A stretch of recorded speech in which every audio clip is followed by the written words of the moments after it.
Harry Potter found himself anxiously awaiting the results of his ordinary wizarding level examinations, only to awaken and discover he had inexplicably returned to the age of 11, prior to his entrance into Hogwarts. Astonishingly, he had spent 5 years at Hogwarts a century earlier, mastering ancient magic, thwarting a goblin rebellion, and enduring countless adventures. Yet, he now faced the prospect of starting school all over again. Nonetheless, he reassured himself that repeating school was not a daunting matter. However, he was unprepared for the tumultuous student life that awaited him 100 years later. Chapter 1. Enrolled in the wrong school. The sun of late June cast its golden rays upon the shimmering surface of the lake, reflecting the imposing castle that stood at its edge. Groups of boys and girls clad in black robes congregated on the grassy banks, animatedly discussing various topics. The castle doors stood wide open, with students of all ages entering and exiting in a steady flow. A tall, slender boy with dark hair emerged swiftly from the castle. Squinting slightly as he adjusted his round black glasses and tousled hair, he made his way purposefully towards the southern gate. "Hey!" A red-haired boy called out from behind, hurrying towards him with large strides, his fiery locks glinting like a blazing flame in the sunlight. "Hey, Harry." Wait, Gareth finally caught up with Harry, bending over and resting his hands on his knees as he gasped for breath. "Who asked you that? I've always managed to pass. What I want to know is, are you still going to look for that thing this summer?" Harry pursed his lips, agitatedly ruffling his already disheveled hair. "I absolutely must go. I do not believe for a moment that it is merely a dream, and Professor Una has assured me that it is not a dream. I will see him again." Gareth sighed in exasperation. "I'm not saying you shouldn't go. Ever since you passed Professor Hecate's trials and began venturing out on your own, you've explored every inhabited area surrounding Hogwarts. You've also dealt with the Ashen Serpent Gang and collaborated with Professor Fig to dismantle the Goblin Rebellion orchestrated by the Lawnlos organization. Not to mention, you are the only individual in decades possessing the gift of ancient magic, so the title of Savior is hardly an exaggeration. I merely suggest you take a break. My aunt has invited you to visit several times, and you've never accepted." Harry offered an awkward smile. "It doesn't matter which house I'm in, that doesn't affect our friendship, does it?" Gareth rolled his eyes. "So, give me a definitive answer. Are you coming to my house this year or not? Even for a week would suffice. At least let me provide my aunt with some closure." "Of course I'll go," Harry replied, somewhat sheepishly. "I only have 2 places left to visit, Croft County and Craigmore Coast. After that, they'll come to your house for the summer, and I still need to consult Professor Weasley about a few matters." "Wow, so you've explored all the surrounding areas of Hogwarts?" Gareth exclaimed, taken aback. Harry turned around, squinting as he gazed at the Hogwarts gates bathed in sunlight. "Of course, I must find him." "Well, I understand," Gareth said, patting Harry's shoulder with a beaming smile. "They'll go speak to my aunt right now and send your OWLS results to my home, so you'll have to come visit." With that, he laughed heartily and dashed toward the castle, waving at Harry while inadvertently bumping into a few students exiting, apologizing profusely. Harry couldn't help but smile as he watched Gareth's figure disappear into the castle before continuing towards the southern entrance. Finally arrived. "I thought you would be spending a leisurely holiday with that red-haired fellow this year." Just as he reached the entrance, a voice unexpectedly emerged from the shadow cast by the towering castle. Harry raised an eyebrow. "How could that be, Sebastian? We had an agreement. Let's head to Hogsmeade to replenish our supplies. We must be swift." With that, he stepped out from the shadow of the castle and strode purposefully towards the distant village. The brown-haired youth chuckled lightly and quickly followed suit. Knock, knock, knock. In the smallest room of the house, a frail figure curled up on a simple single bed, seemingly disturbed, drawing in tighter. Beneath the thin blanket, the figure stirred slightly, suddenly throwing off the covers and rising swiftly. The emaciated boy quickly reached under his pillow, feeling around hastily. His eyes narrowed as he scanned the room. The patterned wallpaper was somewhat worn, with edges peeling back to reveal the mottled wall beneath. In the corner, a heap of tattered toys occupied most of the room, each one damaged in some way. A wooden desk stood by the window, appearing intact, yet he knew it had its own set of issues, making it far from comfortable. Harry looked around the dismal environment, his hand nearly fraying as he searched under the pillow, but failing to find what he sought his wand. Thud! A soft sound drew Harry's attention. He had knocked a pair of glasses to the floor, the legs, once held together by tape, now completely apart. Descending from a bed, he picked up the broken glasses, awkwardly positioning them before his eyes, panting as he surveyed the diminutive room anew. His gaze brightened upon spotting a black wand on the desk. He rushed over, grasping it and inspecting it closely, releasing a slight sigh of relief. It was the holly wand that had accompanied him for many years, returned to its former state. Harry removed the glasses, and with a gentle flick of his wand, the tape vanished in a swirl, the broken leg of the glasses springing back into place. Putting the glasses on, he finally noticed something amiss ever since he had entered Hogwarts. He had been well-fed and warmly clothed, with Professor Sharp assisting in, concocting numerous nourishing potions, enabling him to grow strong and healthy. Yet now, Harry silently regarded his slender wrists, feeling as though they might snap with the slightest exertion, casting a fleeting glance at the calendar resting on the table. Harry noted the dates being methodically crossed out, leading him to deduce that today must be August 31 SD. Tomorrow marks the commencement of the Hogwarts school year. A jolt surged through him like a bolt of lightning, causing Harry to cradle his head and collapse onto the floor, curling into a ball as conflicting images flooded his mind. On one side, he envisioned Hagrid cheerfully handing him his ticket and bidding him farewell, while on the other, he saw a furious Gareth Weasley brandishing a letter, accusing him of betrayal. Time seemed to stretch infinitely before the agony in his mind finally began to ease, though a lingering pressure remained. Shaking his head, he rubbed his temples vigorously, sitting vacantly on the floor, leaning against the edge of the bed, and staring blankly at the ceiling. Ah, so that's it, he murmured to himself. No wonder he had scoured every inhabited nook around Hogwarts, yet found no trace of Hagrid. And no wonder his classmates were so troubled when discussing the Muggle Wars. With this realization, Harry sprang to his feet, surveying his surroundings until his eyes fell upon the large trunk at the foot of his bed. He swiftly retrieved his textbook from within and flipped through the pages. A sigh of relief escaped him as he recognized the contents of the books, which had remained unchanged for over a century, affirming that his 5 years of study had not been in vain. He had indeed learned all of this. Suddenly inspired, Harry seized his History of Magic textbook and began flipping through its pages. Yet it seemed that the records only extended back 100 years to uncover the recent century's history. He would require a copy of modern magical history. Harry quickly extracted some parchment from the bottom of the trunk and, with a flick of his wand, tapped an ink bottle and quill. The quill gracefully lifted itself, dipped into the ink, and began to inscribe a list of book titles along with the number of his vault on the parchment, the handwriting elegant and succinctly articulate. This was a charming little spell that Omenes had taught him, as his eyesight had been somewhat problematic, rendering him reliant on this method for writing letters and assignments. The parchment rolled itself up autonomously, and a length of string wriggled to tie it securely. Harry grasped the scroll and approached the window, where an owl cage rested, housing a snowy owl that gazed at him with gentle eyes. After a moment's hesitation, Harry tentatively called out, "Hedwig?" The owl responded with a soft hoot. Extending one leg in readiness, a smile crept across Harry's face as he handed over the letter. "Take this to the bookstore. It's called Flourish and Blots, right? Have them prepare the books on the list and send them directly to the school, if you would." Hedwig lightly pecked his finger, seized the letter, and soared out of the open window, vanishing from sight in the blink of an eye. Harry stood there, staring out at the scenery beyond, feeling an inexplicable sense of disconnection from the world. After a considerable pause, he rubbed his cheeks vigorously, casting a disdainful glance at the clothes draped over the chair. With a decisive tap of his wand, those oversized, tattered garments transformed into a well-fitted shirt and trousers. Harry lifted his garment to examine it closely, noting the simple patterns etched at the collar and cuffs, and made subtle alterations to the buttons.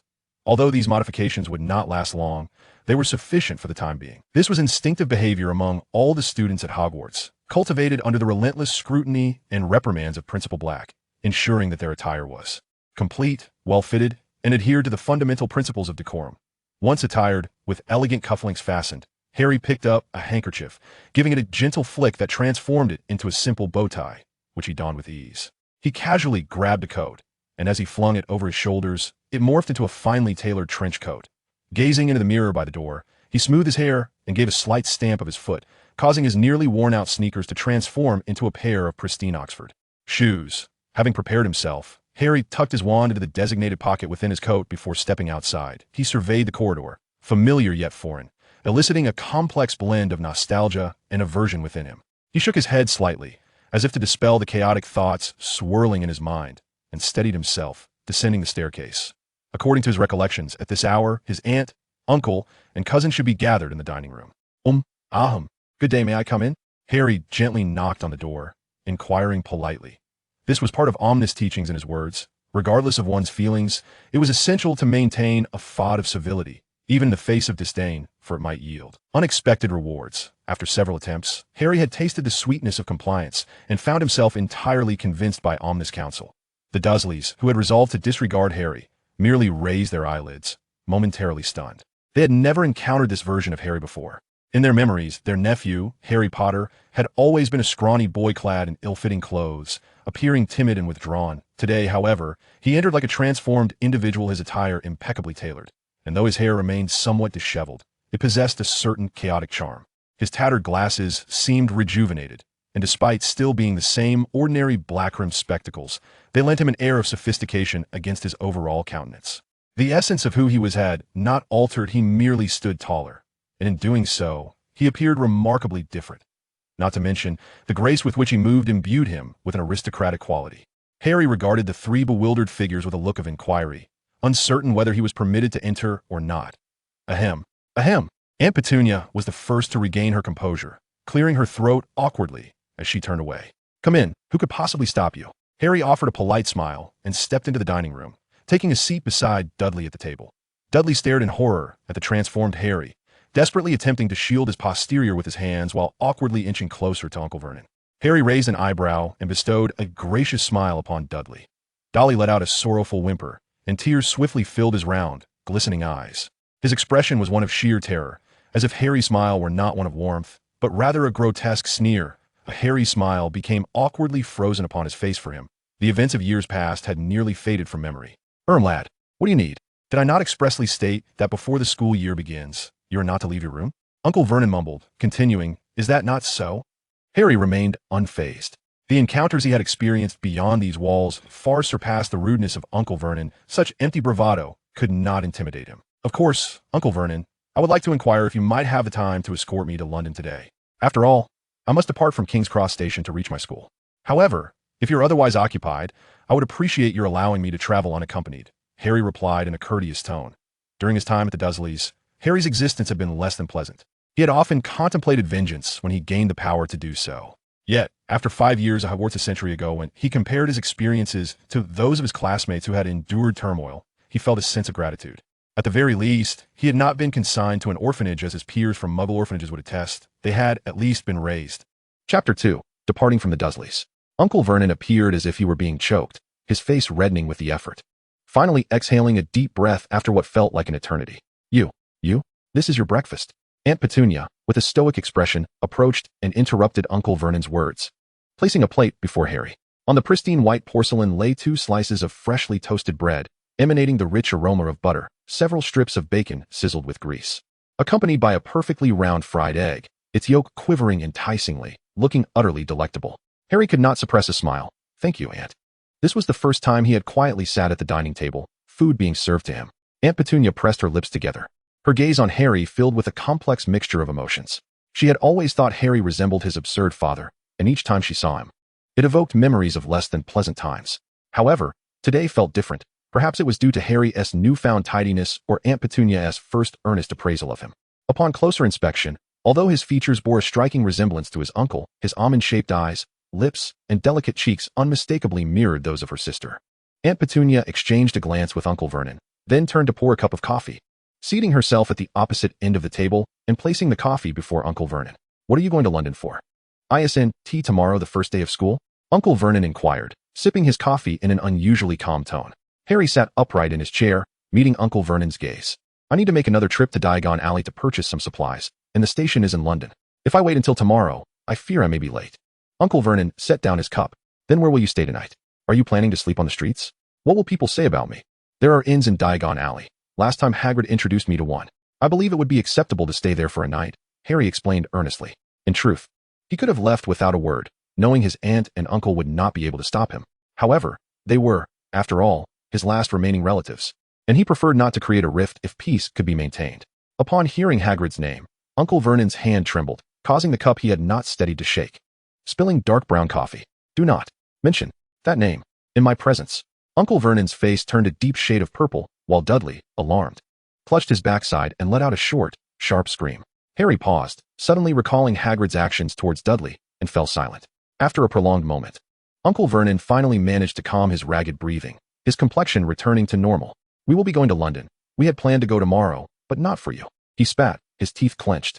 We must resolve that matter before Dudley starts school. Harry glanced at Dudley, who was still tightly holding his backside, and nodded silently, sensing that his trip to London was inevitable. Indeed, the sooner, the better. Uncle Vernon suddenly uttered a clumsy remark, lifting his coffee cup to take a large sip. Harry paused for a moment, unable to suppress a chuckle. "Thank you, Uncle Vernon."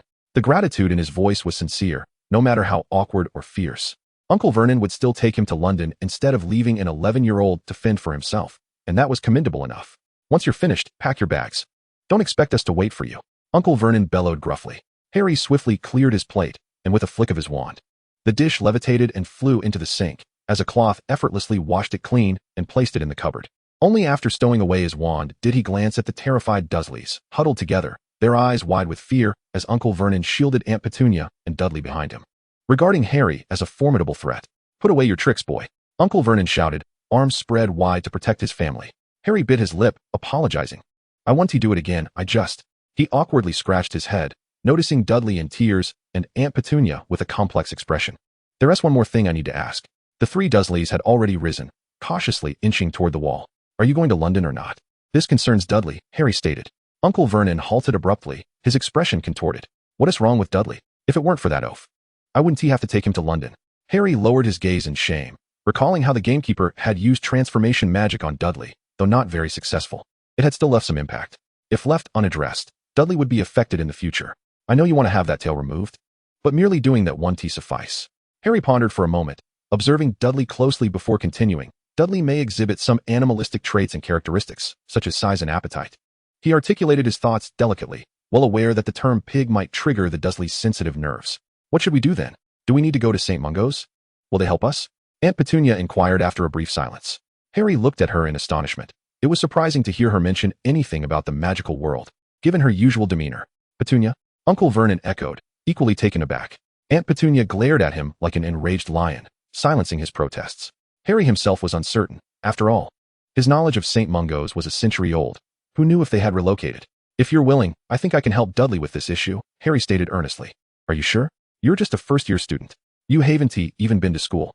How can you possibly help Dudley?" Aunt Petunia challenged. Harry found himself at a loss for words. He was unable to produce his proof, as his certificates had been left behind at the Weasley residence a century ago, and he had not even had the chance to glance at them. Although he could take the Dursleys to the present-day St. Mungo's, where someone in Diagon Alley would surely assist them, doing so would inevitably reveal Hagrid's actions. Hagrid had specifically warned him not to disclose this matter to anyone, as it could lead to considerable trouble. The current magical community regarded casting spells on Muggles as a serious offense. In silence, Harry grappled with his resentment towards the Dursleys. Instinctively, he chose to defend Hagrid over them. With a heavy sigh, he drew his wand once more. So be it. He would address the troubles that Hagrid had caused. As for the future, he could not concern himself with it. He could not simply watch Dudley transform into a creature with porcine traits. At worst, he would be cast out. But given his savings in Gringotts, he could still lead a comfortable life. "What are you doing?" Aunt Petunia and Uncle Vernon screamed in unison, attempting to rush forward to stop Harry. With a mere flick of his wand, he halted them with the chairs that leapt into action. Uncle Vernon struggled to position himself as a shield for Dudley, but found himself inadequate, especially since Dudley had recently grown considerably larger. Wielding his wand like a sword, Harry sent forth an inexplicable light that surged towards Dudley with such swiftness that it left no room for reaction. The slight figure stood there, exuding the aura of a seasoned warrior rather than that of an 11-year-old child. In the terrified gazes of Uncle Vernon and Aunt Petunia, the light struck Dudley, who was pressed against the wall, leaving him momentarily breathless. Aunt Petunia's shrill voice pierced the air, nearly breaking through the ceiling. However, it seemed to rouse Dudley from his stupor, as he gasped, forcefully shoved Uncle Vernon aside, and rushed to the garbage can to heave violently. "What have you done to him?" Aunt Petunia glared at Harry with a venomous gaze, as if her glare could slay him, leaving Harry feeling as though he had been condemned to a slow death. He remained silent, standing still, until Dudley finally finished retching, weakly leaning against the cupboard.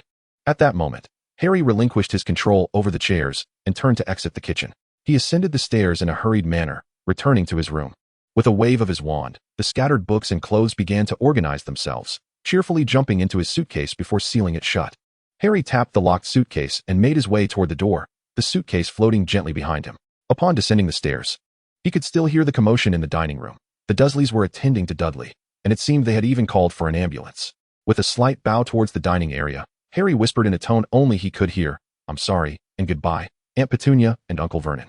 The sunlight in August still bore a certain piercing quality. Harry raised his hand to shield his eyes from the glaring light and grasped the handle of his suitcase, dragging it along the ground as he made his way toward the outskirts of the residential area on New Road. After a few minutes of walking, He emerged from the neighborhood and turned into a side alley, his figure vanishing from the main road. In the filthy alley, sewage flowed freely and refuse was strewn about, accompanied by some malevolent glances cast his way. Harry paid no heed to these unwelcome stares and proceeded to a secluded spot obscured by garbage bins and clutter. Surveying his surroundings, he nodded in satisfaction, for this place offered him a perfect concealment. One would not be able to see him unless they approached closely.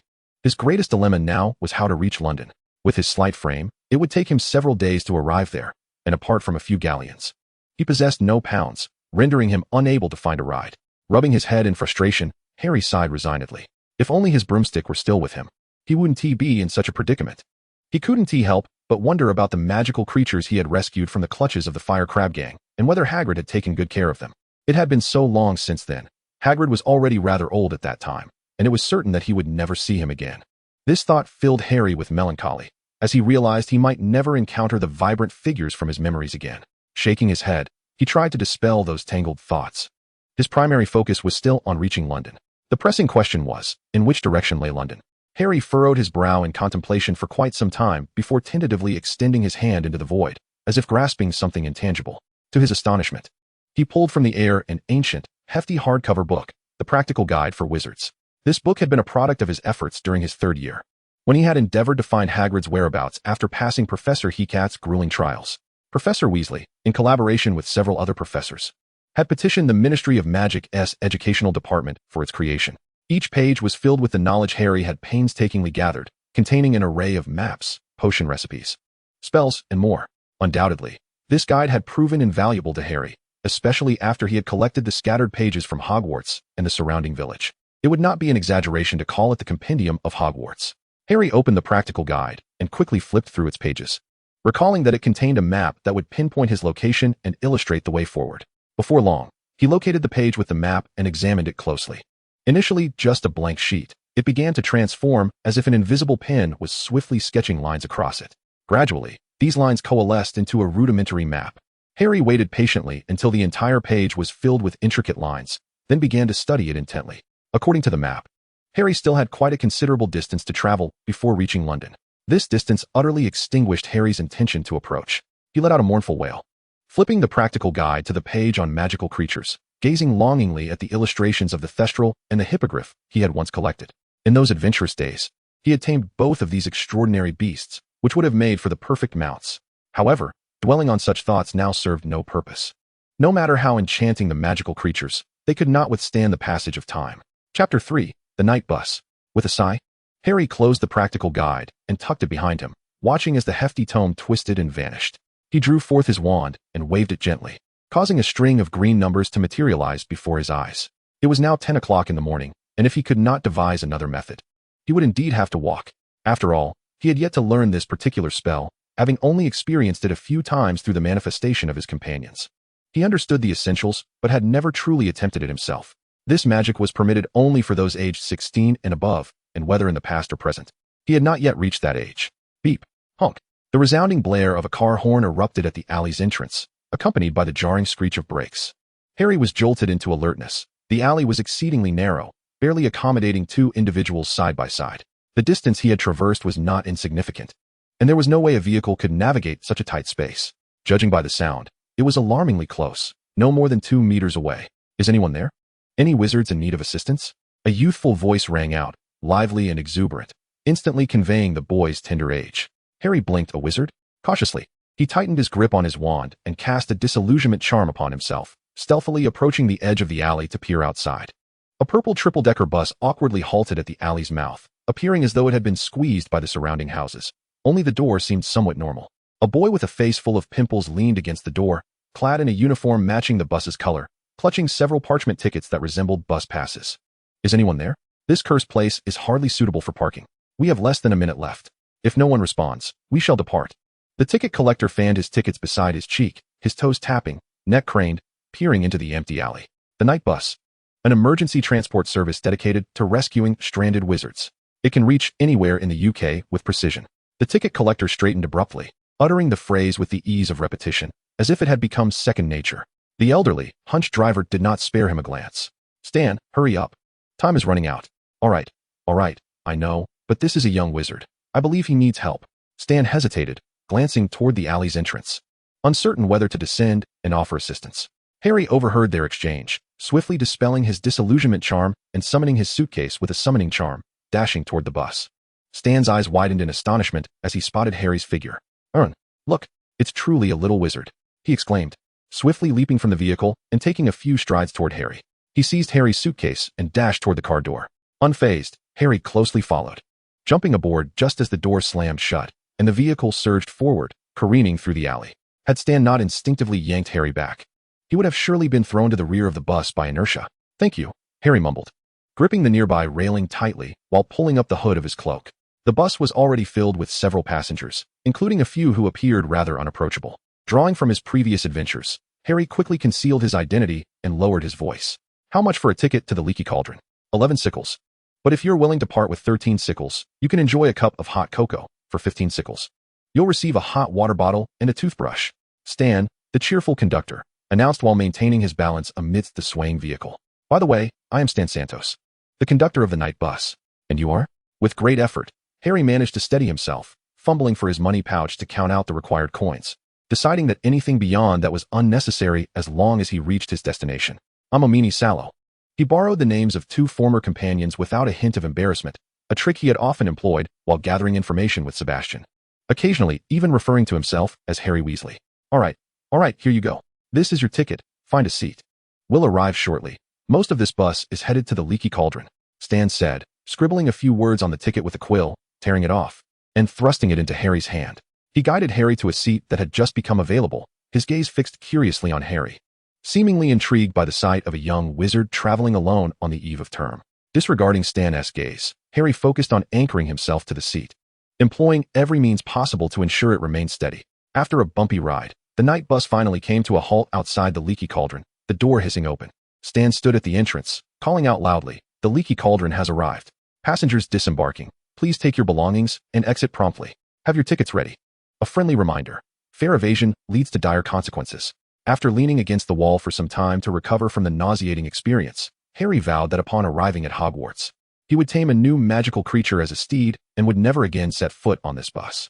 Ignoring the exchange between Stan and an elderly witch regarding ticket issues, Harry took a few steps and pushed through the door into the Leaky Cauldron. The dimly lit, disheveled establishment appeared just as he remembered, albeit with a few families accompanied by young wizards, likely sharing his intention to travel from the Leaky Cauldron to King's Cross Station. Tom smiled broadly and said, "Of course, there are plenty of rooms. I recognize your voice. You are." "Thank you. Please take me to a room, if you would," Harry interjected, recalling the chaos that ensued the last time he was here after Hagrid uttered his name. Today, however, he had no Hagrid to shield him from the crowd. Tom, being quite astute, halted his speech, set down the glass he had been polishing, and retrieved a large set of keys from beneath the counter. He emerged from behind the counter, casually picked up Harry's suitcase resting beside it, and beckoned, "Follow me." Upon reaching the fireplace, Harry noticed a staircase leading upward. Tom led Harry up the stairs to the 2nd floor, where they walked a considerable distance before stopping at a locked door. This should suffice for a single occupant. The surrounding rooms are unoccupied. The rate is 1 galleon, inclusive of dinner and breakfast. You arrived a bit late. Otherwise, we could have included lunch as well. Take a look at the room. If it does not meet your satisfaction, you may switch. There are still plenty of rooms available before school starts tomorrow. As Tom found the key, he continued to introduce the room to Harry while unlocking the door. Once the door swung open, Tom stepped inside, placing the suitcase by the shoe rack at the entrance, gesturing for Harry to enter and inspect the space. Harry was quite pleased with the room. He fished a gold galleon from his pocket and handed it to Tom, saying, "Thank you. I am very satisfied." Accepting the galleon with a friendly smile, Tom inquired, "Would you like me to deliver dinner to your room, or will you prefer to dine in the common area? Do you require a wake-up service for tomorrow morning?" "Certainly. It's no trouble at all. Dinner will be delivered promptly at 6 o'clock. If you find yourself hungry now, you may venture to Diagon Alley for a bite," Tom added, handing Harry the key to the room. "Do you remember how to enter Diagon Alley?" Harry accepted the key and nodded, saying, "Thank you for the reminder. I was just thinking of taking a good stroll. 2 turns up, 3 across, correct?" Tom chuckled lightly, gesturing for Harry to feel at ease, and slightly bowed as he exited, quietly closing the door behind him. As the door clicked shut, the faint sounds of the outside world faded away, indicating good soundproofing. Harry took a couple of steps forward and collapsed onto the soft bed, the sheets and pillows exuding a freshness reminiscent of detergent and sun-dried linen. After lying there for several minutes, he sat up, tidied his slightly disheveled clothing, and made his way to the washroom. The sink boasted a large mirror, And as Harry furrowed his brow and swept back his hair, the lightning-shaped scar stood out prominently. Yet, he recalled that during his 4th year, while adventuring with Professor Fig, he had learned ancient magic that revealed the origin of this scar, which he believed had been healed. Why then was it manifesting once more? Gently rubbing the scar with his fingers, it reddened slightly from the pressure. With a sigh, Harry pulled out a handkerchief, flicked it, and transformed it into a headband, which he tied around his forehead to conceal the noticeable blemish. The current moment does not afford him the luxury to erase this scar once more. Nor is the setting appropriate. Harry's body is merely 11 years old, lacking the magical potency to wield ancient spells. Success would only be plausible in a locale rich in magical elements, and undoubtedly, Hogwarts is the most potent place for such magic. Once assured that the scar was sufficiently concealed, Harry stepped out of the washroom, opening the door to exit his room. As he passed through the hall on the 1st floor, Tom was busy serving drinks to the patrons, oblivious to Harry's descent from the stairs. Harry chose not to greet him and proceeded directly towards the backyard, using his wand to unlock the entrance to Diagon Alley. The streets were not bustling, likely due to the impending start of the school year. Harry felt the coins in his pocket, estimating his funds as he made his way toward Gringotts. The goblins were preoccupied with their tasks, paying little heed to the newcomer. Harry, unfazed, approached the elevated counter at the far end. The platform was quite high, and at his current height, he could not see over it. He could only clear his throat to catch the attention of the goblin on duty. This goblin was not the same one he had met with Hagrid. He appeared older.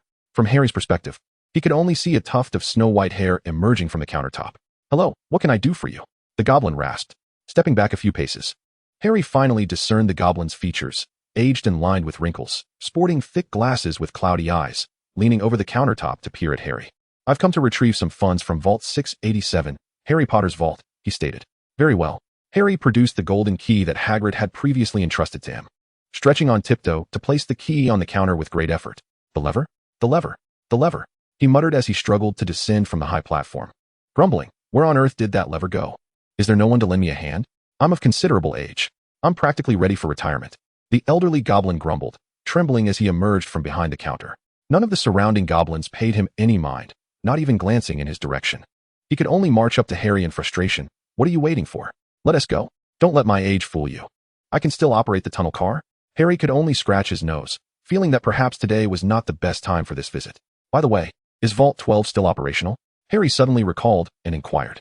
Adjusting his glasses that were perilously close to slipping off his nose, he incredulously asked, "How do you know about Vault 12? It is worth noting that this vault is one of Gringotts' most closely guarded secrets. It is rumored that the Goblin Rebellion a century ago was tied to something within that vault. Since then, access to Vault 12 has been restricted to special magical means for deposits only. No one is permitted to withdraw anything, nor can anyone enter. Many goblins, undeterred by the warnings, have rashly breached Gringotts' contract to enter it, yet none who have ventured into Vault 12 have ever returned, as though they had never existed at all." Chapter 4, Vault 12. A vault had emerged within Gringotts that was beyond the control of the goblins, a situation that had brought them considerable embarrassment. They endeavored desperately to suppress any information regarding this vault. For decades, since those privy to its existence had passed away, it had not been mentioned. "You need not concern yourself with how I came to know of it. Is the vault still there?" Harry whispered. The ancient goblin scoffed. "Indeed, it exists. But do you possess the key? You are aware of Gringotts' rules, are you not? Without a key, no one may enter a vault that does not belong to them." With that, he strode towards the direction of the tunnel cars. Harry, unfazed, followed closely behind. "Is there truly no other way? As far as I know, the key to that vault has been lost, hasn't it? I care not how you learned of this vault. Unless you wish to court death, refrain from inquiring further." The aged goblin barked, panting heavily. "Young wizard, how many years have you lived? You have ample time ahead of you. Were it not for the fact that your name is the same as that person's, I would not have bothered to warn you." Harry was taken aback. No one had ever remarked that his name resembled another's, and yet, he had received a rare word of caution from a typically exclusionary goblin. During his past adventures, he had indeed assisted a goblin named Arn, but a century had passed, and even though goblins lived longer than wizards, he was certain Arn had long since departed. "What was your relationship with Arn?"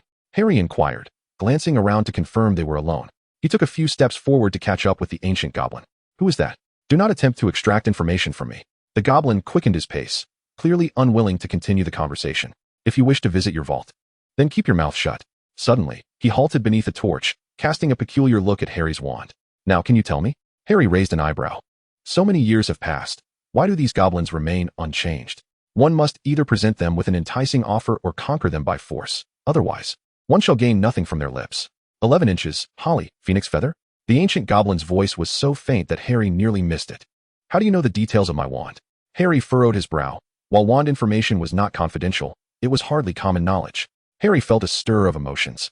When that goblin had once sought his assistance, it was because he was investigating Riddle's affairs, and he had accepted the commission willingly, receiving payment to conclude the matter. Who could have foreseen that after all this time, he would encounter something connected to those events again? May I visit Vault 12? Harry asked after a moment of contemplation. This time, the ancient goblin did not hesitate to nod, promptly leading Harry in another direction. This way. Vault 12 has been isolated for many years and may only be accessed via a specific tunnel car. After traversing the dimly lit passageway for nearly 10 minutes, they finally reached the end of the path, where an antiquated tunnel car, covered in dust, awaited them.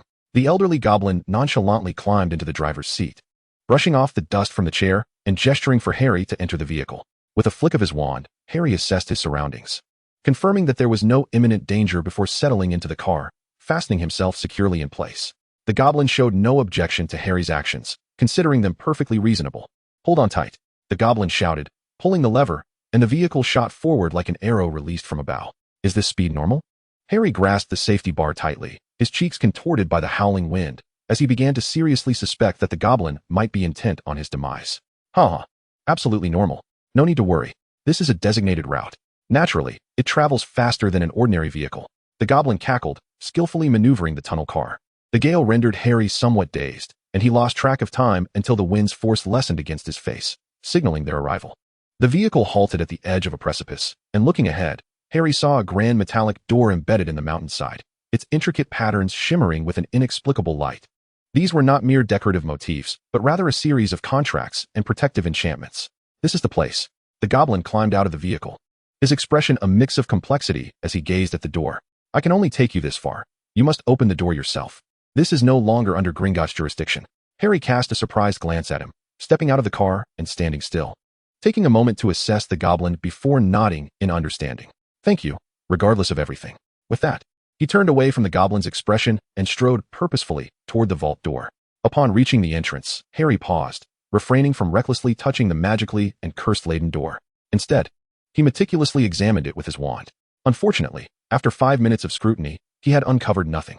Frowning deeply, he looked down at his wand. If it was indeed the soul key, he should be able to unlock this door. Although his wand was rare, it was not unique, and he believed others must have attempted with wands of similar composition. The door remained shut, indicating that the issue lay not with the wand but with him. His uniqueness. Harry suddenly paused, a thought striking him. Ancient magic. Those endowed with the gift of ancient magic were exceedingly rare, emerging once in decades. This was something Professor Fig had informed him, and his own ancient magic potential had awakened while investigating his wife's research alongside Professor Fig, beginning with this very vault.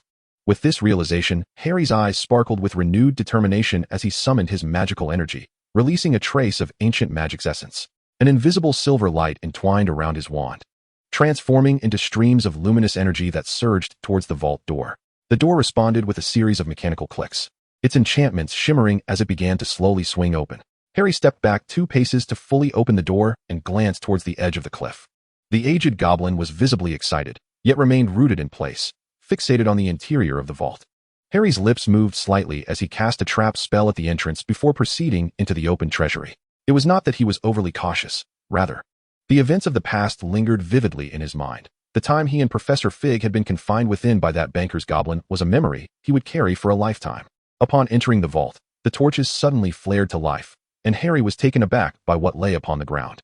There were heaps of items, the most conspicuous being a familiar leather satchel crafted entirely from dragon hide, its clasp adorned with a silver inlay set with a green gemstone, and intricately engraved with the likeness of a small serpent. It was the birthday gift bestowed upon him by Omini's Gaunt. The satchel bore a tassel of silvery strands made from unicorn tail hair, a token of gratitude from the unicorn herd he had rescued, who had implored the centaurs to collect the shed hairs to craft this for him, providing a measure of protection against dark magic. Harry disregarded the other objects and hurried to the satchel, picking it up and inspecting it closely, confirming it was indeed his long-lost backpack. This bag had been enchanted with an undetectable extension charm, capable of holding a plethora of items, and had been an essential companion during his adventures. It was a birthday gift from Sebastian when he was just 14. As Harry caressed the somewhat oversized dragonhide satchel, he noted it was devoid of dust. It had been subjected to various enchantments by numerous professors since, even allowing him to temporarily store the magical creatures he had rescued without fear for their safety. Inside lay Harry's entire fortune from that time. He had long forgotten the events that transpired, only remembering that during his last outing with Sebastian to search for Hagrid, they had rested for a night in a dilapidated house by the coast, and upon waking, he found himself back at the Dursleys. Scattered across the floor were various parcels. Quite a number indeed, adorned with handwriting he recognized, his former friends' scripts, including those of Gareth Weasley, Sebastian Sallow, and Omini's Gaunt. And he even spotted the neat penmanship of the house elf Dobby. "Hey, time's running out. Are you ready yet?"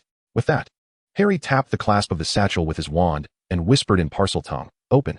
The clasp, engraved with the serpent, clicked open, and Harry swiftly began stuffing the parcels into the bag. In no time, all the items were secured within the satchel. Once satisfied that nothing was left behind, he slung the satchel over his shoulder and exited the vault. He paused for a moment to disable the traps on the ground before sprinting towards the edge of the cliff, where the elderly goblin had already begun to climb aboard the tunnel cart. Just as Harry settled in, the cart soared into the air. By the time they reached the ground, Harry had reassessed his previous rankings of least favorite modes of transportation, demoting the night bus one notch down. "We have settled our family debts. Henceforth, we are no longer connected.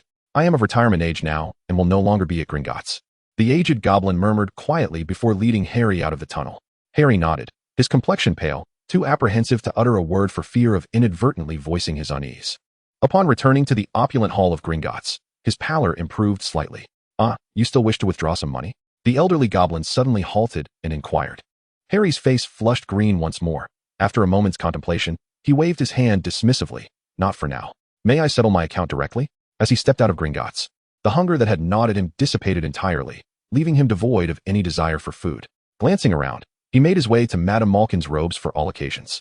During his previous visit, he had been utterly oblivious, merely ordering school robes without considering that throughout the year, one could not possibly wear only those garments.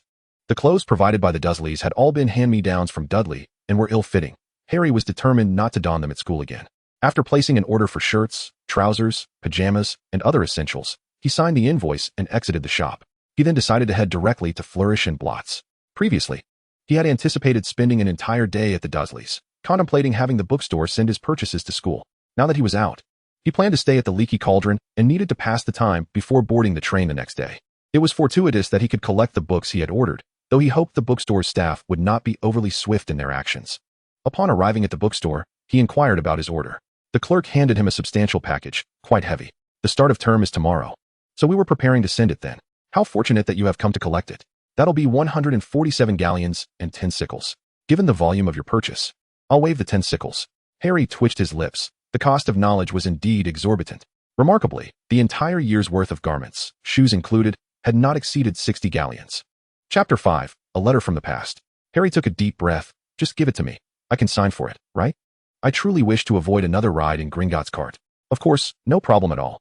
The clerk's eye sparkled, thoughtfully reducing the size of the large package and presenting him with a palm-sized bookshelf ornament. "This is a gift for our valued customer. It can store up to 5 books. Any more would require an additional expenditure of 100 galleons. After which you could acquire our premium gift, a bookshelf ornament that holds up to 50 books. The clerk continued to extol the virtues of the store. As purchases during the school season were rare, with many patrons opting for secondhand books, making their business quite challenging. "Can purchases accumulate?" Harry inquired, intrigued. Although he had a satchel, it was filled to the brim, necessitating a lengthy search every time he needed something, complemented by the levitation charm. This bookshelf seemed exceedingly convenient. Who would deny the utility of such a compact and handy ornament? The clerk gestured upward, unfurling a sheet of parchment before Harry, upon which various book titles were inscribed. Some glowing, while most did not. "Here is the complete list of books available in our store. The illuminated titles are those you have purchased this time.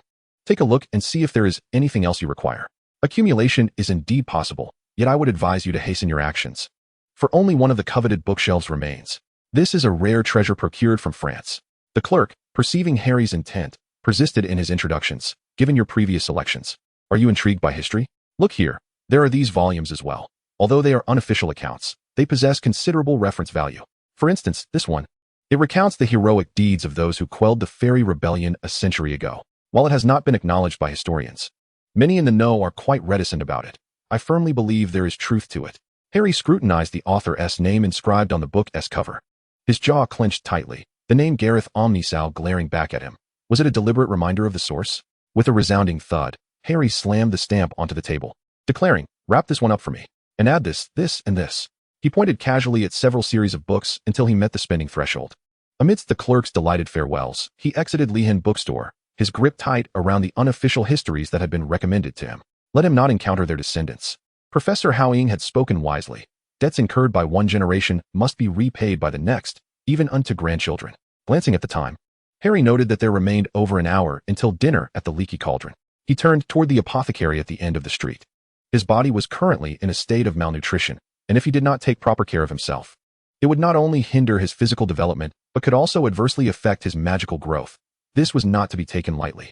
He recalled Professor Sharp mentioning such matters a century ago. Regrettably, the professor had only retired from the Auror office to teach potions at Hogwarts in Harry's third year, lamenting that Harry had missed the optimal period for physical conditioning. Despite subsequent efforts to improve his health, while his magical abilities had not suffered, his height never caught up with that of his peers. Professor Sharp had stated that the best time for young wizards to enhance their health was during their first year of enrollment, as they began to learn control over their magic. With the aid of potions and a degree of physical exercise, a sustained effort of 6 months would suffice to rectify past deficiencies, allowing them to develop normally like their contemporaries. Upon inquiring at the apothecary, Harry felt a sense of despair. The potions he required were not available in the shop. Such potions typically have a short shelf life, and those with superior efficacy must be brewed and consumed fresh. Moreover, after a century, some recipes had evolved, and even if Harry could brew potions, the recipes he was familiar with were outdated, with some ingredients now extinct or exceedingly rare. Ultimately, the shopkeeper advised Harry to visit St. Mungo's for a health examination, from which he could obtain slightly less effective potions. Otherwise, he would have to seek out a master potion maker to customize a remedy based on his specific condition. However, after a little inquiry, Harry realized this option was unsuitable for him. A stay at St. Mungo's would mean missing school, and he had a significant dilemma awaiting resolution upon his arrival at Hogwarts. The cost of hiring a potion master is beyond Harry's current means. He has already spent a considerable sum at the Leaky Cauldron, and if he continues to squander his funds, he fears his coffers may be depleted before he graduates. After purchasing some ready-made potions, Harry exited the apothecary, irritably raking his fingers through his hair.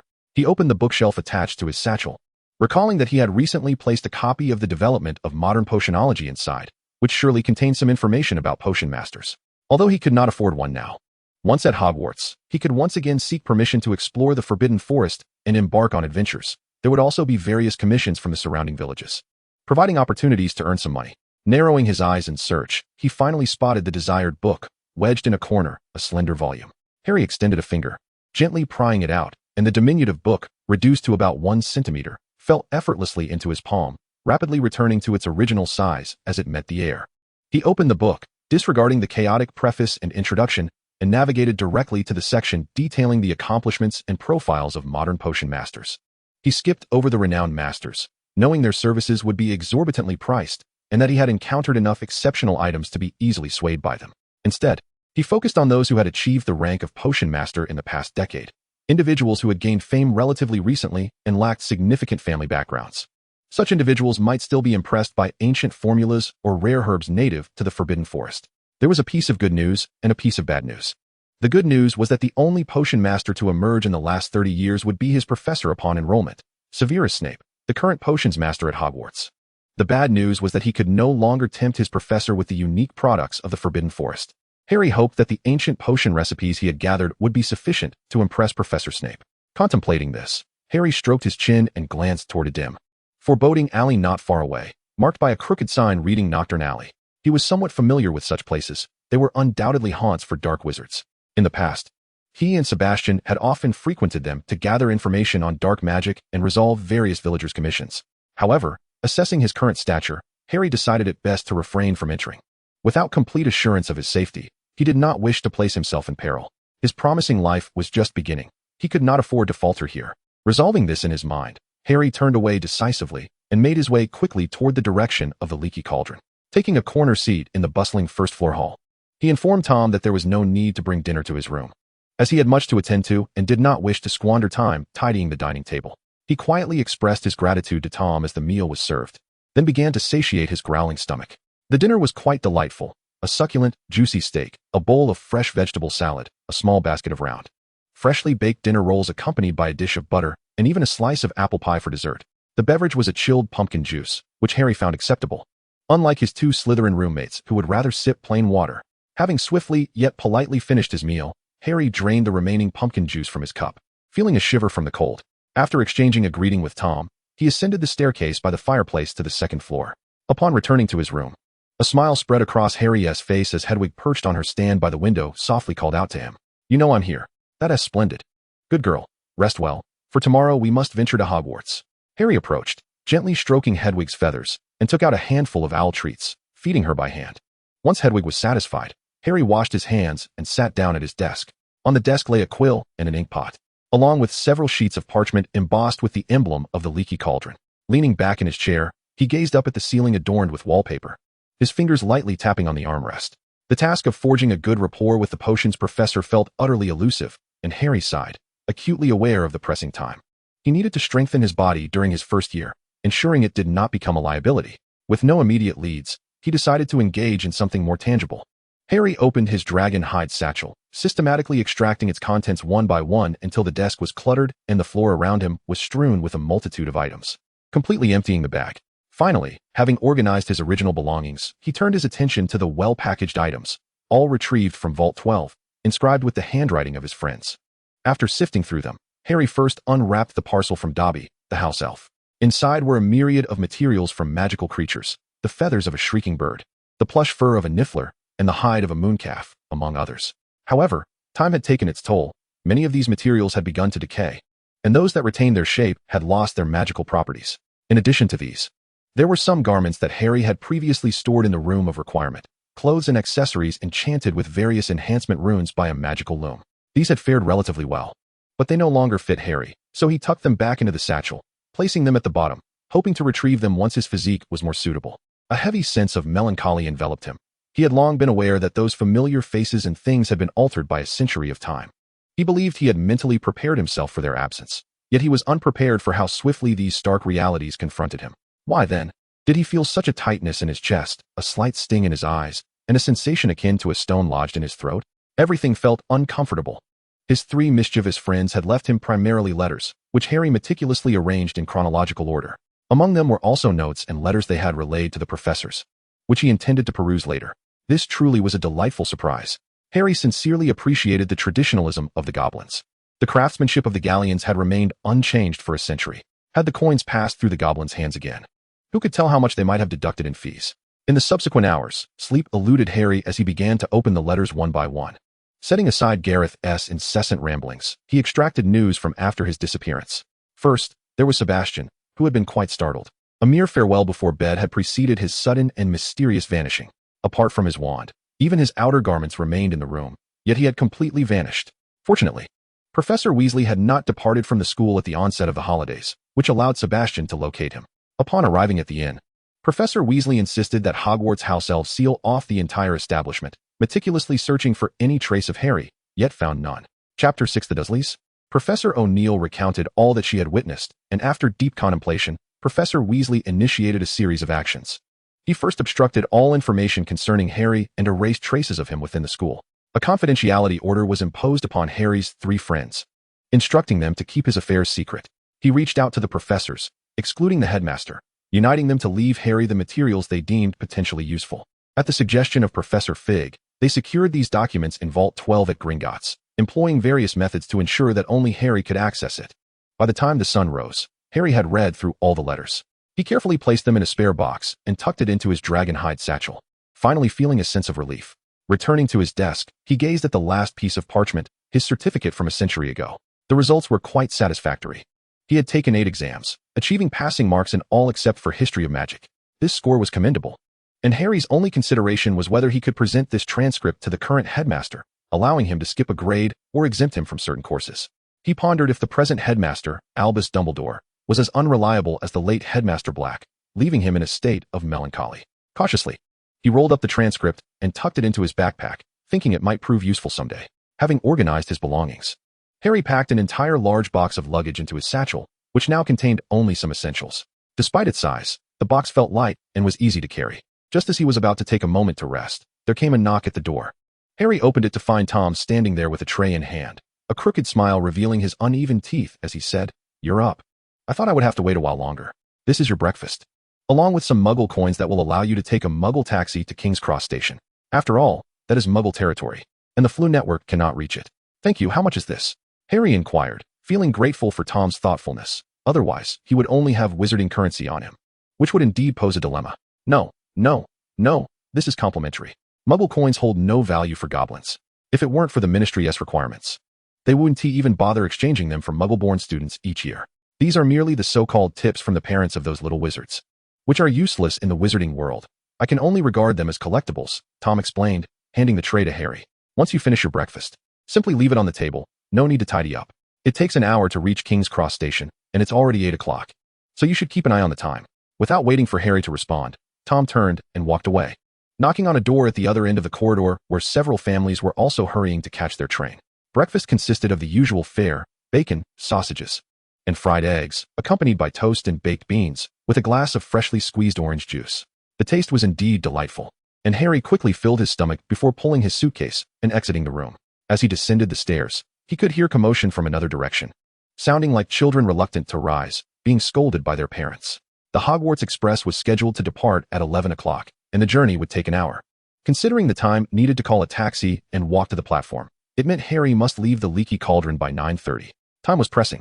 Harry deposited his suitcase at the bar and hurried towards the backyard. Upon checking the time, he breathed a sigh of relief. Splendid, there was still ample time.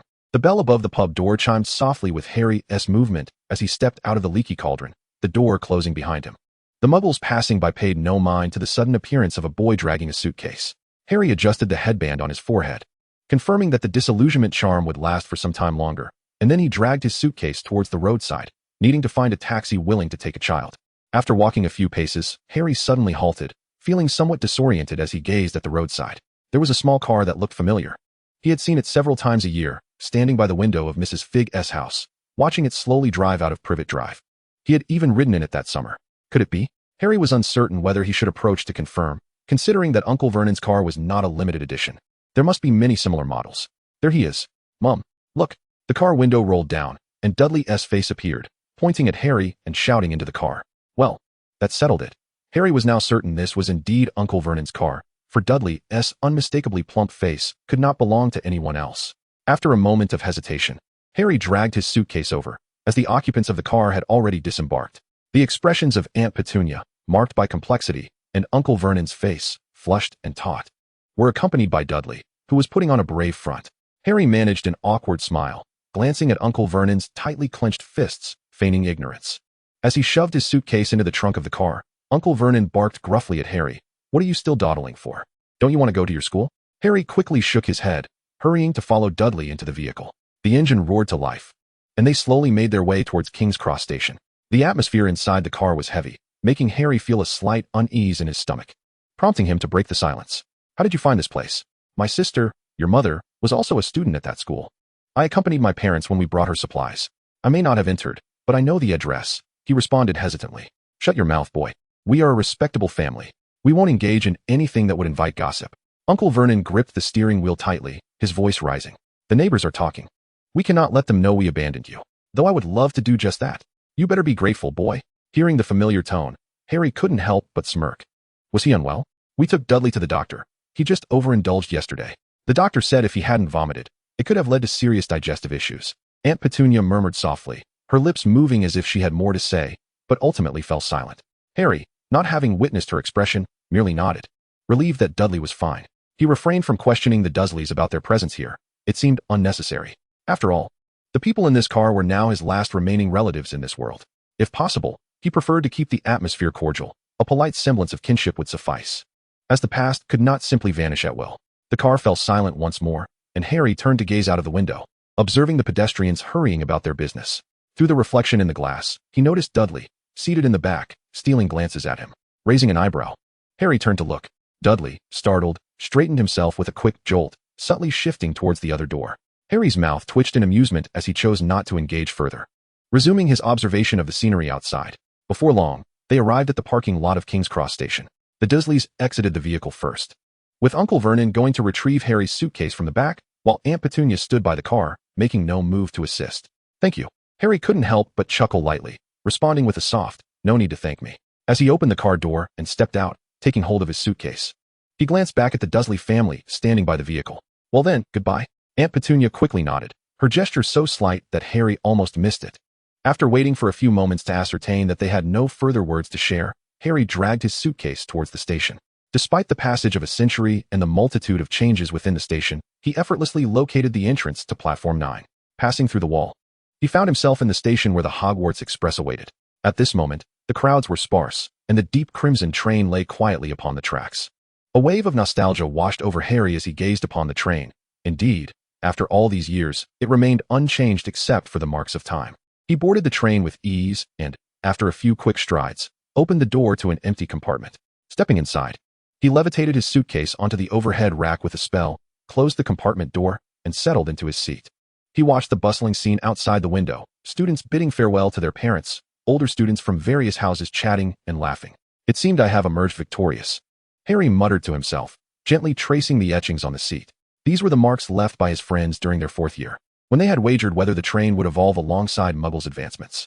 Harry had bet against it, while the other 3 had declared it would undoubtedly change. Gareth had even jested that if the train remained unchanged, he would apply for the position of conductor to instigate the updates. It appeared that Gareth had not secured that role after all. Waving his hand, he summoned time, and the green digits flashed before him. 10:30 p.m. already. In half an hour, the train would depart. The sounds outside grew increasingly boisterous, a cacophony of adult and child voices intermingled with the hoots of owls, occasionally pierced by the sharp cries of cats. Harry silently closed the window, relieved that Hedwig had flown to Hogwarts on her own earlier that morning. Otherwise, she too would be growing restless now. Suddenly, the door to his compartment swung open, revealing a girl with fluffy brown hair standing in the doorway, her expression one of astonishment. I knocked, but no one answered, so I thought this compartment was empty, she explained upon noticing Harry's surprised face. Harry smiled and shook his head. It's quite all right. I should apologize as well. Perhaps the noise outside drowned out the sound of your knocking. Is there room for me here? May I sit with you? The girl asked, visibly relieved. Harry nodded, assuring her that he was alone. Thank you. My name is Hermione Granger. I'm a new student this year. Are you as well? Hermione said, struggling to maneuver her suitcase into the compartment. Seeing her predicament, Harry stood and extracted his wand. Yes, I'm also a new student. If you don't mind, I can assist you with your luggage. Hermione's eyes brightened as she gazed at his wand, her excitement palpable. You can perform spells. I tried a few small ones at home, and they were successful. But I read that casting unfamiliar spells can be dangerous, so I stopped experimenting. I think I can manage some spells, Harry replied. Harry gestured for Hermione to step back slightly, then waved his wand, exclaiming, Wingardium Leviosa. The suitcase began to float gently, and Harry directed it to the height of the luggage rack. With a flick of his wand, the suitcase glided inwards before he dispelled the charm, allowing the suitcase to settle securely on the rack. Chapter 7. On the train. I am truly grateful to you. However, I do not yet know your name, Hermione inquired. Harry glanced down at his attire, which consisted of a brown shirt and dark trousers, complemented by black shoes, all buttons fastened neatly. The pattern was the commonly seen moonlight grass design, and he perceived nothing amiss. So you are Harry Potter? Hermione gasped, her voice a rapid succession of words akin to gunfire. I know all about you. Of course. I purchased a few extra reference books, A History of Modern Magic, The Rise and Fall of Dark Magic, and Significant Magical Events of the 20th Century. All these tomes mention you. Harry was at a loss as to what expression to wear. This was an entirely new experience for him. Miss Granger, he began. Just call me Hermione, she replied, her gaze fixed intently on Harry, lingering on his forehead for a considerable moment before continuing. No wonder your spell work is so proficient. I attempted this charm at home, but I failed miserably, yet you managed to effortlessly place such a heavy suitcase onto the rack. So, you are indeed Harry Potter. That explains everything. You are the savior. Surely different from us, ordinary folk. Harry slapped his palm against his forehead. This was far removed from Gareth's teasing. The young girl genuinely believed this. Am I mistaken? Hermione asked, her confusion evident. Well, yes and no. My levitation charm is indeed decent, but it has nothing to do with being a savior. I am not a savior, Harry replied. Hermione was taken aback. That's impossible. The books say. Miss Granger, all right. Hermione, the books are not entirely accurate. Have you ever seen The Smartest One-Year-Old? Harry countered under her scrutinizing gaze. After a moment of contemplation, Hermione replied, well, they can say a few words. To put it bluntly, I was incredibly clever at one, yet I could manage only a single sentence. Do you think that a cold-blooded dark wizard would retreat at the utterance of a baby's words? Harry said, moving to sit on the edge of a seat. Also, why don't we sit and converse? Aren't you tired? Hermione sat dazed across from Harry, recognizing the truth in his words. Yet, the narratives in her books did not align with her real-life experiences. This revelation struck her profoundly. Throughout her 11 years, the information in books had always been accurate. and her understanding had never wavered. "Are you all right?" Harry asked, observing Hermione's bewilderment with concern. He wondered if his words had been inappropriate. After all, the girl was merely 11 years old, while he was on the verge of adulthood, shaped by 5 years at Hogwarts a century ago. Had he been too harsh in his expressions? Harry fell silent, a ghastly green light flickering before him, accompanied by a hazy silhouette of a woman. He turned to gaze out the window, where a family of red-haired individuals exchanged farewells. "I too wish to uncover the truth of those bygone days. It is one of the endeavors I must undertake upon my enrollment," he murmured softly. Hermione seemed poised to inquire further, but once more. A knock resounded at the compartment door. "Come in." Harry quickly responded, discreetly exhaling in relief. He was not inclined to discuss this matter further, and he welcomed any interruption to the conversation. "Hello, is there room here?" A round-faced boy timidly inquired from the doorway, cradling a golden toad in his hands. "Certainly. There is available space. You may enter and take a seat," Harry replied gently after casting a glance at Hermione, who showed no objection. "Do you need assistance with your luggage?" "Thank you, but I can manage." The boy chuckled awkwardly, releasing his grip to scratch his head, and effortlessly dragged his suitcase into the compartment, placing it atop the luggage rack with ease. Harry and Hermione exchanged bemused glances. This boy certainly possessed remarkable strength. "I am Neville Longbottom. You can call me Neville. I appreciate your kindness in allowing me to sit here. I have asked around several compartments," he declared, plopping down beside Harry with a broad grin. Harry swiftly closed the compartment door, only for the golden toad to attempt an escape, colliding with the door in its failed bid for freedom. "Leafy!" Neville exclaimed, leaping from his seat to carefully retrieve the somewhat dazed toad from the floor. "I'm sorry. I forgot about you again. I truly apologize." Tears nearly welled in Neville's eyes. This was not the first time he had nearly lost Leafy. Harry sighed and produced an empty box from his satchel, tapping it with his wand to transform it into a slanted pet cage, filling it with a bit of water to reveal a portion of the bottom. "You can place Leafy here. I believe he might be a bit dehydrated," Harry suggested, recalling that toads had once been all the rage as pets at Hogwarts a century ago, serving as excellent subjects for practicing spells and testing potions. "He prefers a humid environment. Your body temperature may be a tad warm for him. He will be much more comfortable in here," Harry explained, setting the cage on the table for Neville to decide. Taking Harry's advice to heart, Neville was convinced anyone who could articulate so much clearly possessed a wealth of knowledge. And besides, there was little he could be deceived about. "Thank you for the advice. I had no idea how to care for Leafy. He was a gift from my uncle, although I'm not particularly fond of him," Neville mumbled, the last part of his statement nearly swallowed by his embarrassment, leaving Harry barely able to catch it. "By the way, I still don't know your names. I am a new student this year. Are you two as well?" Neville inquired, placing Leafy into the water-filled cage before hesitantly looking up. "Just call me Harry. This is Hermione Granger. Like you, we are also newcomers." Harry became acutely aware of the power his name held, and decisively opted not to introduce his full name, allowing Neville to simply call him Harry. Unbeknownst to Neville, there was something amiss. He merely smiled shyly at the two, clutching tightly to the box containing Trevor, and sat quietly in his seat. As the sharp whistle of the train pierced the air, the Hogwarts Express began to move slowly, the station outside gradually receding, accelerating until it was soon left behind. The landscape beyond the window transformed into an endless expanse of fields, where herds of cows and sheep could be seen in the distance. Feeling somewhat fatigued, Harry rubbed his temples. Having gone a night without sleep, he found it increasingly difficult to keep his eyes open. However, he was not alone in the compartment, and they were not yet well acquainted enough for him to simply lay his head down.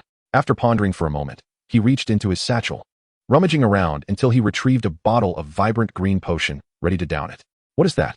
Hermione could not help but inquire. Harry paused, shaking the vial in his hand as he replied, "This is an invigorating elixir, purchased from the apothecary in Diagon Alley.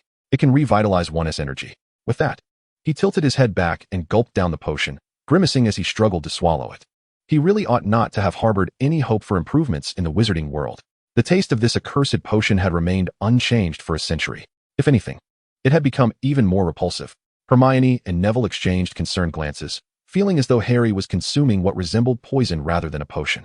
Once ingested, the potion jolted Harry awake, clearing the fog from his mind as if he had just been doused with a bucket of ice water. "Phew, I'm back," Harry exhaled, feeling invigorated once again. Neville pulled out a handmade toffee wrapped in colorful paper from his pocket and offered it to Harry. "Would you like this? My grandmother made it herself. The taste might not be the best, but it should help mask the potion's flavor." "Thank you." Harry gratefully accepted the candy, quickly unwrapping it and popping it into his mouth. The sweetness, infused with a rich, creamy flavor, flooded his palate, reviving the dulled taste buds that had suffered from the potion. Harry sincerely expressed his gratitude to Neville once more, savoring the toffee with gusto. The atmosphere in the compartment grew quiet again, as it was evident that Hermione was eager to find a topic of conversation, yet despite several attempts, she could not find the right words. The silence was palpable, accentuated by the sounds from outside. Having grown weary of the view, Harry coughed softly, breaking the stillness. Since we have no pressing matters, would you like to look at some books? I brought a few with me. What books? Hermione perked up instantly, her love for literature evident. If there are any that I haven't read, may I borrow one? Harry removed the bookshelf ornament from his backpack and placed it on the table. He tapped the special pattern, as explained by the shopkeeper, with his wand. The palm-sized ornament gradually enlarged until it reached the size of a book. Quickly, Harry tapped the pattern again, halting its growth. This size was sufficient for the titles of the books inside to be visible. Any larger, he thought, and it might not fit in the compartment. Hermione and Neville marveled at the transformation, securing Harry's consent before approaching the bookshelf to select their books. Once they had made their choices, Hermione lingered in indecision. The collection was curated by Harry with the shopkeeper's assistance. Although somewhat expensive, it encompassed a wide array of topics. Hermione's annual allowance of galleons was modest, and during her time at Flourish and Blots, she had taken an extensive period to select only a handful of books. Though Harry's bookshelf lacked the vastness of Flourish and Blots, she spotted several titles she had missed out on before. Hermione, you can start by selecting one book. Once you finish, you can always come to me for a swap. Besides, the Hogwarts library holds thousands more titles than I do. Not to mention that Ravenclaw's common room has its own library, Harry encouraged, noticing her prolonged deliberation. Reluctantly, Hermione cast several glances before settling on Walking with Trolls. Harry extracted the books they had chosen from the shelf and tapped another pattern, reducing the bookshelf back to its original size. By the way, Harry, did you just say Ravenclaw has its own library? Hermione inquired eagerly, clutching her book without even opening it. Harry nodded, recalling his visit to Ravenclaw's common room at the invitation of Omit Catter.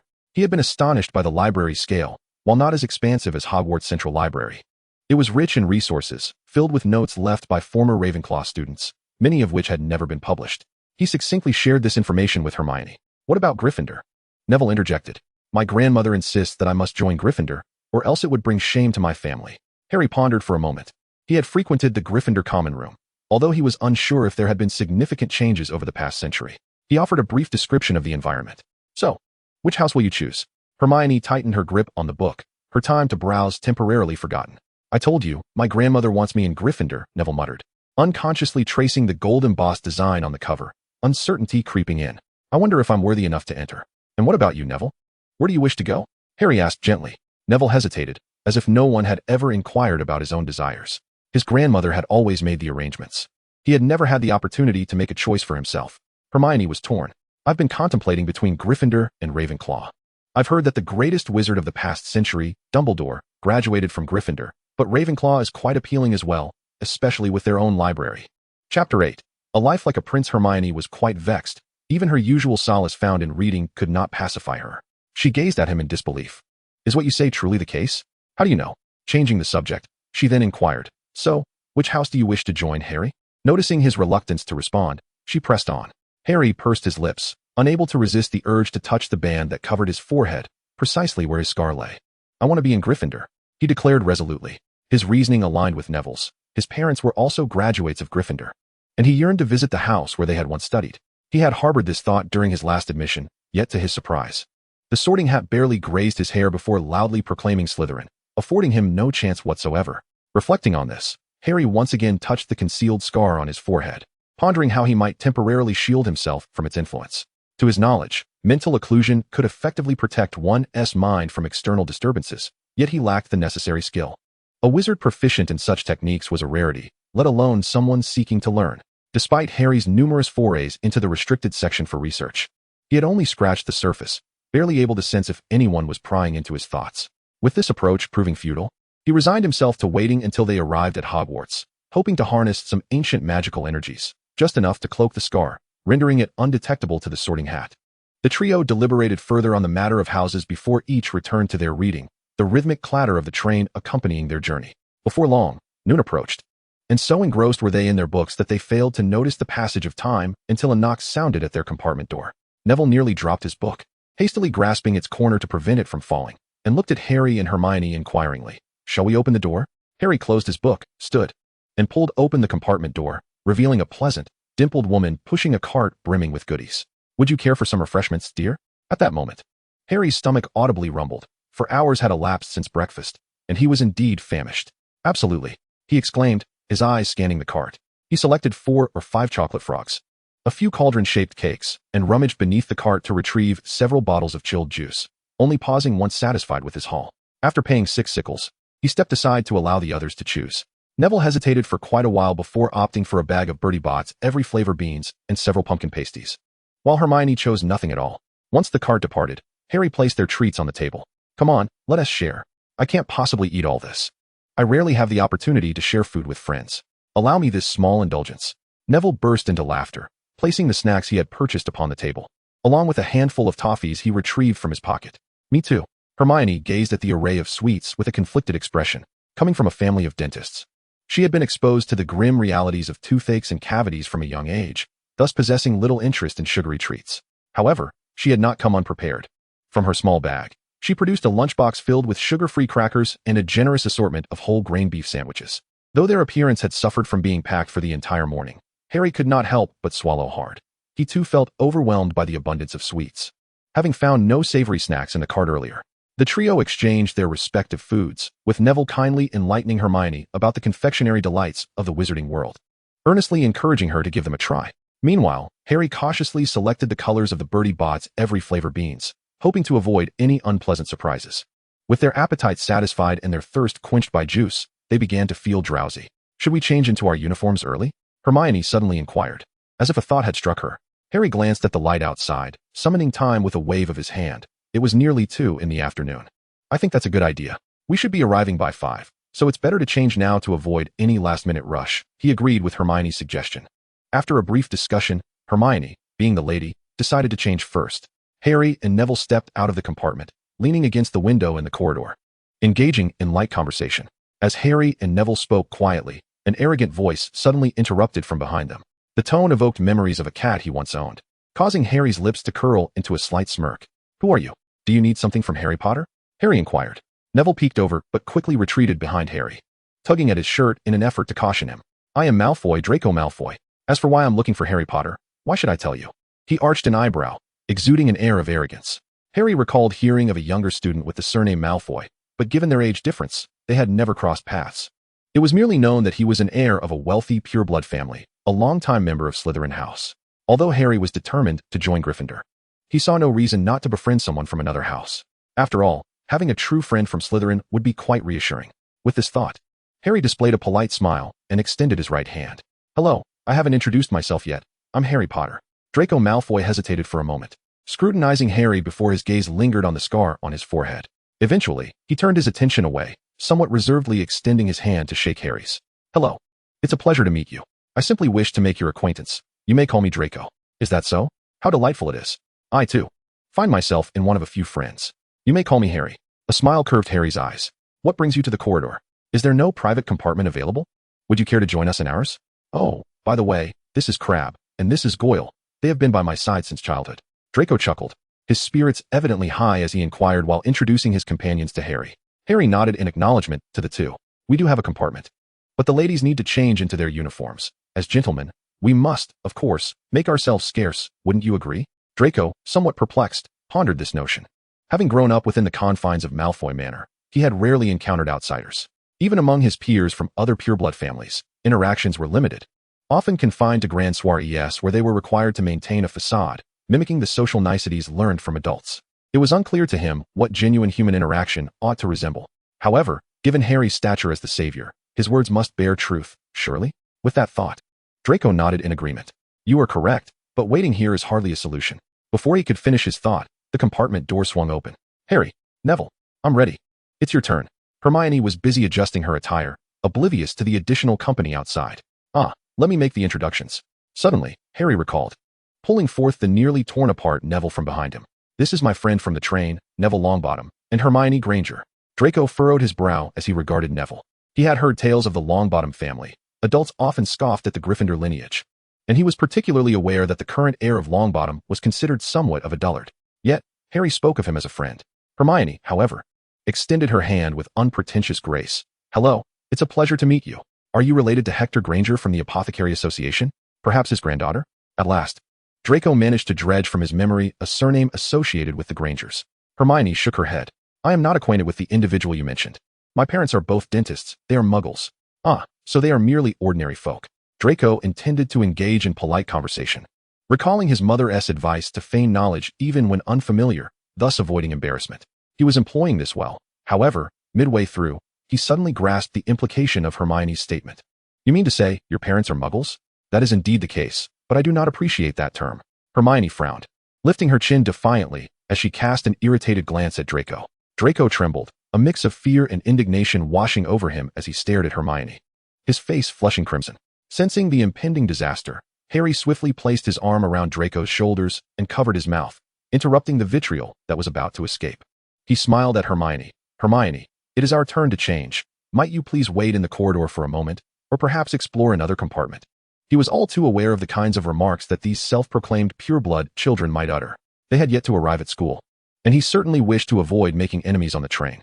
In this world, many matters can be effortlessly resolved as long as one is surrounded by numerous friends and few adversaries. Hermione glanced at the struggling Draco, wisely refraining from inquiring about his unspoken words. She simply nodded briefly, tugged at her clothing, and proceeded directly towards the rear of the train. The two of them looked down at the candies in their hands, unwrapped one, and immediately walked away with beaming smiles.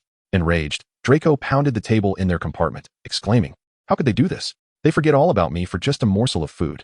Harry, why did you stop me? Aren't muggles filthy and foolish? They are greedy too." Suddenly, Draco's expression morphed into one of disdain as he seemed to recall something. "Have you ever seen one?"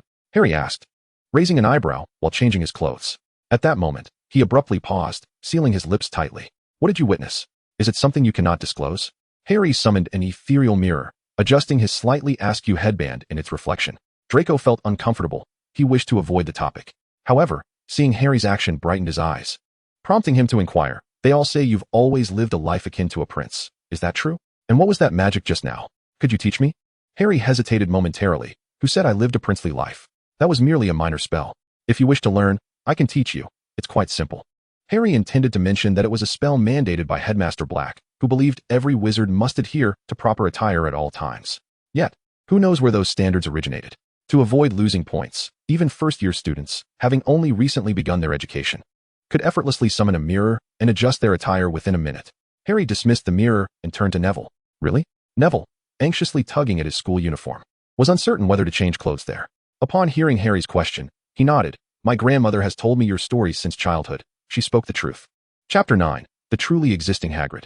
Harry furrowed his brow. He was no longer an ignorant child, having ventured into the world for quite some time. The accounts he'd heard were entirely different from what he knew, indicating that someone was concealing the truth. Based on the information he had gathered over the past few days, something was evidently amiss. If it were not to suppress him, then it was to protect him. As for the reason behind this protection, Harry instinctively touched the headband on his forehead, pondering whether it was due to the person who left that scar. In this light, the current magical realm did not seem tranquil at all. Harry couldn't help but feel a sigh brewing within him. During his time at Hogwarts, aside from the occasional unpredictable whims of Headmaster Black, his only concern during adventures was safety. Now, it seemed that even his safety required vigilance while attending school. "I grew up in the Muggle world. Aside from my basic needs being met, nothing resembled that of a prince," Harry shrugged, addressing the two in the compartment. "How could that be? This is impossible." Neville and Draco exclaimed in unison, one expressing doubt, the other affirmation. "Why is it impossible?" Harry queried. "My grandmother remarked that you have been exceptionally well educated, possessing a wealth of magical knowledge even before your enrollment. Moreover, you do not seem to resemble Neville." His voice dwindled, and he awkwardly fell silent, unsure of how to continue. "What about you?" Harry turned to Draco. Draco, visibly exasperated, exclaimed, "I have ventured into the Muggle world. I have encountered those Muggles. How dare they allow you to associate with those filthy insects?" "You have." Harry was genuinely taken aback.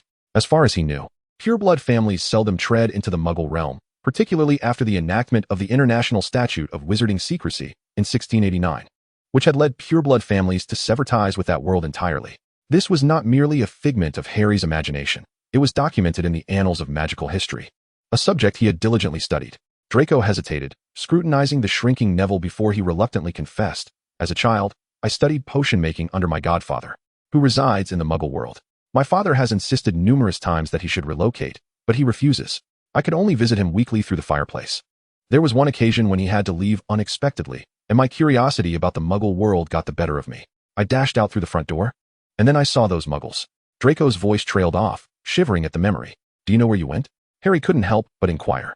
"My godfather's address is at 19 Spider's Tail Alley. As for the Muggle world beyond that, I am unaware, Draco sighed in relief. Pleased that Harry did not press further about what he had witnessed. Harry pondered, stroking his chin, feeling as though he had heard of that street before. After a moment of reflection, he unearthed a distant memory. Aunt Petunia had mentioned it when dealing with grandfather and grandmother's estate in Cockworth.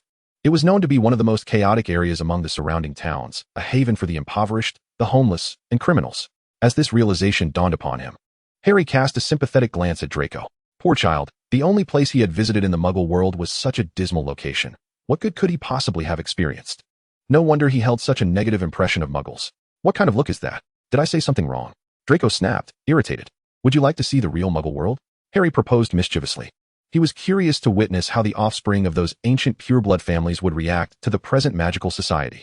Without doubt, the towering skyscrapers outside, the bustling cars on the roads, and the amusement parks Harry had once passed. These were sights they had undoubtedly never encountered. Draco wrinkled his nose in disdain. What is there to see? It's filthy and foul. Harry paid him no mind, rummaging through his bag. After a considerable effort, he finally exclaimed, "Aha! Found it! You too. Stop staring and lend me a hand. This is too heavy." With that, Harry released his grip on the bag, letting it rest on the seat, and grasped the edge of a stone basin that was protruding from it, straining to pull it out. Draco and Neville hurried forward to assist, and together they managed to extract the stone basin from the bag, placing it upon the table. The table held firm, only quaking slightly before stabilizing. Draco examined the intricately engraved stone basin, then glanced back at Harry's bag. "How vast is this bag of yours? This must have cost quite a fortune. The Ministry of Magic has now prohibited the creation of such items. Anything exceeding twice the size of the vessel must be reported. This is what I discovered in the vault." Harry vaguely alluded to the origins of the satchel as he stood before the table with the two others, declaring he would show them the true Muggle world. Pensive, Draco suddenly realized what Harry had retrieved and was astonished. Such an object is now exceedingly rare. Even the Malfoy family does not possess one, though it is said that Professor Dumbledore has one, designated solely for the school's private use, and cannot be removed. Harry chuckled, recognizing Draco's discerning eye. Truly, a testament to his pure blood lineage. "Naturally, I am a Malfoy." Draco beamed with pride. The provenance of this pensive is rather dubious. During his 5th year, while accompanying Professor Fig in search of ancient magical traces, Harry had encountered the pensive multiple times. Finding it quite practical, he discreetly appropriated one, knowing full well that no one would come looking for it. Draco remained somewhat unconvinced, muttering about the unsavory bugs. However, Neville was filled with curiosity, expressing his desire to see it, admitting that he had never ventured into the Muggle world or laid eyes upon it. Harry smiled, assuring him it would indeed be an eye-opening experience. With that, he extracted a strand of silver blue thread from his temple using his wand, wrapping it around a few times before gently placing it into the pensive. He gave the pensive a slight rotation, and the silver blue thread transformed into a shimmering substance that filled the bottom of the basin. "Last chance, would you like to see?" Harry asked Draco with a grin. Draco hesitated, observing Harry's growing impatience as he prepared to pull Neville closer. Finally, he made up his mind. "I will look." With that, Harry grinned and drew Draco over. The three of them crowded around the table. Following Harry's instructions, they gradually submerged their faces into the pensive. In a whirl of sensation, they found themselves on a bustling street. Harry, grasping the dazed pair, pulled them to the side to avoid the speeding cars. Although this was merely a memory and posed no real danger, they instinctively moved aside. "This is outside the Leaky Cauldron," Harry pointed out, gesturing to the location behind them. Next, Harry swiftly guided them through glimpses of the streets, shopping centers, schools, and amusement parks, carefully curated memories devoid of Dudley and his band of miscreants. Within approximately 10 minutes, Harry grasped their arms, leading them away from the memory. "Do you still consider those mere bugs?" Harry inquired playfully, glancing at Draco. Draco shifted awkwardly in his chair, conceding, "What I saw was indeed real." Despite Draco's stubbornness, Harry chose to remain silent. Altering one's perspective is a challenging endeavor. Furthermore, this was likely a remnant of Draco's childhood traumas, which would not be transformed by a mere few minutes of memories, but rather would require the slow passage of time to reshape his thoughts. Harry nodded, inviting Ron to sit down, his gaze lingering on Ron's red hair, lost in contemplation. Red hair, the surname Weasley. Could he be a descendant of Gareth? Thus, Harry inquired, "Have you heard of Gareth Weasley?" "Gareth Weasley must be around a century old," Harry remarked. Ron's face scrunched up in disbelief. 100 years? That's quite a long time. He confessed, "I'm not certain if we have such an ancestor. I've never really paid attention to our family lineage. If you're curious, I could inquire with my dad once we're at school. He would surely know." Ron added, a hint of embarrassment coloring his cheeks. Harry, however, felt no significant disappointment. He too was oblivious to the names of the Potter family's ancestors from a century past. "Well then, thank you." By the way, did your brother bully you?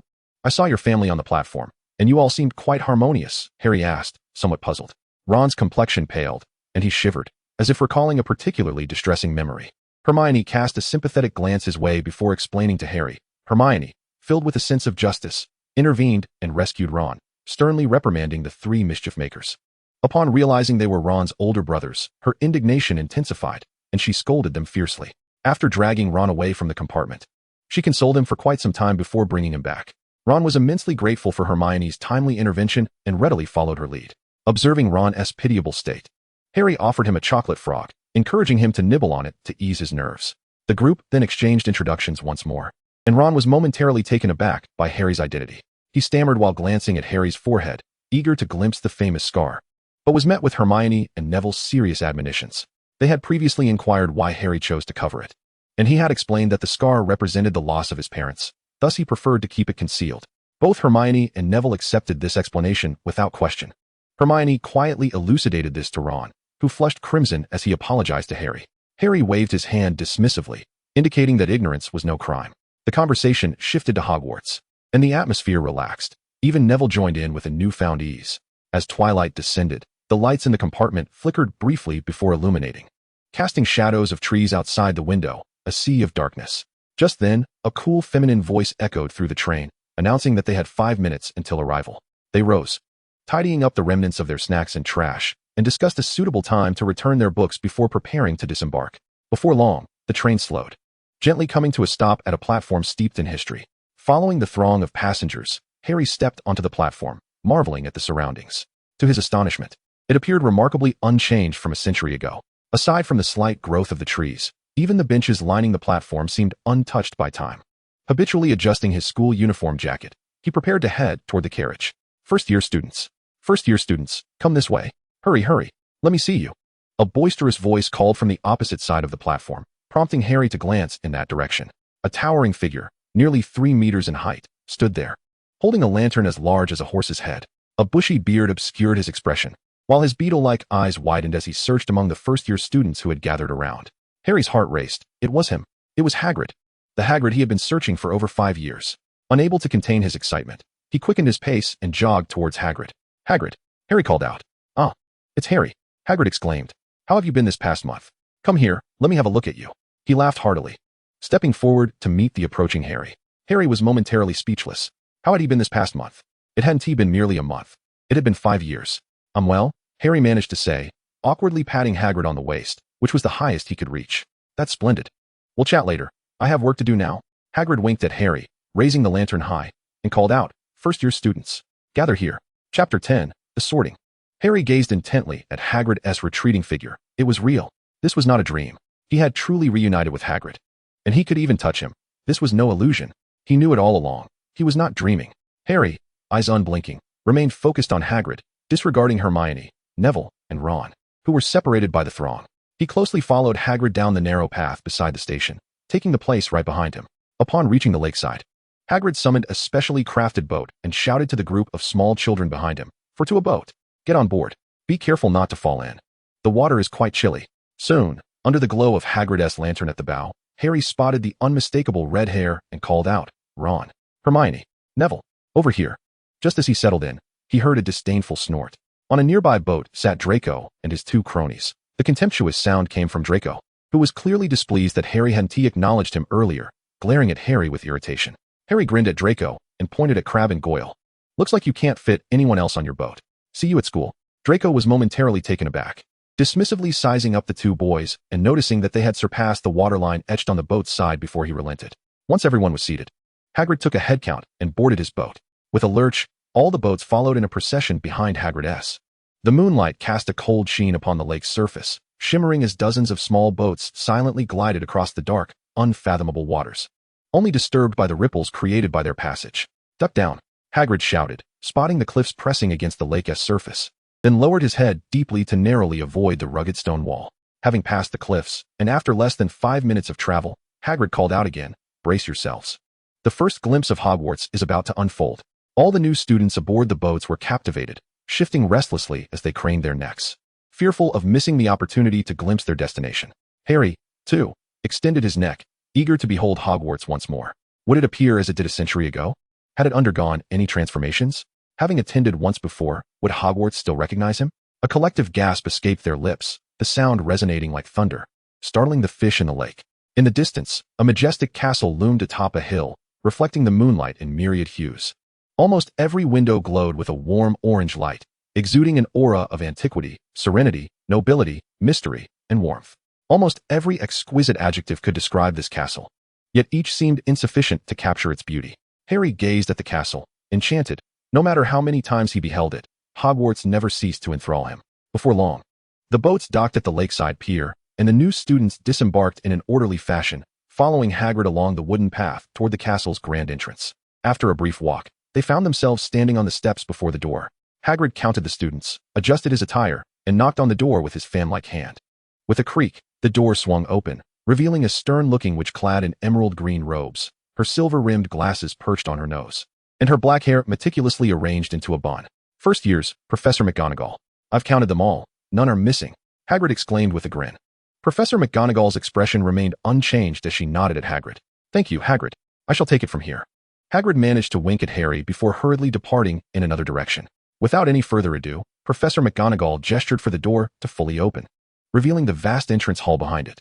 Follow me, she instructed, turning to enter the hall. The new students quietly and swiftly followed suit, jostling against one another, each reluctant to utter a word. Welcome to Hogwarts, Professor McGonagall announced as they ascended the steps, stopping at the top to address the newcomers. The feast is about to commence, but before we begin, there is a necessary ceremony we must conduct. The sorting. Hogwarts comprises 4 houses: Gryffindor, Ravenclaw, Hufflepuff, and Slytherin, each with its own illustrious history and each having nurtured remarkable wizards. Throughout your time at Hogwarts, your exemplary conduct will earn points for your house, while any infractions will result in point deductions. At the end of the year, the house with the highest score will be awarded the House Cup, a significant honor. I hope that whichever house you are placed into, you will strive to bring glory to it. Please take a moment to compose yourselves. After all, the sorting ceremony will be held before the entire school. Professor McGonagall calmly introduced certain aspects of Hogwarts, her gaze briefly lingering on the disheveled attire of the new students before she continued. In a few minutes, when the ceremony is ready, I shall come to escort you. With that, she turned and walked towards an inconspicuous wooden door on the right side of the staircase. Once Professor McGonagall vanished through the doorway, the students began to chatter excitedly about the sorting ceremony. Ron's face turned pale as he shared the experiences relayed by his 5 older brothers with his companions. Harry, however, paid no heed to the buzzing conversation around him. Instead, he closed his eyes and endeavored to summon the magical energy within him, resonating it with the ambient magic surrounding him. A series of shimmering silver bubbles, invisible to others, encircled Harry, appearing and disappearing until a slender beam of light, the width of a finger, remained, quietly swirling around him. This peculiar magic gently enveloped his forehead, penetrating his headband and covering the scar. Harry sighed with relief, though he felt sweat dampening his back and his complexion had grown somewhat pallid. Utilizing ancient magic at the age of 11 proved to be a daunting task. Yet the other young wizards were startled by the ghosts that had just passed by, all wearing expressions of trepidation. Harry blended in inconspicuously among them. Holding a handkerchief in one hand, he hastily combed his hair back with the other, a frown creasing his forehead as he regarded the handkerchief, which had been permeated by ancient magic, rendering it impossible to transform using transfiguration spells. It appeared that his scar would have to be exposed. Here, a hand extended towards Harry, holding a neatly folded white handkerchief embroidered with a fiery dragon in gold thread. Standing behind Draco, she held a scroll of parchment and cast a meaningful glance at Harry's wand and headband. Now, form 2 lines and follow me, she instructed, leading the group towards the grand entrance facing the marble steps, where a cacophony of voices echoed, as if hundreds were conversing within. Professor McGonagall pushed open the door, guiding the newcomers through the vast hall, passing the long tables filled with students, and proceeding to the end of the table where a raised platform awaited. Behind the platform sat a dozen professors, with the illustrious headmaster Dumbledore, clad in a robe adorned with stars and moons, positioned at the center. The students fell silent, craning their necks to catch a glimpse of this year's newcomers. Professor McGonagall placed a 4-legged stool on the platform and produced an ancient, tattered hat. Setting it atop the stool, the hat stirred, its brim parting like a mouth, and began to sing. Quick as a flash, Harry pointed his wand, muttering Silencio. The melody that reached his ears dissolved into a mere faint buzzing, and he exhaled deeply, observing Draco's contorted expression beside him. He could only muster an apology. After all, the Sorting Hat song was a rite of passage for the newcomers, while he, as an upperclassman, was spared from such an ordeal. Until the Sorting Hat came to a halt, Harry quietly released the spell, glancing around to ensure no one had noticed his actions, and finally breathed a sigh of relief. Now, those whose names I call shall step forward for sorting. Professor McGonagall unfurled the parchment in her hands and began to call out names. Hannah Abbott, a round-faced, golden-haired girl, timidly approached. Hufflepuff, the Sorting Hat proclaimed loudly, and the people at the right table erupted into enthusiastic applause, welcoming the girl into their fold. Immediately thereafter, Professor McGonagall continued calling names in alphabetical order. Some took longer, some shorter. Harry watched with keen interest, even though he had witnessed the sorting ceremony numerous times before. It remained captivating. Among them, Hermione was the first to ascend, jogging lightly while murmuring to herself. Gryffindor. Hermione removed the hat and dashed toward the long table against the far wall, greeted by cheers as she took her seat. Next came Neville, who took an inordinate amount of time, almost 3 minutes, before the Sorting Hat finally announced Gryffindor. Neville hurriedly ran toward Hermione, inadvertently carrying off the Sorting Hat with him. A few more names passed before it was Draco's turn. He sat on the stool, and as soon as the hat touched his hair, it declared Slytherin. He smiled smugly, waving at Harry and mouthing for him to join. Harry could only pretend not to see. He had spent 5 years in Slytherin. He had truly had enough of the dim, damp environment and the hideous mere people outside. At last, he heard his name, Harry Potter. The hall fell silent for a moment before erupting in chatter, with some standing to gaze at Harry. He felt like a monkey in a zoo at that moment. As he took his place on the stool, Professor McGonagall placed the sorting hat atop his head, which gradually descended to obscure his vision. How curious. Why do I feel as though I have sorted you before? A thin voice whispered in his ear, making Harry tense as he clenched his fists hidden within his sleeves. Would he be discovered? How odd. I feel a sense of familiarity, yet you are undoubtedly a new student. Where might the discrepancy lie? As Harry listened to the sorting hat's rambling inquiries, he felt somewhat fatigued. How about sorting me first? He thought, concerned that if he waited any longer, the hat might recall something.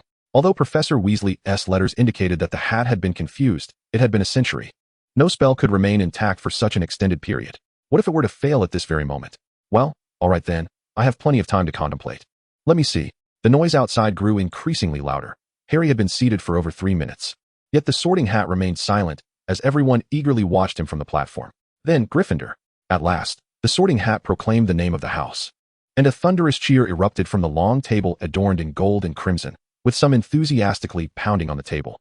Although Hufflepuff and Ravenclaw displayed a hint of disappointment, they offered polite applause. Only the Slytherin table remained silent. Draco's face flushed with anger as he glared fiercely at Harry. Harry removed the sorting hat, placing it on the stool, and gave a slight bow to Professor McGonagall before dashing towards the nearly standing Gryffindor table, where Hermione and Neville waved excitedly, making space for him. Chapter 11. The Disdain for Gryffindor. Harry nodded and smiled at the classmates greeting him, feeling his face nearly freeze in a grin as he settled beside Neville. 3 more were sorted behind him. Lisa Turpin was placed in Ravenclaw, followed by Ron, who was assigned to Gryffindor.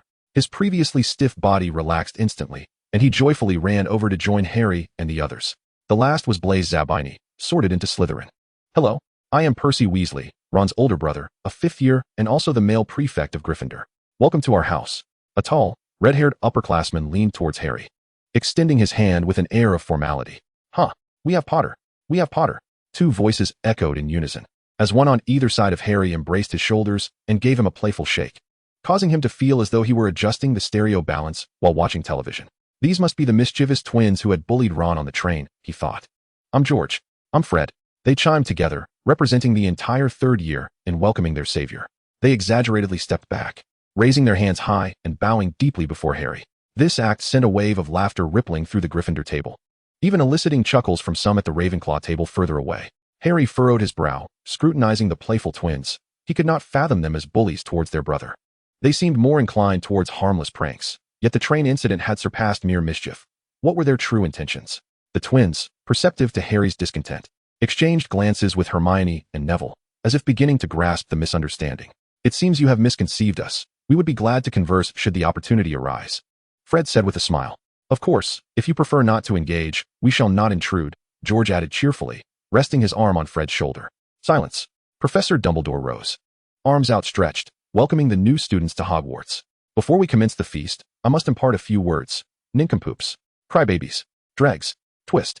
Thank you, everyone. In the blink of an eye, the long table before them was laden with a sumptuous array of food: roast beef, pudding, fried chicken legs, and more, alongside roasted potatoes and vegetable salads, though the latter appeared in scant quantity, eliciting little enthusiasm from the young wizards. Harry, no longer waiting for others, swiftly took some food from the platter and filled his own plate, devouring it heartily. He picked up a cup, glanced at its contents, pumpkin juice. After sipping it, Harry sighed contentedly. The taste of Hogwarts pumpkin juice remained unchanged. Once his belly was filled to a satisfactory extent, he finally had the leisure to heed the conversations around him. The boy beside Ron was regaling tales of his witch mother and muggle father, eliciting hearty laughter from those nearby. Harry listened intently, matching names to faces. The speaker was Seamus, the dark-skinned boy seated next to Neville was Dean, and the two girls a bit further ahead were Parvati and Lavender. Having recognized his classmates, and with everyone's appetites nearly sated, the array of food on the table vanished, making way for an assortment of desserts, fruit pies, cream cakes, jellies, and ice cream.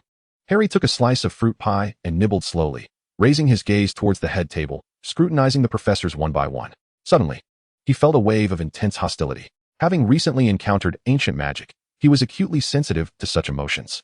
He turned his attention to its source, a professor wrapped in a thick turban who was currently facing away from him, conversing with a dark-clad colleague. Furrowing his brow, Harry recognized this as Professor Quirrell, the very one he had met during his shopping expedition with Hagrid. Yet, he could not fathom why this professor harbored such animosity towards him. Before he could ponder further, he noticed the dark-clad professor was staring intently at him. The gaze was filled with scrutiny, disdain, and a barely perceptible hint of guilt. Guilt? Who was he, and why would he feel guilty towards Harry? This caught Harry's attention immediately. Their eyes met, and the professor quickly averted his gaze, his lips moving as he murmured something to Professor Quirrell, causing Quirrell to drop his fork onto the floor. Harry, turning to Percy, inquired, "Who is that professor beside Quirrell?" "Oh, it seems you are already acquainted with Professor Quirrell. That is Professor Snape, Severus Snape, who teaches potions and is also the head of Slytherin House.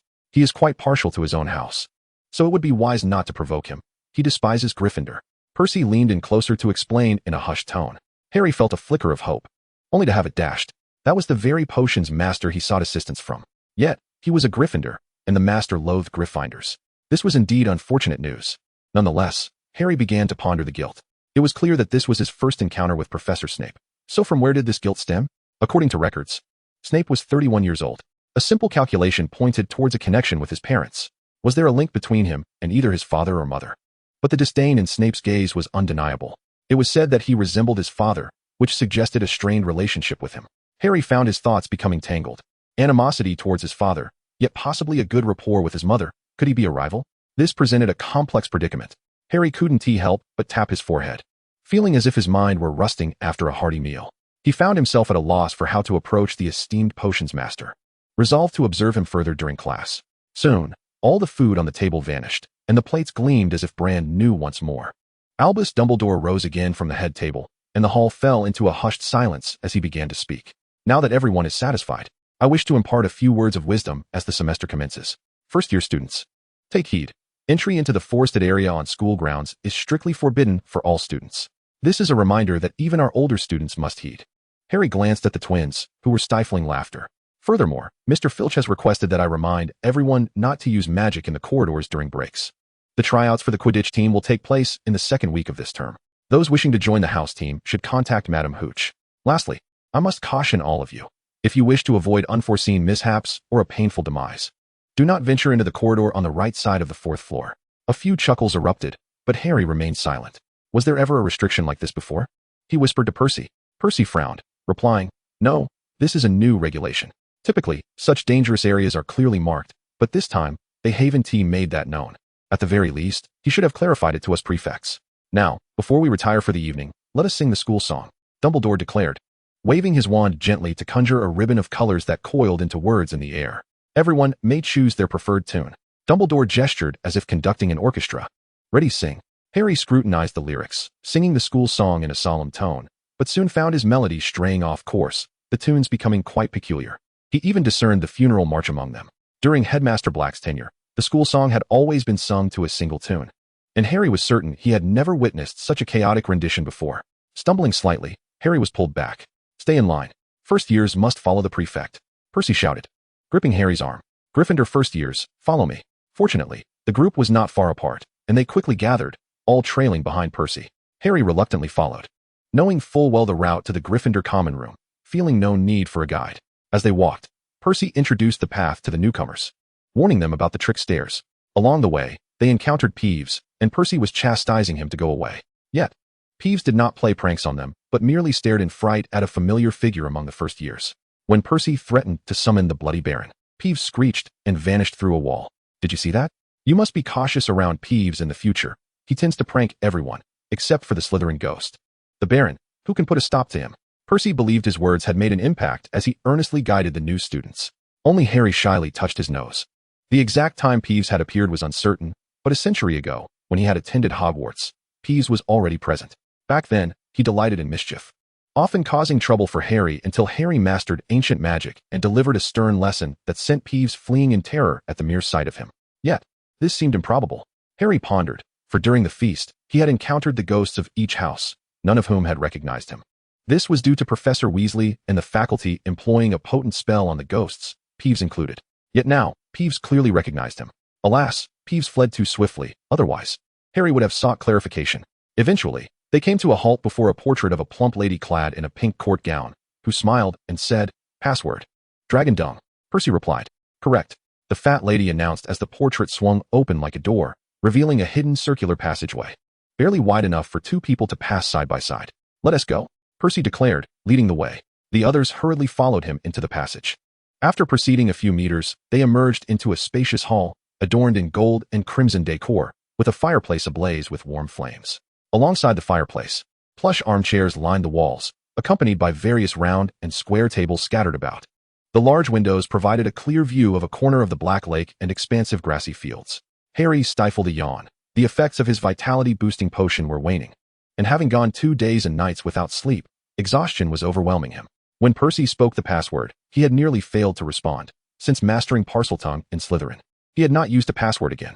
Fortunately, Percy had caught him in the Great Hall. Otherwise, even if he knew the way, he wouldn't have been able to enter the common room. After entering, Percy first guided the girls through one door where the prefect awaited them, then led the boys through another. Inside was a spiral staircase. Ascending the steps, Percy stopped. "Here we are. 5 to a dormitory, with names on the doors. Your luggage is already placed beside your beds. Rest well, everyone." With that, he turned to leave. Harry glanced at the names on the door, found his dormitory, and unsteadily pushed the door open. The polygonal room contained 5 four-poster beds, draped in deep crimson velvet canopies. Spotting his suitcase, Harry mumbled to himself and dashed over, collapsing onto the bed, and within moments, soft snores filled the air. The remaining 4 exchanged glances, and it was Neville who spoke up. Recalling that he hadn't slept the previous night and had taken a potion on the train, the effects must be wearing off now. That explains it. I thought he was simply ignoring us. Seamus scratched the back of his head, offering an embarrassed smile as he spoke. Chapter 12. The Unveiling of Secrets. "No. Harry is quite fine.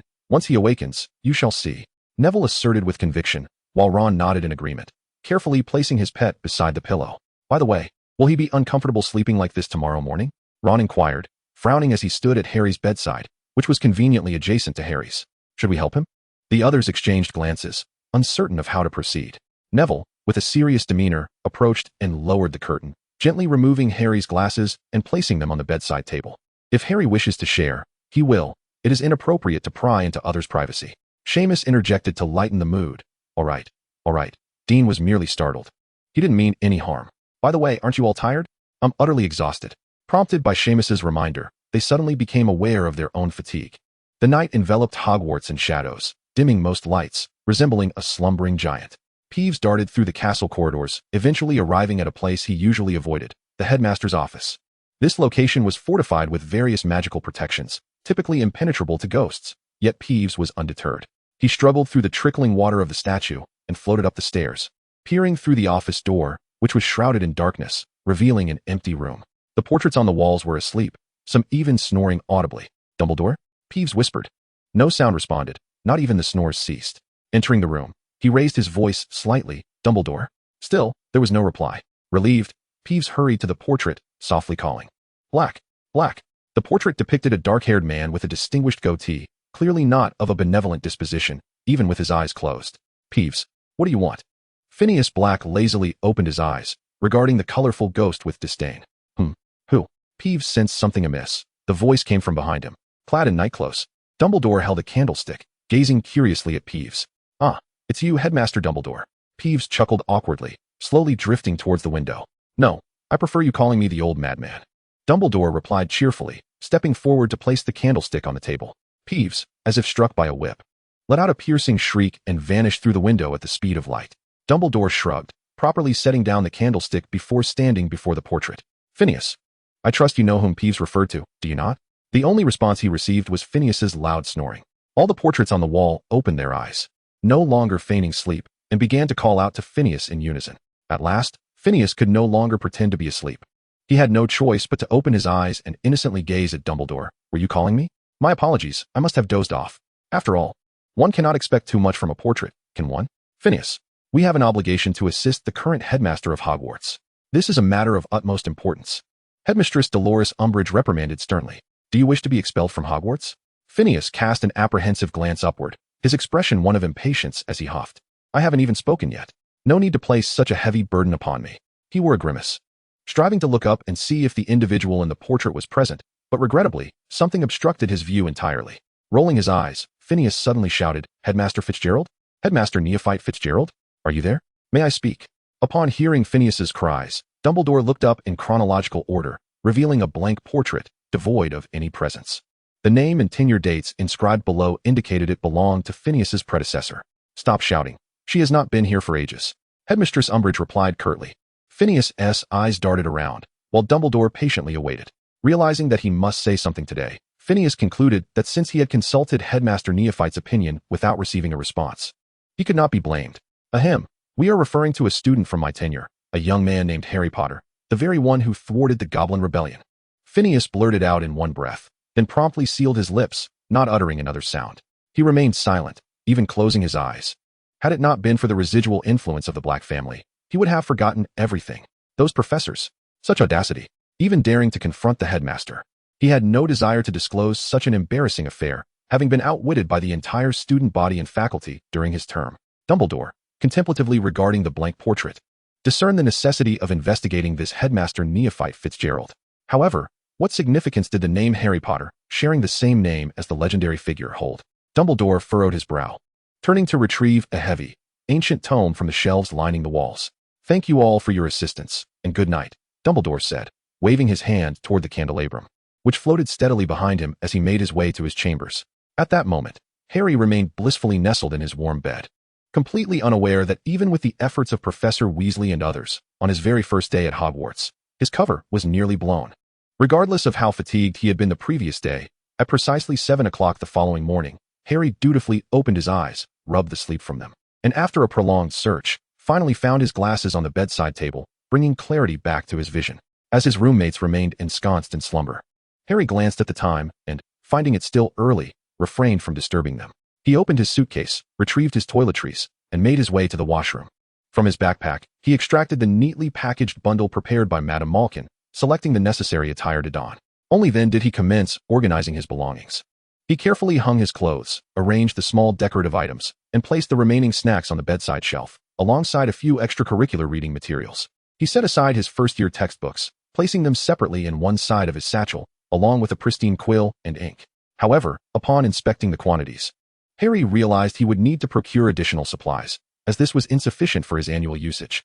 Having finally organized his possessions, the clock neared 8 o'clock. Harry hurriedly called out to each bed, reminding them that they were to gather in the Great Hall.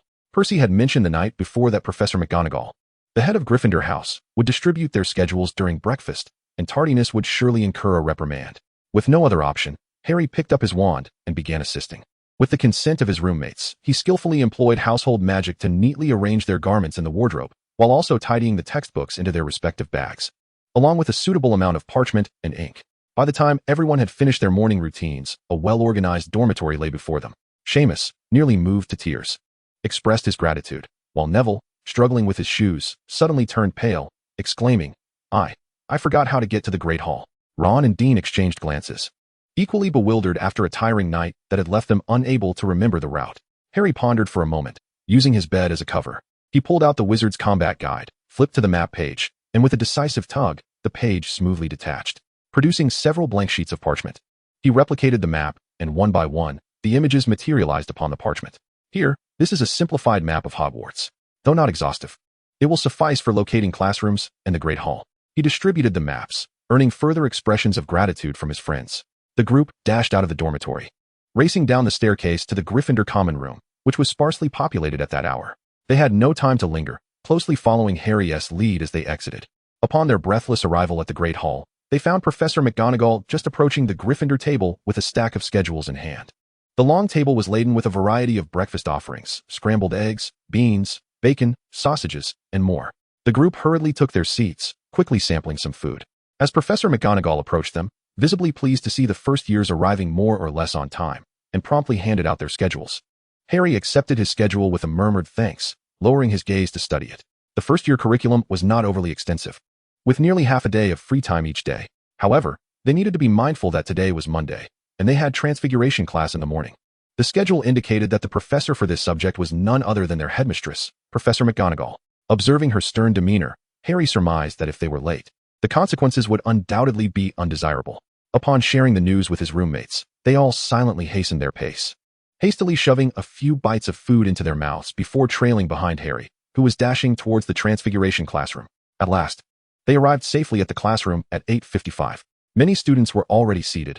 As Harry and his companions rushed in, they found that available seats were scarce. Without uttering a word, they quickly settled into their places and placed their Transfiguration textbooks on the desks before them. Just as Harry sat down, he felt an intense gaze upon him. Looking over, he noticed Draco sitting alone across the aisle, staring intently in his direction. Harry offered an awkward smile. Having already taken his seat, it would be inappropriate to switch places now. Moreover, he noticed a tabby cat on the podium, watching them with keen interest.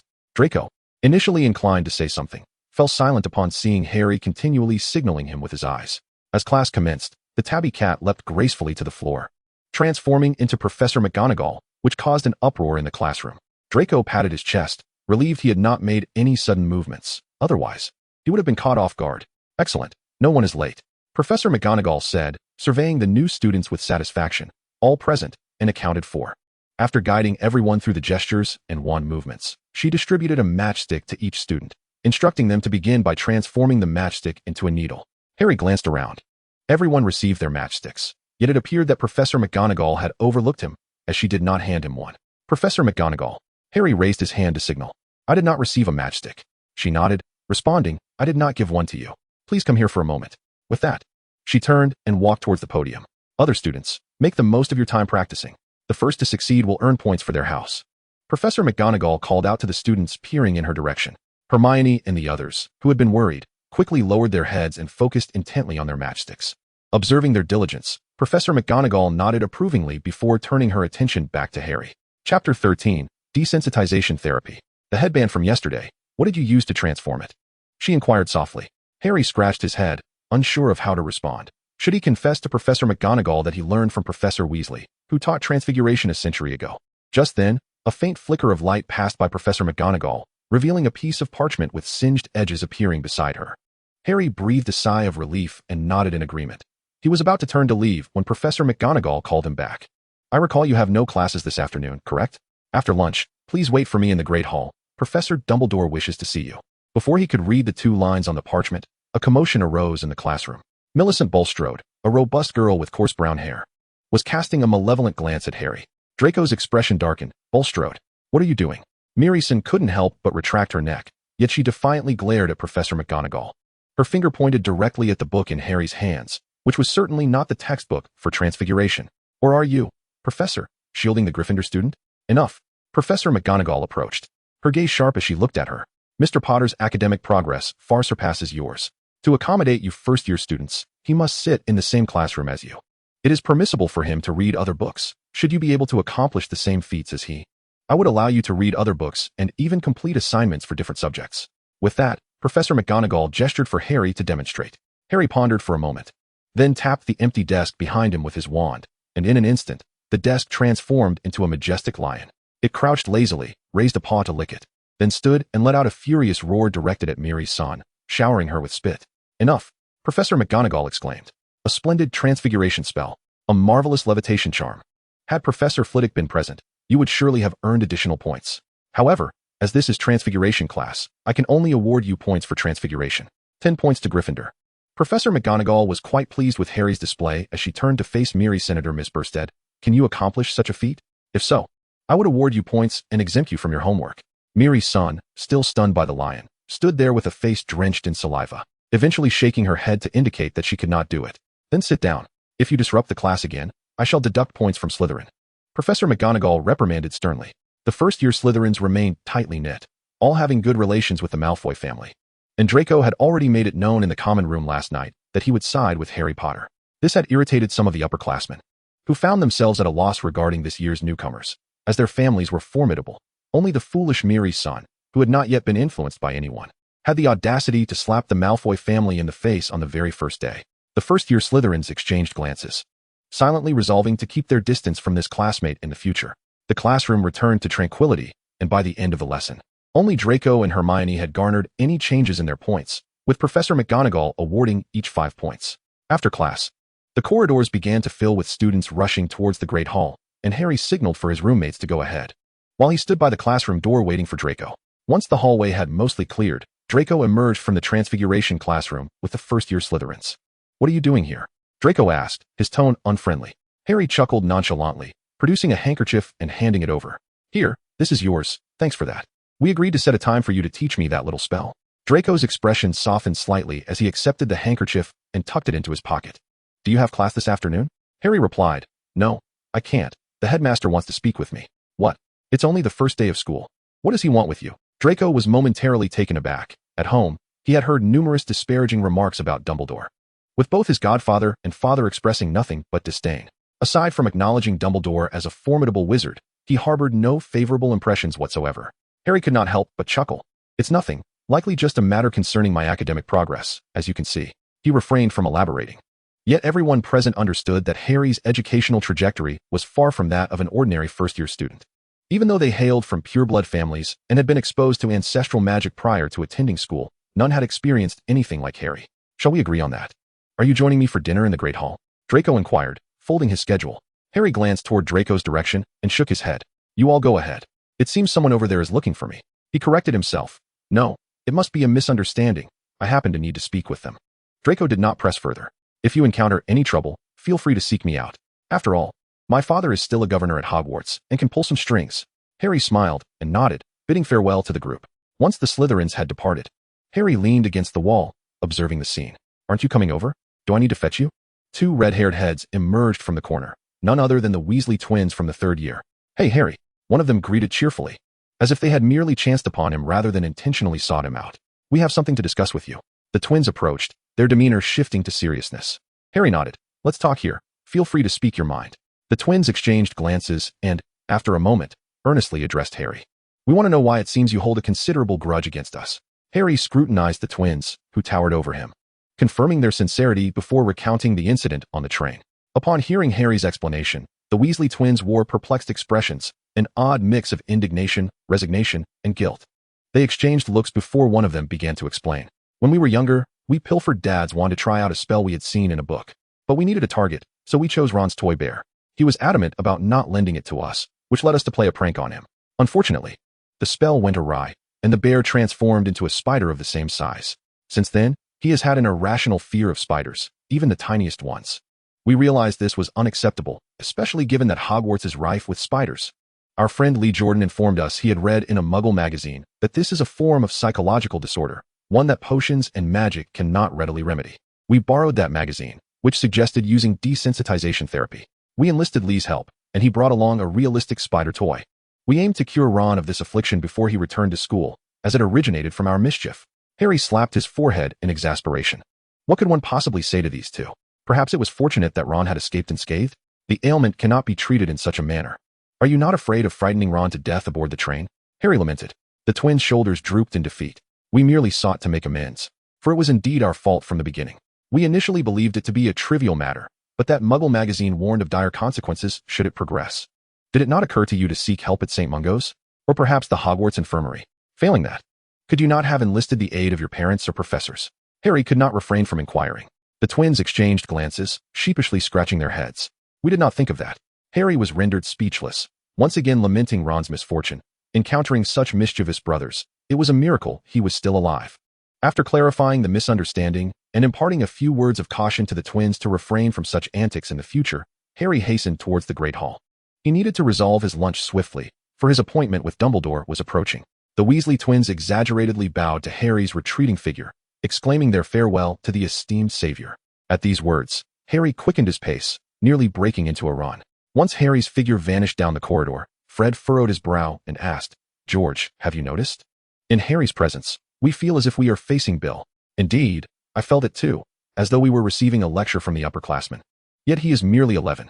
George was equally puzzled by their sudden acquiescence to Harry, lacking any intent to resist. "Oh well, let us not dwell on it. After all, Harry is Harry," Fred remarked. After reaching a consensus, the twins hurriedly made their way to the Great Hall. Moments later, the door to Professor McGonagall's Transfiguration class opened, and she stood behind it, pressing her forehead in exasperation. Truly, I must thank Harry for persuading the Weasley twins, otherwise, this year's first years might have met an unfortunate fate at their hands. Harry sat at the long table, casually grabbing some fries and fish sticks, eating quickly while feeling frustrated.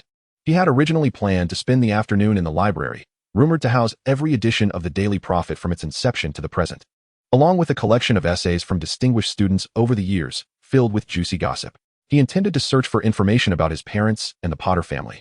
Considering the Potters were also an esteemed pure-blood family, their vault surely could not contain only a mere handful of galleons. Not to mention, he needed to investigate the relationship between his parents and Professor Snape, understanding that would be crucial for addressing his situation, especially since time was of the essence. He had but 1 year, and factoring in the potion brewing time, perhaps even less than a year. However, this plan was now in tatters, and he would have to postpone his visit, hoping Dumbledore's summons would not pertain to anything of great urgency, allowing him more time. Soon his hunger was satiated. Harry wiped his mouth and placed his cutlery at the edge of his plate, causing the entire set to vanish instantly.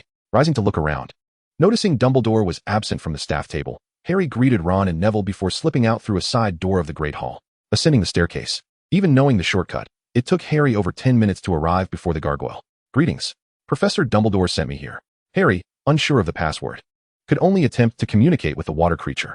After a moment's pause, still there was no response. Hesitantly, Harry glanced at the staircase, pondering whether to return to the Great Hall and inquire with Professor McGonagall or simply wait here. Just as he was caught in this dilemma, the water creature turned its body, revealing a staircase ascending upwards. Resigned, Harry stepped onto it. Ascending the spiraling steps, he eventually halted before a black wooden door. He raised his hand and gently knocked. Chapter 14, Post-Dinner Exercise. The door immediately swung open, yet no one stood behind it. "Professor Dumbledore?" Harry called softly. Following the sound, he noticed a bird perched by the window, upon which rested a magnificent creature adorned in golden-red plumage. "A phoenix!" Harry exclaimed in delight, hurrying toward it. He had always wished for a phoenix and had once rescued one, though it had flown away once healed. It was rumored that phoenixes were exclusive to the Dumbledore family, with each member possessing their own companion phoenix. This one must belong to the esteemed Albus Dumbledore. Harry raised his hand, inquiring with his gaze, "Is it all right?" The phoenix emitted a gentle call, moving closer to Harry's hand. With joy illuminating his face, he stroked the bird's feathers, reveling in the experience, even if it wasn't his own. "Ah, it seems you have already made the acquaintance of Fawkes," came Dumbledore's voice from behind Harry. "Well then, Harry, I hope you don't mind my calling you that. I have summoned you for an important matter." Dumbledore appeared somewhat exasperated. He had contemplated this meeting all morning, but had not anticipated such a scenario. Clad in his robe adorned with stars and moons, his snow-white hair and beard appeared slightly disheveled, and the dark circles under his eyes hinted at a sleepless night. "Please, take a seat. Would you care for something to drink? Pumpkin juice or tea?" Dumbledore moved behind the desk, settling into his chair while rummaging through a drawer. Harry approached and sat in the armchair opposite, replying, "Tea would be lovely, thank you, Professor Dumbledore." No sooner had he spoken than a tray appeared before him, holding a teapot and a cup, accompanied by sugar cubes and milk. The teapot floated gracefully, pouring tea into the cup, while a spoon stirred itself. Harry plucked a sugar cube and dropped it in, followed by a splash of milk, letting the spoon continue its work. Dumbledore observed this scene with thoughtful eyes, finally withdrawing his hand from the drawer, revealing a potion that Harry recognized, an invigorating elixir. After hesitating, Dumbledore uncorked the bottle and downed its contents in one swift motion, then grimaced as he quickly retrieved a handful of cockroach clusters from a nearby cabinet, popping them into his mouth. Harry couldn't help but smirk at the sight of the candy's legs struggling at Dumbledore's lips. This was indeed a different side of the venerable wizard. "I apologize. Age has its toll, and a sleepless night can be rather taxing." Dumbledore swallowed the candy in his mouth and offered a few more pieces to Harry. "Would you care for some?" "No, thank you." Harry promptly declined, for he did not fancy them. "Headmaster Dumbledore, may I inquire why you have summoned me today?" Harry asked directly. Dumbledore, sensing Harry's refusal, appeared somewhat disappointed. He popped the remaining candies into his mouth, chewed them thoughtfully, and then slowly shifted his chair, turning to gaze at the wall adorned with portraits of past headmasters. "I wish to introduce you to a headmaster." Harry's heart raced at this revelation, following Dumbledore's gaze to see Phineas Black. Phineas was wide-eyed, scrutinizing the small wizard whose half-figure was obscured by the desk. He was not well acquainted with Harry's appearance upon his entry to the school, for it was impossible for a headmaster to know every new student, regardless of whether they were a Slytherin. Phineas became aware of Harry only in his 3rd year, when Harry began venturing beyond the school grounds and successfully passed the tests set by various professors. The transformation during adolescence is significant, and the differences between Harry in his 3rd year and his 1st were already pronounced, not to mention that Phineas's most vivid memory of Harry was from his 5th year. Ultimately, however, he recognized him through those large, almond-shaped eyes and striking green irises. "It's you. It is indeed you," Phineas exclaimed, leaning eagerly at the edge of the frame, as if he wished to leap out of the portrait. "Very well, Phineas, I appreciate your enthusiasm, but I now require a discussion with Harry, if you please," Dumbledore said gently. Harry's heart sank, akin to a stone plummeting from his chest to his stomach, heavy and foreboding. Dumbledore then offered an apologetic nod to the other headmasters, drew his wand, and gave it a delicate wave. In that instant, Harry felt as if a bowl had enveloped them both. The whispers faded entirely. The clinking of silverware ceased, and even Fox's song vanished, leaving only the faint sound of a spoon stirring in a teacup. It seemed this quietude was contained solely around the desk. The next moment, Harry's gaze was drawn to the wand in Dumbledore's hand, 15 inches in length, adorned with numerous knots and scars. This wand was all too familiar to Harry. He had not merely seen it, but had wielded it himself, though only within an illusion. The sensation was unmistakable. This was the genuine article. Dumbledore, noticing Harry's focus, inquired, "Do you recognize it?" Harry instinctively followed Dumbledore's hand with his gaze, nodding reflexively before shaking his head. Dumbledore chuckled heartily. "Harry, let us converse candidly. Last night, Peeves sought out Phineas in the dead of night, and he informed me that a century ago, there was another Harry Potter, a renowned student of his time, who vanished after his 5th year. His actions were significant enough to leave a mark on the history of magic. Strangely, however, despite my extensive research last night, I found no trace of him, save for fragments in an obscure historical novel by an ancestor of the Weasley family. Upon reflection, I discern a striking resemblance between the Harry Potter of yesteryears and your present self. Nay, one might assert it is an exact likeness. The lightning-shaped scar, the slender physique." Dumbledore spoke slowly, and then, based on the traces left by Phineas, I sought information regarding Headmistress Neophor. She is conspicuously absent from the portraits. Initially, I presumed she merely frequented the office infrequently. However, upon consulting previous headmasters, they unanimously stated that since Phineas's tenure, her portrait has not graced the walls. As the current headmaster of this esteemed institution, I possess certain obscure privileges. Through these, I discovered a secret chamber that has never been marked on any map. Regrettably, despite employing various methods, I was unable to unlock that door. Harry listened intently, having resigned himself to his fate. It was merely one evening. Yet the preparations made by the Weasley professors were systematically unraveled by the elder before him. What could he do? He could only accept his lot. Yet, as this thought crossed his mind, a flicker of hope ignited within him. Could he possibly seek the headmaster's assistance? "Well then, headmaster, what is it you wish to know?" Harry straightened his posture and regarded Dumbledore earnestly. Given the circumstances, he should strive for some advantages for himself. "Are you still Harry Potter?" Dumbledore inquired. His brow furrowed as he scrutinized the young boy before him, pausing for a moment before speaking again. Harry, perplexed, responded, "Who else would I be?" Dumbledore's gaze settled upon Harry's forehead, where a meticulously crafted brown headband embroidered with gold thread perfectly concealed the unsightly scar. Harry was bewildered by the sudden intensity emanating from the elder, which made him tense, reminiscent of his encounter with the dragon. What manner of wretched soul is this? Dumbledore relaxed slightly, then posed his question. Harry grimaced. "It resembles a skinned house elf, devoid of thought and awareness, merely clinging to my soul. After extensive research, I discovered it to be a fragment of a soul. With Professor Fig's assistance, I vanquished it, and thereafter, my scar vanished. This transpired during my 4th year." He paused before continuing. "Later, upon further investigation, I realized such occurrences typically arise during the creation of a Horcrux. Yet at that time, I could not fathom why I would become one. Eventually, I delved into my most distant memories and beheld my mother shielding me, illuminated by the light of the killing curse. Can you still eradicate it now, absent Professor Fig's help?" Dumbledore queried, his mind brimming with questions. After a moment's contemplation, he selected the one that concerned him most. Harry nodded. "Certainly. Although Professor Fig's assistance was invaluable, the primary effort must come from me. Should the need arise again, I would not hesitate. However, I will require the environment of Hogwarts, at the very least a day's time. I had intended to resolve it over the weekend." Dumbledore's fingers tapped rhythmically upon the table, his gaze imbued with contemplation and inquiry. After a considerable time, he finally inquired about Harry's tale from a century ago. Harry began recounting his experiences from his enrollment, selecting several notable events to elaborate upon. For an entire afternoon, Harry shared the stories of his past, until the evening descended and his stomach emitted a rumbling sound. Oh dear, has time slipped away unnoticed, and it is already this late? Dumbledore expressed his astonishment at the automatically lit candles. Would you mind indulging in a bite with me? I fear the dinner in the Great Hall has long since concluded. What could Harry say? He could only nod in agreement.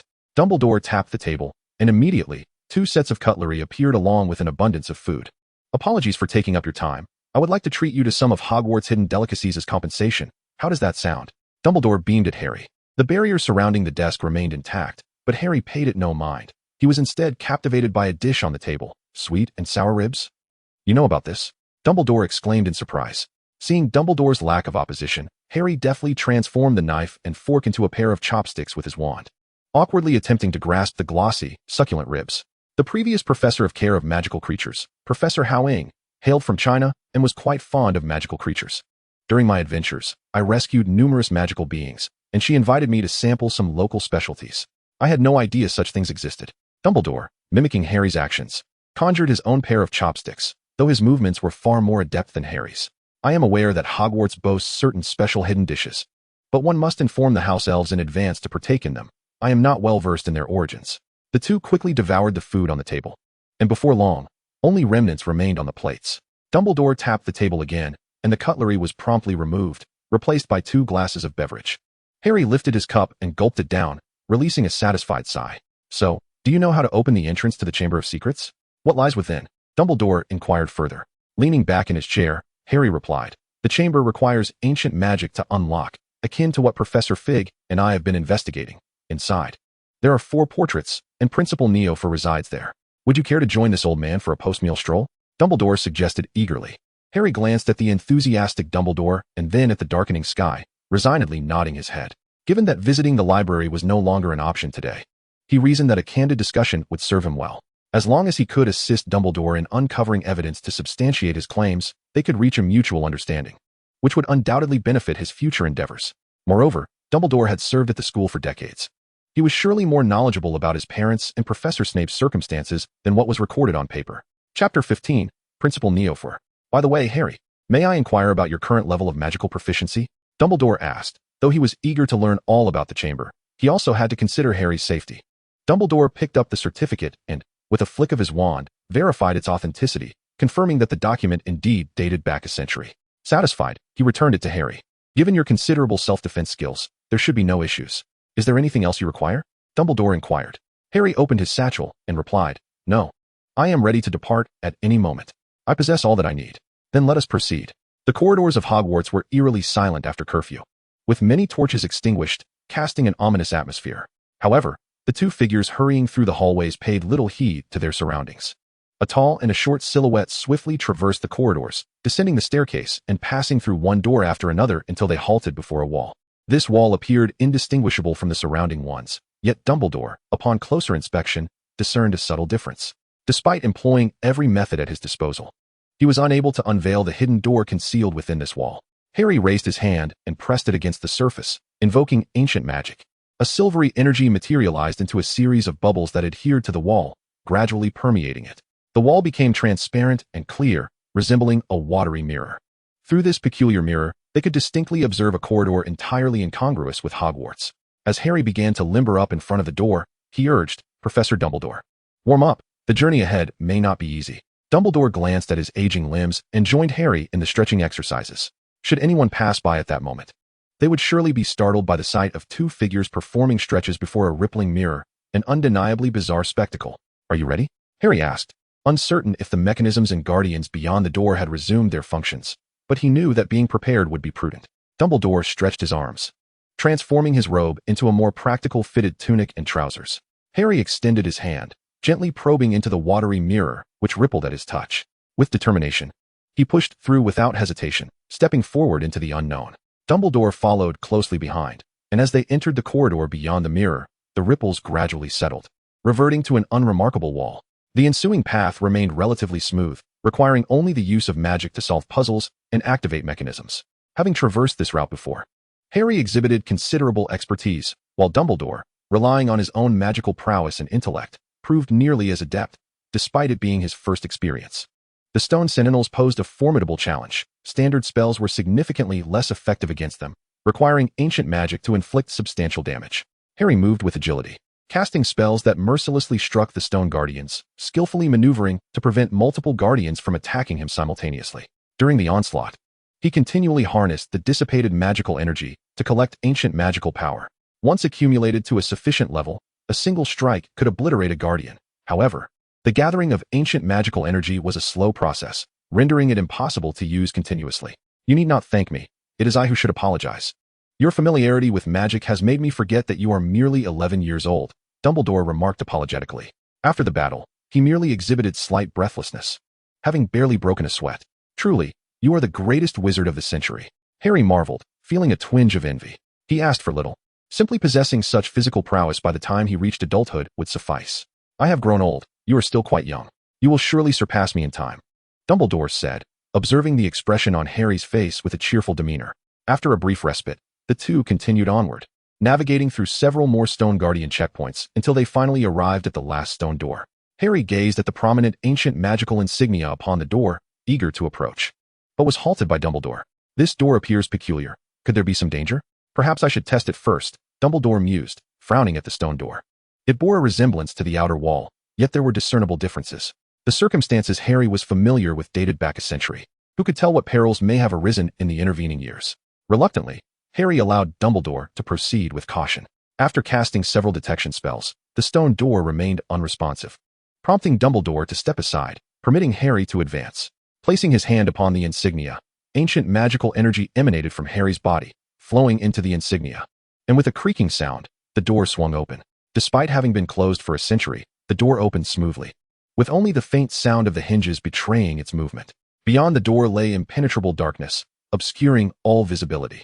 As soon as they stepped inside, the door closed behind them. Glow. Dumbledore illuminated his wand, though the effect was less than satisfactory, casting light only upon the platform where they stood. Dumbledore attempted to amplify the magical energy, but the surrounding darkness devoured the light like a bottomless beast, proving futile. Taking a few steps forward revealed a platform at Dumbledore's waist height, conspicuously empty, as if something were missing. Suddenly, Harry recalled something, halting Dumbledore's advance. He rummaged through his satchel for some time before retrieving a somewhat tattered book. Feeling the weight of Dumbledore's gaze upon him, Harry's cheeks flushed slightly. This book had originally belonged to the restricted section of the library, but he had taken it without returning it. He wondered if the school had any record of this book. If he were to be confronted about his theft at this moment, he would hardly be innocent. Forcing himself to disregard Dumbledore's scrutiny, Harry hastily approached and placed the book upon the platform. A peculiar luminescence spread across the surface, igniting the braziers adorning the surrounding walls, casting a brilliant blue flame. Once all the braziers were ablaze, the light did not cease. Instead, it converged upon the ground. The edges of the floor began to illuminate with azure light, as though the floor itself had vanished. The interplay of light and shadow formed a colossal map, vividly revealing vast, shimmering mountain ranges. Dumbledore stood before the railing, meticulously observing the ground, and after a moment of astonishment, he recognized it as Hogwarts. Harry approached, comparing it with his memories. He noted that the shimmering spots on the mountains had significantly diminished, leaving only 2 locations ablaze with blue light. Upon correlating the map, Harry discerned that these 2 spots represented Hogwarts and Hogsmeade, while the once vibrant wizarding villages surrounding Hogwarts had vanished. Professor Newfer, Harry exclaimed, hastily descending the steps to stand before the grand portrait. Is this the current headmaster? Newfer inquired, glancing at the towering figure behind Harry. Harry swiftly introduced. This is Professor Dumbledore, Albus Dumbledore. Good evening, madam, Dumbledore said, bowing respectfully to the portrait. Newfer lifted her skirts in response, returning the gesture. Well then, Mr. Potter, thank you for escorting the current headmaster here. You need not involve yourself further. A good student ought to retire for the night. Harry was taken aback. What is this? A bridge burned? Ignoring Harry's protest, Dumbledore acquiesced to Newfer's suggestion and summoned Fawkes, forcibly transporting Harry before the fat lady. Fawkes vanished as soon as he delivered Harry, leaving him grasping at air. The Professor of Charms, Phileas Flitwick, was the head of Ravenclaw House. Flitwick was a diminutive man with unusually large ears, rumored to possess fairy ancestry, and was once a champion in the dueling championship. Before the lesson commenced, he held a roster for attendance, and upon calling Harry's name, he excitedly toppled from his stool, eliciting gasps from the crowd. During the lesson, Professor Flitwick refrained from allowing the students to use their wands, instead elucidating the intricacies of wand movements, the composition of spells, and their pronunciation. It was not until the lesson was nearly concluded that Flitwick turned his sparkling gaze towards Harry. "I heard from Professor McGonagall that you have been granted an exemption from homework in her class. You know, if you can articulate this." Flitwick trailed off, his attention fixed on the textbook in Harry's hands. Flitwick was elated, exclaiming, "Excellent. Truly marvelous. Your spellcasting is remarkable, Harry. As a reward, I shall also grant you an exemption from homework." The classroom erupted in astonishment, with everyone casting envious glances at Harry. This time, however, no one dared to voice dissent. The last student who had protested was still being ostracized by their peers. Upon exiting the charms classroom, the students surged towards the great hall like a pack of ravenous beasts, for teenage boys are always at their hungriest during mealtime. Having swiftly concluded their lunch, Harry and his companions hurried towards the entrance hall, intending to exit the castle and attend their herbology class in the greenhouse situated to the north. The class was taught by Professor Pomona Sprout, the head of Hufflepuff House, a plump witch who perpetually donned a patchy, earth-toned robe, often stained with the hues of soil and foliage. Upon their arrival at the greenhouse, the students found her already waiting, though prior to the commencement of the lesson, she had been discreetly tending to the magical plants necessary for their studies amidst the lush greenery. When the class bell rang, Professor Sprout emerged from the foliage, greeting the students warmly and taking attendance. The herbology professor before him was a stark contrast to Professor Mirabelle Garlick, who had taught him for 5 years. Garlick was a radiant witch, her charm and beauty akin to that of the sun itself. Even after years of adventures, Harry would confidently assert that she was the most beautiful witch he had ever encountered. From 1st to 7th year, Garlick had captivated the hearts of many at Hogwarts. In contrast, while Professor Sprout was by no means lacking, it was evident that the two women possessed entirely different styles. Yet both exuded a comforting warmth that was undeniably inviting. This discrepancy left Harry feeling somewhat disoriented. Despite their similar demeanor, their differing appearances were enough to perplex anyone. Consequently, when Professor Sprout called his name during attendance, it took Harry several moments to respond, prompting him to hurriedly acknowledge her. Throughout the lesson, Harry remained in a daze. Though his herbology grades remained satisfactory, bolstered by his prior review of first-year material, which spared him from any significant issues. While his friends were concerned about his state, they refrained from voicing their worries, merely pulling him along to the history of magic classroom. In Chapter 16, titled "A Newspaper as Tall as Hagrid," it was unfortunate that even after a century, Professor Binns' class remained unchanged. Harry endeavored to keep his eyes wide open, determined to endure, especially since he had recently acquired a passing grade in history of magic and wished to challenge himself further. However, he overestimated his endurance. Although he managed to last 5 minutes longer than his peers, he ultimately succumbed to slumber 10 minutes into the lecture, collapsing onto his desk. The sole consolation for Harry was that, just before he fell asleep, he caught a glimpse of Hermione diligently taking notes, ensuring he would have a source for future study materials. "Wake up. Class is over," Hermione said, as she packed her bag, casting an exasperated glance at their classmates, who were sprawled across their desks in slumber. Regardless of gender or house, everyone was sleeping soundly, oblivious to Professor Binns' departure.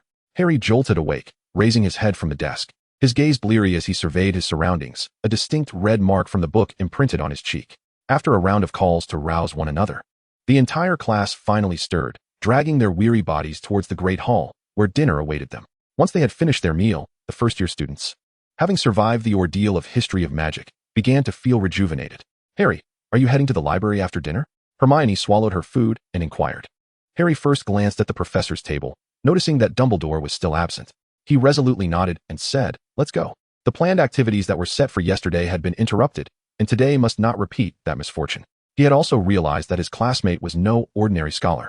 Having her assistance in gathering information would undoubtedly be far superior to undertaking the task alone. However, he needed to ponder carefully on what reward he could offer Hermione to enlist her help. The quartet, having made their decision to head to the library, hastened their dining, bidding farewell to their familiar companions at the long table before making their way to the library. Upon their arrival, twilight had begun to descend, yet the library was aglow with candlelight. Torches illuminated the walls, and numerous floating candles cast a bright radiance throughout the entire space, rendering it as bright as day. Hermione swiftly located an unoccupied long table and beckoned her companions to gather quietly. "We must keep our voices down. It's best not to speak at all," she cautioned. "Over there is Madame Pants, the librarian. If you need assistance in locating any books, you may ask her for help. But be wary. She has a particular disdain for those who do not cherish books. If she catches you mistreating one, you will certainly be expelled." Leaning in, the four of them listened intently to her introduction. Harry was astonished. Despite their rigorous schedule as first-year students, Hermione had managed to grasp the library's general rules so quickly. Truly, he had not misjudged her capabilities. With remarkable speed, Hermione unfurled her assignments, adeptly retrieving several reference books from a nearby shelf, and promptly began writing the essays assigned by their professors that day. Ron and Neville stared in disbelief at Hermione's swift movements. They had yet to even comprehend the direction of their essays, and she was already writing. Observing her, it was evident that her quill danced across the page, producing minuscule, densely packed script. Had it not been for her occasional pauses to consult her materials, they would have suspected she could finish the assigned length in one continuous effort. While Harry was exempt from the assignment, Professor McGonagall had nonetheless left him with requirements for an essay, which he could afford to complete over the weekend. He sought out a few books from the shelves to offer to his befuddled friends, encouraging them to attempt their essays, or at the very least, to read the texts.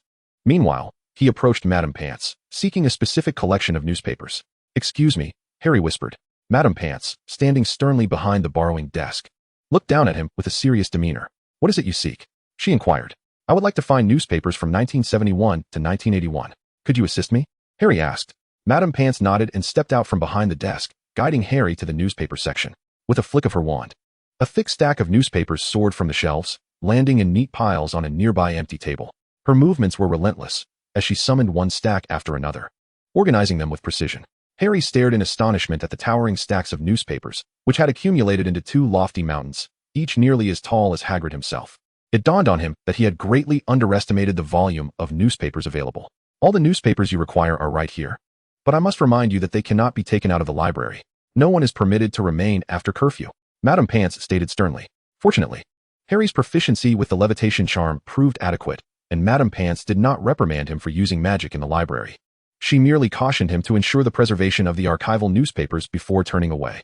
Harry began his search through the newspapers, commencing with those from 1971, the year his parents had just begun their schooling. However, they were not particularly famous, and the papers contained little beyond reports of dark deeds committed by sinister figures and news of the victims. The entire year's worth of newspapers was filled with such grim accounts, weighing heavily on Harry's heart. The lists of victims and the despairing faces captured in the moving photographs compelled him to hasten his search. With remarkable speed, Harry employed a minor charm devised by Omnimus to sift through the stacks, looking for the surname Potter. Aside from a few advertisements for magical shampoos, no other relevant information surfaced. It wasn't until he reached the newspapers from 1979 that the surname appeared more frequently. He immediately set aside the old papers in his hands and carefully extracted the ones from that year. On February 14, 1979, the sole heir of the Potter family, James Potter, married a Muggle-born witch from Gryffindor, accompanied by a photograph. Harry's finger lingered over the image, which depicted a large gathering of people. At the center stood a pair of joyous young individuals, a man with tousled black hair and round glasses, and a woman in a flowing gown, beaming with happiness while holding a bouquet. Beside the man stood a strikingly handsome friend, who was casting a shower of confetti over the couple with his wand, while a somewhat frail-looking man lingered at the edge of the crowd, smiling at the revelry before him. A diminutive figure flitted through the photograph, only revealing a shadowy silhouette without a discernible face. Harry gazed at the photograph for some time, reluctant to turn the page. He felt a strong impulse to cut out the image, but the watchful eyes of Madame Pants nearby quelled that thought. Perhaps he could wait until midnight to stealthily copy the newspaper instead. On April 20th, 1979, James and Lily Potter, under the leadership of Frank Longbottom, became Aurors, successfully apprehending several dark wizards and thwarting the persecution of Muggles by the mysterious figure. On June 15th, 1979, the renowned Auror couple faced a pursuit by the dark forces, valiantly repelling an assault from Death Eaters and emerging unscathed. On August 3rd, 1979, the illustrious Auror couple, along with the Longbottoms, once again confronted the mysterious figure, successfully rescuing a family of wizards of Muggle descent. From that point onward, until he had perused all the newspapers up until December, Harry found no further information. After a moment of contemplation, he began to sift through the newspapers from 1980. The coverage concerning the Potters in that year was scant, with only a report in January detailing their third escape from the clutches of the mysterious figure. With only the final year remaining, Harry glanced at the time and realized with surprise that he had been immersed in these newspapers for over 2 hours. Curfew was fast approaching. He hastened his pace and opened the last stack, the newspapers from 1981. The articles from the first half of the year were still a succession of tragic news stories, and Harry did not scrutinize them closely until he caught sight of a familiar name in the August edition. It reported the rescue of the Longbottom family, whose parents had been driven to madness, though fortunately their child had survived and was entrusted to the care of the elder Longbottom. Pausing momentarily, Harry continued to leaf through the papers until he reached the edition dated November 1st. The front page bore the jubilant news of the mysterious figure's disappearance. adorned with expansive photographs of wizards celebrating in various locales. The second page heralded the Savior's Star, Harry Potter, featuring a photograph of a sleeping infant. The lightning-shaped scar on his forehead unmistakably prominent. It was not until the third page that news of the Potter couple appeared, stating simply that they had met a tragic end at the hands of the mysterious figure. Harry stared blankly at this page, frozen in place for a considerable time. It was not until Mrs. Pants approached him to inform him that curfew was imminent and the library would soon close, that he finally rose to gather the scattered newspapers. Harry expressed his gratitude politely before making his way outside, where Hermione and the others had been waiting for him. Noticing Harry's troubled expression, Hermione and the others were immediately concerned. "What's wrong?" Hermione asked first. Harry rubbed his face, responding, "It's nothing, just some information about my parents." As he said this, he cast a glance at Neville, who appeared worried but entirely oblivious to the connection. The other three could only hastily keep pace with Harry. He was right. If they were caught, points would be deducted. After 2 days of classes, everyone understood how precious those bonus points were. While the ease of losing points was something no one wished to experience, Harry lay on his bed, the heavy drapes drawn around him, transforming his bed into a cozy little tent. In the dormitory, Seamus and Dean were still bickering over the rules of wizard chess, while Ron eagerly offered suggestions. Neville, however, remained detached, muttering something to himself on his own bed, sounding as if he were reciting. The commotion outside only heightened the tranquility within the confines of the drapes. Harry stared at the patterned fabric above him, his mind clouded with images of a wedding photograph in a derelict house. Eventually, after an indeterminate amount of time, the noise beyond the drapes subsided, leaving only the faint sounds of snoring. Harry rubbed his eyes, murmured a soft phrase, and closed his eyes, preparing to surrender to sleep. There was no need to rush. Everything must unfold in its own time. The newspapers had merely stated that the individual had disappeared, not that he was dead. Yesterday's conversation with Dumbledore revealed his attitude, which confirmed that the wizarding world is far from the calm it appears to be. He had perused the newspapers over the past few days, filled with trivial matters. If something could provoke Dumbledore's vigilance, it surely would not be insignificant. From the limited information available, the most plausible threat is the dark wizard Voldemort, who has ravaged the magical realm for over a decade. Take it slow, Harry reassured himself. His eyes tightly shut, fearing that opening them might betray his murderous intent. As he pondered, drowsiness gradually enveloped him, and somehow, he drifted into slumber. On Wednesday morning, the class was Defense Against the Dark Arts. Upon entering the classroom, Harry wished he could seal his sense of smell. The overwhelming stench of garlic, mingled with a foul odor, permeated the air. It was no better than that of a troll. After enduring for several minutes, Harry could no longer withstand it. He rummaged through his bag for a half mask, sprinkling it with peppermint oil to wear on his face, which somewhat mitigated the smell. Demonstrating this, Harry inspired his classmates to follow suit. Those without masks used handkerchiefs, while others, lacking any options, sprinkled oil on their sleeves to cover their faces. Some even resorted to using a small paper cutter to slice a piece of fabric from their shirts to shield their faces. Professor Quirrell watched, bewildered, as students excitedly exchanged oils and cloths, stammering an explanation that this was to ward off the scent of vampires, yet his words fell on deaf ears. Had it not been for the fear of losing points, the students would have likely fled. Even after resolving the olfactory issue, Harry remained discontent. For Quirrell merely read from the textbook, stumbling over the words, unable to articulate anything not directly from the pages, let alone impart any defensive spells or experiences. Chapter 17. Draco is truly a good person. Even while reading, Quirrell's stuttering was less efficient than if the students had simply read themselves. As Quirrell noticed Harry's actions, his expression flickered for a moment, so fleeting that no one else noticed, yet he continued to read haltingly. This time, without any distractions. Harry distinctly sensed the hostility emanating from Quirrell. Moreover, there was an oddly familiar feeling accompanying it. When Quirrell turned around, Harry immediately lowered his head, focusing intently on his homework. If the opportunity arose, he would inquire with Professor Dumbledore about Quirrell's true nature. In uncertain times, it is wise to conceal one's thoughts. As the bell rang, the students rushed towards the door, the sound of Quirrell assigning homework drowned out by their haste. Harry pretended not to hear, quickly exiting the classroom. Pulling down his mask to inhale deeply the fresh air outside. After swiftly devouring a chicken leg, the group hurried towards the History of Magic classroom, grumbling about the day's lessons. What on earth was that? Quirrell in the morning, and Professor Binns in the afternoon. After a refreshing midday nap, Harry noticed Draco dawdling in the classroom and suddenly recalled their agreement. Today, he was supposed to teach him the mirror spell. Harry turned to his friends, inquiring if any of them wished to join him. Aside from Hermione, who exhibited an avid interest in all spells, the other two showed no enthusiasm whatsoever. Ron grimaced at Draco in the distance, hesitating to voice his disdain. However, Harry paid him no mind. He had witnessed enough discord within the house to be unfazed. Gareth and Sebastian had bickered since their first year, yet Harry managed to get along with them quite well. Neville, what about you? Would you like to come along? Harry asked. After a moment of contemplation, Neville shook his head. No, I need to head to the library. I've been struggling with many of my classes lately and need to study more. Upon hearing this, Hermione hesitated as well. She too wished to visit the library. Yet she was reluctant to miss out on the small spells that Harry was teaching, given that the Malfoy family, being pure-blooded, was keenly interested in such magic. Her intrigue only grew. Nonetheless, Harry's invitation ultimately prevailed. After all, the library would always be there, but Harry's guidance was a rare opportunity. Hermione believed that. Despite their camaraderie, it was not appropriate to take Harry's expertise for granted. Having observed his exceptional skills over the past few days, she realized that his challenges were far beyond the trivialities of their current studies. As a friend, she felt she should not be a hindrance by bringing up minor issues. As they exited the classroom, Draco quickly caught up with them, cheerfully greeting Harry. Upon noticing Hermione, he merely nodded in acknowledgement, not feeling the need to elaborate further. Draco had not brought along Crabbe and Goyle, as he deemed their presence a distraction to Harry's time. It was best not to irritate him. Contemplating for a moment, Harry led the two outside the castle. By the edge of the Black Lake stood a few grand trees, behind which lay a small patch of grass, both secluded and cool. In the past, Harry had relished reading and practicing magic in that very spot. The spell is called the Water Mirror, and you need to wave your wand in this manner. Accompanied by this gesture, Harry stated without delay, commencing his instruction as soon as they arrived. The essence of this spell was to create a mirror of water from the moisture in the air. It was advisable to practice near a water source initially, but once familiar, one could summon it at any time.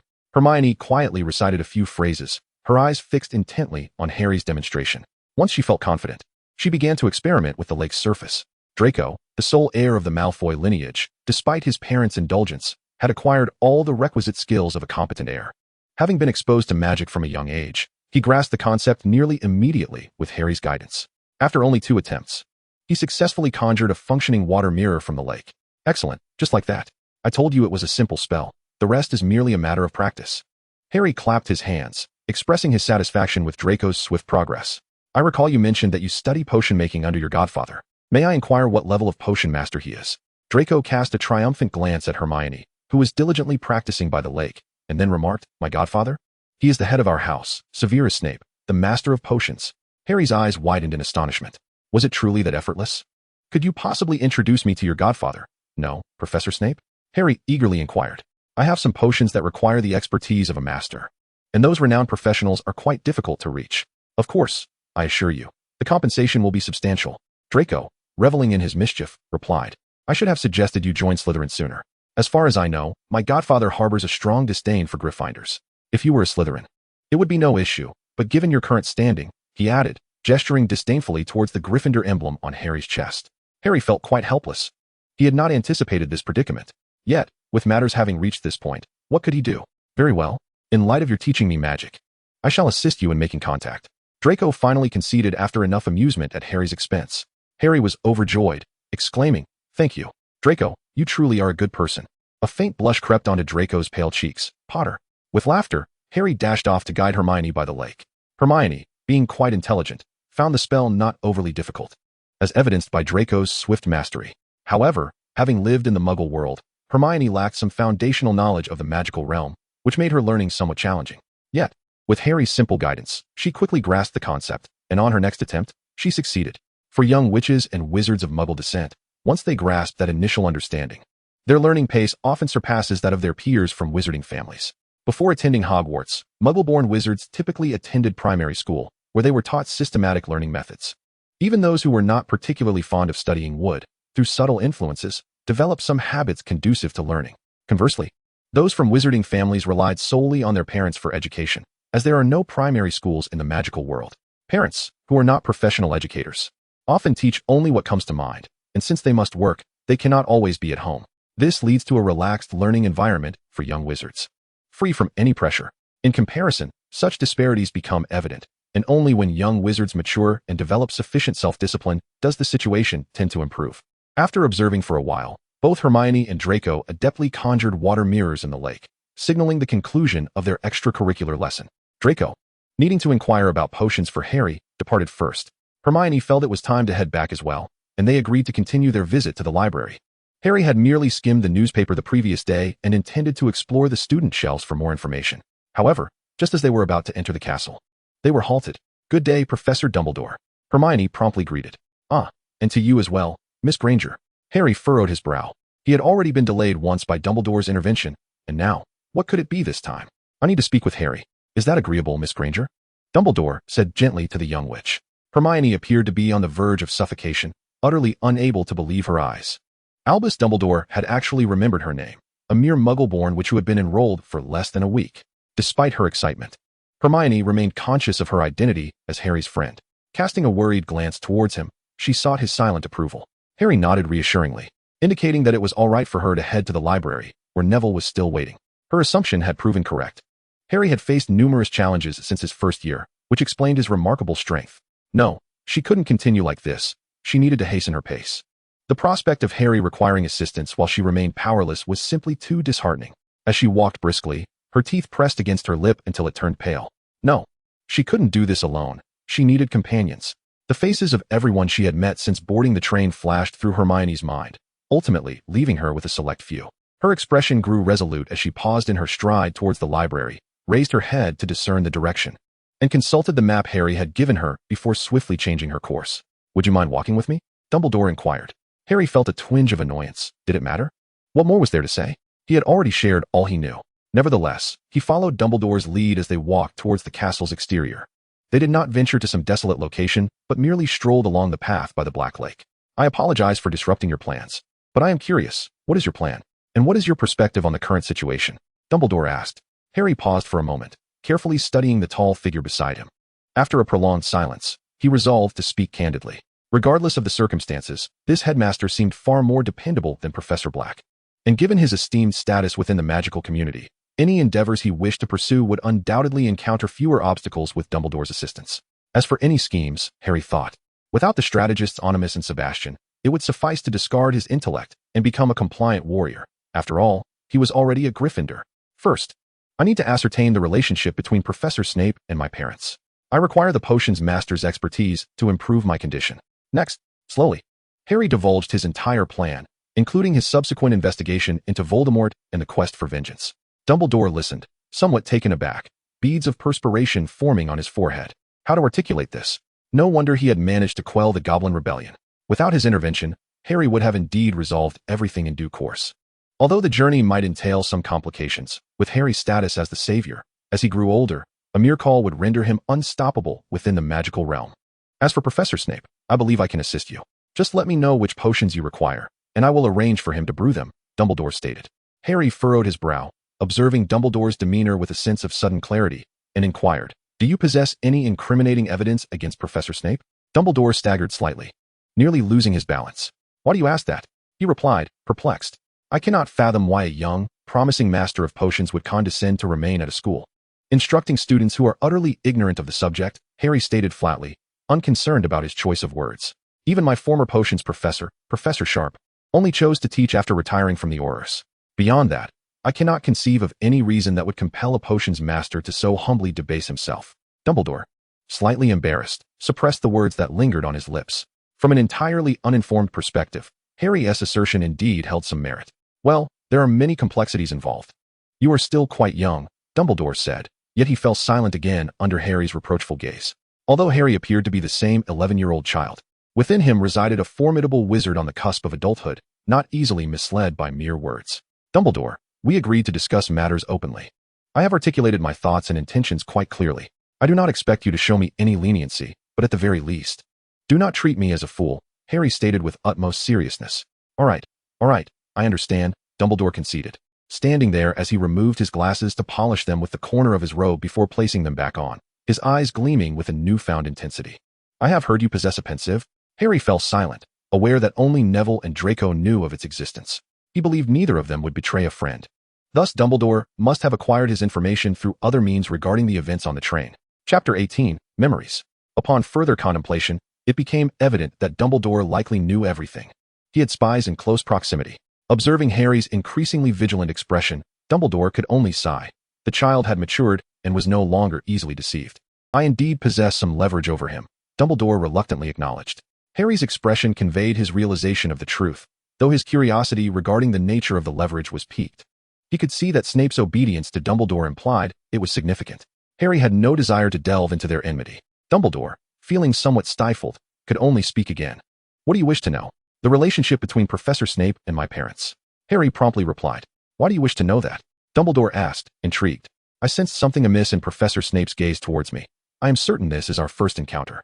Given the professor's age, he must have some connection to my parents, perhaps animosity, or perhaps misunderstanding. Ascertaining their relationship could guide me in seeking his assistance.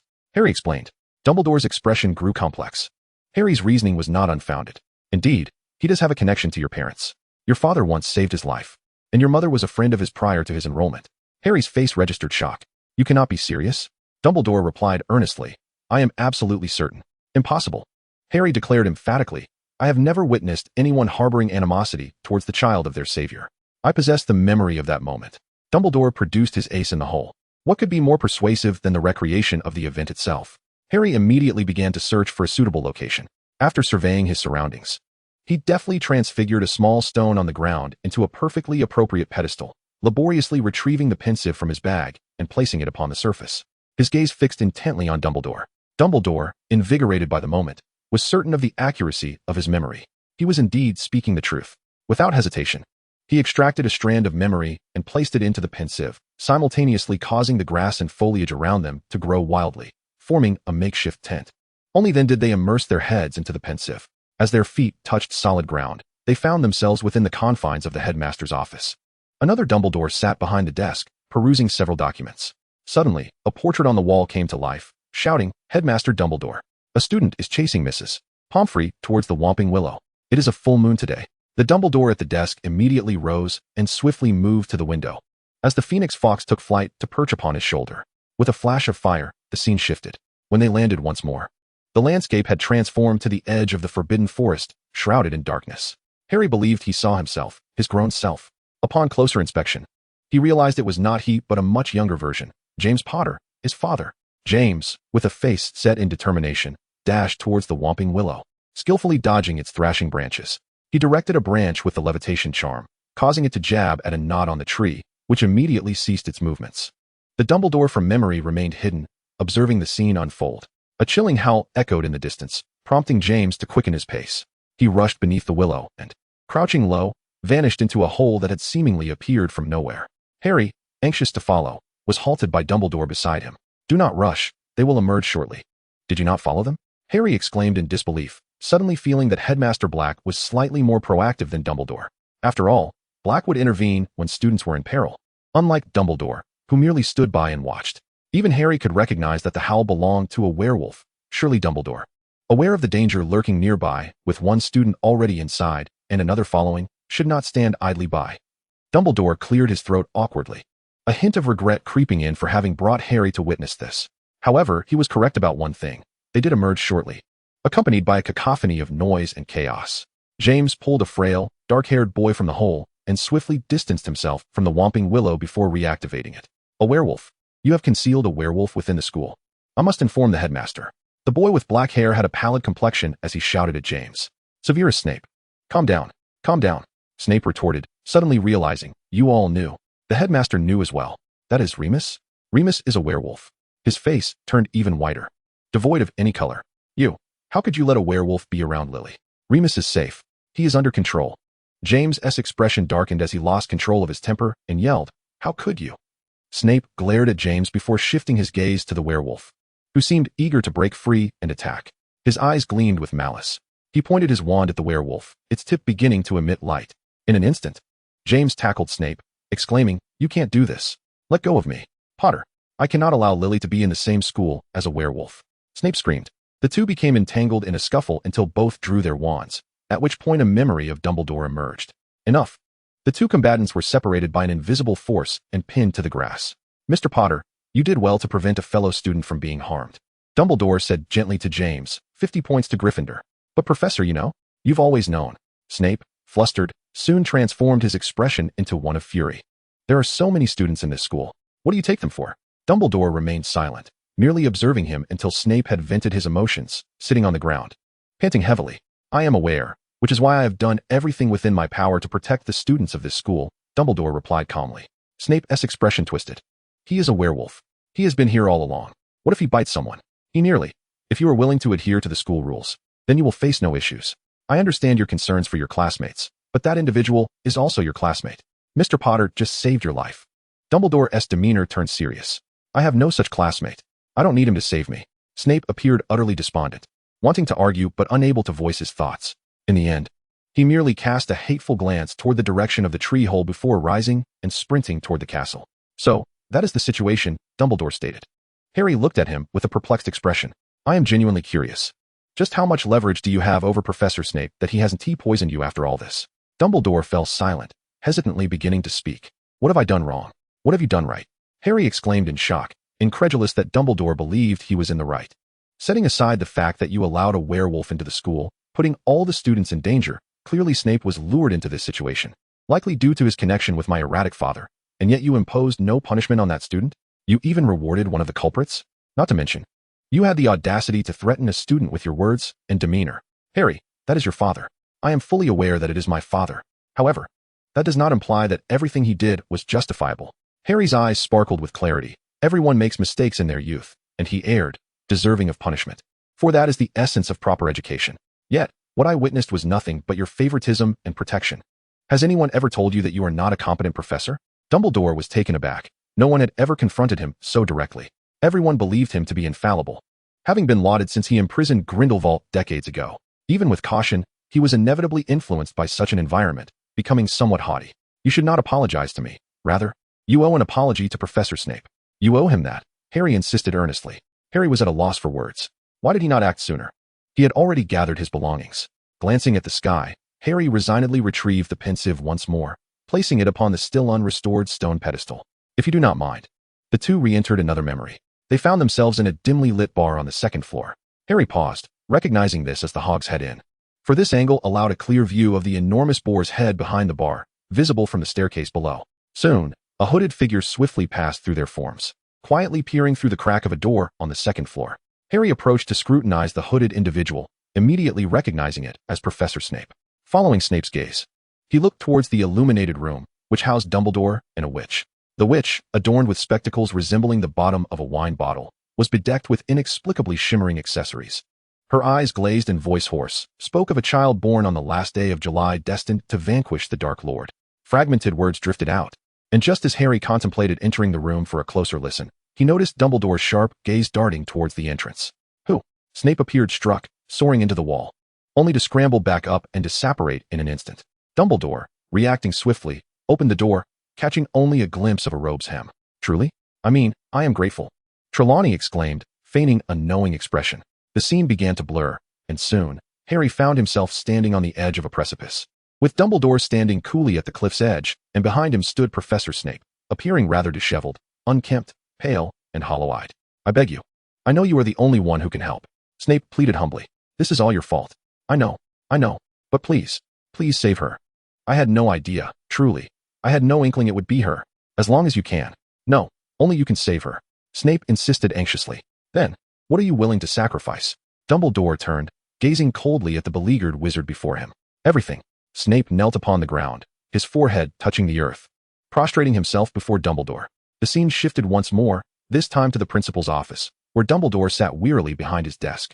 Snape, his eyes bloodshot and his expression twisted in rage, glared at him. You promised. You assured me. I apologize, but I arrived late. You clearly stated.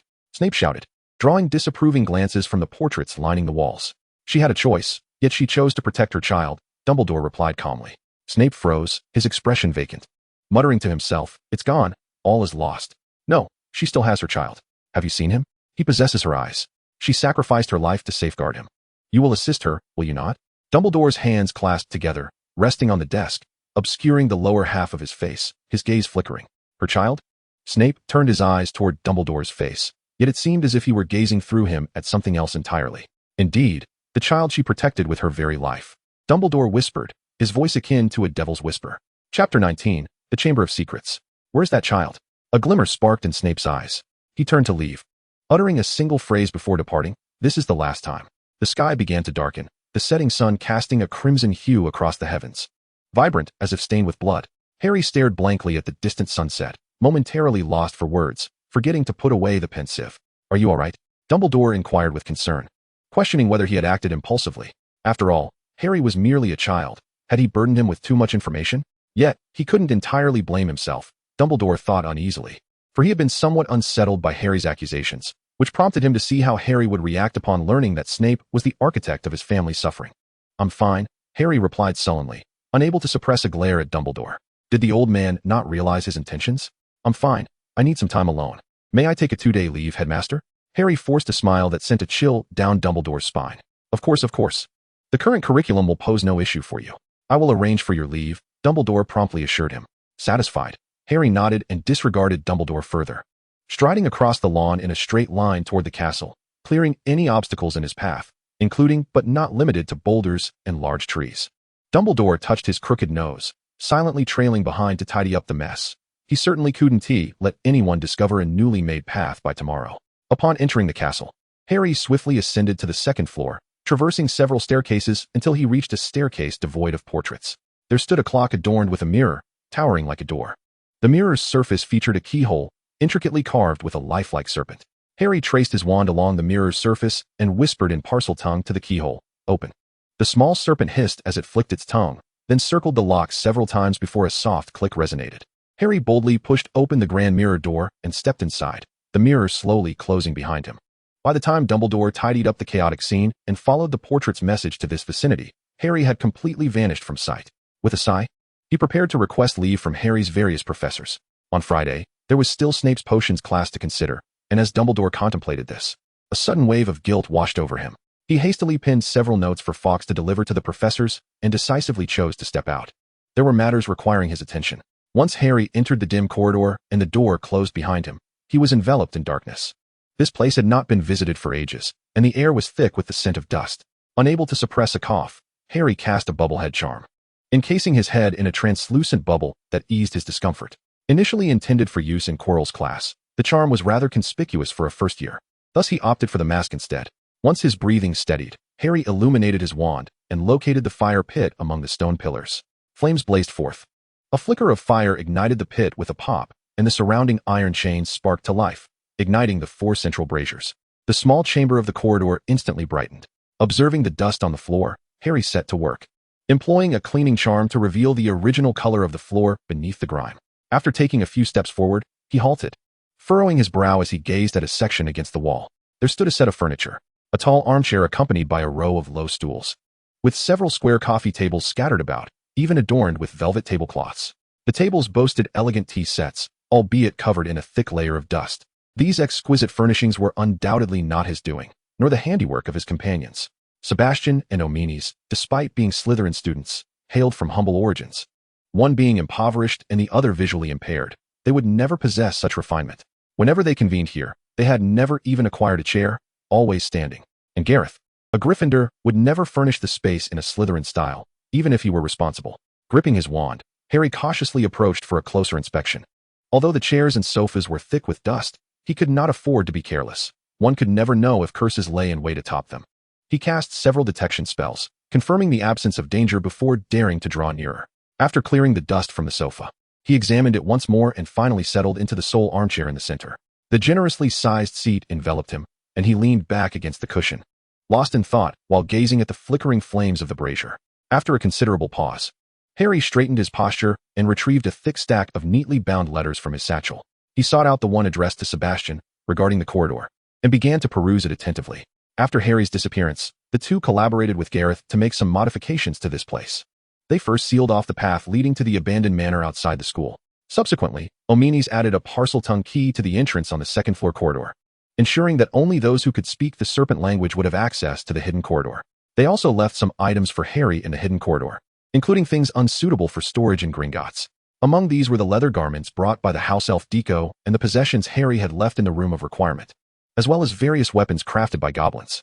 Omenes specifically noted that currently, only the Gaunt family could speak Parseltongue, but he assured that he would keep this location a secret from the other members of the Gaunt family. Moreover, it seemed that he was the last Hogwarts student from that family, as his uncle had long decided to educate his children at home, never intending to send them to school.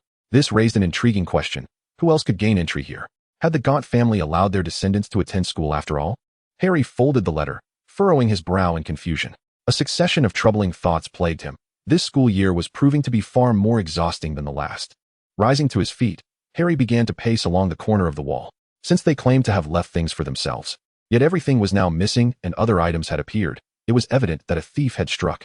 This thief not only pilfered his belongings, but also claimed this space as their own, turning it into some sort of gathering place, which could potentially hold clues. Soon, Harry found himself standing in front of the wall directly opposite the armchair, where a three-sided frame stood, adorned with a landscape painting. This had once been the exit to the abandoned manor, yet he was uncertain how they had managed to seal off this passage. It appeared to be merely an ordinary painting. Nostalgically, he reached out to touch the edge of the frame, recalling how he and Sebastian had searched for a long time to piece it together. Due to its magical nature, the previous damage was obscured. There was a small serpent ornament, and his finger accidentally grazed against its tooth. Harry examined the serpent closely, confirming it was merely a decorative piece before moving on. In the magical realm, many curses could be activated with just a drop of blood, and Harry had encountered numerous such instances during his adventures, so he remained vigilant. The small cut on his finger healed swiftly with a simple healing charm, and he suffered no significant harm. However, when Harry lifted his gaze, he was suddenly taken aback. The landscape painting within the three-sided frame transformed, revealing three entirely different domestic scenes. The leftmost painting depicted only a simple chair, while the right featured a roaring fireplace, and the center portrayed a long table laden with food. Bewildered, Harry pondered the situation. Since discovering the hidden corridor, they had gathered here numerous times and had examined this painting on several occasions without noticing such a change. A hooded figure darted across the rightmost painting, prompting Harry to lean closer. "Who are you?" The figure poised to depart suddenly froze in place. "Harry Potter?" A mature male voice echoed, sounding somewhat familiar. "You know me?" Harry inquired, cautiously stepping back and aiming his wand at the portrait, prepared to obliterate it at the slightest hint of danger. "Wait." The shadow hurriedly dashed towards the frame of the portrait, vanishing into it in an instant. "Sebastian?" Harry gasped, his mouth agape, nearly dropping his wand. "And me. And me." "Be quiet, Weasley. Can't you be a bit more composed?" "Gareth? Omenes?" Harry found himself drawn closer to the portrait, eagerly watching the figures that emerged within. The three stood in the frame, beaming smiles directed at Harry. "Huh, I can hardly believe I'm seeing you like this again, Harry." Gareth, with his red hair, burst into hearty laughter. The trio appeared to be in their 30s, youthful yet composed. "How did you end up here?" Harry's lips curled involuntarily, his eyes misting with emotion. "Allow me to clarify," Omenes interjected from the left portrait, leisurely seated on the sole chair within the frame. He appeared quite gaunt, his cheeks slightly sunken, clad in an ill-fitting, worn black robe that accentuated his frailness. "Ever since you departed, Professor Weasley instructed us to keep everything regarding you a secret. After graduation, we went our separate ways and lost contact until Professor Weasley sent us letters shortly before her passing. It was only at her funeral that we reunited. Professor Weasley lifted our restriction, perhaps because we had matured, and after much deliberation, we decided to leave something behind, though we were uncertain if you would ever see it. Thus, our portraits came to be. As for the location of the portraits, we debated that extensively as well," Gareth chimed in. "It wasn't until Omenes' health began to fail that we resolved to hang them at Hogwarts. Sebastian informed us of the entrance to the hidden corridor via the abandoned manor, and we opted to transform that scenic painting, concealing ourselves within the forest depicted. Only your presence could allow us to manifest once more. But fret not, we generally reside elsewhere. The entrance to that manor has been destroyed, making this place an ideal sanctuary for our portraits." Sebastian added enthusiastically. "The ornate frame was crafted by Omenes, and we received assistance from Professor Fig, whose wife has dedicated years to the study of ancient magic. They possessed various items imbued with ancient magical energy, which he utilized to create that little serpent, capable of discerning the essence of ancient magic we occasionally observe from the forest. At this juncture, I must sincerely apologize," Harry, Omenes expressed, a look of remorse crossing his features. "I had believed that Parseltongue would no longer manifest within this school, which is why I established the entrance password as the first key in that tongue and stored some of your belongings here. Who could fathom the peculiar frenzy of the Gunter family that allowed their descendants to enter Hogwarts, only to have all their possessions seized?"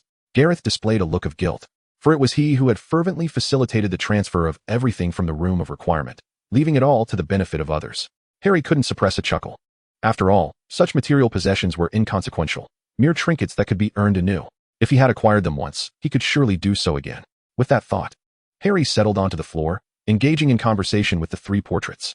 As he recounted his circumstances, the portraits shared tales of various events that transpired during his absence, allowing Harry to fully relax, his smile unwavering.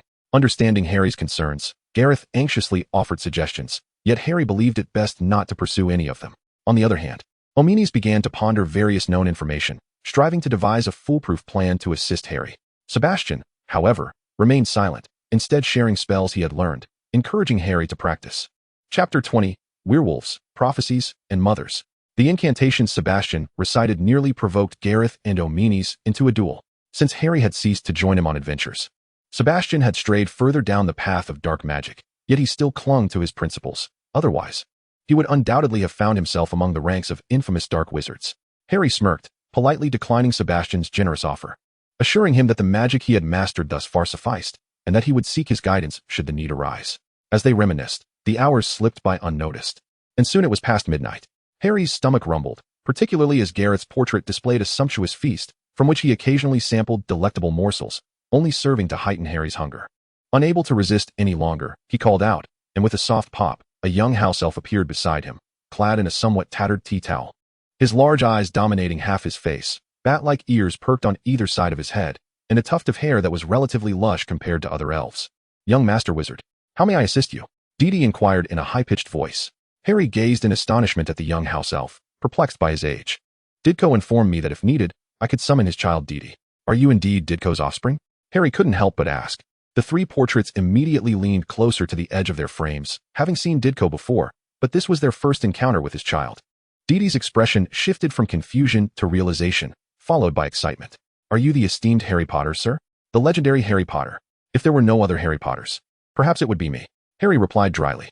With a sudden shriek, Didi vanished. "How could we possibly know?" The three exclaimed in unison. "Mr. Potter," Didi exclaimed joyfully. "This is my father. His name is also Didi. He can tell you everything." The elderly Didi trembled, his body a mass of wrinkles, appearing unable to straighten his back. He seemed quite animated as his hoarse voice began to recount his tale. Harry felt deeply moved. It was astonishing that a house elf, not even belonging to him, could carry on such a legacy through generations. Didi was elated to have received a task and departed with his father. After consuming a long overdue dinner, fatigue began to envelop Harry. At merely 11 years of age, the past few days of school had been rather tumultuous. Yet, with familiar company to converse with for an extended while, his inner turmoil dissipated, and soon he found his eyelids heavy. He fell into a profound slumber, oblivious to the passage of time in the windowless chamber. Reluctant to rise from his bed, he nestled deeper into the blanket, remaining motionless until hunger became unbearable.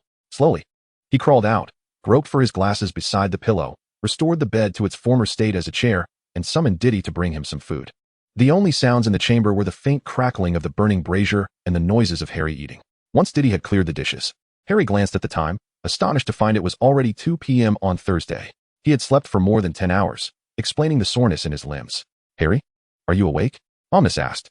Harry meandered over to the portrait, where only Omnis remained, the other 2 portraits vacant. "Where are they?" Harry could not help but inquire. Omnis chuckled lightly, explaining that the 2 were restless souls, having hung their portraits in various locations, and had already ventured elsewhere. Harry nodded, then realized Omnis could not see him and quickly added, "That's good. I was worried you might be confined here. I was contemplating how to transport your portraits last night. There's no need for such fuss. We possess portraits in other locations as well, and those here are typically concealed. We do not visit often. If you ever find us absent, you can activate the small serpent beside the frame using ancient magic, and we will be alerted," Omnis explained kindly. "That's a relief." Harry sighed, settling in front of the portrait, his gaze drifting vacantly, lost in thought. "Are you still troubled by that professor?" Omnis inquired after a lengthy silence. Harry sighed heavily. "Oh, it's all so complicated. My thoughts are in disarray. What is this situation?" No wonder Snape's gaze was so complex on the first day of school. If I were in his place, I would have lost my composure long ago. Omnis began to analyze the situation point by point. "Firstly, the professor's relationship with your father is certainly strained. Based on your description, it seems he is on the suppressed side. After all, your father likely had several commendable friends who would stand by him. However, this matter does not concern you, so we can set it aside for now. Furthermore, it pertains to his relationship with you. It was due to him that your parents fell victim to Voldemort's treachery. A debt he owes you." After a brief pause, Omenes continued, stating that lastly, it concerns his connection with your mother. "I personally believe he harbored a secret affection for her, which later transformed into a sense of guilt, a guilt that gradually shifted onto you." Listening to Omenes' coherent analysis, Harry's restless spirit began to settle. "Thank you, I understand what I must do now." Harry's gaze grew resolute. He was not one to dawdle, and having attained clarity, he prepared to take action. However, before he could depart, Gareth burst onto the scene with exuberance. Harry, guess what I've discovered?" Gareth hurriedly emerged from the edge of the painting, nearly colliding with the long table. "What have you found?" "Slow down, I'm not going anywhere," Harry replied, somewhat exasperated by Gareth's ever-clumsy demeanor. With a beaming expression, Gareth exclaimed, You won't believe this. I told you that fostering good relationships was the right move. What did you find out? Harry inquired with growing curiosity. Gareth, grinning widely, said, You see, I have many friends. Yes, and then? I sent some portraits to a friend's house, and we agreed to visit each other in the future. And then, one of my friends, inspired by me, also sent portraits to a friend's house. Is that the crux of your discovery? Harry rolled his eyes. Yes. The punchline. That friend has a deep connection to the Potter family. He managed to contact Henry Potter. Potter? My ancestor. Harry felt a surge of interest. But that's not all. Gareth settled at the edge of the frame. He has a son named Philemon Potter, and that Philemon's son is named James. Realization dawned on Harry, and he stood frozen. Are you saying you met my great-grandfather? Gareth erupted in laughter. Indeed, I met your great-grandfather. Your unruly hair is evidently hereditary. Upon seeing him, I felt as though I were gazing at a more aged version of you. In a burst of excitement, Harry sprang to his feet, spinning in circles. Where is he? Can I meet him?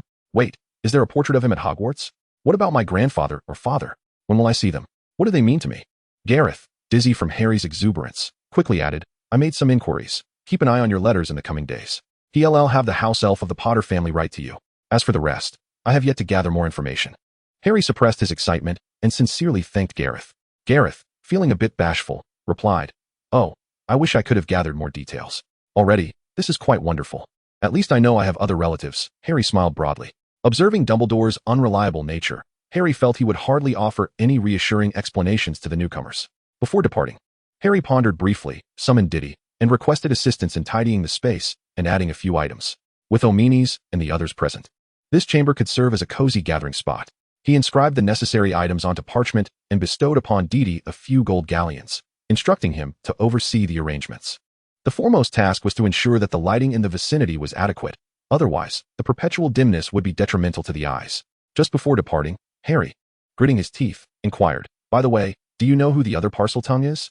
The one who emptied my belongings. Gareth scratched his head, recalling that the name might be Tom, as he had overheard his companions referring to him as Riddle. Perhaps it was an alias? That must have been more than 40 years ago, but the details were hazy. Harry nodded and stepped through the grand entrance of the corridor. Outside the corridor, a magnificent floor-to-ceiling window greeted him.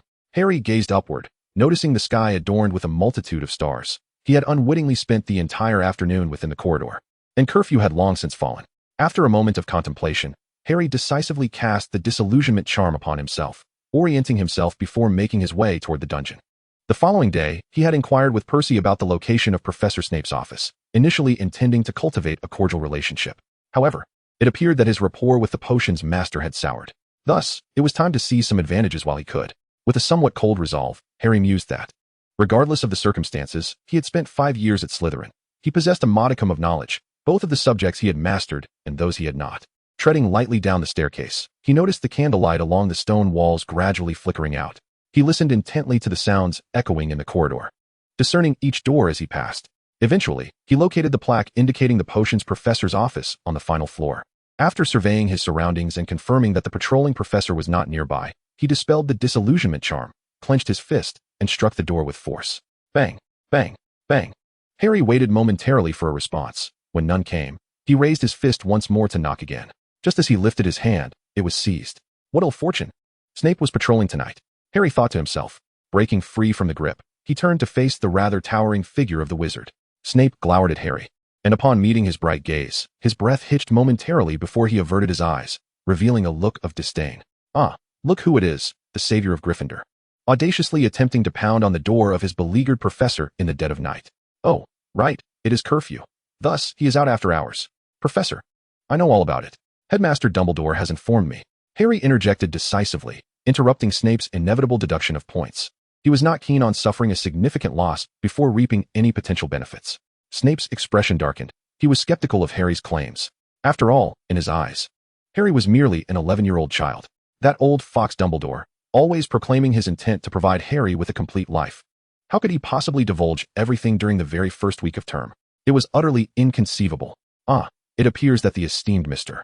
Savior intends to employ Professor Dumbledore as a means to suppress his unfortunate professor, a truly unexpected turn of events. Severus Snape sneered coldly, methodically searching for justifications to deduct points from Harry. Werewolf, prophecy, mother. Harry calmly articulated 3 words. Snape's visage instantly drained of color, his eyes hollow, lips pressed tightly together. as he glared down at Harry with an intensity that seemed as if he wished to bore a hole through him. "Professor, are you certain we should converse here?" Harry inquired, raising an eyebrow. "Damn that old bee," Snape cursed, abruptly yanking Harry aside and brandishing his wand with fervor, slamming the office door open, which crashed violently against the wall. Chapter 21, The Transaction. The door swung wide, revealing a dark, dimly lit office beyond. Harry grimaced slightly as he stepped inside. "What do you know?" Snape asked coldly. He pressed his lips together, remaining silent, uncertain of what to say or how to address the child before him. He had promised Dumbledore, out of consideration for Lily, to safeguard Harry's life. Yet that did not imply he could interact with the boy in a calm and composed manner. "What do you want? Why would Dumbledore divulge such information to you?" After a prolonged pause, Snape inquired in a hoarse voice. Harry continued, "I understand that your relationship with my father and mother is complex, but that is not my concern. You cannot transfer your disdain or feelings towards them onto me." This was a resolution he had contemplated for quite some time. Since O'Meany's had stated that the grievances of their parents belonged solely to them, he need not meddle further. "I have come seeking assistance, which you may also interpret as a transaction."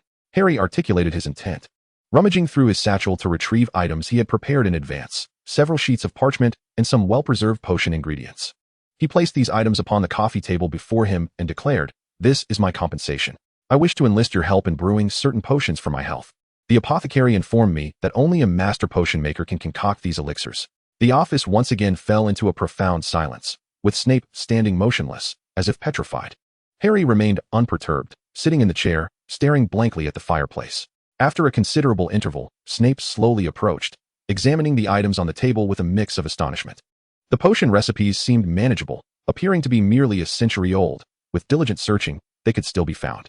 However, the well-preserved potion ingredients were another matter entirely. Several had been declared extinct 30 years prior. After perusing the contents, Snape suppressed his burgeoning questions, avoiding Harry's gaze, and focused solely on the items before him, asking, "Which potions do you require?" Harry named a few potions and added, "Some of them have been lost to time. There may be alternatives available, but I am uncertain. I would need to visit the infirmary for a thorough examination to ascertain the specifics. These, of course, constitute part of the remuneration. Should you be willing to assist in the concoction, I can certainly afford the necessary materials and the cost." Snape remained silent, merely raising his wand. Harry hesitated, remaining motionless as Snape's spell struck him. Soon, an array of colorful auras began to encircle Harry. Astonishingly, the green aura representing health was minimal, with only 2 slender strands. The rest were predominantly yellow, and several even approached red. Snape's expression darkened. He was unaware of the life that Lily's child had led. Yet Dumbledore had always insisted that he was faring well. Yet, it seemed that this hardly reflected a life of prosperity, merely a slight improvement over his own initial days at school. Gritting his teeth, Snape swallowed the curse that nearly escaped his lips, summoned a piece of parchment, and began to write. The quill moved swiftly, the handwriting somewhat hasty but still legible. Before long, the parchment was filled. Snape placed it upon the desk and cleared away the other items before speaking. "I accept this transaction. The parchment contains the preparations you must undertake. Of course, if the esteemed Mr. Savior doubts its validity, he is welcome to seek confirmation elsewhere." Harry disregarded Snape's sardonic tone and perused the parchment, which detailed a series of precautions: what to abstain from eating, the requisite amount of daily exercise, and even specifics regarding bedtime and waking hours. The silver lining was that this was a one-time endeavor. As long as he adhered to these standards for a few months, he would no longer need to fret over his health. "Thank you, I accept. How much do I need to pay for the materials and labor?" Harry inquired cautiously as he tucked the parchment away. Snape remained silent for a moment. "What you have provided is sufficient." Harry frowned. "Since this is a transaction, I expect no ulterior motives from you. Is the esteemed savior suggesting that my potion master lacks perception?" Snape's voice emerged as if squeezed through clenched teeth. "Am I unaware of what suffices? Who do you think you are? Am I expected to incur losses to assist you? Truly, the savior lives up to his name, arrogant, haughty, and self-important." Harry's lips twitched, his demeanor turning cold. "If you deem it sufficient, then so be it. I have fulfilled my end. May I inquire when we may commence?" "Next Monday," Snape replied tersely. "Very well, I understand. Thank you, Professor. I shall take my leave." Harry rose abruptly and made his way to the office door. As he pulled it open, he paused momentarily. "Professor, from this point forward, we are even. I shall not concern myself with matters pertaining to my parents, nor will I meddle. However, if Dumbledore employs my mother to coerce you, you need not heed him any longer. This matter, I believe I can handle." With that, Harry pushed open the door to depart. Snape's voice rang coldly behind him. 5 points deducted for a Gryffindor student wandering at night and disrespecting a professor. Harry turned in shock, the door slamming shut before him with a resounding thud, nearly striking his nose. Damn it! Harry could not help but silently curse.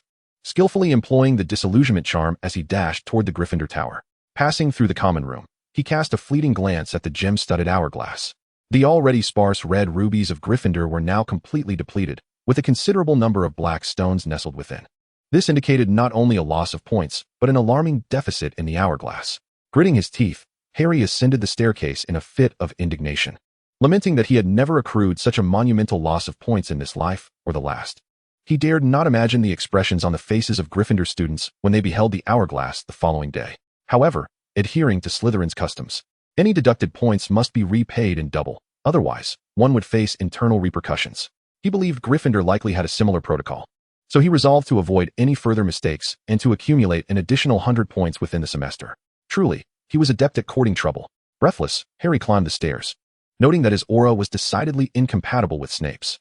Upon returning to the dormitory, he found his roommates already enveloped in dreams. Harry quietly went through his evening routine, not even lowering the bed curtains before collapsing into his blankets and drifting off to sleep.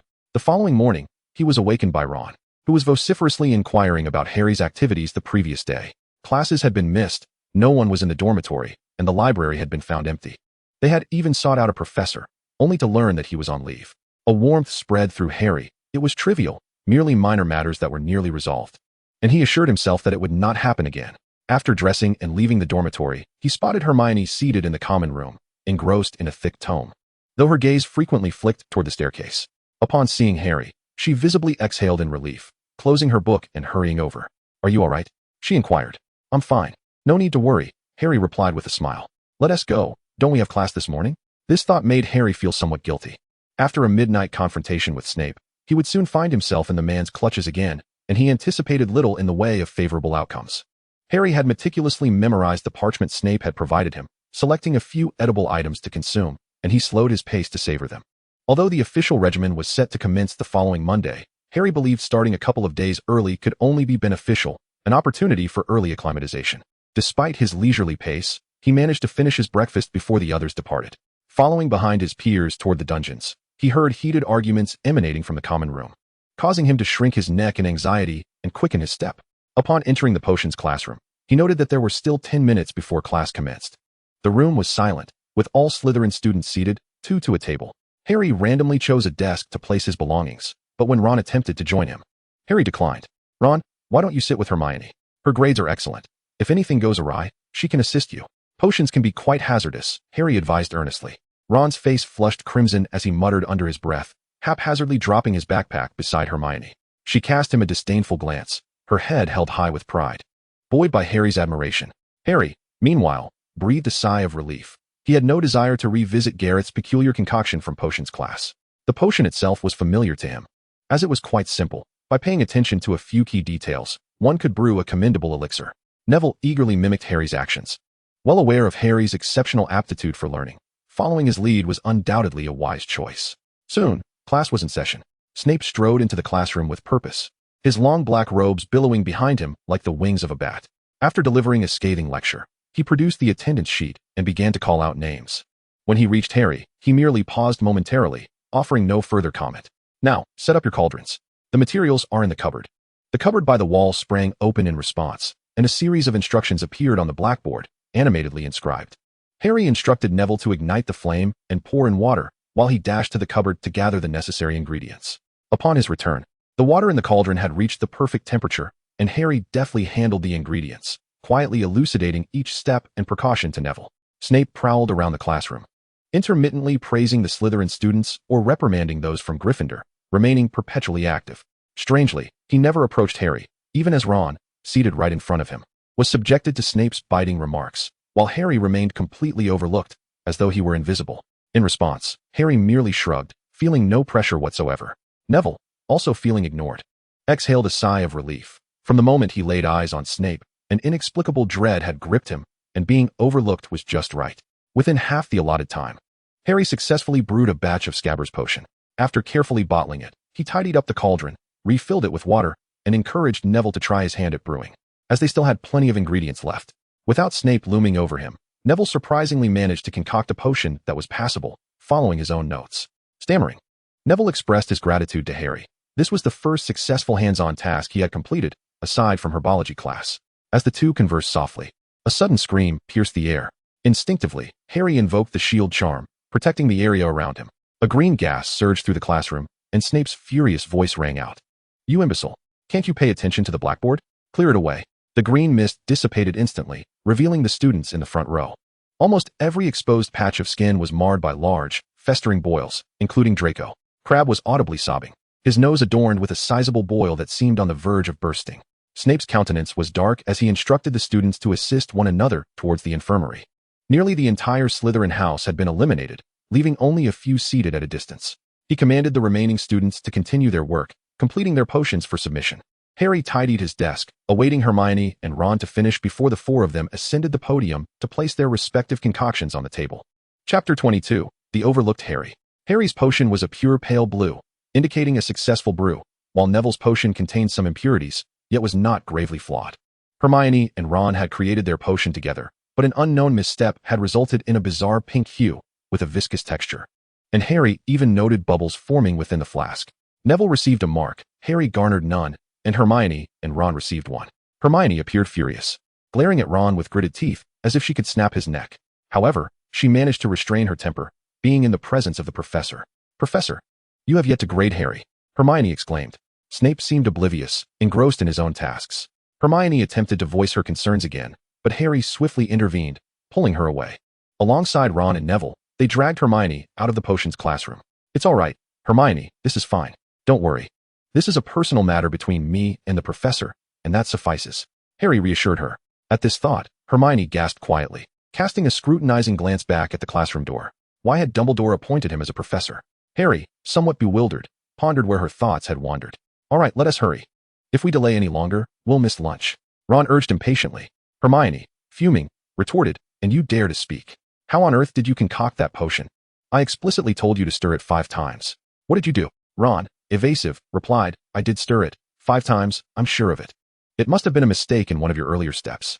The two began to bicker fiercely over the issue, neither yielding to the other. Neville looked on, distressed.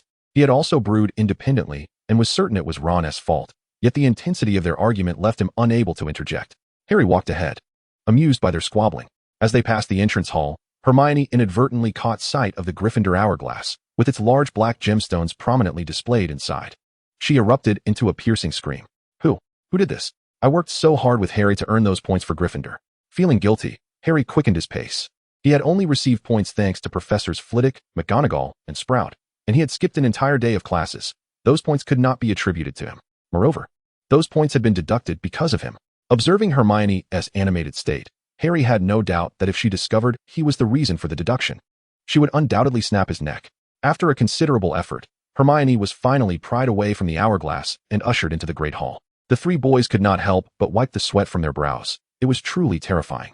They resolved never to provoke her again. While they were enjoying their lunch, Hedwig dropped a note in front of Harry. Puzzled, he wondered who could be sending him a message at this hour, as owls typically delivered letters in the morning. Unable to comprehend it further, he opened the note. The handwriting was rather scrawled, as if penned in haste. It was a letter from Hagrid. Hagrid invited Harry to visit his hut in the afternoon, located at the edge of the Forbidden Forest. After contemplating the invitation, Harry turned to his friends and inquired, "Hagrid has invited me over. Will you join me? We have no classes this afternoon."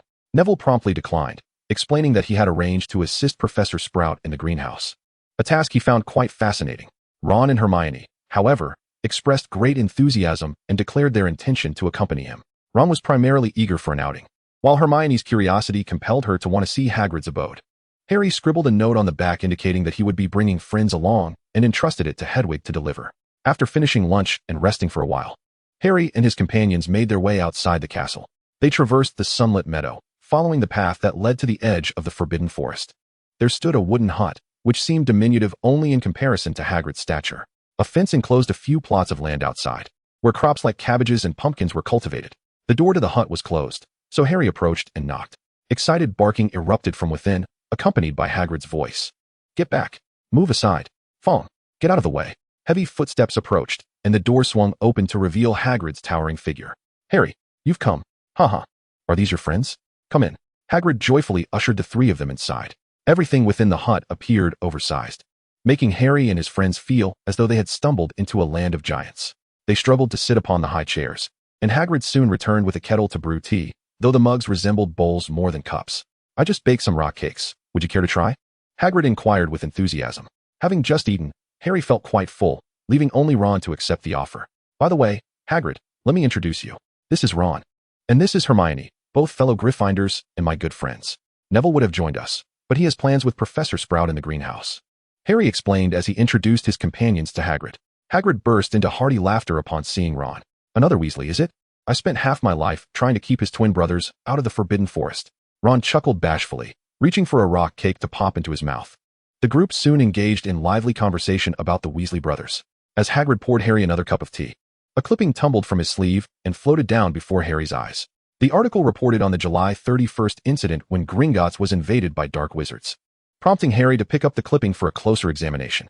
The aforementioned incident at Vault 713 in Gringotts, which was reportedly breached by dark wizards, raised eyebrows, particularly as the goblins insisted that nothing had been stolen. The vault had been completely emptied prior to the invasion. Is that the crux of the matter? Harry promptly directed his inquiry towards Hagrid, who, however, averted his gaze and handed Harry a rock cake, seemingly intent on diverting the topic. Hagrid, who instructed you to invite me? Harry inquired directly. The absurdity of the situation nearly elicited laughter from him. Was it Dumbledore? When did he reach out to you? Hagrid hesitated, awkwardly picking up the teapot to refill their cups, only to forget that he had just done so, causing tea to overflow and spill across the table. The others quickly leapt to their feet, for the scalding liquid was not pleasant upon contact with skin. Hagrid, flustered, apologized profusely while hastily wiping the table. Once the mess was tidied, he began to gruffly usher everyone out. Harry, unperturbed, clutched the clipping and prepared to depart. Hagrid, if there's anything you need, feel free to speak to me directly. I'll handle matters with Dumbledore, he reassured. Hagrid, in a panic, knocked over a chair. How do you know? I mean, no need to worry. I don't hold it against you. Harry chuckled as he bid farewell to Hagrid. The following day heralded the weekend, and nearly everyone remained ensconced in their beds, save for Harry, who adhered to his schedule diligently. He rose on time, had breakfast in the Great Hall, and meandered slowly around the castle before finally standing before the headmaster's office. The gargoyle stood immobile, prompting Harry to tentatively inquire, "Is Professor Dumbledore in?" Receiving no response, Harry waited in silence for several moments before rolling his eyes and turning away. Upon locating Professor McGonagall's office, Harry knocked and was immediately beckoned inside. He entered to find Professor McGonagall seated behind her desk, a stern expression adorning her face, surrounded by towering piles of parchment, some of which were assignments, while others were documents. "Mr. Potter, what brings you here?" She paused her work to inquire. "Do you know where Professor Dumbledore has gone?" "He was supposed to meet with me on Saturday, but did not provide the password," Harry replied, maintaining an expression of composure as he fabricated the story. McGonagall frowned slightly. "Did you not visit him last time? He did not mention an appointment with you, and the headmaster departed the school on Wednesday evening. As for his destination, I believe it is not information you require." As Harry turned to leave, Professor McGonagall called him back. "One moment, Mr. Potter." "Yes, Professor McGonagall?" he asked, puzzled. "I would like to inquire how you managed to incur Professor Snape's ire, resulting in Gryffindor being docked 50 points at the outset of the term. If this deduction exceeds your transgressions, I believe I may have a say in the matter." Harry cursed inwardly. Snape was utterly lacking in ethics. He had assumed that the point deduction had occurred in the presence of only the two of them, believing that Snape's nature was not one to boast. Who could have anticipated that Professor McGonagall would inquire about it? Snape had actually spoken of it. "Apologies, Professor McGonagall," Harry said earnestly. "I will strive to compensate for the deduction of the 50 points and aim to earn an additional 50 before Christmas."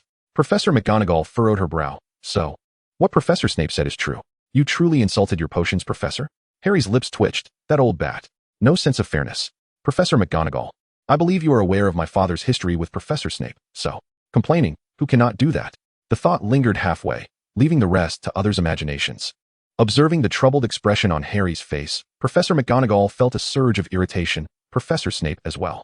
Matters of the past should be resolved by those involved. Targeting a child is utterly unbecoming. "Who informed you about your father's affairs?" "No need to elaborate, Professor," Harry replied, exhibiting a restrained demeanor. "That is a debt my father left behind. He is no longer here. It is only natural for me, as his son, to be subjected to scrutiny. Those matters were all disclosed to me by Professor Dumbledore." Professor McGonagall found herself at a loss for words, merely handing a document to Harry. "Since you have expressed yourself this way, let it be. Could you deliver this to Professor Flitwick for me?" "Of course." Harry stepped forward to take the document, preparing to leave. "Thank you for your assistance, Mr. Potter. 20 points to Gryffindor," McGonagall said, her attention returning to her papers. "You may go." Harry could hardly contain himself, almost breaking into laughter, and hurriedly expressed his gratitude as he dashed out of the office. After delivering the seemingly insignificant document to Professor Flitwick, Harry departed. Wandering around the castle for a while, he found himself at a loss for what to do next. Standing by the railing of the corridor, he gazed at the frolicking students outside, feeling a twinge of melancholy. After a spell of daydreaming, Harry touched his forehead, realizing that he would begin his physical regimen next Monday. Before that, he must eliminate the hidden dangers within himself. Having made his decision, Harry knew he had to start preparing. Checking the necessary items and glancing at the time, he resolutely made his way to the Great Hall. After all, he could not miss lunch. Upon arriving at the Great Hall, lunch was already laid out on the long tables, filled with famished students. Ron remained silent. Considering that Harry had already spent a night away, now he was here, evidently no significant issue had arisen. Hermione pursed her lips, nodding seriously, determined to head to the library after their meal, vowing to stay until closing, and insisting on bringing Ron and Neville along, as they were far too weak to assist Harry. Watching Hermione tugging at Ron's collar as they headed towards the library, Harry could only shrug at Ron, who wore a bewildered expression, signifying his helplessness. The next step was to find a sufficiently safe place, abundant in magical elements. Harry couldn't help but glance towards the Forbidden Forest, the location rich in magical energy, and he knew of a spot within that was relatively secure. Chapter 23, Resolving the Scar Issue. The weather was resplendent, with a clear sky stretching endlessly, and even though it was September, the sunlight felt rather intense against the skin. Harry meandered across the grassy expanse in front of the castle, seeking a secluded corner adjacent to the Forbidden Forest. Although he did not venture onto the narrow path that led into the woods, the verdant trees and dense underbrush obscured his view, rendering the sunlit exterior a stark contrast to the dimness within the forest. After meticulously surveying his surroundings and confirming his solitude, Harry extracted a broomstick from his satchel. The broom appeared somewhat antiquated, yet it was remarkably well preserved. Placing it on the ground, he commanded it to rise. The broom obediently floated into his outstretched palm. With a swift motion, he mounted the broom, giving it a gentle push. It gradually ascended, circling a tree twice before he exhaled in relief. The quality of the broom remained commendable, undeterred by the passage of years. After orienting himself, Harry crouched low and began to accelerate, swiftly gliding past an array of trees towards the north. After an exhilarating half-hour of flying through the jungle, he finally emerged above the treetops, soaring higher. He was now quite distant from Hogwarts, and it was unlikely anyone would spot him. The speed of his straight flight surpassed that of his time in the forest, prompting him to quicken his pace once more. After another half-hour, he came to a halt beside a small pond, squinting at the scene below. A modest waterfall cascaded into the pond, its emerald waters seemingly fathomless. Surrounding the pond were jagged rocks, interspersed with those jutting above the water's surface, concealing the depths below. Harry circled the pond twice, ensuring no danger lurked, before finding a relatively flat spot to descend. This place had not seen human presence in many years. Vines had climbed unchecked, obscuring any prior signs of habitation. Harry set to work, clearing the vines, and after a laborious 10 minutes, he unearthed what he sought, a stone fire basin hidden among the rocks, nearly invisible to an untrained eye. Flames erupted with fervor as a spark accurately ignited the basin, causing fire to blaze forth. A series of creaking mechanisms echoed as the stone wall behind him began to part, earth and vines tumbling away to reveal a pitch-black entrance. After a brief wait, during which a breeze wafted forth, he ventured inside. He had visited this location once before, to aid Checkdoll in finding his remains and granting him peace. Harry arranged a small area, retrieving a sleeping bag, a cast-iron pot, and various containers from his satchel. He positioned the sleeping bag against a stone wall, erecting a makeshift shelter with wood and canvas, reinforced with protective charms. On the ground, he established a stone platform, placing an ancient fire starter atop it, and subsequently scattering the contents of the containers around. These contained potions for protection and vigilance. It was better to be prepared, even in a place long abandoned. Summoning a pot of fresh water, Harry placed it on the platform and awaited the water to reach its boiling point in tranquil anticipation. As the clear water began to boil, Harry extracted a vial containing a mysteriously dark brown potion and poured it in. A soft pop echoed, and grayish mist began to rise, instantly cooling the water into a refreshing silver hue. Satisfied after sniffing the aroma, Harry retrieved another potion, waiting for the liquid to boil once more before adding a bottle of deep green potion. Another burst of smoke erupted, transforming the liquid into a sky blue color. Repeating these steps, Harry continuously added potions of various colors, the different mists gradually intertwining to create a dense, white fog that enveloped the corner entirely. He set aside an empty vial and carefully poured the liquid from the cauldron into it. Despite the cauldron appearing full, the small vial only filled to 7/10, leaving not a drop behind. After cleaning the cauldron, he picked up the potion bottle, shaking it as tiny bubbles scattered about. Raising it in a toast, he declared, "Cheers." Harry brought the vial to his lips and tilted his head back, allowing the unknown potion to flow into his mouth. With a sudden crack, the bottle shattered on the floor, splintering into pieces. Harry fell back onto his sleeping bag, struggling to control his body, leaning against the stone wall before finally closing his eyes. Darkness enveloped him, and his bones and flesh felt as though they had been torn apart and reassembled. The scar on his forehead throbbed intensely, the pain penetrating so deeply it felt as if it would break through his skull and imprint itself on his mind. Time seemed to stretch indefinitely until waves of silvery light, like bubbles, began to swirl around him, gradually easing the tension in his furrowed brow. More and more luminescence poured in from all directions, encasing Harry and lifting him gently into the air. As if he were devoid of consciousness, his body relaxed, limbs hanging loosely amongst the silver glow. The darkness before him vanished completely, replaced by a brightness akin to daylight. Slowly, he opened his eyes to find himself before a grand structure resembling the main castle of Hogwarts. He reached out to push open the massive doors, revealing an interior reminiscent of a church, lined with rows of chairs and adorned with large stained glass windows. At the front stood an unusual statue, resembling a torrent of water rising upward, emanating a silver-gray luminescence that starkly contrasted with its surroundings. As Harry walked forward, his attire transformed into a flowing white robe, albeit somewhat soiled.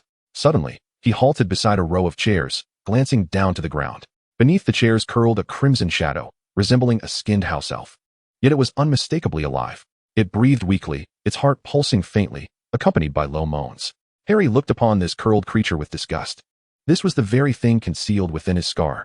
Harry extended his hand towards the statue, and a silvery radiance flowed towards him like a gentle stream, enveloping his palm. With a vigorous motion, he hurled the luminescence towards the creature below.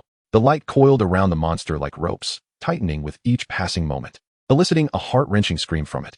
Harry furrowed his brow in discomfort, refusing to relent as he continuously summoned new streams of light from the statue. At last, the creature was torn asunder by the luminous bindings, its cries abruptly silenced. Though it ceased to breathe, no blood flowed. Instead, it transformed into a wisp of mist. Harry silently observed the images within the vapor, catching glimpses of his parents and figures clad in dark robes kneeling upon the ground, grasping some glowing fragments from the mist. He stood there, watching until the fog dissipated entirely. As Harry continued to summon light, only a small portion of the statue remained, and he wasted no time. He began to wipe the stains from his robe using the fragments imbued with light. Each blemish was covered, restored to pristine condition. When the last stain vanished, only a trace of the statue's pedestal remained. A smile graced Harry's lips as he turned away, unhesitatingly making his way towards the hall's exit. Upon stepping through the grand door, an unexpected, thunderous chime echoed from an unknown source. Harry obediently closed his eyes, and the blinding light before him faded, plunging him once more into darkness. Suddenly, he jolted awake, crashing onto his sleeping bag. Feeling the thick fabric beneath him, he couldn't help but chuckle, relieved that he had prepared adequately. Otherwise, he would have surely fallen to the ground. The mist that had surrounded him had completely evaporated, and the cave's illumination had vanished, save for the flickering glow of a magical fire that continued to burn softly, illuminating a small area.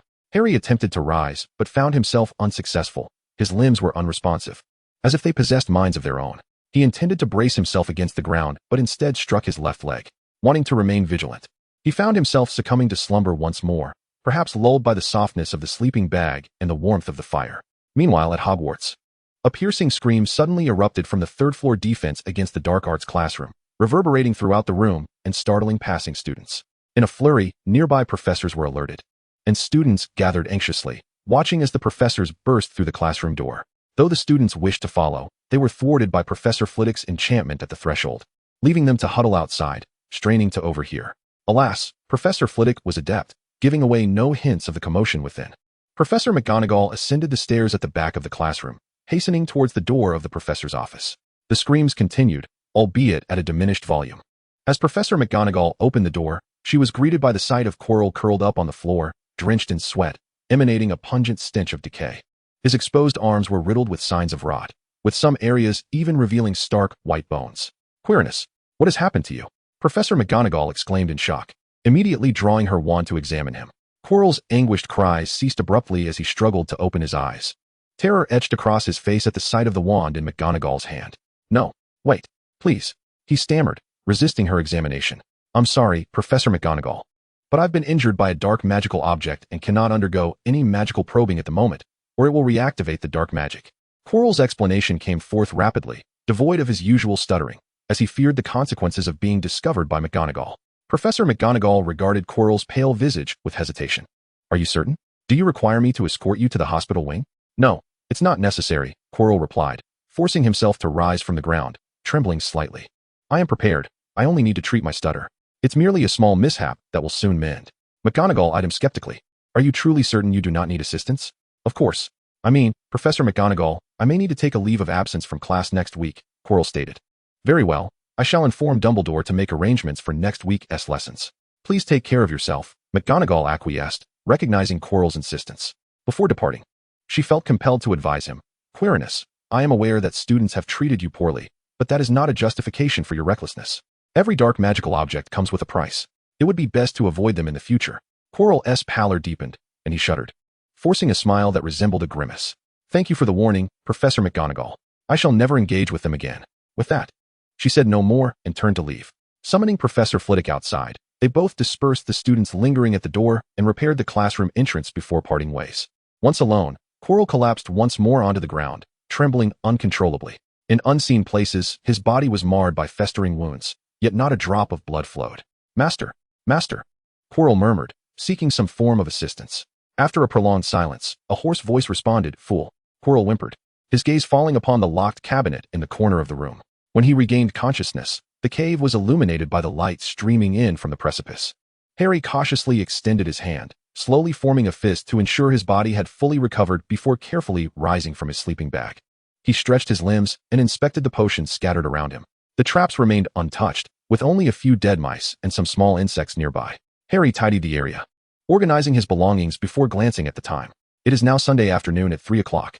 Harry breathed a sigh of relief, glad that his estimation of time had been relatively accurate, though he had spent more time recuperating than anticipated. Aside from that, everything else remained unchanged. Chapter 24, Lauder? Halfway through his journey, Harry found himself slightly out of breath. He retrieved some food from his satchel and sat down on the ground to eat. After he had calmed his breathing, he rose to continue on his way, though his body seemed weaker than before. After only a short distance, he began to struggle. Unable to resist, Harry cast a diagnostic spell on himself, confirming that his body had not undergone any significant changes. He could only attribute his condition to his magical energy not having fully replenished. After exerting effort to reach the cave entrance, Harry rested for a few minutes to gather his strength before opening the large door. He could not help but feel relieved that he had not ventured too deep. Otherwise, emerging would have posed a genuine problem. Within the secret chamber, magical suppression rendered brooms useless, leaving him reliant on his own 2 feet. Outside, the sun shone brightly, prompting Harry to shield his eyes with his hand. Accustomed to the dimness of the cave, the sudden exposure to daylight felt overwhelmingly harsh. Ah, you have finally emerged, Harry. Harry's wand immediately pointed toward the source of the voice, his gaze sharp. Once he discerned the figure, he slowly exhaled, leaning against the stone wall to sit down. The sudden tension had left him somewhat drained. Professor Dumbledore, how did you know I was here? Harry inquired, raising an eyebrow. He had yet to settle his score with the old man, yet here he was again. Dumbledore stood by the pond, leisurely removing his glasses to wipe them. You are likely unaware that you have already exited the boundaries of Hogwarts, are you not? Harry paused, bewildered as he glanced around. He recalled that this area should still belong to the Forbidden Forest, which had historically been part of Hogwarts. How could he have left Hogwarts? This place no longer belongs to Hogwarts. Harry exclaimed in shock. What had transpired over the past century? How had the school's boundaries shrunk so drastically? Seeing his incredulous expression, Dumbledore momentarily faltered, awkwardly readjusting his glasses. Indeed, over the years, Muggles had developed at an astonishing pace. Encroaching upon regions that were once part of the magical realm, Hogwarts was not exempt from this phenomenon. I have researched this matter, and according to records from over a century ago, there used to be an entirely magical village nearby, which at that time fell under Hogwarts jurisdiction. However, that area has now transformed into a Muggle farm. To further safeguard the secrets of the magical world, Hogwarts has been compelled to continually shrink its boundaries.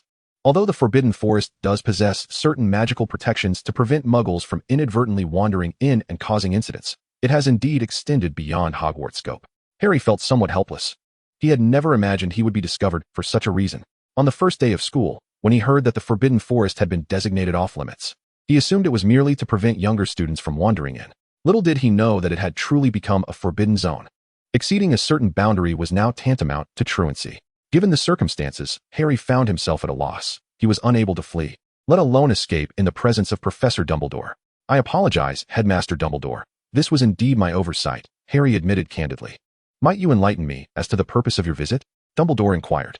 After a moment of contemplation, Harry removed the headband from his forehead and retrieved a vial of scar-reducing potion from his bag.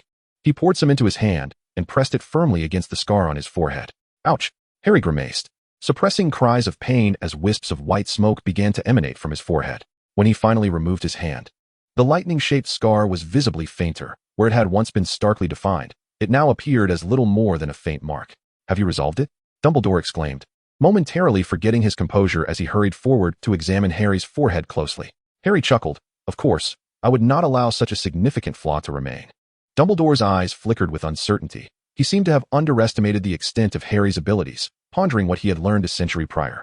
Headmaster Dumbledore, Harry interjected, breaking Dumbledore's train of thought. What is your plan? What do you aim to achieve? Please refrain from involving innocent parties or attempting to manipulate Hagrid to draw me in.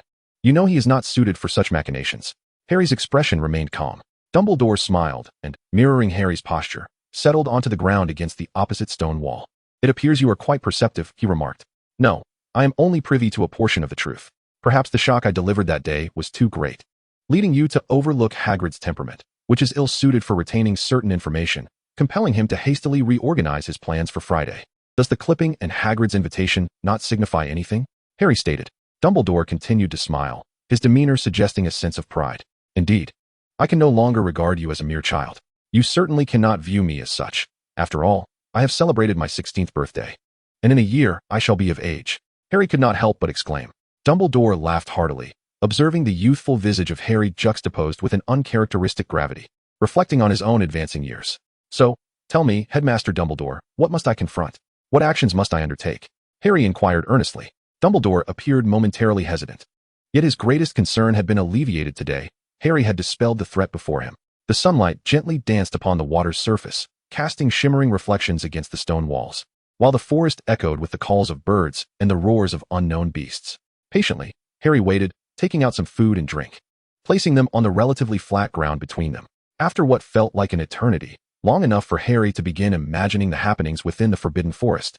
Prompted by the various sounds, Dumbledore finally sighed and began to speak.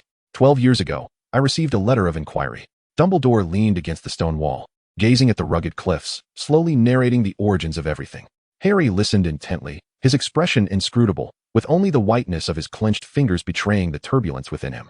Dumbledore continued to speak, his aged voice weaving thrilling tales akin to a bard reciting an unknown epic. After a long pause, he removed his glasses and wiped the damp corners of his eyes, stating, "This is how it is.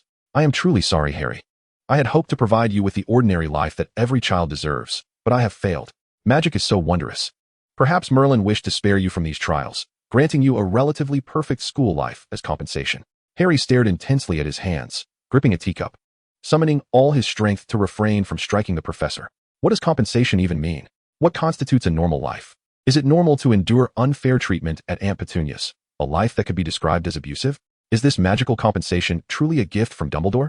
What kind of compensation is this? Headmaster, have you made your considerations? Care to share some information?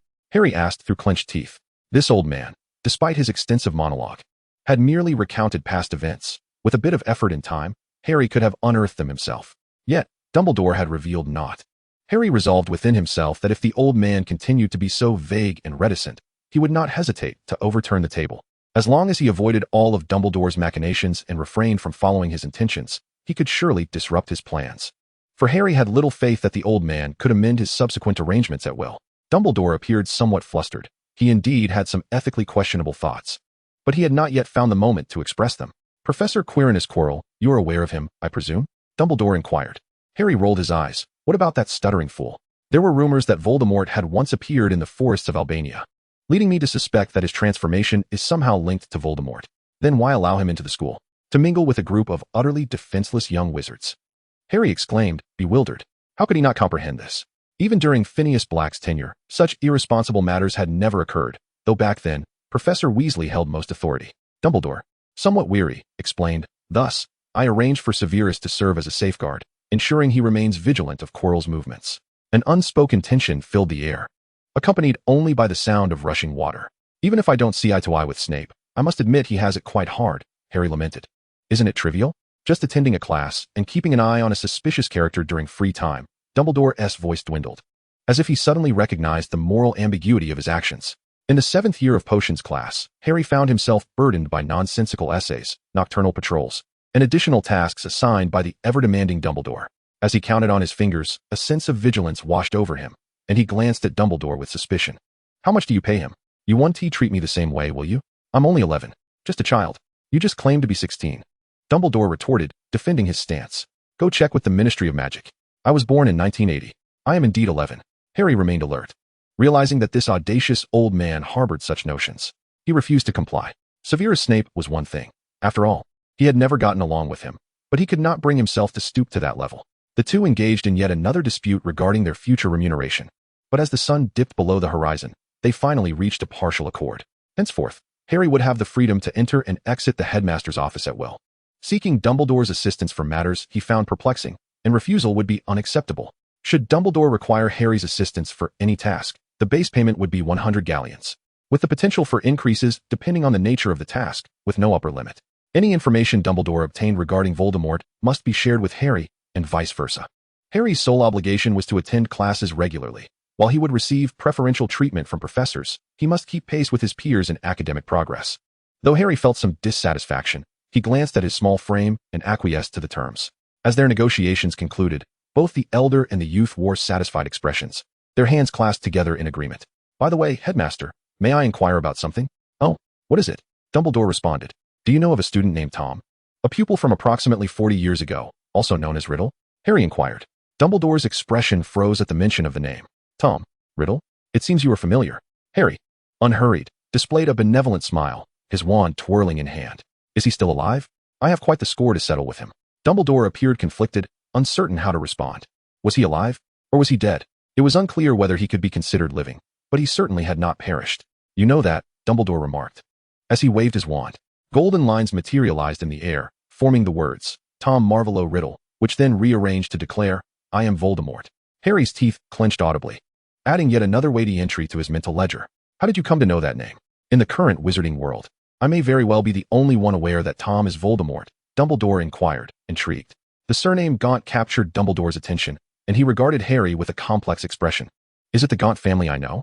There seems to be only one Gaunt family in the wizarding realm, is there not? But are there still members of that family left?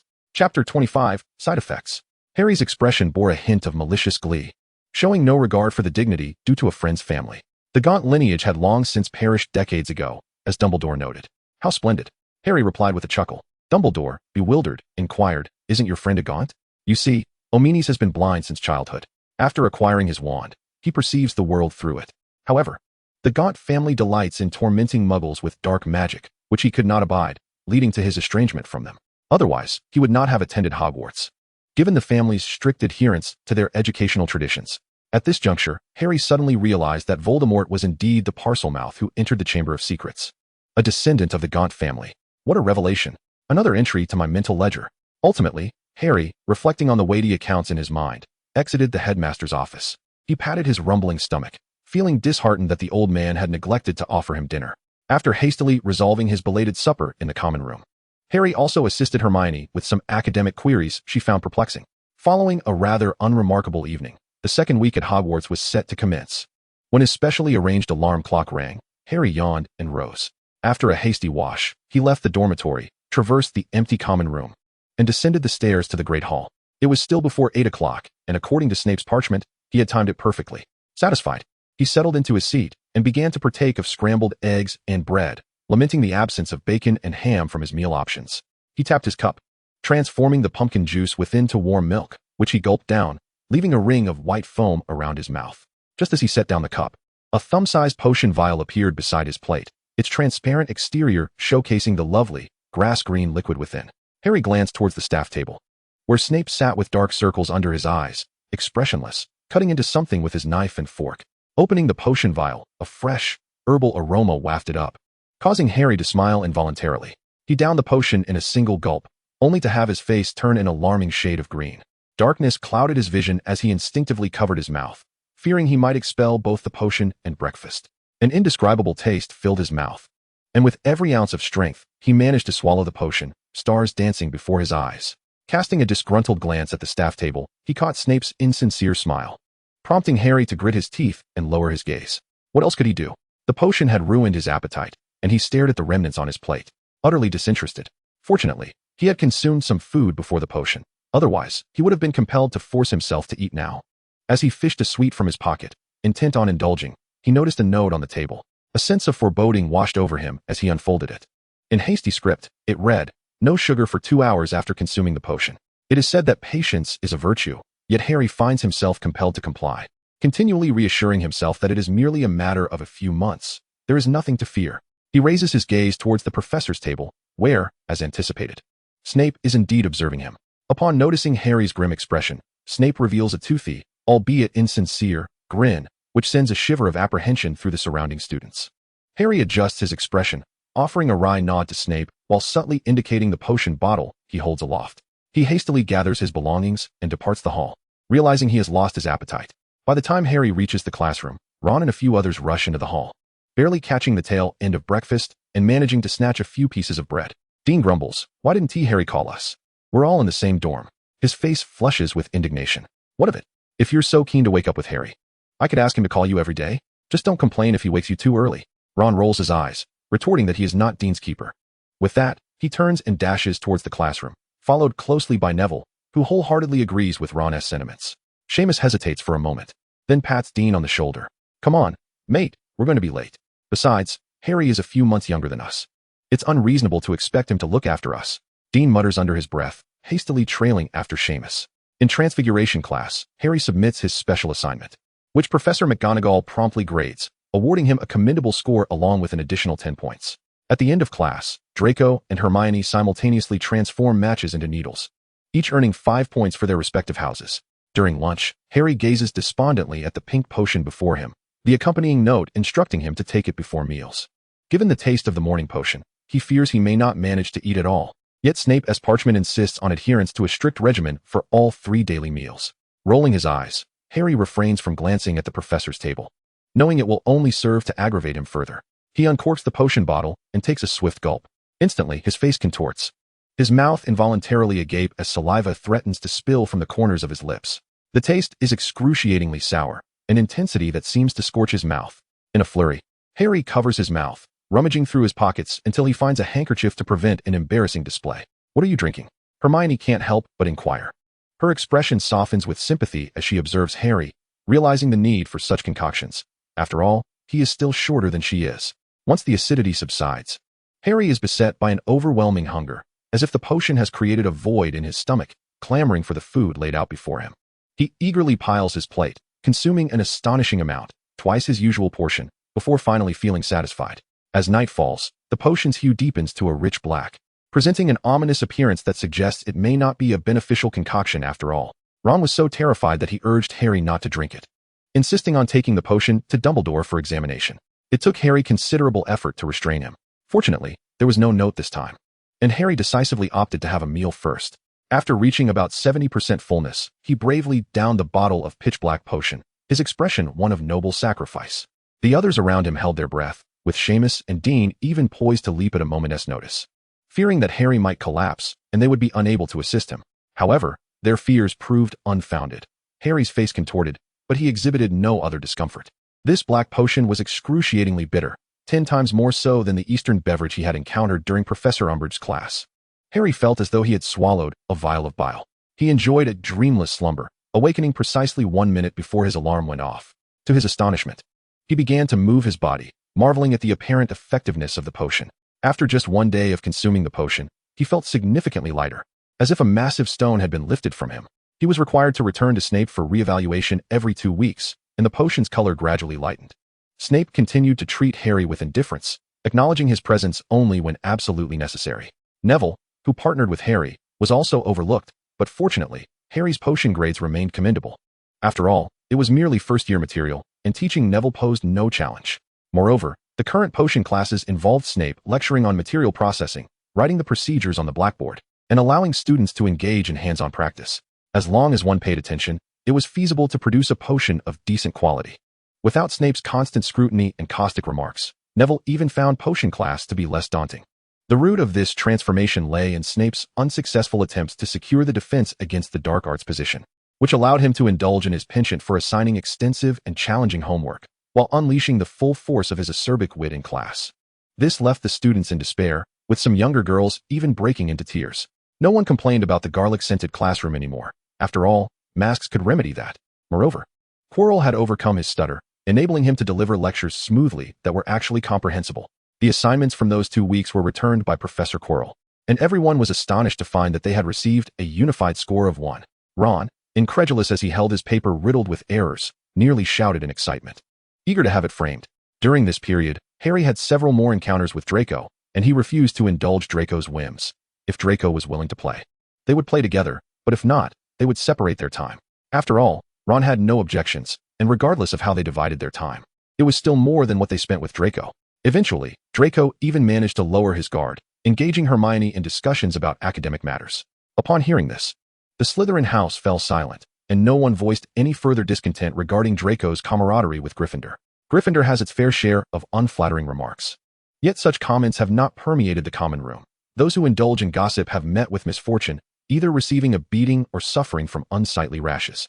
Gradually, Gryffindor fell into a serene quietude, as the Weasley twins, having discreetly garnered recognition, acquired some funding from Harry to embark on their entrepreneurial journey. The atmosphere throughout Hogwarts grew increasingly harmonious, with students from various houses congregating to study or play together, as if the barriers between the houses had vanished. The potion received that morning had faded to the point of being nearly indistinguishable in color, prompting Harry to consider that it was time for a change. He resolved to venture into the Forbidden Forest in the coming days to procure materials such as the venom of acromantula and the mucus of trolls to deliver to Snape. These ingredients were not only rare but also rather costly, as the troll population had dwindled significantly, with only a few remaining in the Forbidden Forest. Rumor had it that the Ministry of Magic was contemplating the breeding of a new batch of trolls. As for the acromantula, being classified as a dangerous creature of level 5 and known for its social behavior, the mere sight of one could spell doom for an ordinary wizard. Not to mention that its natural habitat was not in Britain. Thus, these two materials were always valuable yet scarce, making them suitable as tokens of compensation. Having made his decision, Harry chose to set aside his thoughts and quietly attended class, preparing for the evening feast. Today they had charms class, where Professor Flitwick introduced the levitation charm for practical application. In the excitement, mistakes abounded. Seamus exploded his feather, while Ron inadvertently knocked his to the floor, nearly breaking his wand in the process. Hermione, however, succeeded on her first attempt and, earning points, began to guide those around her. Everyone respected her prowess, especially since Harry had repeatedly lauded her academic abilities in the common room. First-year students naturally looked up to Harry and said little in dissent. Chapter 26, A Duel with a Troll. Harry had no particular thoughts on the matter. He transformed himself with a transfiguration spell, donning an eagle-headed mask and enormous wings, presenting himself as a griffin. To distinguish himself from Ravenclaw, he even turned his sleeves into furry lion paws. Satisfied with his reflection, he turned around only to be startled nearly into the wash basin by a chaotic scene behind him. There was Neville, swathed in ragged strips of fabric pretending to be a devil's snare, Seamus with a ghostly white face and a long wig, and Ron, wrapped in a disheveled white cloth. After a moment of silence, Harry decided to avert his gaze, aware that they had dinner to attend. As they exited the dormitory, Harry's costume undoubtedly became the pride of the entire common room, earning him admiration from all. Laughing and joking, they made their way to the Great Hall, where Harry couldn't help but lament that while Gryffindor had many virtues, its distance from the hall was a slight drawback. Upon entering the Great Hall, one might question whether they had stepped into a peculiar realm. The students' costumes, largely handmade and fueled by individual creativity, showcased a bewildering array of imaginative designs, resulting in a truly eclectic display. As Dumbledore simply spoke, announcing the commencement of the feast, an array of delectable dishes materialized upon the tables, instantly igniting a cacophony of excitement within the hall. Laughter and chatter filled the air as everyone indulged in the festive atmosphere. Harry occupied 3 seats by himself, selecting his favorite delicacies from the long table. After all, his wings took up considerable space, and with the feast still in progress, removing his disguise would render him an outsider, leaving him with no choice but to remain as he was. Just as he stuffed a piece of roast beef into his mouth, barely having time to chew, the grand doors of the hall were flung open with a resounding bang, and Quirrell stumbled in, breathlessly exclaiming, "A troll! A troll in the dungeons! I thought you knew." A hush fell over the crowd for 2 seconds before a wave of terrified screams erupted, students dropping their food in a panic as they scurried about, desperately seeking a semblance of safety. Quirrell collapsed to the ground, lost to unconsciousness. Dumbledore, needing to restore order, pointed his wand at his throat and bellowed, "Silence." The once chaotic hall gradually regained its composure as the prefect stood up, calling out to their respective houses to retreat in an orderly fashion. Harry rose and glanced toward the staff table, receiving a subtle nod from Dumbledore. This was indeed a stroke of fortune. Elated, Harry dashed toward the dungeons. Initially contemplating a venture into the Forbidden Forest in search of a troll, but now Quirrell had conveniently delivered one to him. What a generous soul. Just as he exited the hall and had yet to descend the staircase, Harry caught a whiff of the troll's distinct, foul odor, prompting him to shift into his true form and begin tracking the beast's location. In the brief span of time, the troll had already made its way to the first floor, causing Harry to furrow his brow. This creature was surprisingly swift. He hurried in that direction, casting various protective spells upon himself as he ran. Upon reaching a corner, Harry paused, pressing against the wall, his magical instincts indicating that the troll would soon pass by this very spot. Indeed, just as Harry managed to steady his breath, he heard the heavy thuds of the troll's footsteps. Carefully discerning the sounds and smells, he silently counted down in his mind. 3, 2, 1. With a swift motion, he launched himself forward, brandishing his wand as he unleashed a flurry of spells. The troll's club was the first to be sent flying, only to be forcefully brought down upon its own head by Harry's command. Following this, 2 attacking spells left faint marks upon the troll's thick hide. Frowning, Harry quickly retreated behind the corner. Something was amiss with this troll. He keenly sensed that, based on the spells he had just cast and the magic expended, the troll should have been at least momentarily incapacitated. Yet, observing its reckless rampage down the corridor, it was evident that his spells had not achieved their intended effect. While attempting to slow the troll's advance with spells to hinder its speed, Harry continued to observe. Soon, he noticed that the creature's body occasionally flickered with a subtle glow. This is a giant that has been enhanced by magic. Harry immediately became vigilant. Giants possess a high resistance to magic, not only diminishing the effects of spells, but also significantly reducing the impact of healing and enhancement charms. However, the level of enhancement this giant exhibited indicated that mere spells would not suffice, as they would require the incorporation of magical runes. Yet, how could one inscribe runes upon a giant that remains tranquil? Clearly, that was impossible. It would undoubtedly necessitate the application of dark magic, such as the soul-sucking curse. Turning swiftly, Harry cast a spell that pushed the giant back several steps, switching his wand to his left hand while extending his right hand towards the creature. A cascade of silvery light began to swirl around Harry, focusing predominantly on his right hand. The giant, seeing its prey standing still, despite being momentarily repelled, charged towards the diminutive figure at the corridor's end, a vicious expression etched upon its face. Harry remained unfazed, continuously gathering the energies of ancient magic. Potter.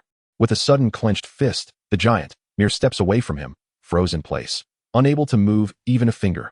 Harry commenced a vigorous motion with his arm, and the giant was flung about like a basketball, crashing violently against the walls, floor, and ceiling.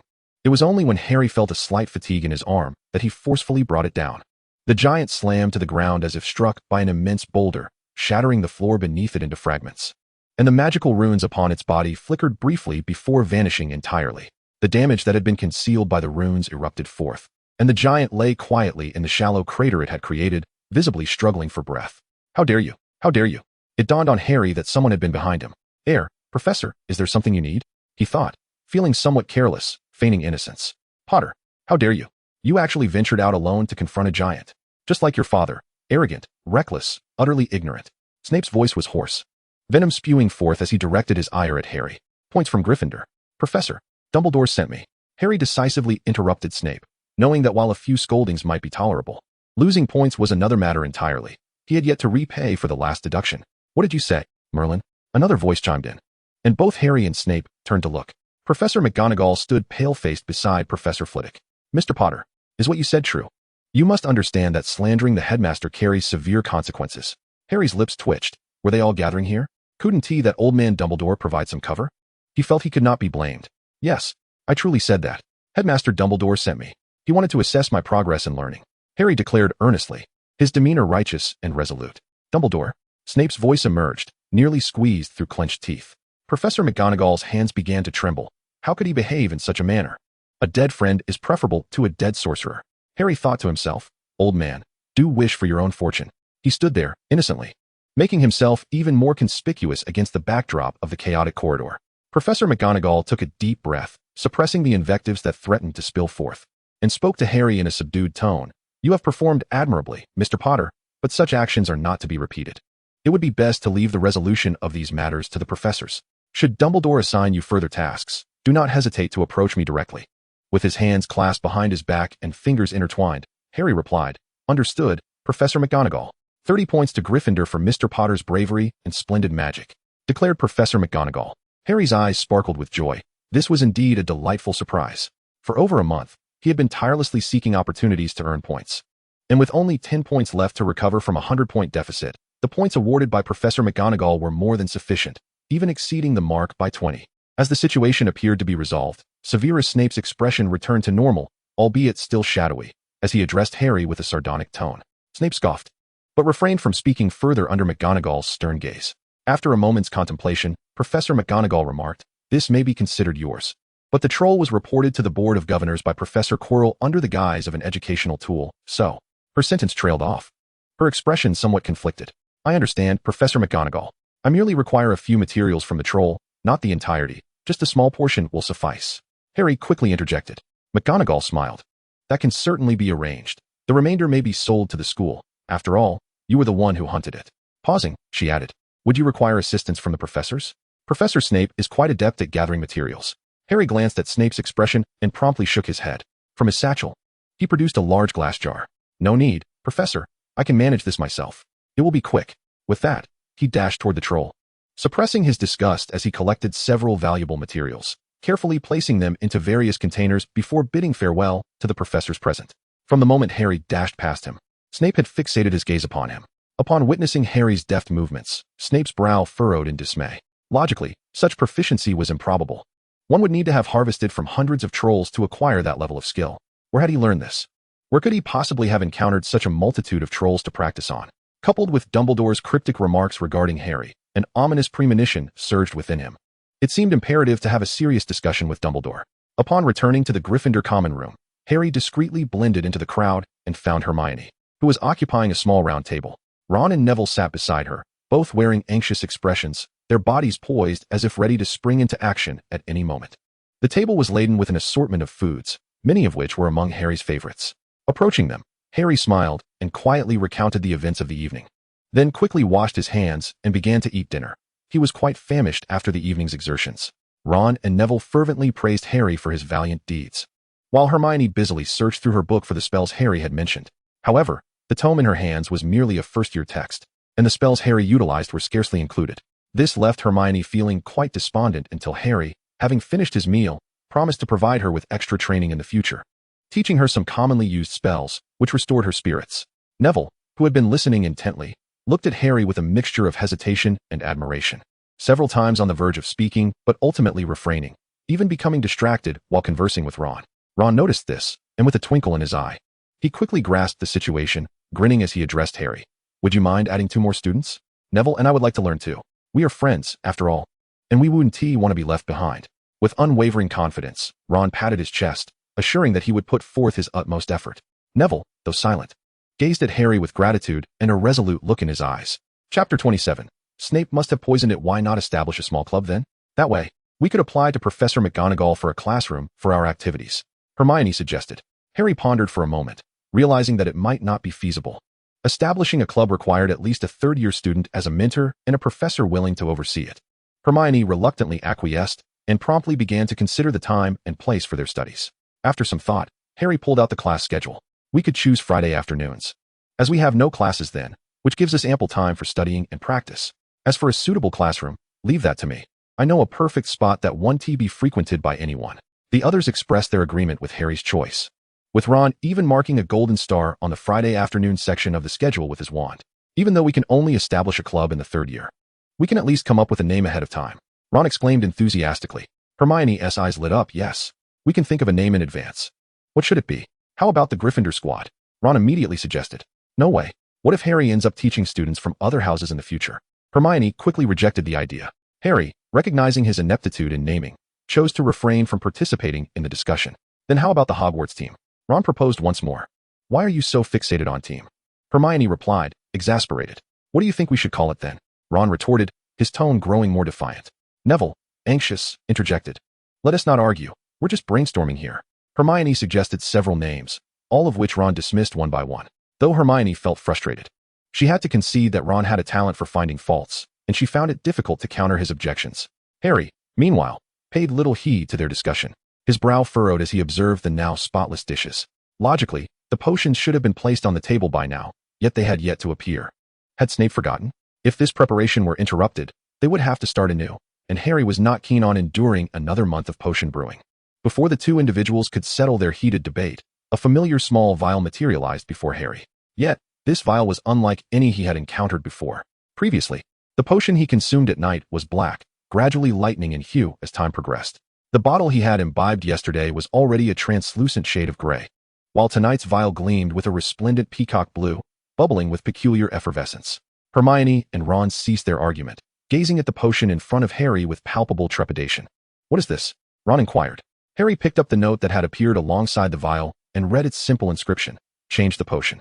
After scrutinizing the handwriting, which was identical to previous notes, Harry tucked it away and prepared to drink from the vial. "Wait," Hermione exclaimed, gripping Harry's arm. "How can you drink it straight away? This is entirely different from what you had before. Are you sure?" Harry chuckled lightly. "Of course, I'm sure. Rest assured, I value my life." It dawned on him that, apart from Hermione, neither Ron nor Neville had noticed the potion's distinction. After all, the previous vials were no larger than a thumb. And with so many people and items on the long table, it was easy to overlook what Harry was consuming. However, they were certain it did not resemble the current vial of poison. Harry felt exasperated and attempted to clarify once more that he was fully aware of what he was doing. Neville, growing restless, insisted on seeking Professor McGonagall for confirmation, questioning how Snape could possibly be so benevolent towards Gryffindor. Harry rolled his eyes, acknowledging that Snape was indeed not of a benevolent nature. Yet, this was a transaction, do you understand? I've paid for it. Although the cost and the benefit were disproportionate, he was attempting to compensate, wasn't he? Upon hearing that Harry had been consuming the potion for over a month, Ron and Neville finally ceased their objections. Harry closed his eyes and poured the potion into his mouth. Remarkably, this potion did not possess an unpleasant taste. In fact, it carried a hint of herbal fragrance. Harry opened his eyes, incredulous at the potion in his hand. Could it be that Snape had changed his ways? Ron watched Harry's actions intently, prepared to rush him to safety at a moment's notice. Yet, 5 minutes after Harry drank it, no adverse effects occurred. Puzzled, Harry wondered if Snape had genuinely experienced a change of heart. It wasn't he until a familiar wave of drowsiness washed over him that he realized something was amiss. After observing for a while, Ron found nothing unusual and decided to relent. However, upon standing, Harry discovered a troubling sensation. His legs felt as if they had lost all feeling. Struggling to maintain his balance, he realized walking was out of the question. With a sigh, he lamented that a potion with such a pleasant taste was not as easy to consume as it seemed. "I told you, Snape must have poisoned it. I'm going to find Professor McGonagall." "Ron, it's Professor Snape." "Wait a moment. Let us hear what Harry has to say." Hermione grasped Ron, redirecting her gaze toward Harry. A piece of parchment appeared on the table, and Harry laboriously extended his hand to pick it up and examine it. "Of course, if the Savior prefers to drink after meals, that is also acceptable," he read. Harry rolled his eyes, bemused by Snape's excessive pettiness. "No worries. It's merely a side effect of the potion. I just need you two to help me to bed," he said with resignation. Ron and Neville, each taking an arm, hoisted Harry up, stumbling clumsily toward the dormitory. Hermione trailed behind, gathering their belongings, managing to carry 4 bags before finally setting them down once Harry was safely in bed. The following morning, Harry stirred his legs and found that he had indeed regained sensation. Upon feeling it, he noted that the reaction was not as pronounced as the first time he ingested the potion. Dismissing it, he climbed out of bed, tossing everything off the mattress into the laundry basket. After a tussle with the troll the previous day and the potion's timing being off, he had to endure a night of uncomfortable sleep. The odor emanating from the bed was simply indescribable. Had his roommates not been so tolerant, he would likely have woken in the common room. However, what truly drove Harry to the brink of madness was the morning potion, which rendered his mouth numb, making it impossible to speak without drooling uncontrollably, thus thwarting any chance of earning points in class. At midday, the potion transformed his stomach, not by numbing it, but rather by inciting an insatiable appetite, allowing him to consume at least 3 times his usual portion. This astonished the occupants of the Gryffindor table, who feared he might burst from the sheer volume of food. Fortunately, the side effects diminished each day, and Harry could only endure. After hearing about the situation, he sought out Ron and Neville, imploring them to exercise caution. Putting aside the dangers of dark magical artifacts, consider Quirrell. One can never be too sure of his intentions, he warned. This time, luck was on their side, as Dumbledore happened to be in his office, looking weary, resting his forehead in his hand. "When will this Quirrell matter be resolved?" Harry asked directly. Dumbledore leaned back in his chair, remaining silent. "You cannot entrust the safety of the entire student body to the chance that Quirrell might show benevolence." Harry took a seat on the opposite side of Dumbledore's desk. "I understand, but Harry, something feels amiss," Dumbledore replied after a brief pause. Dumbledore regarded Harry with approval. Indeed, I share your sentiment. If Quirinus genuinely intended to harm the students, why would he choose a moment when the entire school was gathered in one place? He pondered. And do you recall? He said, I should know this. What is it that I ought to know? Is it his odd behavior? Or the troll's incursion into the castle? Harry hissed softly, realizing the gravity of the situation. If Quirrell was indeed seeking help, it suggested he had no other means at his disposal, resorting to such a subtle method that nearly everyone would overlook. What was the nature of the threat he faced? Was it an oath, a spell, or something else entirely? Harry could not resist the urge to delve into the books, for his breadth of knowledge was still rather limited, and he had never encountered a situation quite like this. Must he simply watch and wait? Furrowing his brow, Harry pondered the dire possibility of him succumbing to the temptation of harming the students. I have already instructed Severus to keep an eye on him. He shall not have the opportunity to act against the students, or so Dumbledore had said. But a flicker of coldness passed through his eyes. A shiver ran down Harry's spine as he suddenly comprehended why this old man was so renowned. Are we to passively accept this? Is there truly no alternative? Harry could not help but inquire. Dumbledore fell silent once more, and after a considerable pause, he spoke. There is indeed another way. What is it? Harry pressed on. Do you know his objective? Dumbledore queried. Harry grimaced. He detested riddles. Was it not cumbersome to ask in circles? Could he not speak plainly? I do not know. Then, are you aware of Nicholas Flamel? Dumbledore continued. Harry pondered for a moment before recalling. You mean the French alchemist? The one who created the Philosopher's Stone? His goal is the Philosopher's Stone. The stone is at Hogwarts. Wait a moment. The Goblin Bank was robbed on my birthday, and you deliberately allowed Hagrid to leak that information to me. Does that mean the package he obtained that day was the Philosopher's Stone? Nicholas Flamel gave you the stone? Percy mentioned that the Forbidden Corridor on the 4th floor is new this year. The stone is there.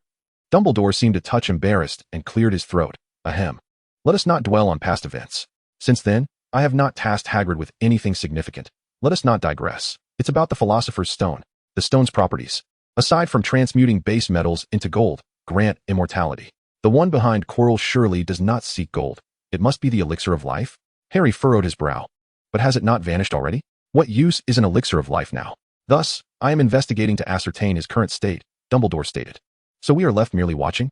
Harry expressed his discontent. Dumbledore contemplated for a moment. Should we attempt to lure him out? Harry nearly rolled his eyes to the heavens. Present a feasible plan, clearly and unequivocally. I do not wish to be stabbed in the back by my own comrades. Dumbledore retorted.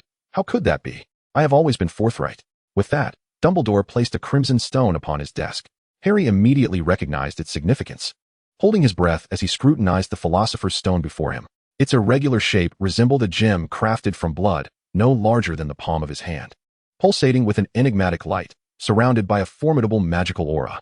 I wonder, if we use this as bait, will the one behind him make an appearance? Dumbledore pondered hesitantly. An appearance is certain, yet I believe it prudent to refrain from revealing it too soon. What if Voldemort silences him? Our prolonged efforts would be in vain. Harry replied. Dumbledore remained silent, his fingers gently tapping on the desk, before shifting his gaze to Harry. A sense of discomfort washed over Harry. What are you planning to do? Dumbledore chuckled softly before abruptly shifting the topic. Your flying skills seem quite commendable, do they not?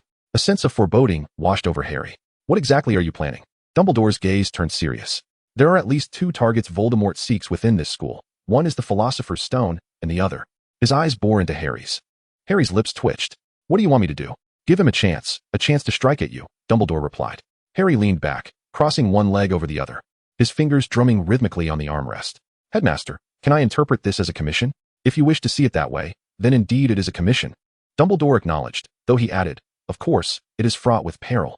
I can assure you of your safety, but if you are reluctant, I can devise a more secure plan. Dumbledore spoke earnestly. Chapter 28, No Bargaining. Harry grinned as he summoned his Wizarding Combat Guide, swiftly flipping through its pages until he produced a densely written parchment, sliding it across the table towards Dumbledore. I accept this commission. Here is the contract. Please review it.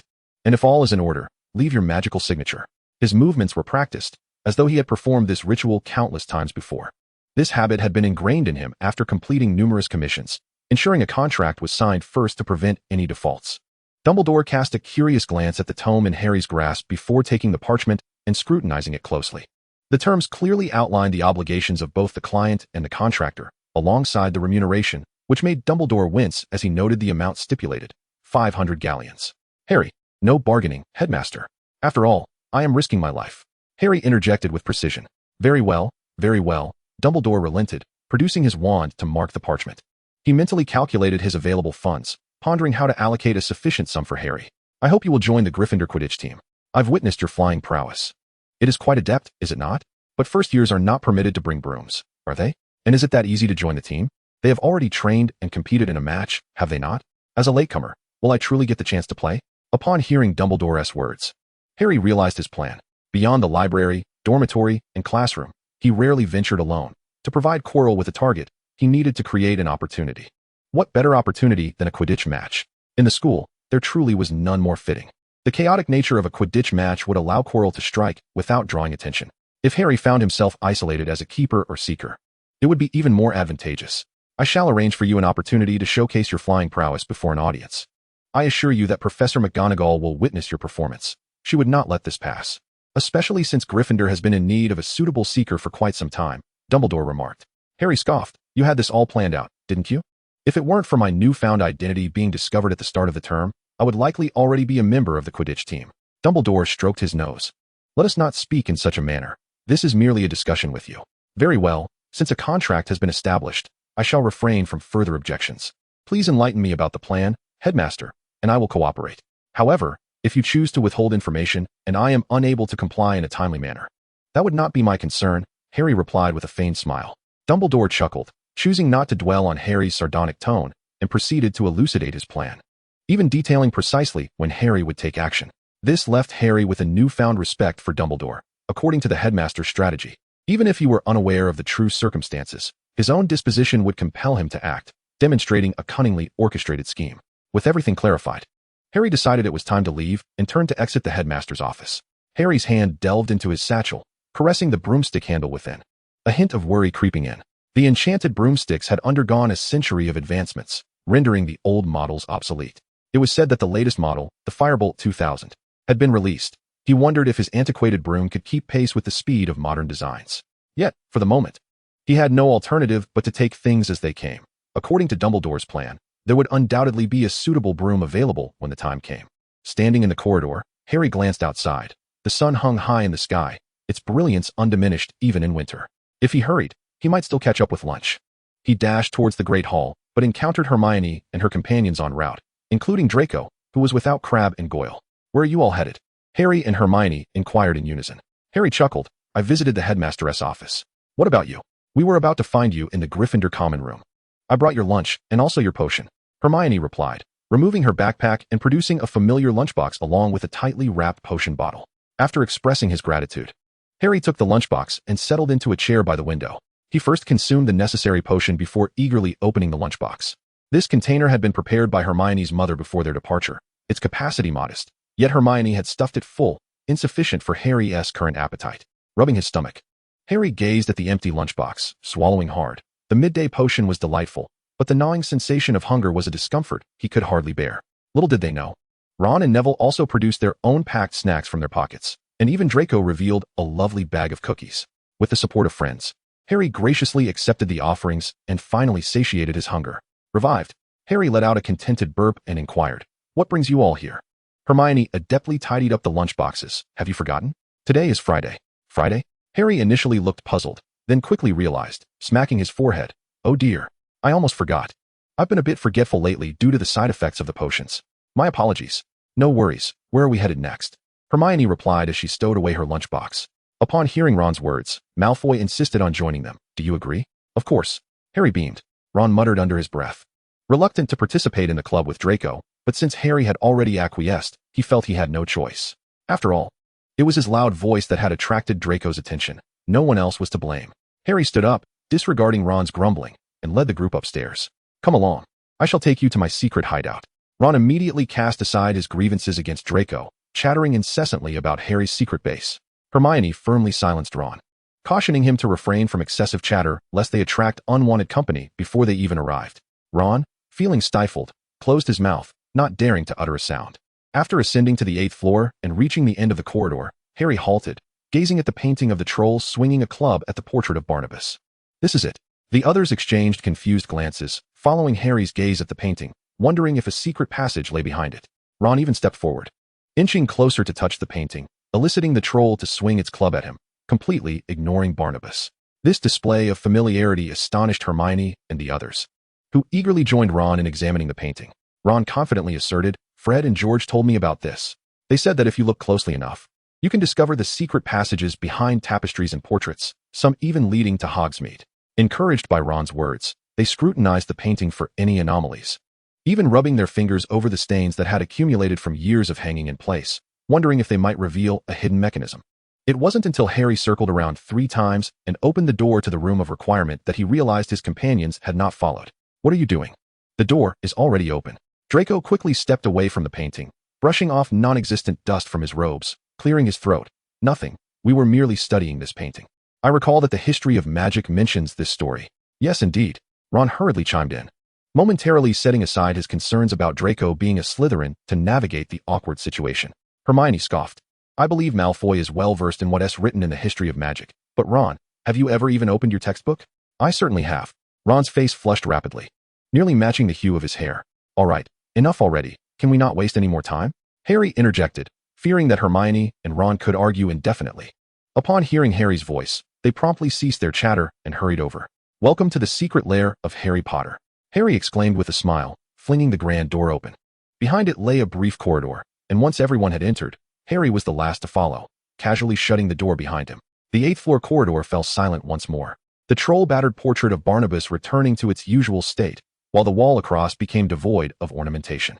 Traversing the short passage, they were greeted by a magnificent vaulted chamber, illuminated by light cascading from the apex, reminiscent of sunlight, yet devoid of its heat. The circular room's walls were adorned with cream-colored wallpaper, embellished with elegant patterns. 3 walls were lined with an array of books, while the 4th housed a potion-making station and an unusual loom. In the center of the room stood an expansive long table, surrounded by several benches, ample enough to accommodate a dozen or more individuals.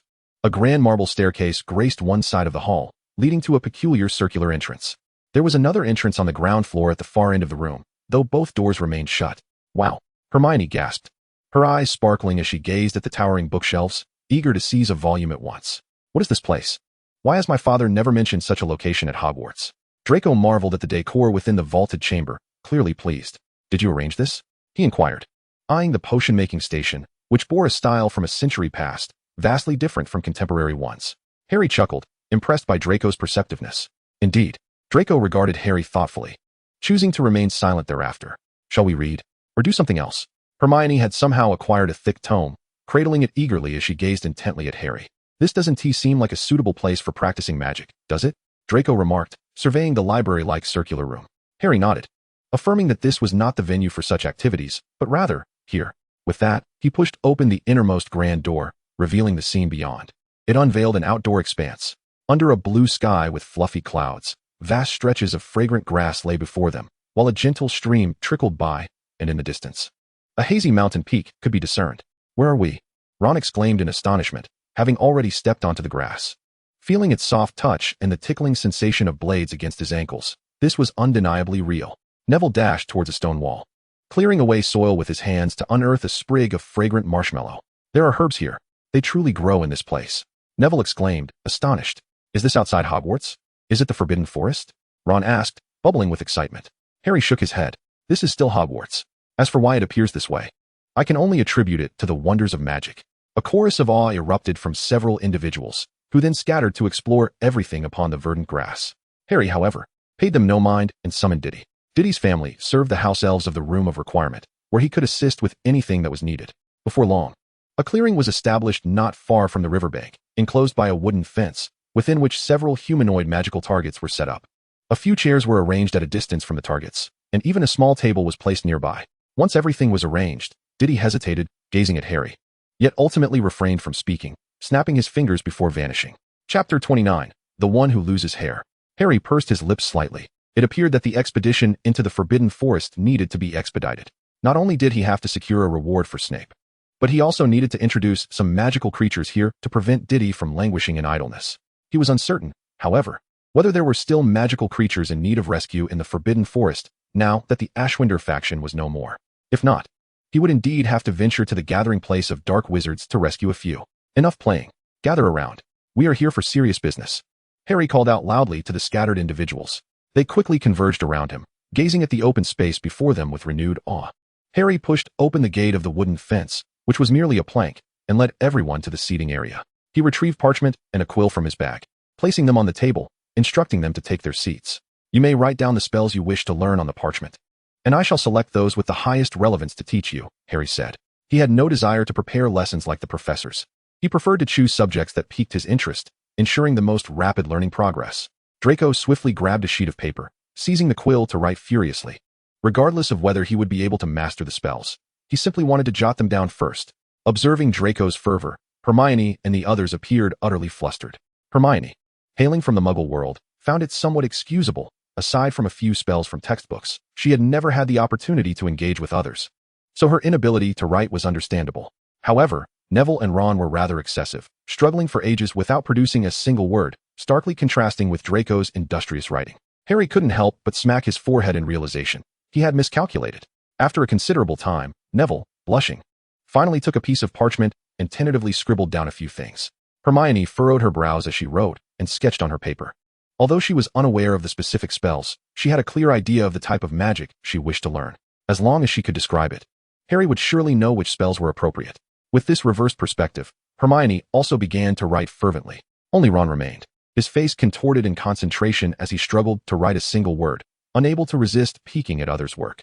Draco's paper was densely filled with spells. Some he had encountered before and others he had read about, ranging from the armor charm and exploding charm to the smallest of prank spells. Completely covered with an abundance of writing. On Hermione's parchment, there were more inscriptions. She was unaware of the specific incantation and could only pin down the desired effects in small script, which surprisingly exceeded even Draco's notes. Neville's parchment contained merely a single spell, prompting Harry to furrow his brow upon glancing at it, though he said nothing, silently placing it at the bottom of the stack. Ron submitted a sheet marked with only a few ink splotches, dejectedly sitting there. Not only did he fall short of Hermione, but he also lagged behind Draco, with Ron feeling thoroughly disheartened. Well, Draco's notes are quite detailed, and Hermione's are commendable as well. There is some overlap between the two of you. So shall we take Draco's as the standard? Harry inquired. Absolutely. The four chorused in unison. Harry collected the parchments from his companions, retaining only Draco's. And with a flick of his wand, he rearranged the text according to what he deemed necessary. Hermione's eyes widened in astonishment. The utility of this magic was undeniable. She yearned to learn it. After organizing the parchment, Harry summoned a wooden easel to create a blackboard, affixing the parchment to its surface. With a firm tap on the board, a line of spells appeared. Protego. At this moment, Harry cast a glance at Draco. Noting the impressive array of protective gear he possessed, indeed, the Malfoy family lived up to their reputation as long-standing purveyors of wealth. This spell is one you must master and wield proficiently. Otherwise, you need not continue with my lessons, Harry stated sternly, hoping his friends would take this seriously. For when employed adeptly, this spell could indeed be a lifesaver. Upon hearing Harry's words, the previously languid Ron instantly straightened up. He did not wish to be left behind by his companions, nor did he want to fall short of Malfoy. Even Neville, who typically bore a serious demeanor, could not help but furrow his brow, straining to commit every word of Harry's to memory. Harry distributed notebooks to each of them, and Neville accepted his with relief, promptly jotting down notes. Subsequently, Harry began to demonstrate the wand movements and gestures associated with the Protego spell, explaining that once they achieved sufficient proficiency, they could forego the gestures, though that was not an option just yet. Once everyone had thoroughly memorized the key points and gestures, Harry approached a human-shaped target. Now, I shall demonstrate for you, Harry declared, raising his wand. In the next instant, the human-shaped targets were animated, each brandishing a wand-like wooden stick and moving about randomly, simultaneously casting various colored sparks toward Harry. Harry stood still, reciting the spell in slow motion while executing the corresponding gestures, successfully defending against all the sparks, even those coming from behind, perfectly blocking them. The sparks erupted into a dazzling array of colors upon striking the translucent shield, creating a splendid and resplendent display. After a mere 5 minutes of demonstration, Harry halted, remaining entirely unscathed, without even a hint of breathlessness. Draco watched in envy, wishing he could emulate Harry's prowess. This was the wizard he aspired to be, powerful, confident, yet exuding an air of elegance. It is important to note that during combat, wizards do not merely stand and exchange spells. Physical conditioning must not be neglected. Sometimes, being a step quicker may allow one to evade several incantations. Neville's eyes sparkled with excitement. He believed he could give it a try, while he might struggle to keep pace with his friends in spellcasting. He possessed considerable strength and was unafraid of hardship, allowing him to combine both skills effectively. Harry instructed the group to disperse and form a circle, initiating practice of the armoring charm. Draco was the first to succeed, and immediately, his eagerness led him to request a dummy for further experimentation. Harry remained noncommittal. summoned a dummy, set it to the slowest speed, and insisted that Draco remove his protective gear before commencing the brief test. Hermione and the others practiced while occasionally diverting their attention to this scene. Draco, who had initially felt triumphant, found himself unable to defend against even a single spark. He was struck by a myriad of colorful sparks, leaving vibrant marks upon him. Disheartened, he gazed down at his wand, recalling his earlier success. "This is the consequence of inexperience, do you understand?" Harry gently remarked. "We are all in the same boat. Learning a spell is not the challenge. The true test lies in applying what we have learned in practice. Professors continually urge us to practice for this very reason. Achieving success once is insignificant, but repeated success signifies true mastery." Draco silently nodded, beginning to wave his wand persistently, conjuring barriers that appeared and vanished in succession. With Draco's demonstration of errors, the other three remained diligent, briefly celebrating their successful casting of the armoring charm before immediately resuming practice. Harry felt immense satisfaction with his friend's dedication, continually sharing his insights to guide them. By around 4 in the afternoon, Hermione, Ron, and Draco were exhausted, lying on the ground, indifferent to their dust-covered bodies. Only Neville, dripping with sweat, continued to practice diligently, having become quite proficient, meticulously coordinating his wand movements with precise gestures. Even Draco had to concede that the bumbling Longbottom, whom he typically looked down upon, was indeed remarkable. After a brief respite, Harry rallied the group, urging Neville to take a moment to rest, before adjusting the colored dummy for Draco and lining everyone up to begin practical exercises. Draco was the first to step in front of the dummy, eager to redeem himself. Harry controlled the dummy, launching sparks at varying speeds. Draco had finally learned from his experiences. After an entire afternoon honing the armoring charm, he adeptly timed his incantation and the spell's effect, managing to evade all sparks. Before he could revel in his success, Harry altered the speed, increasing the frequency of the sparks. Draco's expression shifted as he began to struggle, but within 2 minutes, he regained his bearings, sustaining only a single hit. As Draco became increasingly uneasy, Harry began to experiment with the frequency, alternating between rapid and slow movements, which rendered Draco incapable of standing still, forcing him to shift his body to evade the onslaught, leaving him disheveled, yet fortunate enough to avoid being struck again. After several minutes, Harry halted the automaton, and Draco collapsed onto the ground, gasping for breath. His usually meticulously styled hair was now drenched in sweat, strands hanging down in a manner that surprisingly appeared more appealing than his previous hairstyle. Unable to contain himself, Harry commented, prompting Draco to anxiously summon a water mirror to inspect his reflection, which emitted a sharp crackle. Rubbing his ears, Harry turned to the remaining three. Next, Harry paused to explain to Hermione before allowing Ron to step forward. Lastly, Neville, demonstrating a formidable steadiness, though not matching the speed and reflexes of his predecessors, exhibited a solid understanding of his spells, occasionally seizing opportunities to counter with a single incantation against 2 sparks. However, in the end, he too suffered from a lack of timely reaction, resulting in several hits. Very well, that concludes today's session. Let us tidy ourselves up. It is nearly dinner time, Harry announced, clapping his hands together. I am quite pleased with everyone's progress today. We have achieved our expected results. During the upcoming week, you may practice independently. We will reconvene next Friday after lunch on the 8th floor. If anyone cannot make it, please inform me in advance. Next week, we will increase the number of automatons to 2, so do not become complacent. Understood, Neville replied resolutely, having recognized his strengths and weaknesses thanks to Harry's guidance. He vowed that next week would not mirror this experience. Meanwhile, Draco was still fussing over his hair and clothing, his brow furrowed tightly. Are you certain that letting my hair down looks better? Harry nodded decisively. Absolutely. That slick-back style must require an abundance of hair gel, which can lead to hair loss if overused. Draco's expression was one of sheer horror. Really? Why has no one informed me of this? Harry shrugged, pouting slightly. Who knows? By the way, Ron, could you come here for a moment? Harry called out, pulling Hermione up from the ground and using magic to remove the spark marks from her.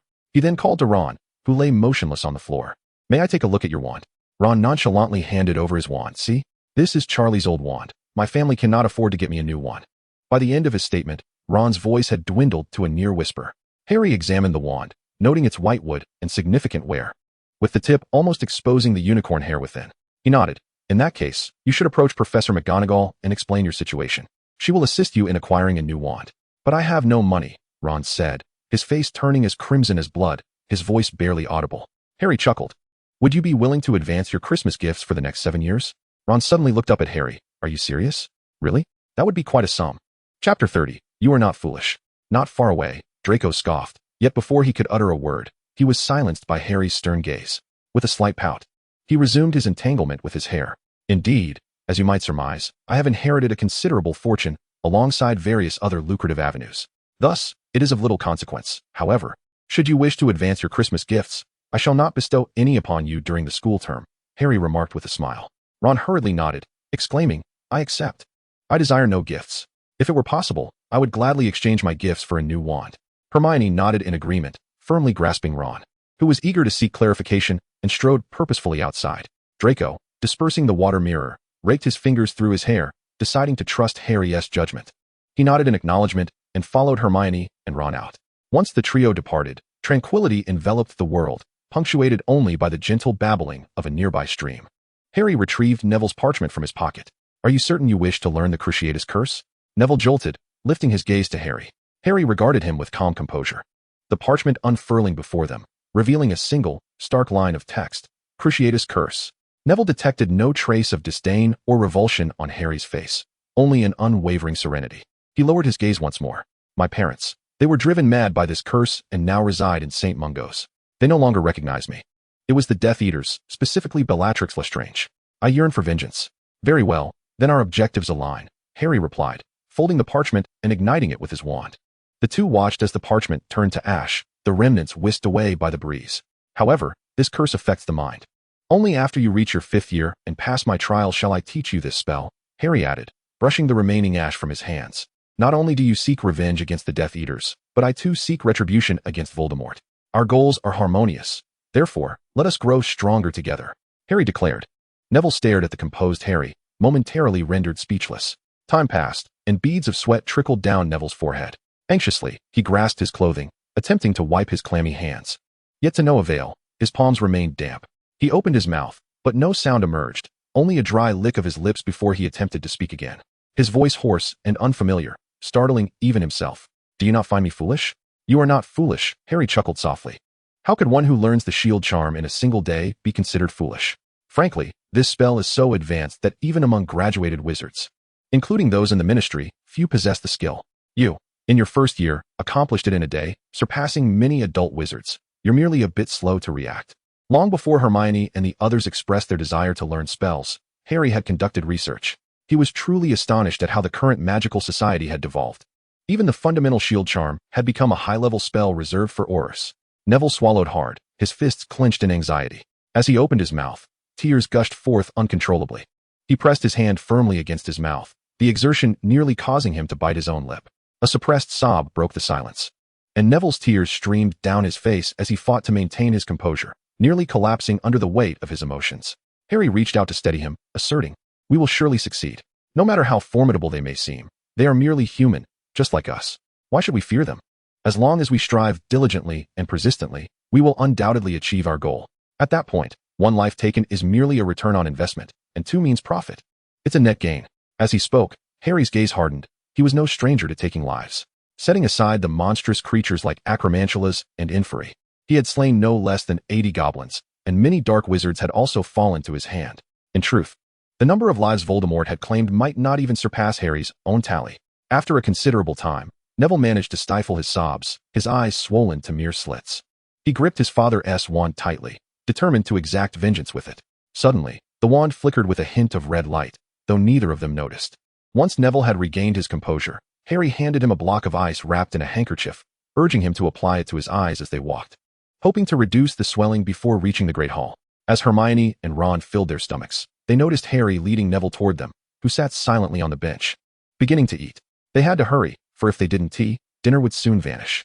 Finally satiated before the food disappeared entirely, Harry sighed in relief. Reaching for a potion on the table and glancing up at the professor's table, Professor McGonagall was still there, reading a newspaper. Harry quickly called Ron, and they made their way toward her. Navigating against the flow of students, they soon drew attention.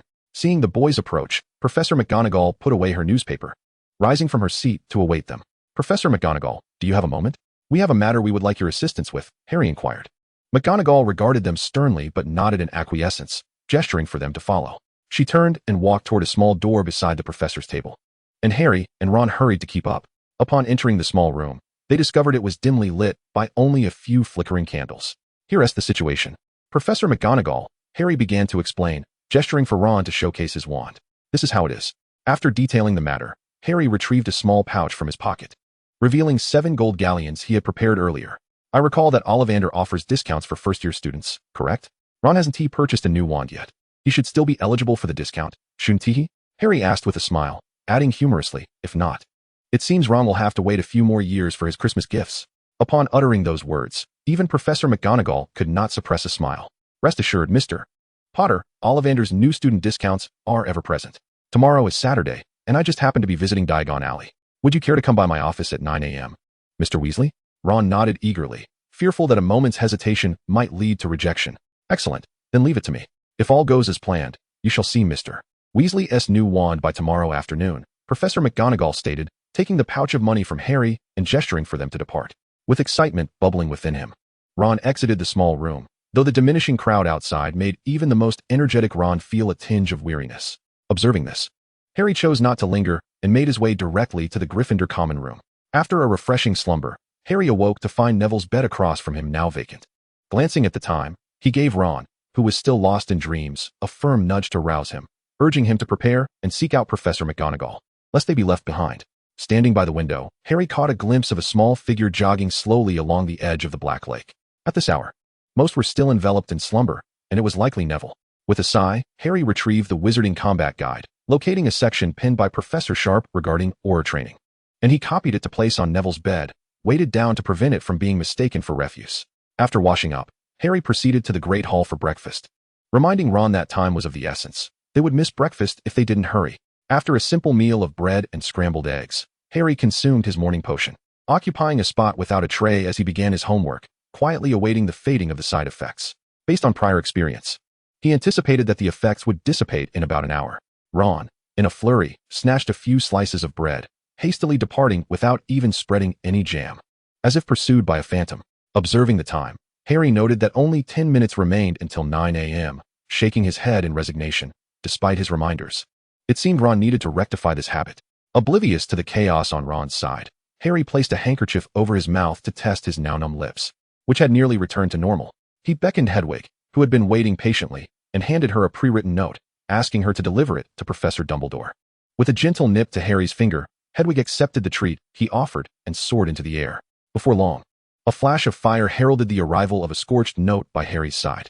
Opening it, he felt a sense of satisfaction as he folded it away and strolled towards the castle's exit. In a secluded corner, Harry once again retrieved his old broomstick and took to the skies, heading purposefully towards the Forbidden Forest. It wasn't long before he stumbled upon the lair of the 8-eyed giant spiders. Effortlessly, he dispatched several of them, collecting 7 or 8 vials of venom. Feeling satisfied, he prepared to depart. At that moment, he heard a rustling noise emanating from the nearby thicket. Instantly, Harry concealed himself, aiming his wand at the source of the disturbance. Before long, a golden unicorn stumbled out of the bushes, its pure eyes curiously surveying its surroundings, emitting a soft, youthful whinny. Harry exhaled a sigh of relief and stepped out from behind the tree. The golden unicorn foal, startled by Harry's presence, attempted to flee but found itself ensnared in the thicket. Hush now, dear one, do not be afraid. Hush, Harry reassured, clearing his mind of distractions and gazing sincerely at the foal, offering it a piece of honey candy. As the foal lowered its head to enjoy the treat from Harry's palm, it let out a delighted snort, prompting Harry to smile warmly, cautiously reaching out to stroke its smooth back. Little one, where are your parents? This isn't a safe place for you. There are 8-eyed spiders around, which are quite perilous. Shall I help you find your parents? Harry whispered to the foal. The unicorn foal regarded him for a moment before nodding in agreement. Harry gently scooped up the small creature, about the size of a lamb, fashioning a pouch from blades of grass to carry it securely on his back. He then mounted his broomstick and began to fly slowly in the direction the foal had come from. After nearly 10 minutes, he suddenly halted at the treetops. There were people nearby? Casting the disillusionment charm on himself, he ensured that both the unicorn and broomstick were concealed as well. As he stealthily approached, he was met with a horrifying scene. A hooded shadow loomed over the neck of a unicorn, greedily drinking its blood. Not far off, the anguished cries of another unicorn could be heard. Harry's hair stood on end. Someone dared to hunt unicorns within Hogwarts. In an instant, he recognized the figure beneath the cloak. The unicorn foal could no longer contain itself, letting out a mournful cry that caught the attention of the shadowy figure, revealing a visage smeared with silver blood. Indeed, it was Quirrell. Harry swiftly descended to the ground, rolling away just as the tree he had vacated was struck by a curse, emitting dark smoke. Upon landing, he quickly placed the unicorn foal down, casting protective charms around it before darting in another direction. In passing, He unleashed a few spells towards Quirrell. However, as he maneuvered, the trees obscured his aim, making it less precise. Fortunately, Quirrell's focus had shifted, granting Harry a moment of respite as he found another hiding spot, continuously firing spells. Quirrell could only glimpse a vague silhouette, failing to discern who it was. Judging by the relentless curses, he presumed it could not possibly be a student. Upon reflecting on this, Quirrell was seized by panic, clumsily attempting to fend off the situation before dissipating into a cloud of black smoke and vanishing swiftly. Harry squinted, choosing not to intervene. He waited a while longer until he was certain that Quirrell had fled, before hastening to the side of the fallen unicorn. With a heavy heart, Harry gently caressed the unicorn's eyes, excavated a deep grave in the clearing, and laid the unicorn to rest within. He summoned earth to cover it and scattered a handful of moonflower seeds before seeking out the offspring behind a massive stone. Chapter 31, A Reckoning. It appeared that the deceased unicorn was either the father or mother of this little creature. Harry observed the unicorn foal lingering sorrowfully before the freshly filled grave, tears cascading down its cheeks. With a sigh, Harry carefully placed the foal back into his bag and proceeded toward the source of the earlier distressing cries. Moments later, he spotted another unicorn lying on a patch of grass, its wounds so grievous that bones were nearly visible. It was lamenting continuously, its long limbs straining to rise, only to collapse repeatedly. As Harry revealed himself, the unicorn emitted a wary whinny. He stood still, lowering the foal, watching it stumble toward the fallen unicorn, shedding tears as it gently licked its wounds. Upon noticing its offspring, the injured unicorn relaxed its guard, casting a gentle gaze upon Harry. Seizing the moment, Harry approached to examine its injuries, extracting various healing potions from his satchel, pouring them liberally over the wounds. He felt a sense of relief as he observed the injuries beginning to heal. After administering a vial of blood replenishment potion, Harry hesitated before asking, "Would you be willing to come with me? I have a place where you can safely recuperate." He will return, and it may not be safe for you and your child. The unicorn attempted to rise slowly, but faltered as its wounds split open anew, collapsing once more. Harry quickly cast spells to mend the injuries, his concern palpable. After some time, the wounds seemed to heal again, though Harry understood this was merely superficial. Further exertion could lead to a recurrence of the injuries. Finally, the unicorn nodded in agreement, prompting Harry to smile. He whispered a few words to his satchel, which transformed into a bag that effortlessly contained both the unicorn and its foal. With the bag secured, Harry retrieved the broom he had carelessly abandoned and soared swiftly toward Hogwarts. Emerging from the forbidden forest, he tidied himself up before making his way to the castle. Passing the Great Hall, he noticed it was time for lunch, yet he had no time to eat. He seized a vial of potion and bolted to the 8th floor. Without glancing aside, he dashed to the farthest patch of grass, hastily releasing the unicorns from the bag. The larger and smaller unicorns looked around in confusion but sensed no danger, their expressions revealing a sense of joy. Didi, seeing the two unicorns, was overjoyed. Darting about to prepare a temporary abode for them, Harry rubbed his rumbling stomach and called out, "Didi, fetch me some food swiftly, and ensure there's plenty." With a hint of resignation, he repeated his request, "Didi, I desire my provisions. Can you expedite their arrival?" Didi placed the magical creature feed on the ground, appearing somewhat sheepish and prepared to dash against the stone wall, but Harry swiftly grasped the tea towel to prevent him. "Just be quick, and do try to bring more." With that, Didi vanished in an instant, leaving Harry in silence as he gazed at the magical creature feed. Perhaps he could sample it? He had heard that humans could consume such fare as well. Fortunately, he did not linger on the thought for long. His hunger felt as if his stomach were being eroded by acid. At last, his lunch arrived. The table conjured by Harry struggled to accommodate the feast, necessitating an expansion to accommodate all the food. With no one else around, Harry began to devour his meal ravenously, the food soothing his increasingly aching belly. As he progressed, he slowed his pace, observing Didi as he tended to the unicorns, providing them with food and drink, fluffing the straw for comfort, and employing the unique magic of house elves to examine the unicorn's health, compiling a list of necessary potions. Once Harry finished his meal, the list was placed in his hands. Reviewing the potions Didi had enumerated, he exhaled in relief. None were particularly rare and could be readily ordered from the apothecary. He promptly penned an order and handed the list to Didi, instructing him to seek out an owl for delivery. Approaching a unicorn resting on the straw, Harry tentatively extended his hand. The unicorn gently placed its head beneath Harry's palm, prompting a smile to break across his face. The unicorn gazed at him tenderly, filling Harry with a warm sense of joy. After a moment, the unicorn gestured for Harry to examine its tail. It took him a while to comprehend the unicorn's intent, but he quickly turned his attention. The unicorn flicked its tail, and a strand of its tail hair fell to the ground. Harry beamed, asking, "Is this for me?" The unicorn nodded, and Harry carefully picked up the strand of hair, recognizing it as a valuable treasure. This single strand could not only aid the two unicorns in their healing and sustenance, but also afford Harry a profit. Grinning broadly, he thanked the unicorn and, after a simple preservation process to prevent the magical elements from dissipating and becoming mere ordinary hair, secured the precious strand. Although he could only perform a basic magical treatment at the moment, he knew it would fetch a good price when he eventually took it to market. Just as he finished securing the unicorn's tail hair, he noticed the unicorn straining to rise. Alarmed, Harry rushed to intervene. No, not yet. You mustn't get up. Your wounds are not fully healed. You'll reopen them. Regrettably, Harry's attempts to intervene proved utterly futile. He dared not exert too much force in his efforts, and thus could only watch helplessly as the unicorn's injury on one leg widened painfully. Clutching his wand, Harry was filled with compassion and wished to heal the unicorn, but was suddenly tugged back by a bite on his sleeve, causing him to stagger and miscast the spell. After a moment of confusion, Harry finally discerned the unicorn's intent. It wished to offer him a drop of its blood, a voluntary gift. Overcome with excitement, Harry's hands trembled as he hastily retrieved a small crystal vial, positioning it against the unicorn's leg. From the previously bloodless wound, a trickle of blood began to seep forth, just enough to fill the vial. Corking the bottle, Harry swiftly set about treating the unicorn's injury. This time, the unicorn made no attempt to resist, and the small wound vanished almost immediately. Only then did Harry carefully stow away the precious blood, gazing at the unicorn with heartfelt gratitude. "Thank you," he whispered.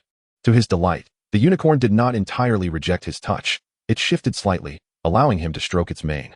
Harry, understanding the fleeting nature of these moments, was content with this small connection, knowing that in a few years, he would likely be unable to touch the unicorn at all. After spending a brief yet cherished time with the young creature, Harry reluctantly departed. Upon entering the Gryffindor common room through the circular entrance, Harry spotted Ron and their friends seated in their usual corner, Ron brandishing a new wand with unrestrained enthusiasm. 14 inches, made of willow, with a core of unicorn hair. "Look at its remarkable flexibility," he exclaimed as soon as he caught sight of Harry. Seeing Ron's exuberance, Harry felt compelled to temper his excitement. "Now that you have a suitable wand, I trust you won't resort to dodging sparks at the next gathering, will you?" Ron's enthusiasm faltered, his expression shifting to one of dismay as he struggled to respond. Before Ron could voice his thoughts to Hermione, she swiftly gathered her belongings. "I'm off to the library. You should really practice while you can, or you might find yourself outdone by Malfoy and abandoned by Harry."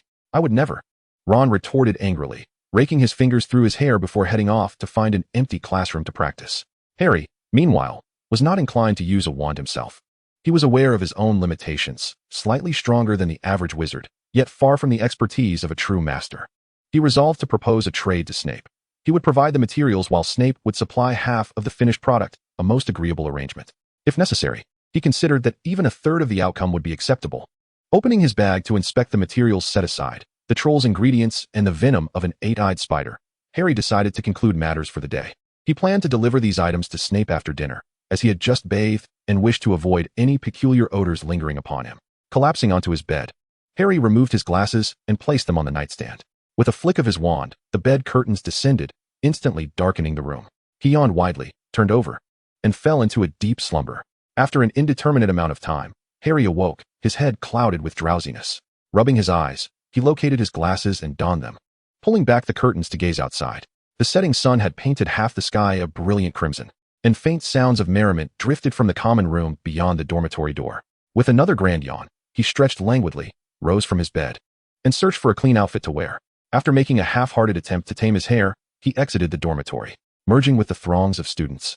He scanned the area but did not spot Hermione or the others. Decisively, he left the common room, intending to head directly to the Great Hall. Upon arriving, he discovered his friends seated on the long benches, their faces etched with fatigue as they awaited dinner. "What on earth happened to you all?" Harry inquired, puzzled. Ron, clearly eager to share, recounted, "Oh, don't even get me started. I found an empty classroom to practice the shield charm, only to be discovered by Peeves. He bombarded me with all sorts of debris. Thankfully, the charm held, and I managed to escape, only to run into Hermione. I barely had time to complain before she dragged Neville and me off to confront Peeves, and we spent the entire afternoon dodging his projectiles and enduring the occasional hit." Calmly, Hermione continued to leaf through her book. "Peeves is an excellent practice dummy, you know. We can't operate the dummies on the 8th floor. But Peeves is always willing to assist you with your magic. What more could you possibly want?" Neville sat in silence, staring blankly at his empty plate, unwilling to utter a word. "Well, you have a point there. Good luck," Harry replied, a wry smile tugging at the corners of his mouth. Hermione truly had a knack for making the best of every situation. Just then, dinner appeared on the long table, and Neville's eyes lit up as he swiftly seized a chicken leg, shoving it into his mouth before reaching for another. Harry noted that Hermione and Ron were not faring much better, devouring their food with equal fervor, though Hermione's manner was decidedly more refined. Harry helped himself to some of his favorite dishes, and, glancing up towards the staff table, noticed that Dumbledore was occupying his usual seat, while the pale and distracted Professor Quirrell sat at the far end, slicing into his steak with a vacant expression, his gaze flitting nervously towards the other professors. Chapter 32. Investment. A mischievous smile spread across Harry's face as he returned to his meal. Seemingly unaware that it was Quirrell who had attacked him in the Forbidden Forest, his thoughts wholly consumed by the professors. This was indeed fortuitous. After dinner, Harry picked up the potion bottle that routinely appeared beside his plate, casting another glance at the staff table, only to find that Snape had vacated his position. He exchanged a few words with Ron, who was still engrossed in his food, before turning to leave. Descending the staircase, he made his way to the familiar threshold of Snape's office. In a hushed tone, he spoke to the portrait of Medusa guarding the door. Is Professor Snape in? Medusa's eyes widened with surprise. You can speak Parseltongue? Oh my. Yes, he is in. Should I let you in? Ah, no need. I shall knock myself. Harry promptly declined. Given Snape's evident disdain for him, entering unannounced would surely invite his wrath. Very well, Parselmouth, might you visit me if time permits? Medusa inquired, her tone tinged with regret, yet quickly buoyed with enthusiasm. Harry, puzzled, asked why. I long for conversation. Professor Snape is dreadfully dull. He never utters a word to me. Medusa's portrait lamented. Harry quirked his lips. It seemed rather arduous for her. You could converse with others as well. I only relish chatting with Parselmouths. Medusa hissed, casting a flirtatious glance at Harry. He averted his gaze, rapping his knuckles against the door thrice, choosing not to regard Medusa any further. The door swung open, revealing the shadowy figure of Snape, who regarded Harry with a cold, dispassionate stare. I come bearing gifts, Professor, Harry announced. Snape's finger twitched ominously, as if he might slam the door shut at any moment. Harry hastily propped the door open, blood willingly offered by a unicorn.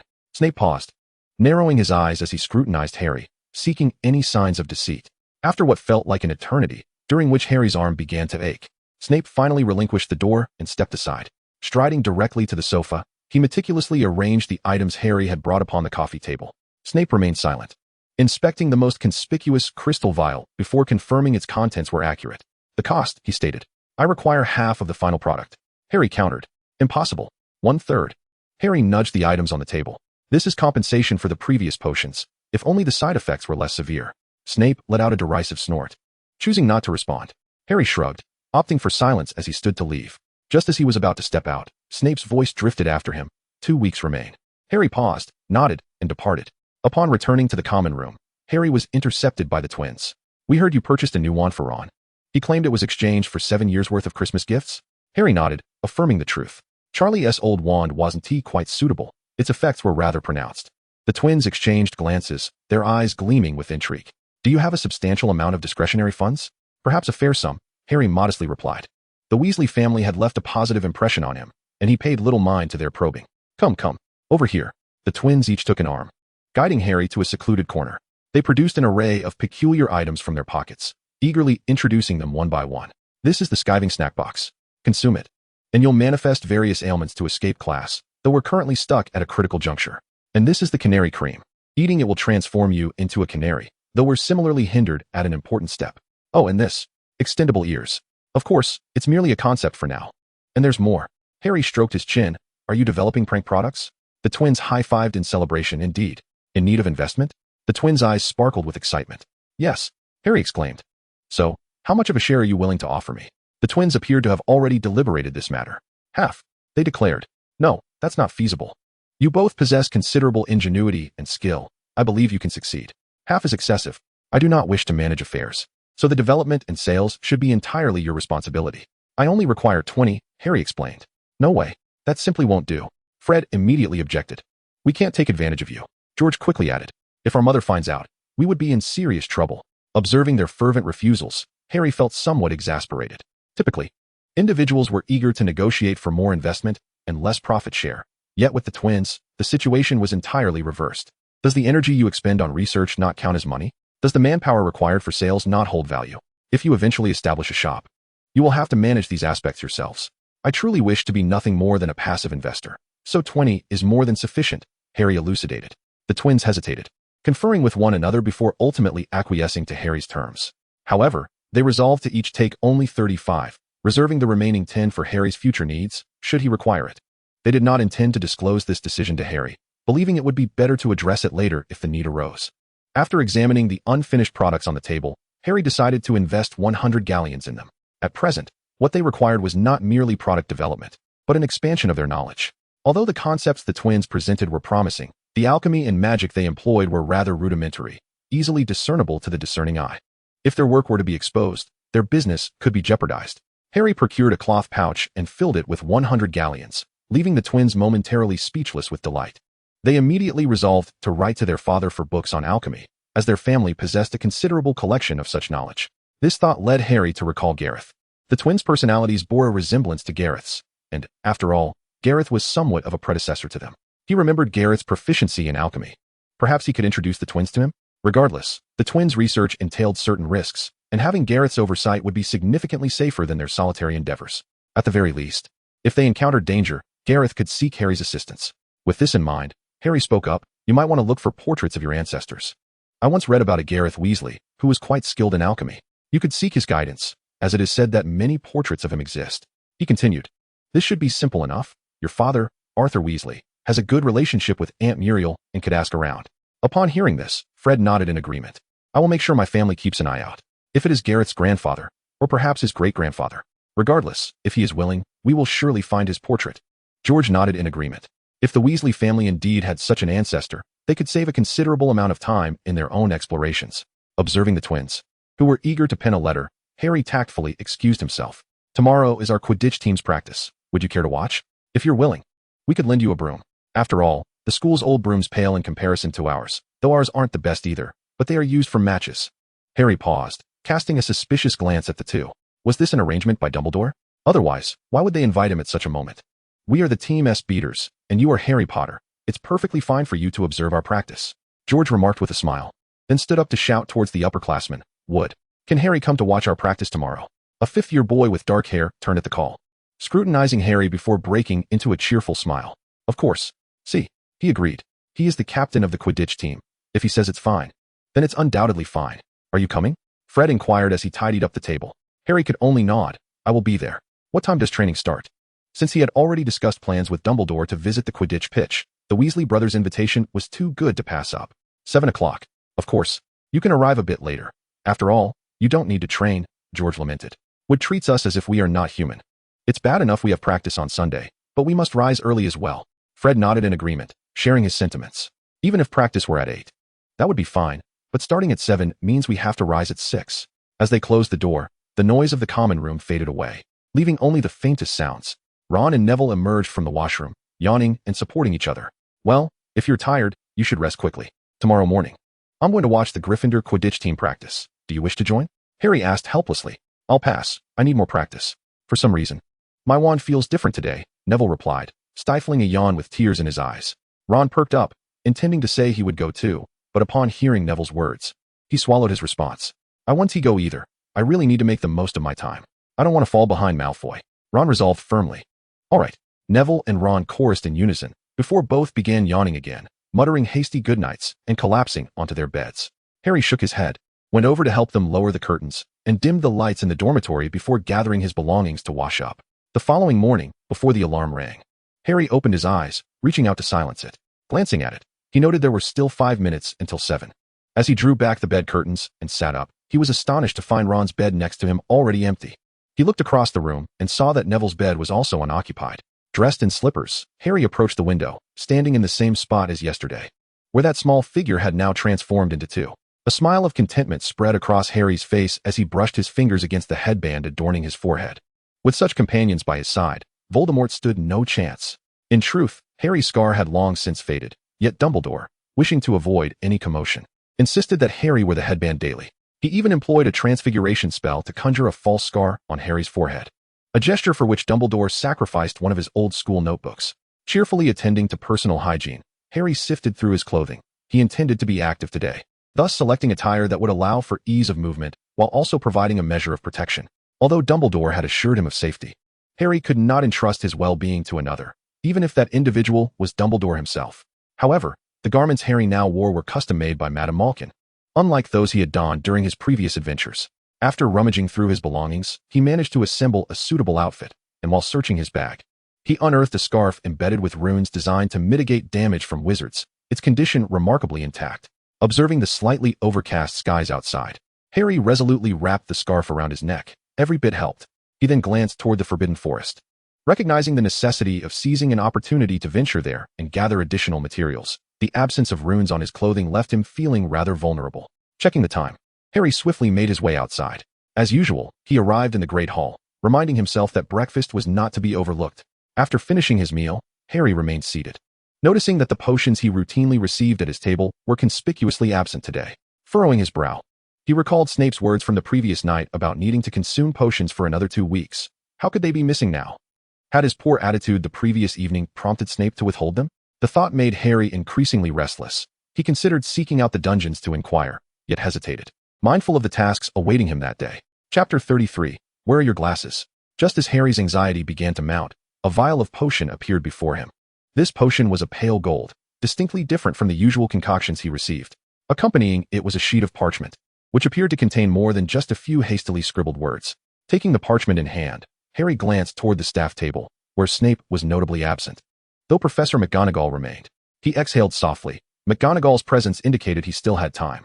Unfolding the parchment, Harry read the inscribed text. Reward, 1/3 of the potion. The blessing of the goddess of life. If you understand the effects of this potion, you should know what to do. If the esteemed savior is unwilling to partake, he may retrieve the potion from the potions classroom before 8:30. A shiver ran through Harry. He truly had not anticipated the significance of this vial. His apologies to Snape were sincere. He was indeed aware of this potion. In the forbidden section, I came across fragments of information, revealing that the materials required are exceedingly rare, and even a master potion maker might struggle to brew such elixirs.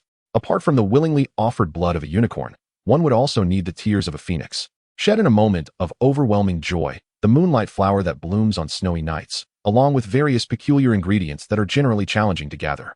To my astonishment, Snape possessed all the necessary materials and successfully concocted the potion. Without hesitation, Harry reduced the parchment in his hand to ashes, seized the potion vial before him, uncorked it, and drank it down. An indescribable sensation surged from his throat, a mixture of coolness and warmth. Harry covered his mouth in surprise, as though he had consumed something profound, yet felt as if he had ingested nothing at all. The vial was now empty, devoid of any residue. Soon after, a shiver coursed through Harry, and his vision blurred, causing a dizzying sensation. Unable to resist, he removed his glasses and rubbed his eyes, just as he was about to put them back on. He was astonished to find everything was remarkably clear. When he raised the glasses to his face, everything became hazy again. The blessing of the goddess of life was indeed as remarkable as rumored. Elated, Harry set his glasses down on the table and looked around. The world before him had never been so vividly clear. Even the intricate patterns on the hall's entrance were now distinctly visible. Previously, even with his glasses, he could only make out vague outlines, but now it was all crystal clear. According to what he had read, this potion would optimize a person's physical state with just a single sip, and an individual could only partake once in their lifetime. For consuming more would turn it into a poison, even a poison that affects the soul. Moreover, it could meld with any liquid, evading scrutiny from even the most sophisticated spells. At this thought, Harry felt a shiver and glanced towards the professor's table, wondering if Snape could truly be so reckless. However, he noticed Professor McGonagall rising and making her way outside, leaving him no time to ponder further. He hastily followed her, eager to reach the Quidditch pitch before her.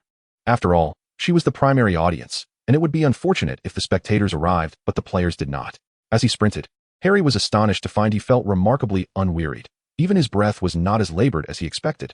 It seemed the potion was indeed having its desired effect, and he could not help but express gratitude towards Snape. No longer would he be tormented by an array of bizarre side effects. He also felt inclined to thank the unicorn on the 8th floor. Upon entering the Quidditch pitch through the main entrance from the stands, Harry looked up to see the Gryffindor players soaring through the sky, appearing to form a sort of formation. He refrained from calling out to them, instead finding a spot to sit and watch their practice with keen interest.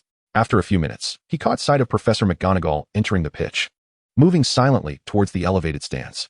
No one on the field seemed to notice her presence, and Harry pretended not to see her, focusing intently on the players above, meticulously searching for his opportunity. Before long, Wood shouted a few words towards the sky, and the team members descended, gathering on the grass in the center of the field. Harry blinked and jumped down from the stands to rush over.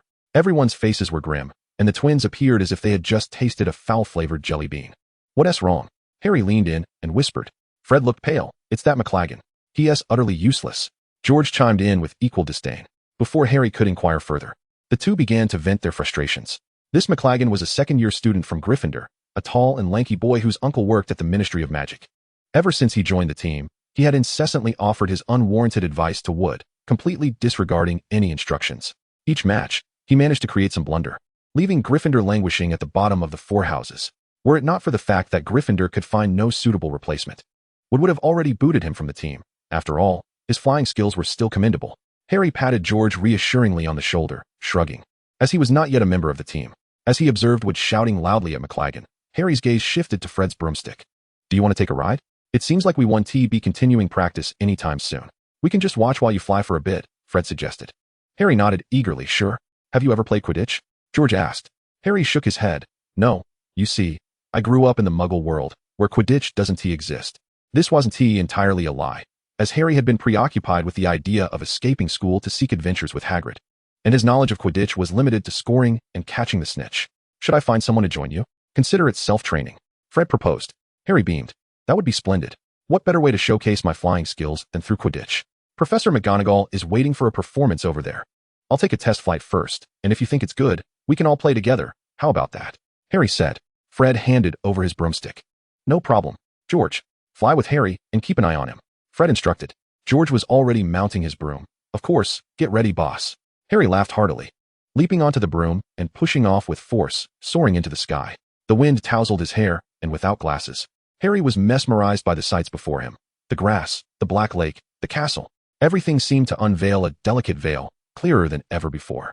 Unable to contain his laughter, Harry joyfully spiraled through the air. The new broom was undeniably superior to his old one. A mere gentle tug altered its direction.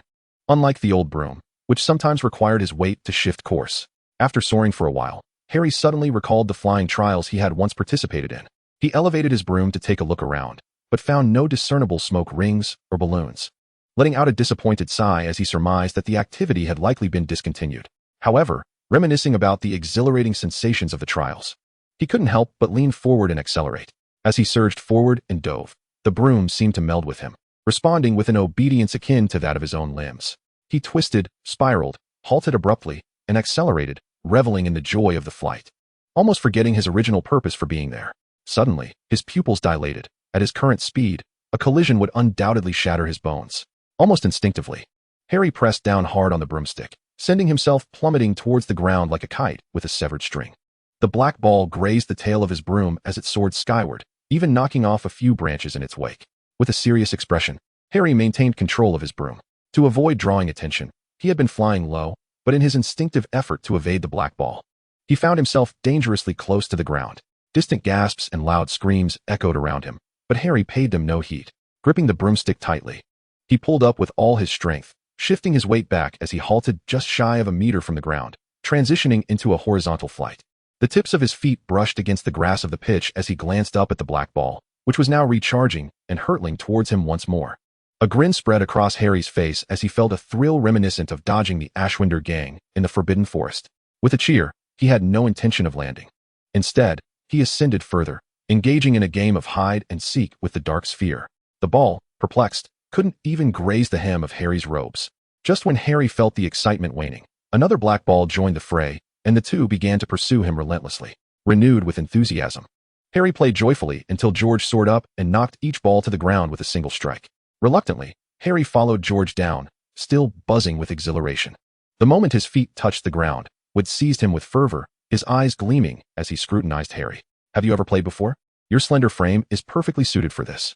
Wood circled around Harry as if he had stumbled upon a rare treasure. Harry's mouth twitched at the comment regarding his slight build, feeling less than flattered. Wood, Potter. Wood's mind snapped into focus as he grabbed hold of the escaping McLagan. This is the one. Professor, ask him. I am certain. Even without players, I wouldn't require a teammate like him. It turned out that while Harry was enjoying his flight, Wood had been observing from the ground, casually praising him. Meanwhile, McLagan, enduring a reprimand, could hardly contain his frustration, insisting that he too was capable, claiming the flight was devoid of difficulty. Following that, in a bizarre burst of confidence, he decided to challenge Harry's flying skills. Believing that mere flying would not adequately showcase his prowess, he unleashed the bludger and struck it fiercely. The rogue bludger seemed to possess a mind of its own, hurtling directly towards Harry. What followed was an impressive display from Harry, prompting a disgruntled McLagan to leap onto his broom, only to be restrained by Wood. who forbade any further movement. Observing Harry's deft maneuvers, Wood himself was unable to contain his enthusiasm. He initially contemplated releasing the golden snitch to challenge Harry. But McLaggen seized the opportunity to unleash another bludger. This act incensed Wood to the point of declaring McLaggen's expulsion from the team. Professor McGonagall, having rushed onto the pitch at the sight of the first bludger, was oblivious to the ensuing chaos but was equally furious. She promptly agreed with Wood's decision and penalized McLaggen with a deduction of 20 points. This left Harry somewhat disconcerted, as he had worked hard to earn those points only to see them vanish so easily. After reprimanding McLaggen and ordering his exit, Professor McGonagall began to circle Harry, mirroring Wood's excitement. "Would you like to join the team, Mr. Potter?" she inquired directly. Harry blinked, momentarily taken aback, as this was not the plan he had envisioned. Yet, it seemed that the goal remained intact. "Is it permissible for me to join, Professor? I mean, can first years really be part of the team?" He feigned ignorance. His curiosity piqued. With a grin, Harry scratched the back of his head. "I'm willing." Suddenly, McGonagall noticed his absence of glasses. "By the way, where are your spectacles?" she questioned, a hint of concern in her voice.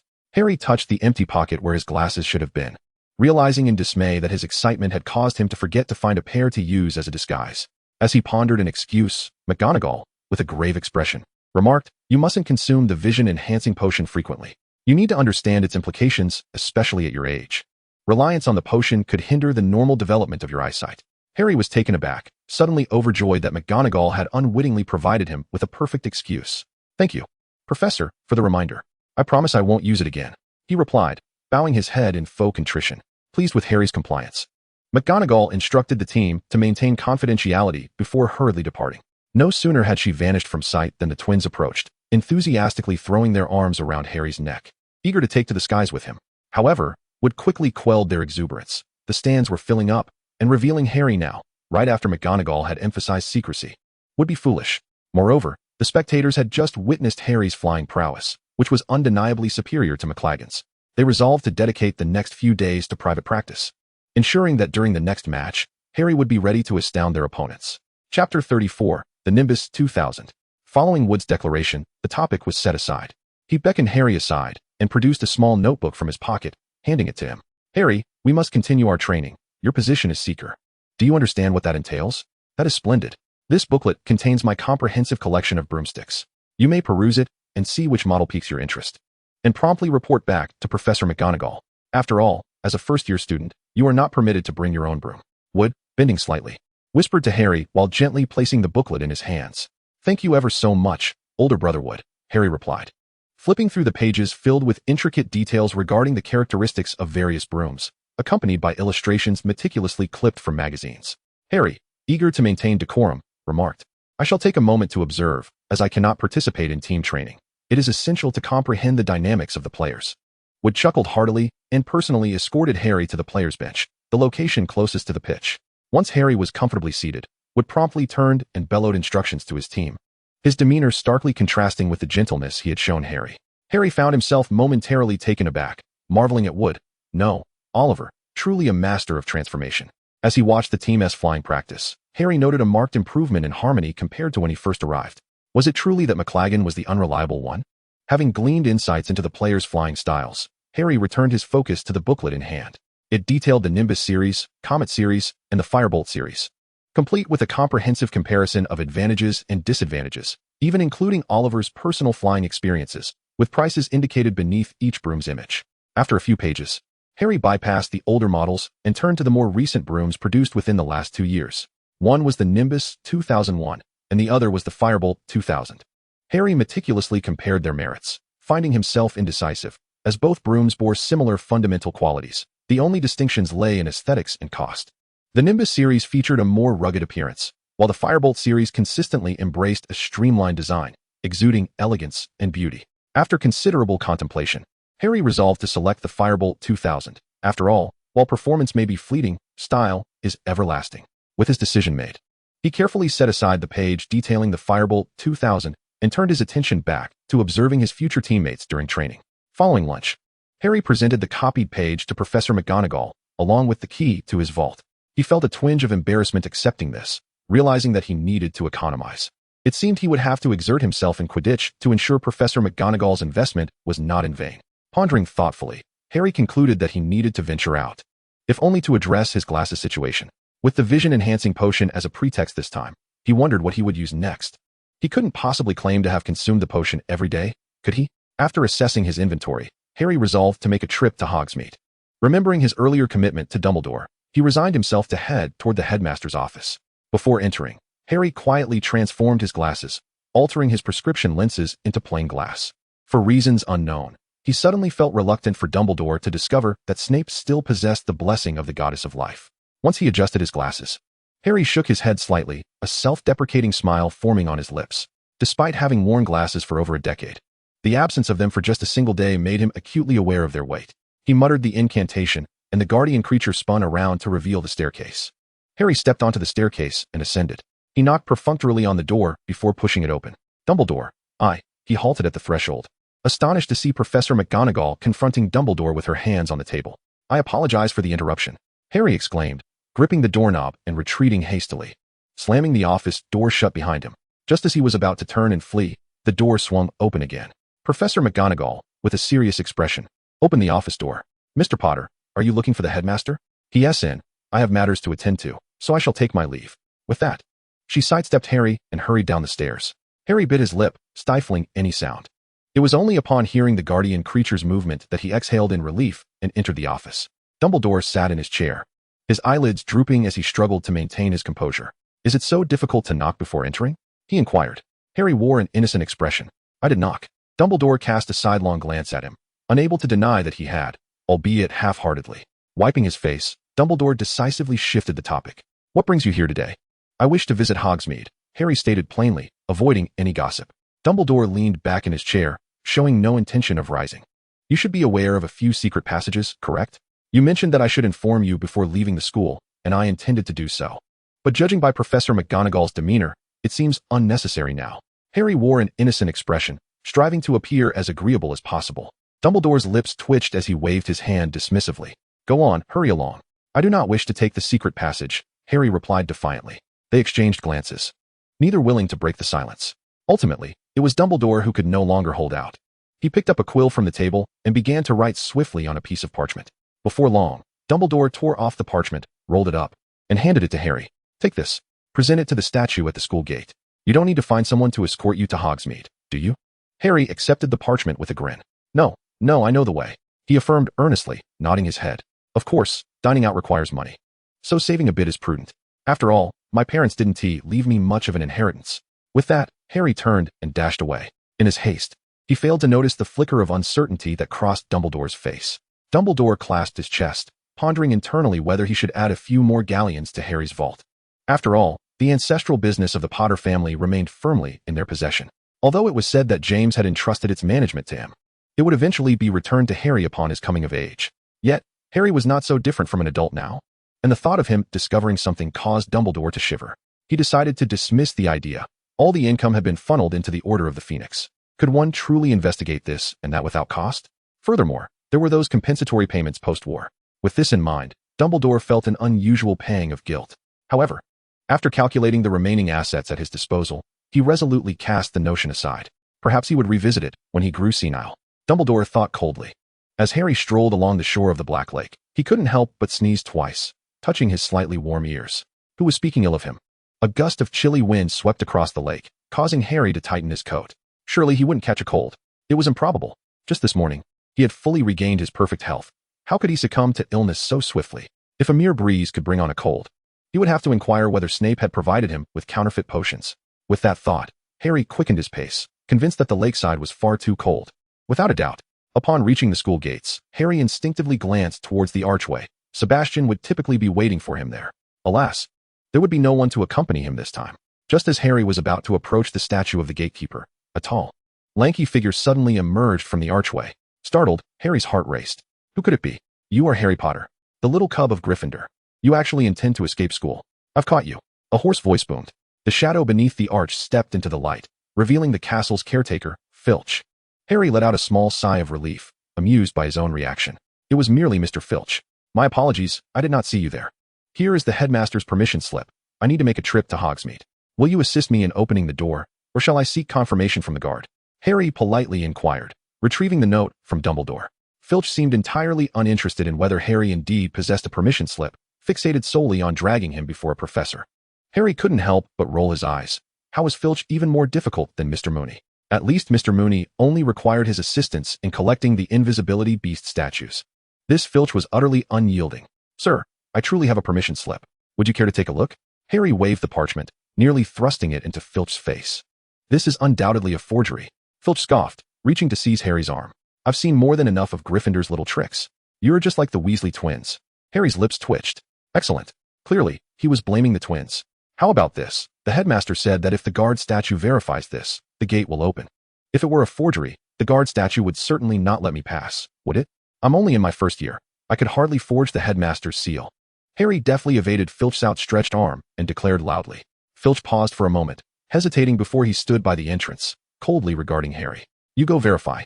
I want to see it, and if it turns out to be false, I shall certainly have you suspended in the basement. With Filch finally ceasing his pursuit, Harry sighed in relief, approaching the statue of the Guardian with the parchment in hand, unfurling it in a gesture of intent.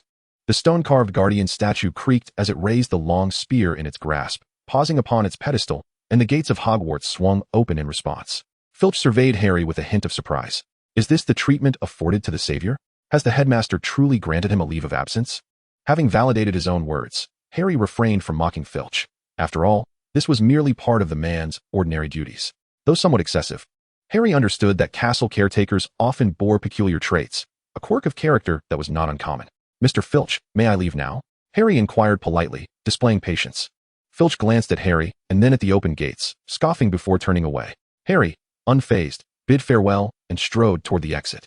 As he pondered Filch's chilly demeanor and irritable nature, he recognized the necessity of cultivating a good relationship with the castle's caretaker. They spent nearly their entire lives within Hogwarts, often privy to secret passages and tidbits of information surpassing even that of the headmaster.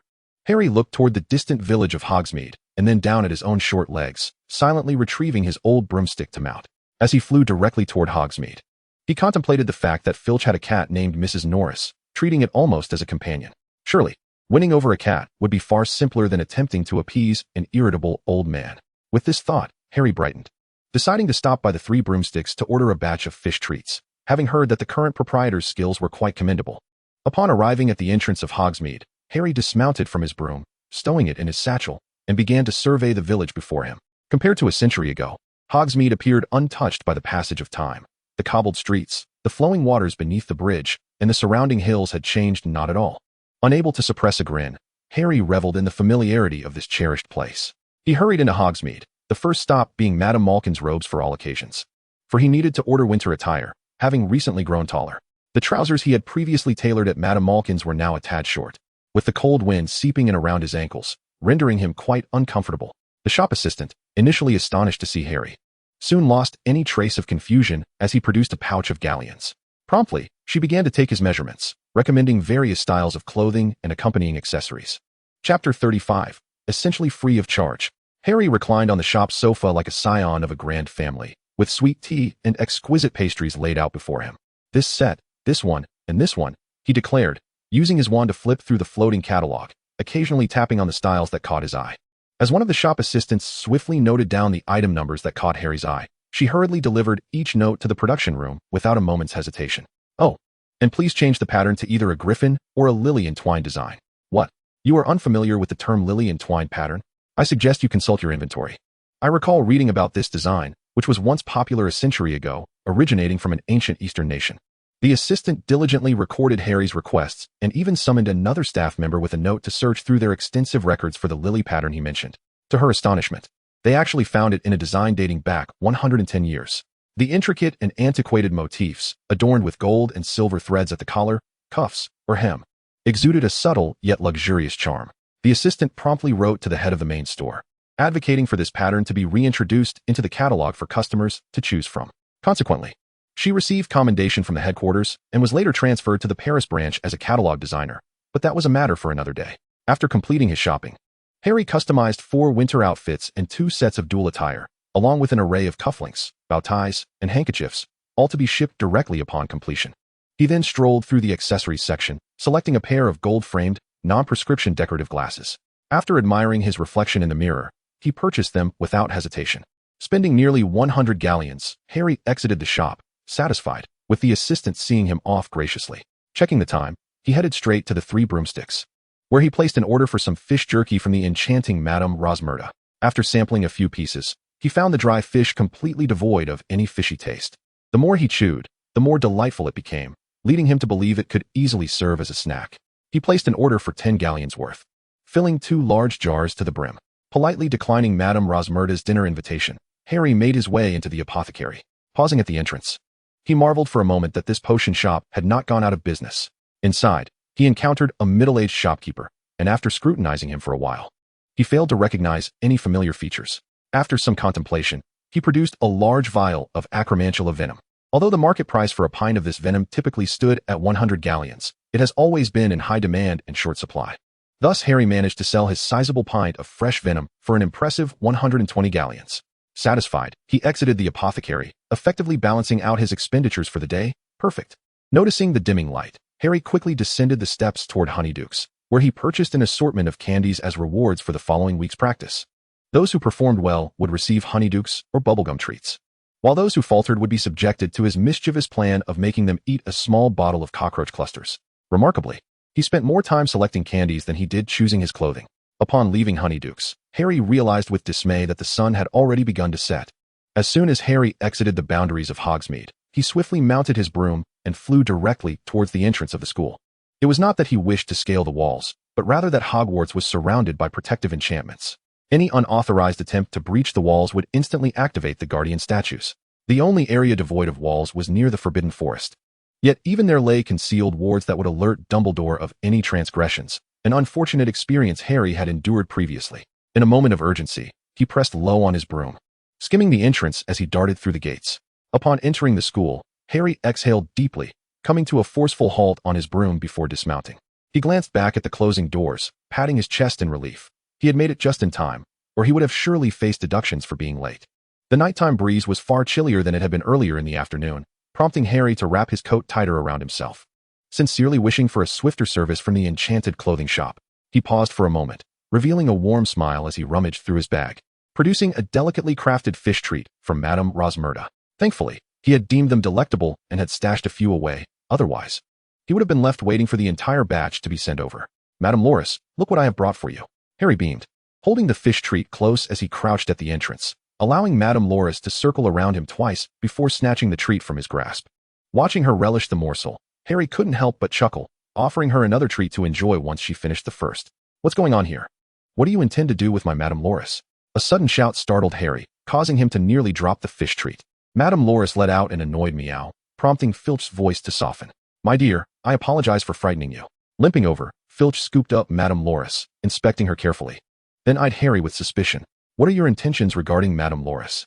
Upon hearing Harry refer to her as she, Filch's demeanor surprisingly softened. He fell silent, cradling Madame Loris as he prepared to leave. Wait, Mr. Filch, Harry called out, retrieving an open paper bag from his pack and offering it to Filch. These are the remaining fish treats, made by Madame Rosmerta. Madame Loris seems to adore them, so I thought to give them to her. With a smile, Harry spoke, disregarding Filch's reaction as he hurried towards the Great Hall. He needed to quicken his pace lest he miss dinner altogether. After munching on a fish treat, his hunger only intensified. In all matters, excess is counterproductive. Harry resolved to address the situation with them tomorrow. He could not allow things to continue in this manner, especially since they were only first years. Clearly, now was not an opportune moment. He reached out to catch Neville, who had nearly toppled into his plate, receiving a muffled thanks in return. Finally, he settled down to enjoy his dinner in peace. The week ahead unfolded with a serene tranquility, save for Wood, who grew increasingly anxious about the upcoming match in 2 weeks. The others enjoyed a leisurely pace, with Harry engaging in conversations with his companions, urging them not to be overly tense and reminding them not to neglect their studies and rest. Even Draco from Slytherin received a personal visit from Harry. However, while Draco trained diligently, he did not exert himself to the same extent as Hermione and her friends. He well understood the balance between work and relaxation. Harry found himself at a loss for words. Was he to feel relieved or concerned? On a Friday morning, a group of owls descended simultaneously, delivering a long, slender package that nearly toppled the breakfast spread. Fortunately, Harry's quick reflexes allowed him to catch it just in time. What is this? Ron inquired with curiosity. What have you bought now? It looks much larger than the clothes and fish snacks from the other day. Harry grinned. Isn't it obvious? Clothes and fish snacks can be shrunk with a shrinking charm. Though numerous, they don't take up much space.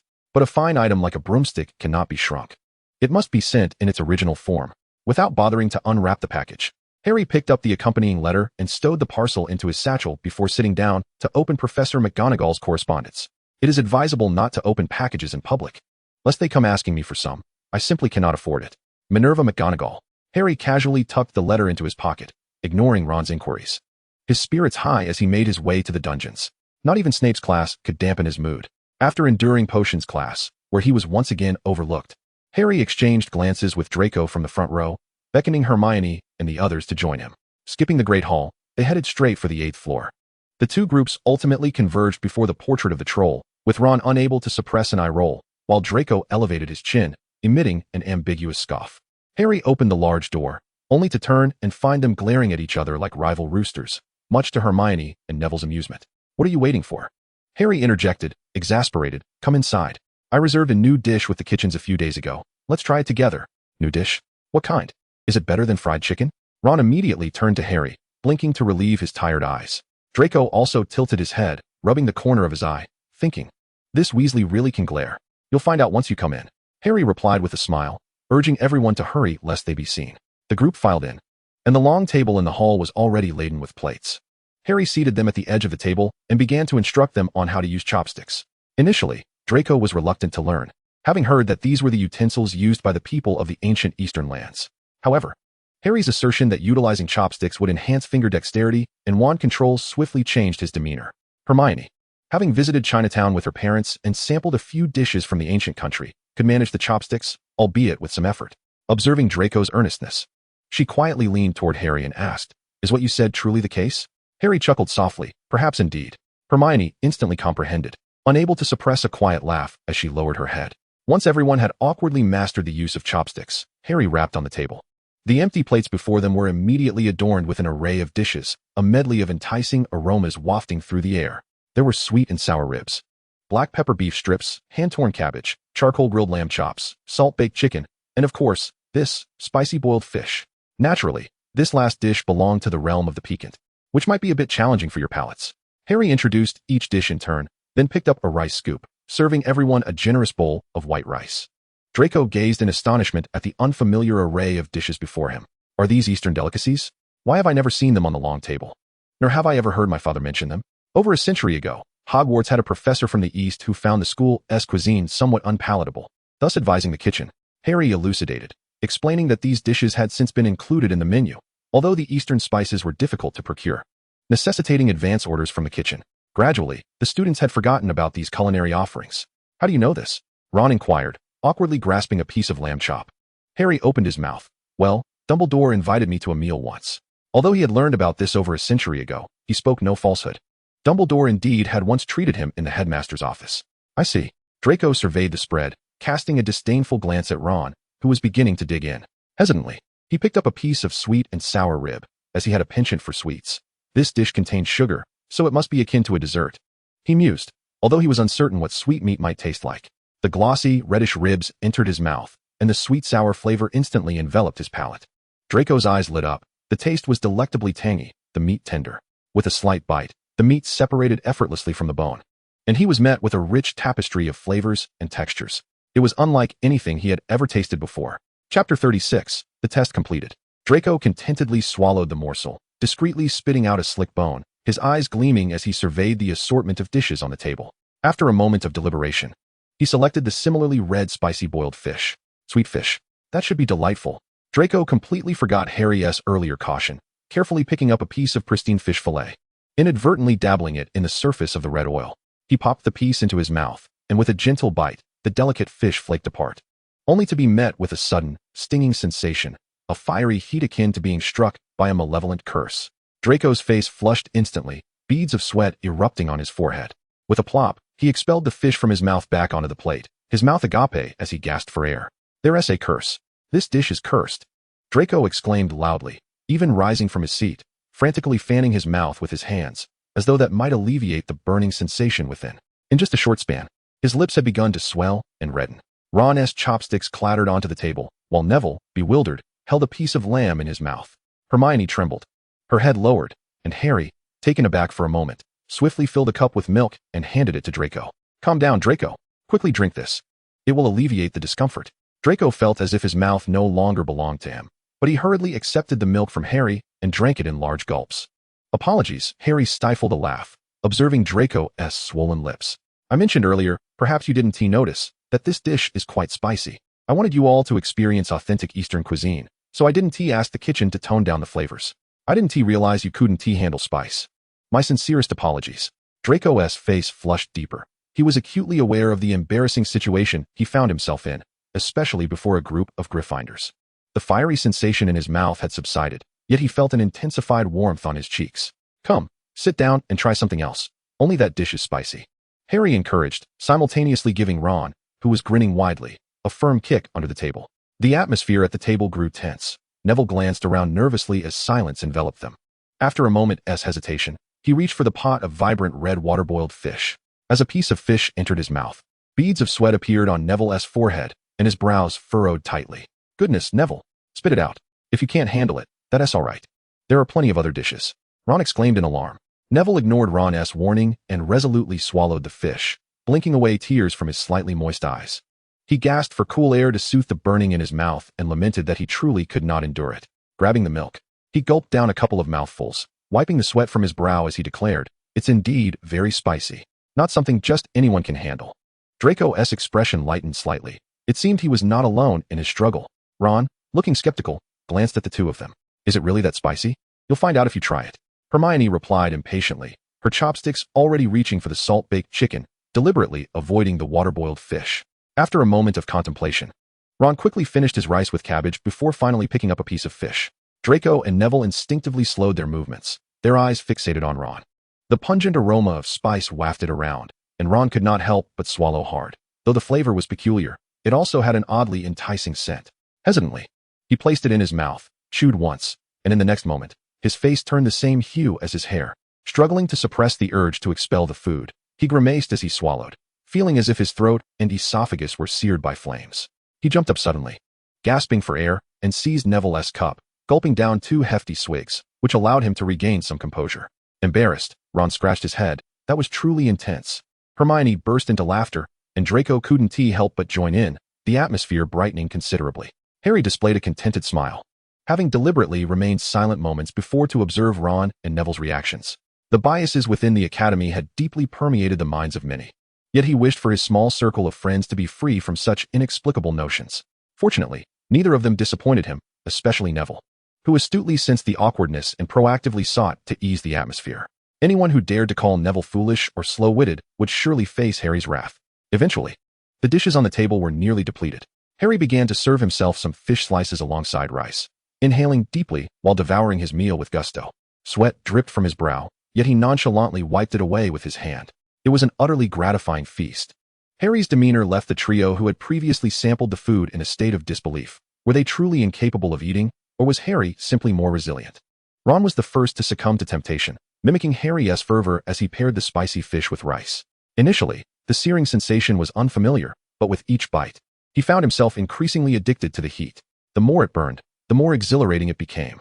It was only when his bowl was empty that Ron, clutching his stomach, gazed longingly at the remaining portions of boiled fish. Even Draco, who typically reacted the most dramatically, could not resist giving it another go, though ultimately, he found the taste intolerable and had to relent. After lunch, Harry did not immediately usher them outside to test their proficiency with the armor charm. Instead, he selected a book for each of them from the shelves, suggesting they take a moment to read and rest. For Ron, the notion of reading after a hearty meal felt akin to torture. Even a book on Quidditch, his favorite subject, could not salvage the situation. Harry, feeling somewhat helpless, encouraged Ron to walk in circles around the table to aid digestion, aware that vigorous activity might lead to discomfort. After approximately half an hour of reading, Harry clapped his hands together and declared, "All right, that should suffice. Let us proceed. Oh, and remember, we still have 2 guests inside. It would be wise not to disturb them. Should any harm come to you, I shall not intervene." As they made their way halfway, Harry suddenly recalled the 2 unicorns still within and quickly reminded them. Though the group was curious about Harry's guests, they refrained from questioning him, sensing his disinterest in providing further explanation, and hurriedly followed in his wake. The vibrant greenery ahead invigorated their spirits, refreshing those who had felt somewhat lethargic. Harry led the way toward the training grounds, showing no inclination to guide them to see the unicorns.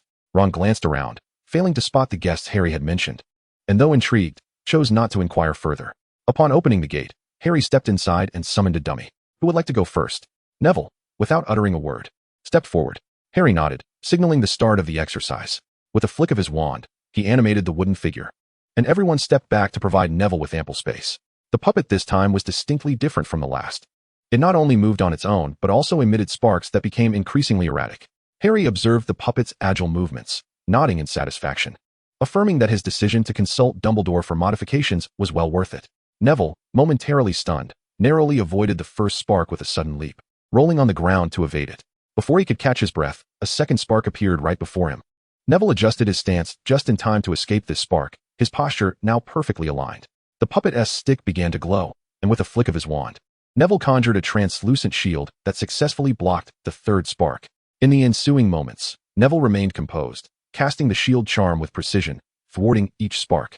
Whether swift or slow, and aside from the dust he had initially collected, he bore no traces of sparks. After observing for a while, Harry waved his wand, halting the puppet's movements. Excellent. Neville had become sufficiently adept with this spell. Even in the face of combat, he would have no issues. The next step was to transform this spell into his instinct, a feat not easily achieved, but it was still too early to dwell on that. Hard work lay ahead. Harry was genuinely pleased with Neville's performance. Even he had taken nearly a week to reach Neville's current level of proficiency. It was evident that Neville's talent was on par with his own, perhaps even surpassing Harry in terms of diligence. A faint blush crept onto Neville's cheeks. He was delighted by the recognition, but had grown more composed. Next, Harry nodded at Neville, signaling him to rest on the side before calling the next participant. After nearly an hour, Harry completed testing everyone. Regarding the outcomes, he could not be more satisfied. They truly were the companions he valued. Even Ron, the lazy one, managed to withstand all the sparks, demonstrating his earnest practice. However, before he could begin his explanations, a loud gasp broke through the air. Harry looked at the astonished faces of the four with bewilderment. What is wrong with you? Suddenly realizing something was amiss, he noticed they were staring behind him. Ah! A scream that nearly pierced the eardrums erupted from Draco, leaving Harry momentarily dazed. Did the Malfoy family possess merfolk blood? Was it true? Even Hermione wore a dreamlike expression, her voice almost drowned out by Draco's shriek. Yes, it was them. Dee Dee had informed Harry that this was a father and son duo, and the deceased unicorn was likely the mother of the little unicorn. The unicorn, having spotted Harry, galloped towards him, halting at the riverbank not far away, hesitating and stamping its hooves. Faced with the group, who looked as though they had been pricked by thorns, Harry had to sternly command them to remain within the confines of the fence, forbidding them from stepping outside its boundaries. Otherwise, he would not hesitate to be stern. After offering his final reminders, Harry stepped out from behind the fence, casting a trap spell around its perimeter out of lingering concern. The moment he crossed the threshold, he would find himself suspended upside down by his ankles. This trap spell was quite effective, albeit limited to a specific area, and he pondered whether it had received any updates since. Harry approached the unicorn, halting 2 meters away, choosing to stand still and wait. Being male, he was aware that unicorns generally harbored a dislike for human males. Thus, caution was prudent for his own safety. The unicorn's horn was not merely a tool for crafting wands. After a moment of hesitation, the unicorn gradually approached Harry. He crouched down, gently stroking the little unicorn's back, inquiring softly, "Is there something you wish to convey?" The unicorn gazed steadily into Harry's eyes, and though it made no sound, Harry inexplicably understood its unspoken thoughts. Although this place was safe, it was also lonely. Apart from the little unicorn, there were no other creatures around. Harry could not visit every day, with only Dee Dee coming by daily to replenish food and water. Was this truly sufficient for the little unicorn's well-being? After a brief period of coaxing, the unicorn remained motionless, fixated on Harry. Eventually, it slowly nodded, casting a tender glance at the frolicking little unicorn. "Would you like to go over and see? Those are my classmates, and they hold you in high regard," Harry suggested. The unicorn glanced towards the fence, snorting in reluctance before taking a few steps in that direction, then halting once more. Realizing the unicorn's hesitation, Harry chuckled softly, scampering over to disable the trap and lifting the little unicorn to place it inside the fence while beckoning Hermione to come out. Chapter 37, Misguided Persuasion. Why? Draco exclaimed incredulously, gazing at Harry. "Why can Granger go out?" The little unicorn, startled by Draco's voice, quickly moved away and cautiously approached Neville, drawn by his scent. "Unicorns prefer pure-hearted females. Girls are best, and you certainly do not qualify," Harry retorted, rolling his eyes in mockery. "It's too late for you to change genders." Draco's face flushed with embarrassment as he could only pout in acknowledgement, realizing he needed to read more. If he were better informed, he wouldn't have been subjected to such remarks. Nearby, Ron was laughing so hard he nearly fell over. Quickly! Hermione was already climbing over the railing. Brimming with impatience, Harry could only urge them to refrain from startling the little unicorn and hurriedly followed Hermione, wary of causing any offense that might upset the unicorn. Grabbing Hermione, who was in a rush, he urged her to slow her pace, approaching the unicorn gently without exhibiting eagerness. The Forbidden Forest is perilous, with dark wizards hunting. Why can't he reside here? It is vast, is it not? The mountains in the distance must be real as well, Hermione pondered aloud. Though she longed to lecture with a furrowed brow, upon seeing the unicorn before them, she found herself at a loss for words, her face breaking into a dreamy smile. The unicorn gently swayed and nudged Harry aside, lowering its head in a docile manner, resting its large cranium on Hermione's shoulder, allowing her to caress its mane.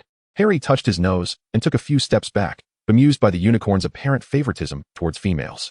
After all, he was its savior. Upon glancing back, Harry could hardly contain his laughter. Draco had startled the little unicorn earlier, and now it steadfastly refused to approach him. Even Ron managed to barter with honey sweets for the chance to stroke the unicorn, yet Draco was met with rejection. Whenever he drew near, the little unicorn would swiftly leap away, seeking refuge behind others. Not even the confections crafted by his mother could sway the unicorn's heart. He could only watch enviously as Ron and Neville frolicked with the unicorn, unable to draw any closer. Harry approached, stifling his laughter. You see, you ought to remain composed. After all, you are a Slytherin and the heir of the Malfoy lineage. Has your father never taught you to manage your emotions? Draco's expression froze, and he became serene, quietly squatting there, lost in thought. Harry refrained from interrupting, choosing instead to observe the unicorns in silence. After a while, Hermione waved farewell to the unicorn and approached with a beaming smile. The unicorn whinnied, and the little one echoed, scampering to the fence, eager to leap over. Alas, its petite stature hindered its efforts. The young unicorn anxiously paced alongside the fence, even gently prodding Harry with its tender horn. With a smile, Harry patted Draco's shoulder, gesturing for him to climb over first, then lifted the little unicorn and passed it over the fence to Draco. The unicorn, trusting Harry implicitly, offered no resistance, curling its hooves submissively. As the little unicorn joyfully dashed towards its father, Draco couldn't help but rub his fingers together, the sensation of the unicorn's golden soft fur lingering at his fingertips. Harry, Hermione called from the fence. Harry turned to her, curious about her concern. He wore an expression that was difficult to define. It seemed that the issue wasn't his inability to persuade, but rather that he was addressing the wrong person. However, Harry merely contemplated this briefly, for it appeared that the unicorn had already granted him favor. Otherwise, it would have kicked him away long ago.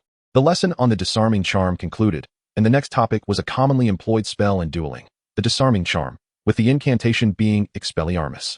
Harry elaborated on the specific movements involved. The 4 students seated at the table diligently took notes, not relaxing in the slightest. The key points and intricacies of the spell were swiftly covered, and as was customary, Harry began to demonstrate, allowing them to practice until they could successfully cast the charm. He had arranged 4 dummies, 1 for each of them, so they could practice independently. They continued their training until just before dinner, at which point Harry called them to a halt. This time, they were not as disheveled as before, covered in dust and various sparkles. However, it was still no easy feat, as each of them appeared thoroughly drenched in sweat. This concludes our gathering for now. Continue your practice independently over the week. But keep in mind that moderation is key. Harry cast a glance at Neville before continuing, stating that new spells require familiarity, and those previously learned must not be forgotten.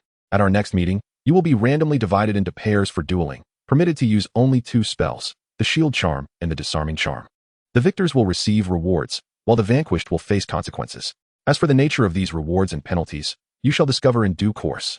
Harry's mischievous grin suggested he harbored ulterior motives. Ron's eyes sparkled at the mention of rewards, his gaze darting eagerly from side to side, confident in his own abilities. The weather outside remained chilly, so Harry allowed them to linger a while longer in the hall, sipping tea until their perspiration subsided before opening the door to venture outside. Harry, do you have a moment? Wood rushed over from the far end of the long table. Harry shook his head, inquiring if there was anything needing his attention. The match is tomorrow. How are your preparations? Wood asked in a lowered voice. Harry was taken aback. Wasn't the match scheduled for next week? Wood's expression turned disdainful and somewhat irritated. Tomorrow was originally set for the match between Slytherin and Hufflepuff, but snow was forecasted. They claimed their players were injured and sought to postpone the match. Given that Slytherin held the highest score, the professors acquiesced to their request, switching the teams to us, as Gryffindor had the lowest score and desperately needed the match to boost our points. Of course, if you feel unprepared, I can explain to the professor, Wood offered, though his demeanor suggested he was reluctant to entertain that notion. Harry grinned, reassuring him, Don't worry, Oliver, I'm ready to play at any time. Really? That is splendid. Remember to have a hearty breakfast. We gather in the players' lounge at 8:30. Wood exclaimed, nearly unable to contain his excitement, giving Harry a hearty pat on the shoulder, causing him to wince. Wood had planned to take Harry to the pitch for further practice, but Harry glanced at the ominous sky and decisively declined. Although snow was likely the next day, he sensed it could begin at any moment. Dark clouds loomed menacingly over the castle, threatening to descend. Harry was unwilling to endure the cold and risk falling ill before the match, which would be a grave miscalculation. With this reasoning, Wood abandoned the idea, clapping Harry on the shoulder once more before hastily making his way to the other players, calling out to gather for a meeting in the lounge. The already lackluster twins appeared even more dejected. They had been overwhelmed lately, balancing their ancestral studies in alchemy with Wood's increasingly demanding training sessions, leaving them with no time for product development. Nevertheless, they could not evade this meeting and reluctantly trailed at the end of the line toward the lounge. Harry merely shrugged, expressing his inability to assist, and turned toward the library, where he needed to conduct some research. Until the curfew, Harry finally emerged from the library. Glancing out of the corridor window, he discovered that his predictions had indeed been correct. Snow had commenced falling, blanketing the world outside in a pristine white within just a couple of hours. Exiting the school was proving to be quite the challenge. Furrowing his brow, Harry pondered over the information he had uncovered, which was merely a cursory mention in the notes of students from years past. It lacked the depth he craved. To delve deeper, he would have to conduct his own research. If he couldn't leave the school, the only individuals he could interact with were those within its walls. And Harry was not optimistic about gleaning any valuable insights from his classmates, most of whom were likely to be the same age as his parents. Adults tended to share a common belief. It was best for children to remain blissfully unaware of too much. Harry found this predicament rather frustrating. He considered himself on the cusp of adulthood, yet was still just 11 years old, which was indeed a vexing reality. As for whether Dumbledore would acquiesce to his inquiries, that was beyond Harry's concern. After all, he was not his guardian, and he was certain that the Dursleys would raise no objections. As he traversed the deserted hallway, the lights on the walls suddenly dimmed. Harry halted, realizing with dismay that curfew had indeed arrived, and he was still outside. Shaking off his distractions, he quickened his pace. Currently on the 4th floor, he needed to reach the 8th. He surged forward, bounding up the stairs 2 steps at a time while striving to muffle his footsteps, praying that the sound wouldn't attract the attention of patrolling professors. While other professors might be lenient, encountering Snape would likely result in a deduction of 50 points, an outcome he wished to avoid at all costs. With this thought urging him on, Harry hastened his steps, breathless as he finally reached the 8th floor, exhaling in relief. He was almost there. Meow. Harry froze mid-step, glancing towards the staircase where a cat sat, none other than Mrs. Norris. Her presence indicated that Filch was nearby. Sure enough, before Harry could react, the unmistakable sound of Filch's footsteps echoed down the corridor. With a resigned scratch of his head, Harry retrieved a small fish treat from his pocket, crouching down to offer it to Mrs. Norris. Here you go, madam. I truly did not intend to linger outside. Mrs. Norris nudged her fluffy head against Harry's fingertips, taking the fish treat and crunching it contentedly while purring softly. Who's there? Came Filch's voice. It's me, Mr. Filch, Harry replied as he stood up. I apologize, Mr. Filch. I lost track of time in the library and was caught outside when curfew struck. Filch limped over, candle in hand, glancing at Mrs. Norris, who was relishing her snack. He said nothing but stepped aside slightly to allow Harry to pass. Thank you, Mr. Filch. Mrs. Norris seems to have taken quite a liking to that fish treat. I would appreciate it if you could convey it to her, Harry offered, handing over a small bag of treats as he safely navigated through the corridor. Patting his chest, he felt reassured that his efforts to please Mrs. Norris had indeed paid off. The common room was empty, the lights extinguished, leaving only the flickering embers in the fireplace. The following morning, Wood gathered all the players in the lounge for a brief meeting, causing the twins to nearly faint from exhaustion.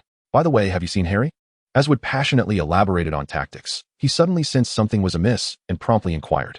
Angelina, blinking her sleepy eyes, responded, Huh? Harry? I was the first to arrive and didn't see anyone in the lounge. Wood slapped his forehead in realization. Oh no, could he have overslept? I'll go fetch him. Without delay, Wood dashed toward the stairs. Are you friends of Harry? Have you seen him? Wood asked, noticing the newcomers. Harry? He left ages ago. Didn't you run into him? Ron wiped the sweat from his brow. Ever since he started training with Neville, he found himself sweating even in such cold weather. Wood paused, perplexed. What time was that? When I came out, it was almost 7 o'clock. The lounge was empty, and I thought I was the earliest. Angelina shrugged. Come on, Oliver, you wouldn't want us to play on empty stomachs, would you? Exactly. When I'm hungry, my reflexes slow down, and I could easily be trounced. Losing the match that would be your fault. Shut it, Weasleys. Wood rubbed his temples in frustration. Let us hurry up and grab something to eat. Look at you all. Even the first-year students are more diligent. Wood continued his incessant chatter. But no one paid him any mind. George and Fred cheered and dashed out the door, with Katie and Angelina hurrying to follow. The group rushed past Wood, each as if pursued by a phantom. Wood opened his mouth, his hand frozen in midair, utterly bewildered. Had he truly been that verbose? The snow that had fallen all night finally ceased with the rising sun, blanketing the ground thickly up to the calves. Yet, this did not dampen the enthusiasm of the students from all houses, who supported one another, stepping through the snow as they made their way to the Quidditch pitch. Though house elves had cleared a path, the students preferred to trudge through the snow rather than queue up single file. At the Quidditch pitch, within the players' room beneath the stands, Wood paced anxiously. Only 10 minutes remained before the match, and their key player, Seeker Harry, was still missing. Stop pacing, Oliver. George rubbed his dizzy eyes. Propped up by his broom, Fred mirrored the position, yawning. Harry wouldn't he forget? He is probably just outside. No sooner had the words left his mouth than a knock echoed at the door. Wood rushed over to open it, revealing Harry, slightly out of breath, clutching his broom. I'm not late, am I? Sorry, I got held up by something this morning. Not at all. Come in, Wood urged, pulling Harry inside and shutting the door behind him. He retrieved a vibrant gold and crimson Quidditch uniform from the cupboard and handed it to Harry. Quick, change. Don't worry, this is a newly tailored outfit, not some old hand-me-down from Comet. Harry chuckled softly, leaning his broom against the wall before taking his clothes and heading to the changing room. Wow, brother, when did you acquire the gift of prophecy? George exclaimed dramatically, covering his mouth. Fred immediately crossed his arms, declaring, from now on, call me Mr. Seer. Well, Mr. Seer, will we win today's match? Angelina inquired playfully. Fred pretended to wave his arms, exclaiming, let me open my third eye and take a look. Ah, wait, everyone else here. Just one last thing. Wood interrupted Fred's theatrics, earning a few knowing glances from the players. Though this match is our opportunity. Heed this. We must win by at least 210 points to secure our chances for the annual championship, Wood stated solemnly. As Harry fastened his last button and exited the changing room, he asked, so, I must catch the golden snitch only when you lead by more than 60 points to conclude the match? Precisely, Harry. What do you think? Can you manage it? Hufflepuff Seeker is Cedric Diggory, and he is no easy opponent. Wood expressed his concern. The whistle from outside penetrated the players' quarters, and Fred patted Wood's shoulder vigorously, urging, come on, time us up. Don't pressure Harry. I predict we will definitely win. Indeed. George chimed in loudly, grasping Wood's other arm, and together they half-pulled. Half-dragged him out. The remaining players followed suit, each giving Harry a gentle pat on the shoulder, their faces beaming with encouragement. Harry secured the final button, seized his broom, and hung a peculiar whistle around his neck as he trailed at the back of the line, exiting the players' quarters. Outside, a thick layer of snow blanketed the ground, sunlight reflecting a stark brilliance off the surface. Harry squinted against the brightness, tilting his head skyward. The recently fallen snow left the sky a clear expanse, as blue as a tranquil sea, with late November sunlight casting a cold glow, akin to a massive bulb devoid of warmth. The snow and sunlight somewhat obscured his vision, yet it was manageable. He simply needed to avoid staring at the snowy surface. Turning to the elevated professor's podium, he noticed all the professors were already seated, quietly occupying their places. Flashing a smile towards them, Harry shifted his focus to his opponents. Snape sat at the front row, disdainfully observing the Gryffindor players as they made their entrance. When the last short figure appeared, he clenched his hand tightly within his sleeve. Upon seeing Harry smile in his direction, Snape's expression darkened instantly. Damn Potter. Is he provoking me? Unbeknownst to Snape, Harry had not even glanced his way, redirecting his gaze instead. Dumbledore, unfazed, stroked his beard and cheerfully watched as both teams shook hands. Hello, I hope we can have a splendid match. I am Cedric Diggory. The handsome youth with brown hair greeted with a bright smile. Harry chuckled, shaking Cedric's hand. I'm Harry Potter, so don't hold back. Naturally, Cedric replied with a dazzling smile. Harry swore he could hear the shrill screams of girls from the stands. Mount your brooms. Madame Hooch stood between the two teams, holding a vibrant red quaffle. Instantly, everyone mounted their brooms, the chasers fixated on Madame Hooch's hand. The beaters gripped their brooms with one hand while wielding a hefty bat in the other. Crouching low and ready to spring into action, Harry and Cedric exchanged determined glances, their eyes ablaze with competitive spirit. With a sharp whistle, all players soared into the air. Harry's broom was the finest among them, ascending first to the highest point above the stands, his eyes scanning the entire pitch. Madame Hooch kicked open the chest, and two bludgers darted towards the nearest players. The golden snitch briefly revealed itself before vanishing from sight. With a powerful throw, the crimson quaffle soared into the air, and the chasers crouched low, bracing for acceleration. The moment they began their descent, both teams sprang into action. The commentator, Lee Jordan, launched into an enthusiastic narration as the chasers engaged in a chaotic skirmish. Fred and George expertly collaborated to bat the bludgers away, skillfully disrupting the Hufflepuff players' movements. Harry spiraled through the air, searching for the snitch while keeping a close watch on Cedric's maneuvers. He needed to wait until the score reached a certain point, while also interfering with Cedric's flight to prevent him from catching the snitch and ending the match. Merely 10 minutes into the game, Harry spotted the snitch's trail. He glanced at the score, 30-10, with Gryffindor currently in the lead. Yet it was not enough. Cedric had also noticed the snitch. Harry immediately lowered his broom, closely tailing him. Utilizing the Nimbus 2000's agility, Harry pressed on Cedric's flight space, forcing him to abandon his pursuit of the snitch. This brief delay caused the snitch to vanish once more from the field. Cedric raised an eyebrow, smirking nonchalantly, and resumed his search for the elusive snitch while attempting to interfere with Harry's flight. Thus began their series of contests, akin to a flying competition rather than a Quidditch match. They accelerated, squeezed, and spiraled higher, both flying in perfect tandem, truly evenly matched. It had been a long time since Harry had flown with such exhilaration. He felt elated, the biting cold wind failing to dampen his spirits. Alas, if only no one were to disrupt them. Harry's expression darkened as his broom trembled violently. The current score was 60-10, just 10 points away. Most frustratingly, the golden snitch reappeared at that moment. Harry struggled to steady his broom, diligently trying to hinder Cedric. He couldn't allow him to catch the snitch so easily. The broom's shaking intensified. Cedric sensed something amiss, hesitating momentarily. In a fleeting moment, Harry surged ahead of Cedric, yet he did not halt. He charged resolutely towards the distant stands. Cedric, startled, sensed something amiss with Harry. He accelerated, striving to catch up to Harry. But the broom began to tremble violently as if possessed, attempting to dislodge Harry while soaring high into the sky. Such vigorous movements effectively hindered Cedric, who furrowed his brow and shouted, "Harry, what is wrong with your broom?" "Harry, the score," came Wood's anxious call from afar. Harry's eyes lit up as he swept his gaze and instantly spotted the golden snitch. It was right beneath him, and also beneath Cedric. With great effort, Harry freed one hand and placed the whistle in his mouth. Glancing at the professor's bench, he saw Quirrell fixated on him. Harry bit down on the whistle, grinning broadly, and released his grip. He was immediately shaken off the broom, eliciting gasps from the crowd. Everyone at the professor's table stood up, their faces etched with terror. The moment Harry let go, he blew into the whistle, a peculiar whistle that emitted no sound. Yet, Harry wore a satisfied smile, extending his hand as his plummeting body grazed past Cedric, deftly avoiding his outstretched hand. With palms tightly clenched, Harry fell through the void, coughing as he landed, then raised his hand high. A beam of golden light emerged from his fingers. A whistle sounded. The match was concluded. Gryffindor triumphed over Hufflepuff with a score of 220-10. Harry bent down to pat Nightwing's neck. "Good boy, let us descend." Invisible to others, Nightwing flapped his wings gently, gliding towards the ground.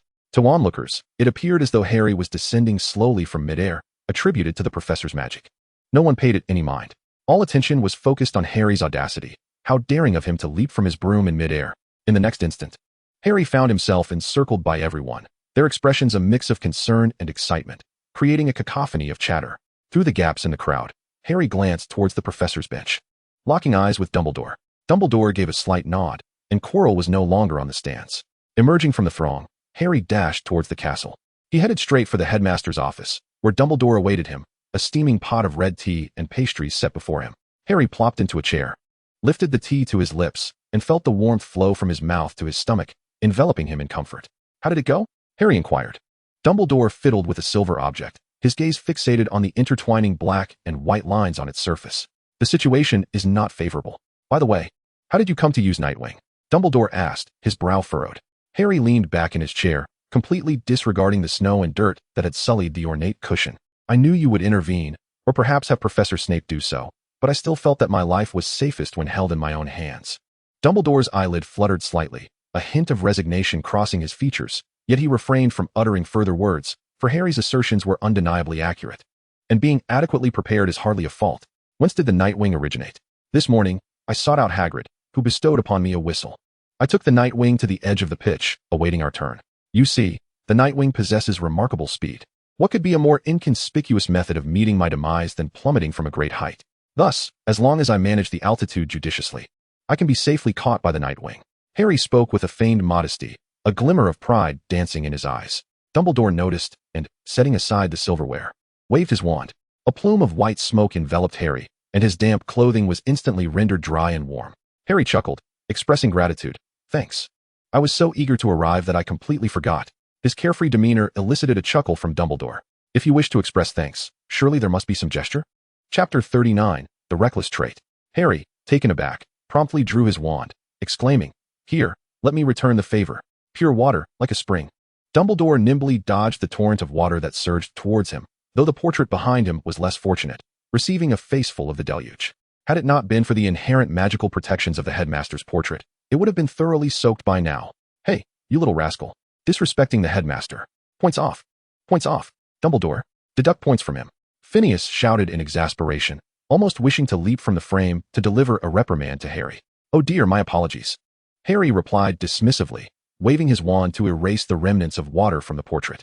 He shrugged. I am but a headstrong student, a Gryffindor no less, of course.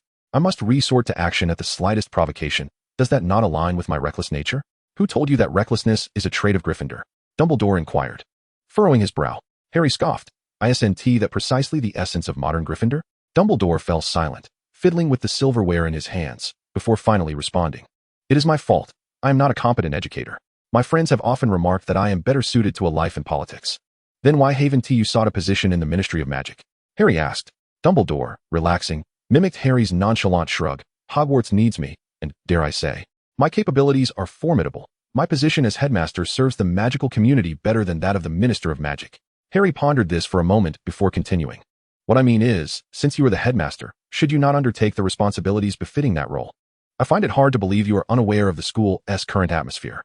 Gryffindors are reckless and arrogant, Ravenclaws are self-preserving, Hufflepuffs are complacent, and Slytherins look down upon everyone.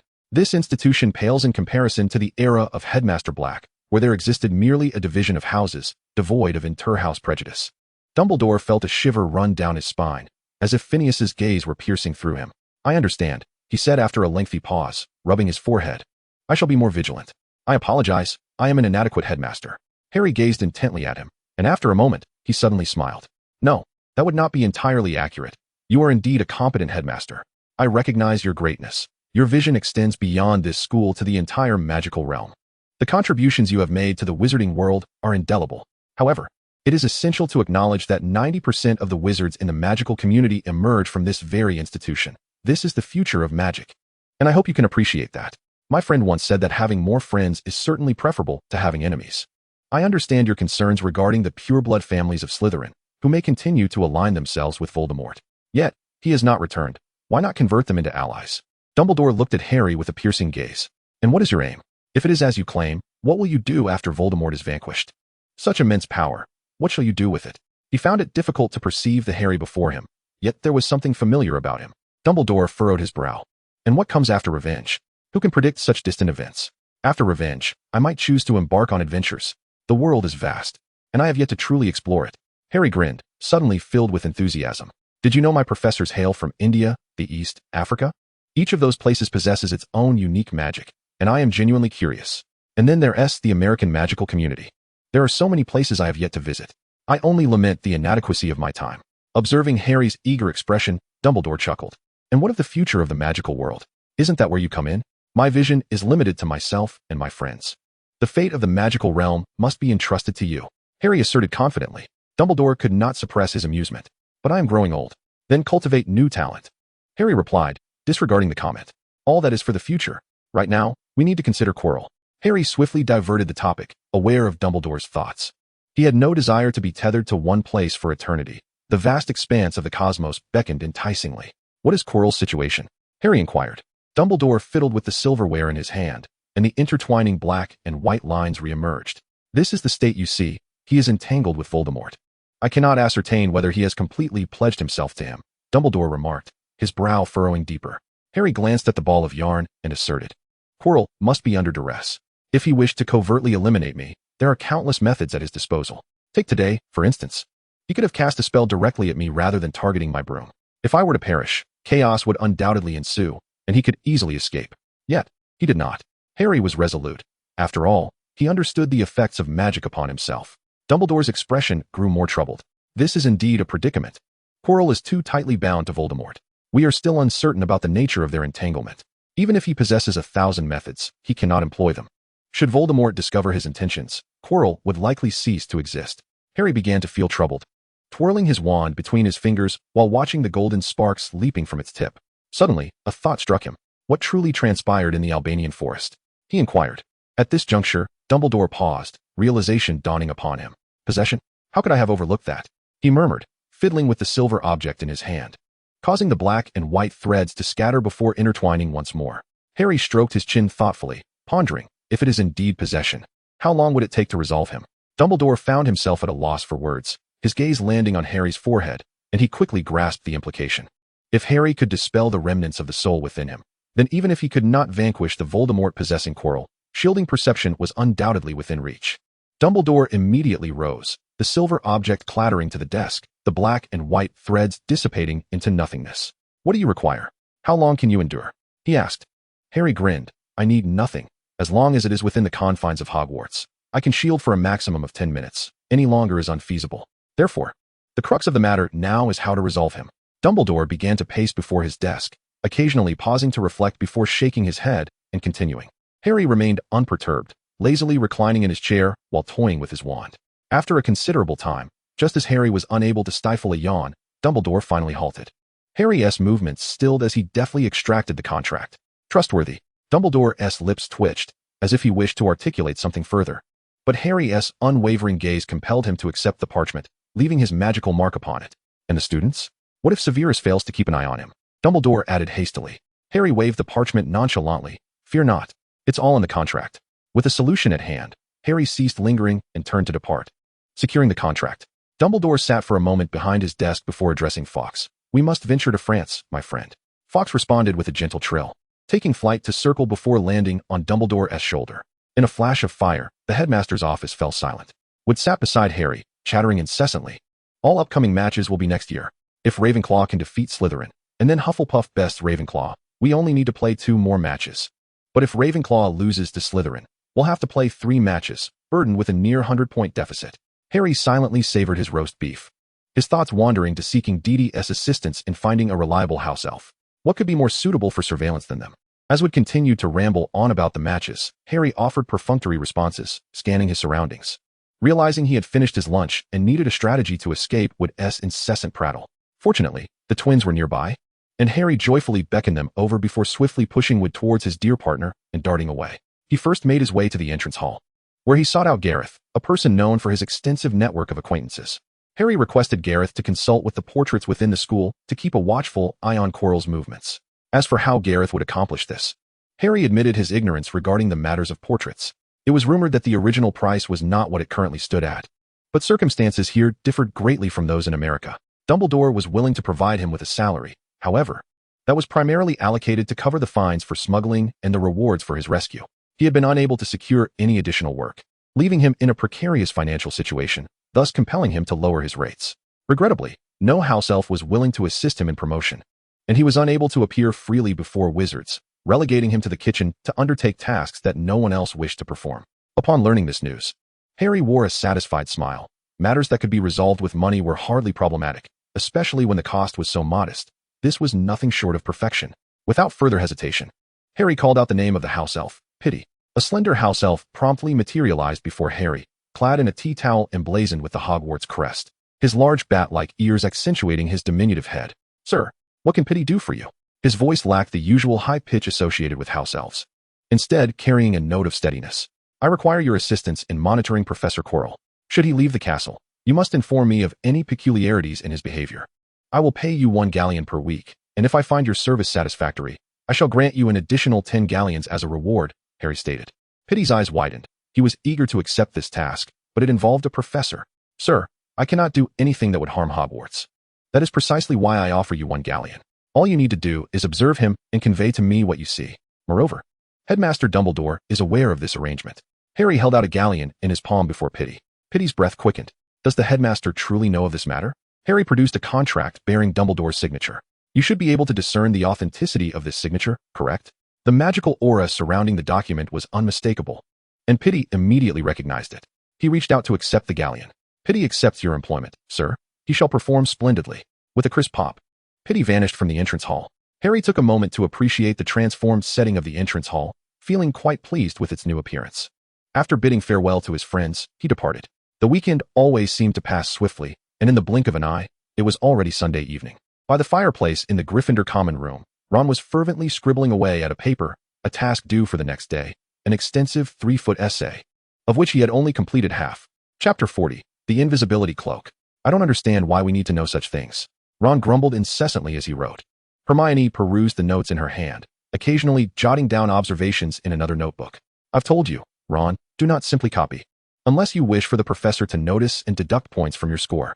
I am merely drawing inspiration.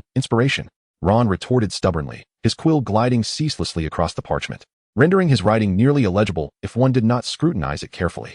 Harry, who had no assignments to complete, leafed through a hefty tome he had acquired from the headmaster's office. You've copied enough for now. Perhaps it is time for someone else to take a turn. Lest everything appear identical. Ron paused momentarily, measured his parchment with a ruler, and then immediately looked up. Seamus, may I borrow your essay? A roll of parchment was tossed over from a nearby armchair, and Ron caught it, expressing his gratitude. He then added a few appropriate transitions and resumed his copying. Hermione cast an exasperated glance at Harry. Aren't you going to intervene? Is this truly acceptable behavior? Harry shrugged. It is his own decision, is it not? If he falls behind Draco due to a shaky foundation, that is his choice. Each individual must take responsibility for their own decisions. We cannot oversee him for eternity. Ron's hand faltered, feeling somewhat embarrassed, unsure whether to continue. Harry closed the book in his hands, rising to his feet. It's getting late. I must take my leave. We have classes tomorrow morning. What about you, Hermione? Without further comment, he nodded and ascended the stairs. Hermione began to gather her belongings. Turning earnestly to Ron, you truly need to change your ways. How can you possibly keep up with Harry in such a relaxed manner? Do you really wish to be left behind as he suggested due to a lack of fundamental knowledge? With that, Hermione hefted her heavy backpack onto her shoulders and made her way toward the staircase. Neville patted Ron's shoulder, pursing his lips, unsure of what to say, feeling that anything he might utter would be inappropriate. He understood that Ron had not forgotten his assignments, but was overly focused on practicing the spells Harry had taught him, struggling to differentiate between priorities. They were still students. This was not a time of war. While it was incorrect, he could not declare Ron to be at fault. Ron remained silent, gripping his quill for a moment without moving. He was aware that Harry's words were harsh, yet he was also conscious of his own shortcomings. He had promised to strive harder, but found himself somewhat disoriented in the current situation. Frustrated, he raked his fingers through his hair, rubbed his eyes, and continued transcribing his assignment, silently resolving to seek Hermione's guidance on how to better manage his time. Those distractions and games would have to be set aside for the moment. He could not afford to truly be left behind, could he? It was inevitable, given that he had surrounded himself with such talented and diligent friends. If he could not claim superior talent, then he would simply have to work harder. As he glanced at the various time schedules, beads of sweat formed on Ron's brow. Bewildered, he looked at Hermione. Are you certain? This is my time management plan. She replied calmly. Ron glanced once more at the parchment. 7 o'clock rise, 7:30 to 8 o'clock light exercise, 8:20 breakfast, 9 to 11 o'clock classes, 11:30 to 12 o'clock lunch, 12:30 to 1:30 afternoon rest, 2 to 5:30 classes, and during free periods, assignments in the library. Dinner from 6 to 7 o'clock, followed by 7 to 9 o'clock practicing spells taught by Harry. And from 9 to 10 o'clock indulging in extracurricular reading to broaden his horizons. Astronomy class on Wednesday evenings necessitated that magical practice be shifted to the afternoon. Though the schedule appeared somewhat tight, it was entirely feasible, even allowing for a midday break. Ron swallowed hard, contemplating that perhaps, just perhaps, he could manage this schedule. Hermione regarded Ron with a suspicious gaze, making him feel uneasy under her scrutiny. The new parchment was slightly more lenient than Hermione's, even leaving some blank spaces. Ron bit his lip, clutching the parchment for a while before cautiously tucking it into his pocket. Hermione, do you still have that notebook? Is it expensive? I fear my parchment may not suffice. It's not pricey. It's made by muggles, so it doesn't endure as long as parchment. But it's excellent for class notes. You can acquire one for about a silver canute, roughly 100 pages, which should last you a whole year if your notes aren't too extensive. Hermione gestured to her notebook. The black leather cover bore no insignia, and the thick pages were impressive, about 4 centimeters in thickness, with the ink not bleeding through to the second page. Ron breathed a sigh of relief, producing a silver coin from his pocket. Could you help me purchase one? Or perhaps lend me yours temporarily? After expressing his gratitude and securing the notebook, Ron hurried upstairs to catch up with Neville. They needed to freshen up after their workout, feeling sticky and uncomfortable. Throughout the following week, Ron adhered to the schedule Harry had provided, astonished to find himself completing all assignments within the allocated time, even garnering ample free moments to engage in a game of wizard chess with Seamus to lift his spirits. He did not squander his leisure time entirely, opting instead to accompany Hermione and Neville in the library, perusing numerous books that, while unrelated to their coursework, still kept him engaged. This Friday, Harry did not introduce any new spells. Rather, he had them practice the 2 spells they had already learned in pairs. During their practice breaks, they found amusement in watching Hermione frolic with a unicorn from a distance. This sight ignited jealousy among the 3 boys, but what could they do? Being boys, they were not favored by the unicorns, and even the young unicorn seemed to grow fond of Hermione, gradually distancing itself from Harry. For an entire month, Dumbledore had scarcely made an appearance, while Filch kept a watchful eye on Quirrell, with little action to report, primarily confined to the library and his office. However, Pansy also reported to Harry that the stench emanating from Quirrell had become increasingly pronounced, nearly overpowering even the scent of garlic. The first order of business was to summon Harry from class. Exiting the classroom under Snape's scowling gaze, Harry chose to disregard the cacophony of wails echoing from behind him. After all, Dumbledore had but one method for calling people. A charred piece of parchment, glowing with flames, appeared abruptly beside Snape. At that moment, he was patrolling the classroom, and the sudden blaze disrupted the students' concentration, causing several of them to tremble in surprise, with a few potions exploding, leaving remnants scattered throughout the classroom. Within the classroom, only Snape, Harry, Draco, Ron, and Neville remained. The others were in disarray from their concoctions, with some students suffering from peculiar and unfortunate effects upon their skin. Snape gritted his teeth, hissing through clenched jaws, instructing the students to support one another as they made their way to the hospital wing. He began the daunting task of cleaning the potion-strewn classroom, where some students' mixtures had melded together, complicating the cleanup effort. In the headmaster's office, Dumbledore sneezed, furrowing his brow and tugging at his coat. Had he caught a cold? Moments later, Harry pushed open the heavy door and entered. "Headmaster, I believe you ought to prepare yourself, as you have inadvertently disrupted Professor Snape's lesson, and I doubt he will let this matter rest easily." Dumbledore frowned, realizing he had forgotten that this morning was the first-year potions class. "If Professor Snape places the blame on me, then you shall bear the responsibility." Harry took a few steps and settled into his usual seat, speaking with conviction. Dumbledore swiftly redirected the conversation. "My old friend Nicholas has gone into seclusion. It took me considerable time to locate his address. I borrowed an alchemical device reputed to be able to trap ghosts. Does this mean we can proceed?" Harry inquired eagerly. "Quirrell cannot hold out much longer. He will soon make his move against the unicorns in the Forbidden Forest." "Indeed," Dumbledore replied, producing a delicate, palm-sized golden cage and placing it on the table. Harry glanced at it but refrained from touching it, aware that such alchemical devices had specific methods of use. Recklessly handling it could yield unpredictable consequences, so caution was prudent. "When shall we act?" Harry asked. Dumbledore pondered for a moment. "Tonight." "Where?" "Right in his office."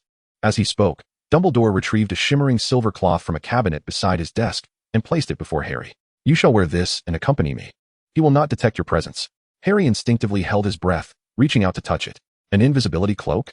The one belonging to Peverell? You know of it?" Dumbledore replied, somewhat astonished. "Of course I do." Harry stood up, picked up the invisibility cloak, shook it gently to fully unfold the silvery gray fabric, and draped it over his shoulders. Lowering his gaze, he marveled at the fact that his body was indeed invisible. It was truly the cloak of Peverell, which was said to have vanished from history. Now, it had returned to its rightful owner, and he hoped it would be used for a noble purpose.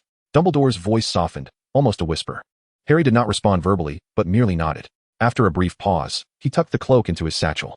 "After dinner, I will come here to find you. Wait for me outside the Quirinus, wearing the invisibility cloak, and follow closely behind," Dumbledore instructed. "All right, I shall take my leave now," Harry replied. With little desire for further conversation, he rose and departed. It was still Friday, and he felt a lack of enthusiasm for teaching new spells during the afternoon gathering. Instead, he allowed them to practice dueling with dummies or in pairs, encouraging the use of any spells they had mastered. For even the most unassuming spells could yield unexpected results when wielded effectively. Finally, the evening arrived. Harry nibbled on some food and glanced at the faculty table. Quirrell was still present, as was Dumbledore, while Snape wore a foul expression, casting dark glances at Dumbledore. Harry smirked, reassured that he was likely not implicated in any of this. Exiting the hall, he wandered through the bustling corridors for a while, then slipped behind a tapestry into a hidden passage that provided a shortcut to Quirrell's office, a route known to only a few. Once inside the passage, Harry donned the invisibility cloak, covering himself completely and ensuring no part of him was exposed before proceeding up to the third floor. Emerging from the passage, Harry slowed his breathing and crouched motionless around the corner from Quirrell's office. Shortly after, Quirrell hurried past him and entered his office, opening the door with haste. Harry focused intently on the ground, avoiding any glances in that direction, listening carefully for sounds, aware that Voldemort resided within Quirrell. Any awareness he might have of Harry's presence could spell danger. A few minutes later, Dumbledore appeared at the end of the corridor and stopped at Quirrell's office door. Raising his hand to knock, Harry slightly raised himself, bending low and treading softly as he silently followed behind. The door opened swiftly, and Quirrell looked both astonished and frightened at the sight of the figure outside. "Professor Dumbledore, what brings you here?" Quirrell stammered, his voice trembling. Dumbledore chuckled gently, Quirinus. Good evening. I have received numerous complaints regarding your conduct as of late, and I thought it prudent to discuss the matter with you. Are you available? I am quite available, Quirrell replied, flustered. Quirrell's eyes flickered as he stammered, retreating a few steps to open the great door. Dumbledore paused momentarily before stepping inside, with Harry closely following his footsteps in perfect synchrony. Upon entering the Defense Against the Dark Arts classroom, Dumbledore hesitated briefly, drew his wand, and closed the door behind him. Quirinus, I trust you won't mind if I cast a few minor enchantments? After all, you surely wouldn't want our conversation overheard by the students. Dumbledore said with a warm smile and a gentle tone. Of course, please proceed, Quirrell said, stepping back, trembling as he gazed at Dumbledore's wand. Several spells were cast, locking the door with a soft click, while a translucent barrier enveloped the walls, ceiling, and floor. This should suffice, Dumbledore remarked, stowing his wand and leaning against the desk, looking toward Quirrell. Do you have anything to say regarding the complaints, Quirinus? Aye, Quirrell began, but abruptly collapsed face first onto the ground, letting out a chilling scream. Hurry, we must act swiftly, Harry exclaimed, pulling off the invisibility cloak, his right hand splayed toward Quirrell. Dumbledore sprang into action with surprising agility for his age, drawing his wand and waving it forcefully. Quirrell was flipped over, revealing a grotesque visage marred by deep, bone-deep gashes that crisscrossed his face, each wound dark and raw, exposing pale bone beneath. Quirrell's hands, visible outside his robes, were nearly devoid of flesh, with only a few strands of pallid muscle clinging to the stark white bones. Quirinus, Dumbledore gasped, staring in shock at the near-human wreck before him. Help me, Professor. Save me. The Dark Lord. He is behind me. Quirrell cried out, uttering fragmented words in despair. The moment he spotted Harry, he realized an opportunity had presented itself. Though uncertain of the outcome, he felt he had no other recourse. He did not wish to perish. He was still young. He must seize this chance. Dumbledore carefully laid Quirrell on a desk and retrieved various potions from his pocket, employing an incomprehensible magic to provide Quirrell with temporary relief from his agony, allowing him to articulate his words. Professor, please help me. The Dark Lord is possessing me. He is draining my life force, and I have no other options. Quirrell's eyes widened, tears unshed. What was his intention? To steal the Philosopher's Stone, to kill Harry Potter, to restore his own body, to resurrect himself. Quirrell spoke rapidly, feeling momentarily shielded from Voldemort's wrath, which brought him a fleeting sense of relief. What progress have we made? Dumbledore inquired swiftly. You do know the three-headed dog's weakness, don't you? Dumbledore frowned. Quirrell gazed despairingly at the ceiling. I know. I was merely stalling for time. The vulnerabilities of the three-headed dog are known to many. Yet Voldemort harbors a rather disdainful view of magical creatures. It can be said that he regards them with a dismissive air, neglecting to understand a creature that serves solely as a guardian, as it holds no utility for him. Dumbledore's expression revealed his understanding. He was indeed seeking help. If the possession by Voldemort were to be severed, it might very well lead to your demise. Time was of the essence, and thus Dumbledore spoke plainly, without unnecessary elaboration. Quirrell's gaze grew more desperate as he whimpered while staring at the ceiling. However, should the possession remain, death is an absolute certainty, Dumbledore asserted gravely.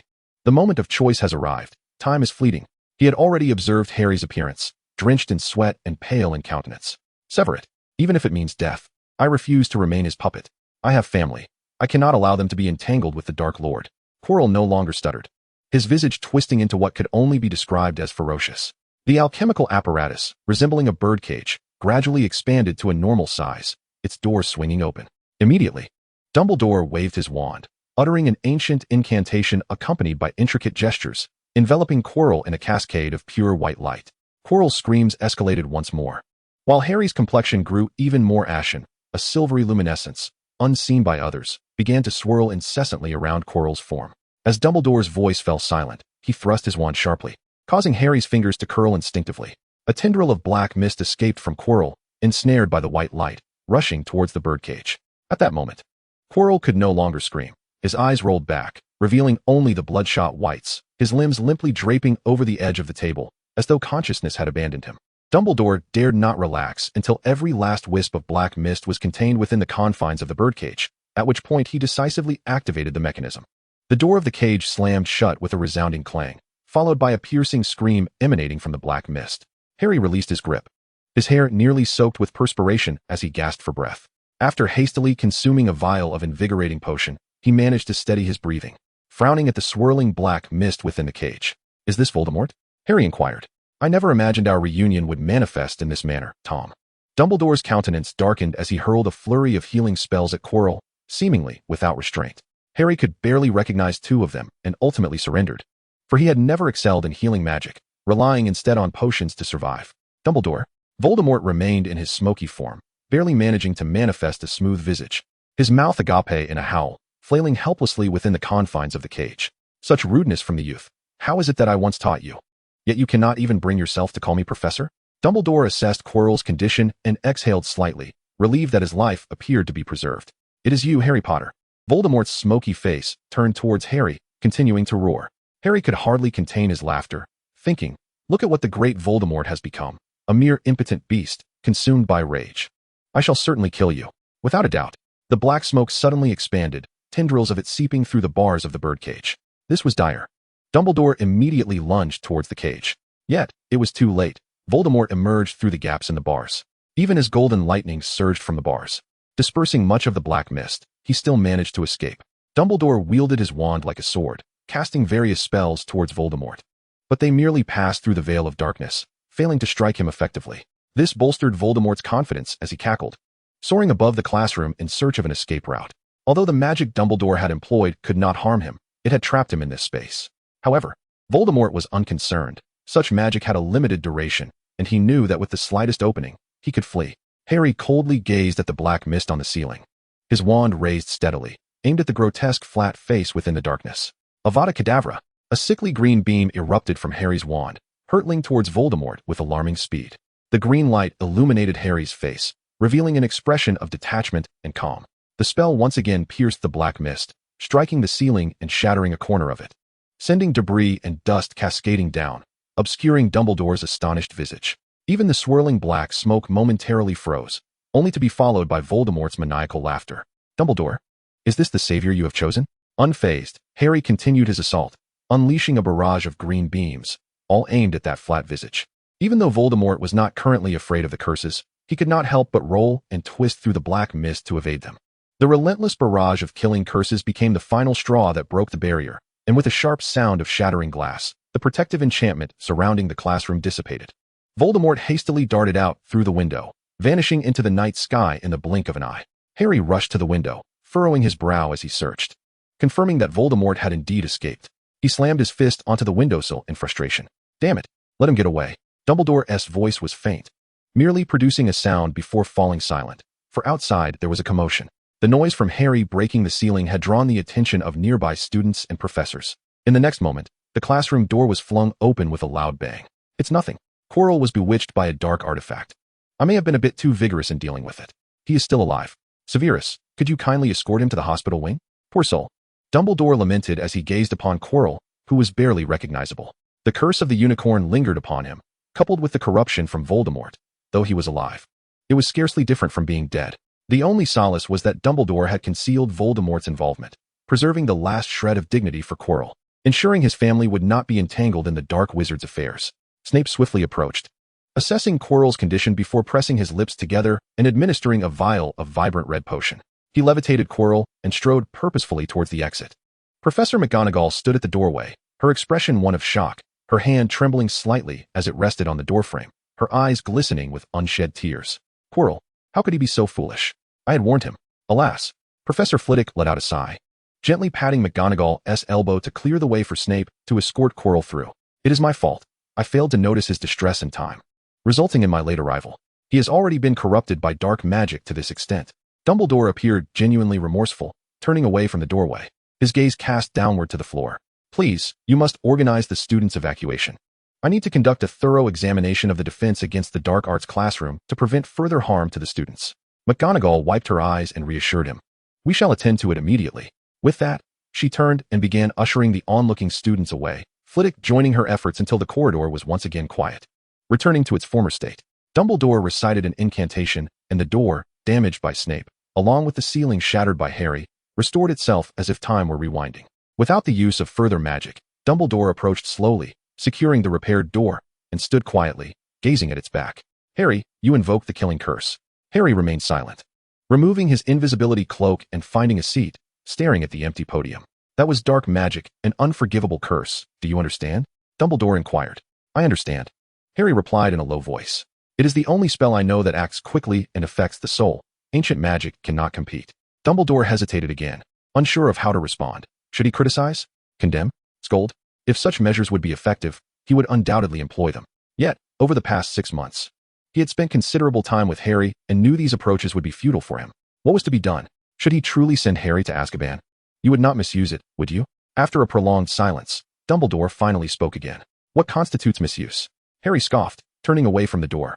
It is the most effective curse, is it not? For the sake of vengeance. Harry Potter, Dumbledore admonished sharply.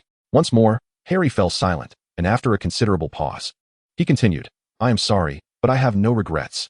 This is my vengeance, my war. Magic is meant to be wielded. I understand that dark magic can corrupt one's mind, yet I can only assert that I will not harm the innocent. But are you certain that thing can still be called human? This time, it was Dumbledore who fell silent. He opened his mouth, intending to say something.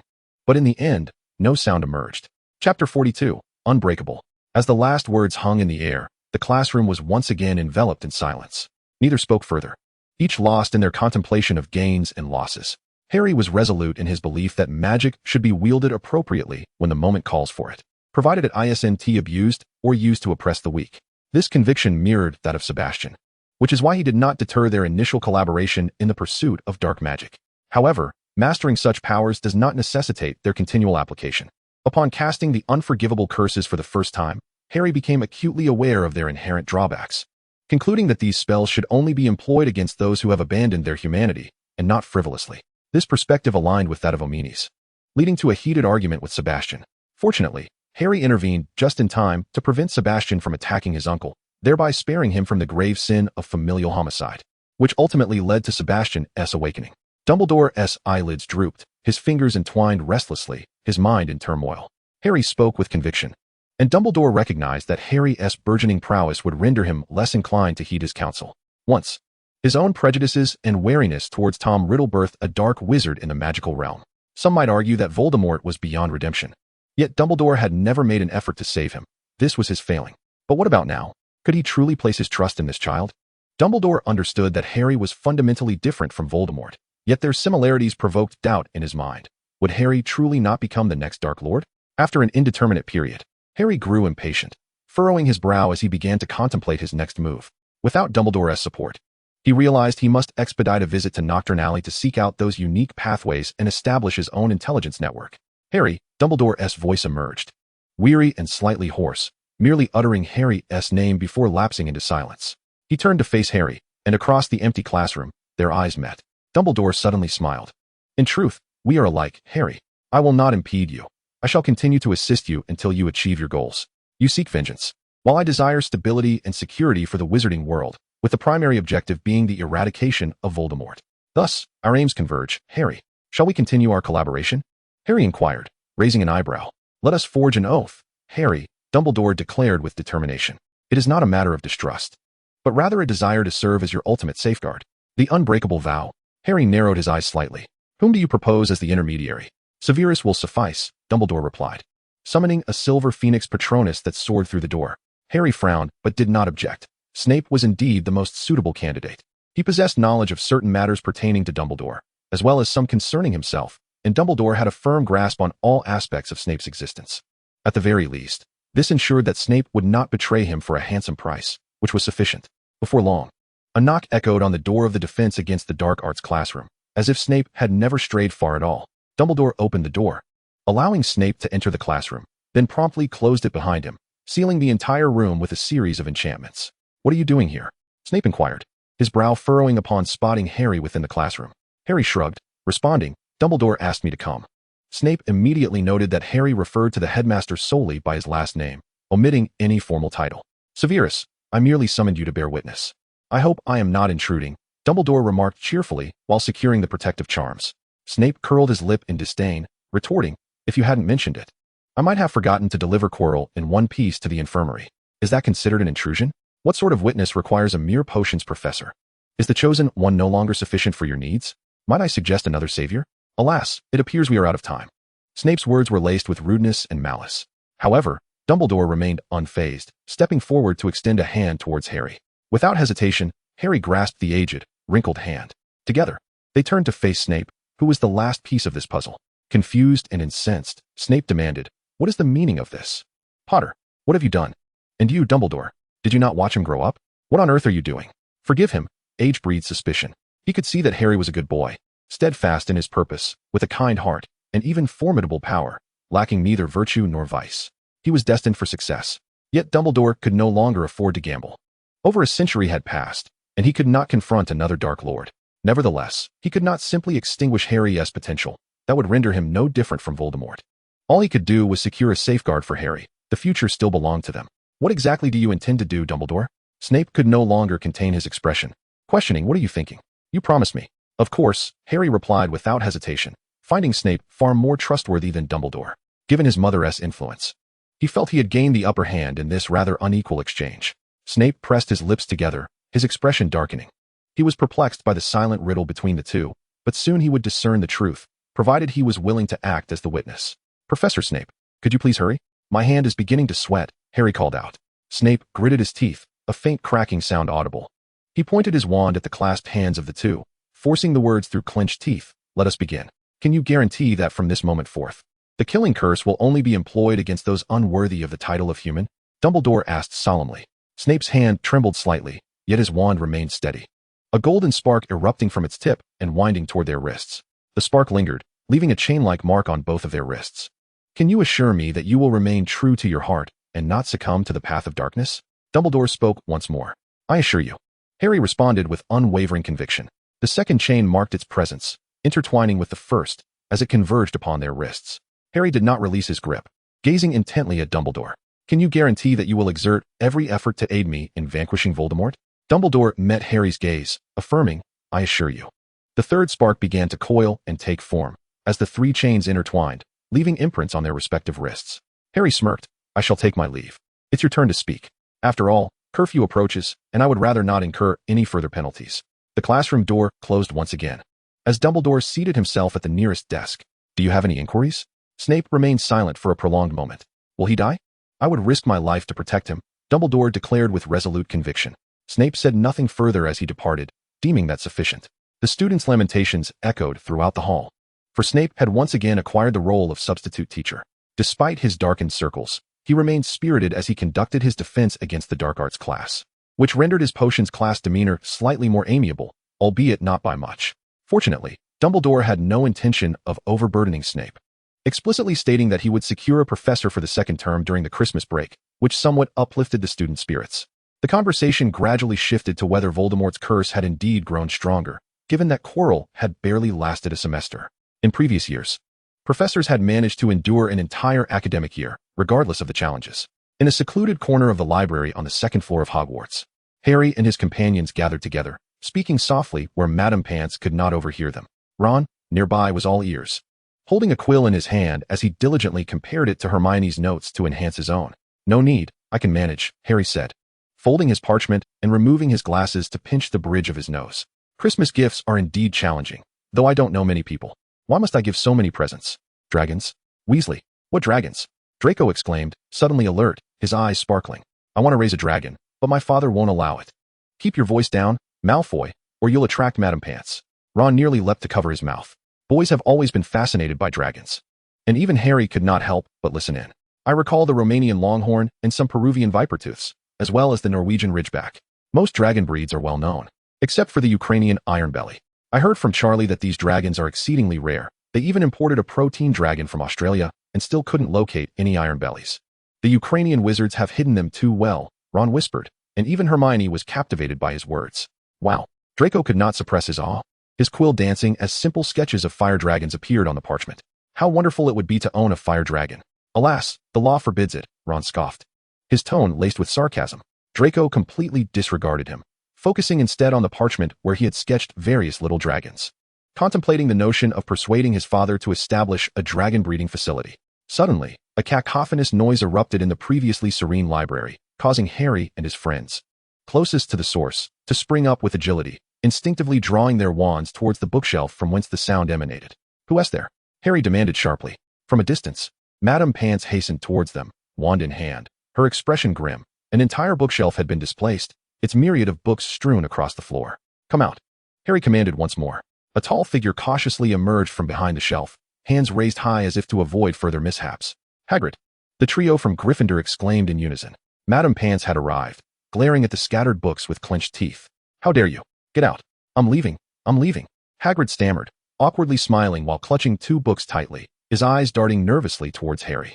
Before long, order was restored, and Madame Pants's expression softened slightly. Thank you, Gryffindor. 10 points. Slytherin, 3 points. She acknowledged with a serious nod, leading Hagrid towards the exit. Harry squinted, discerning the title of the book in Hagrid's grasp, A Guide to Raising Dragons. What on earth did Hagrid need that for?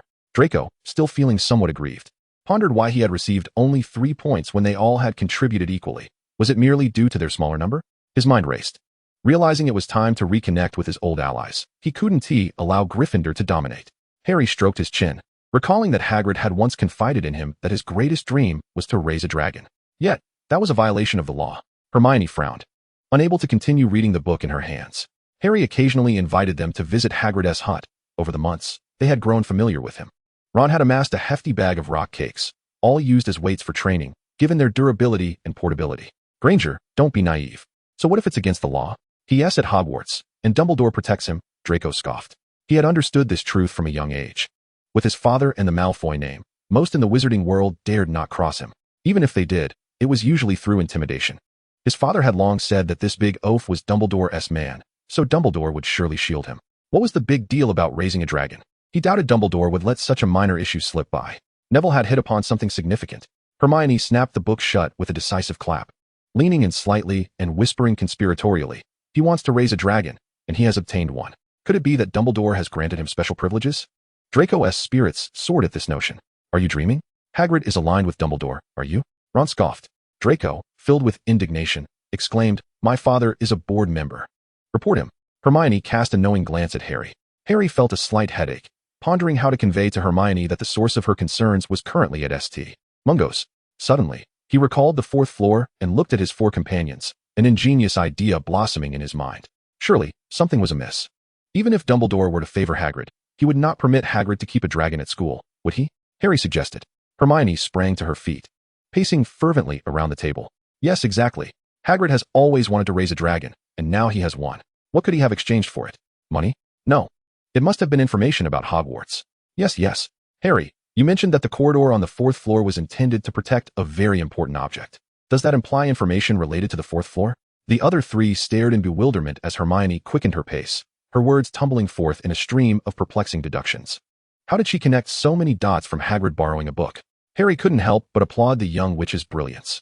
Splendid. There are almost no errors in your reasoning. Who do you think it could be? Harry inquired with curiosity, eager to discover how far Hermione could deduce. Quiet down, you lot. Madame Pants suddenly emerged from behind the bookshelf, casting an irritable glance at the group. Harry took the lead in apologizing and urged everyone to gather their belongings and exit, remarking that this was hardly an appropriate place for conversation. Everyone moved swiftly, not a single one dawdling, as they quickly followed Harry out of the library. After a few steps, Harry glanced around and pushed open a portrait, revealing an empty room behind it. It appeared as though it had been untouched for ages. With a thick layer of dust blanketing the floor, Harry lit the candelabra within, declaring, Let us speak here. Not many will venture into this space. It must have once served as a storeroom. Look, there are rags and a bucket, Ron remarked, wrinkling his nose as he picked up a piece of fabric. Its color indiscernible. First, let us eliminate Professor Quirrell. P.S. at St. Mungo's. Hermione stated resolutely. Harry rubbed his forehead, relieved that the first possibility had been dismissed. However, he could not fault Hermione, as the information was indeed uneven. The current clues are insufficient. We must ascertain where Hagrid acquired the dragon egg to facilitate further deductions. Hermione contemplated for a moment before continuing. Harry nodded. So what should our next step be? Hermione cast a curious glance at Harry, sensing that he should not be the one to pose that question. Harry winked at her, and Hermione instantly understood, falling silent. She recognized that Harry was testing the individuals present. She figured she had passed, or she would not have received the hint. Hermione ceased her conversation and began to observe the others. Ron tossed the cloth from his hands and wiped his clothes. With plenty of time before curfew, we could simply approach Hagrid and inquire directly. Why? Harry questioned. Will he even tell us? Ron scoffed. Why not just ask? Does Hagrid seem like the type to keep secrets? If we press him a bit, he won't be able to help but spill the beans. Even if he doesn't, a casual chat will surely lead to some slip of the tongue. It was prudent to start with someone familiar. And understanding Hagrid's character and vulnerabilities, Harry nodded, glancing towards Draco. What do you think? Draco pondered, stroking his chin. I could ask my father for assistance in investigating. Dragon eggs are typically smuggled. Tracing back to the source should yield numerous leads. That was indeed a clever approach, enlisting help from someone more capable, thereby transferring the risk to a more powerful adult, a distinctly Slytherin strategy. Neville frowned, glancing around, feeling left out as he had yet to voice an opinion. Unsure of what to contribute, Harry offered a reassuring pat on his shoulder, deciding to let Neville be. The forgetfulness curse from his youth had significantly impacted his thinking.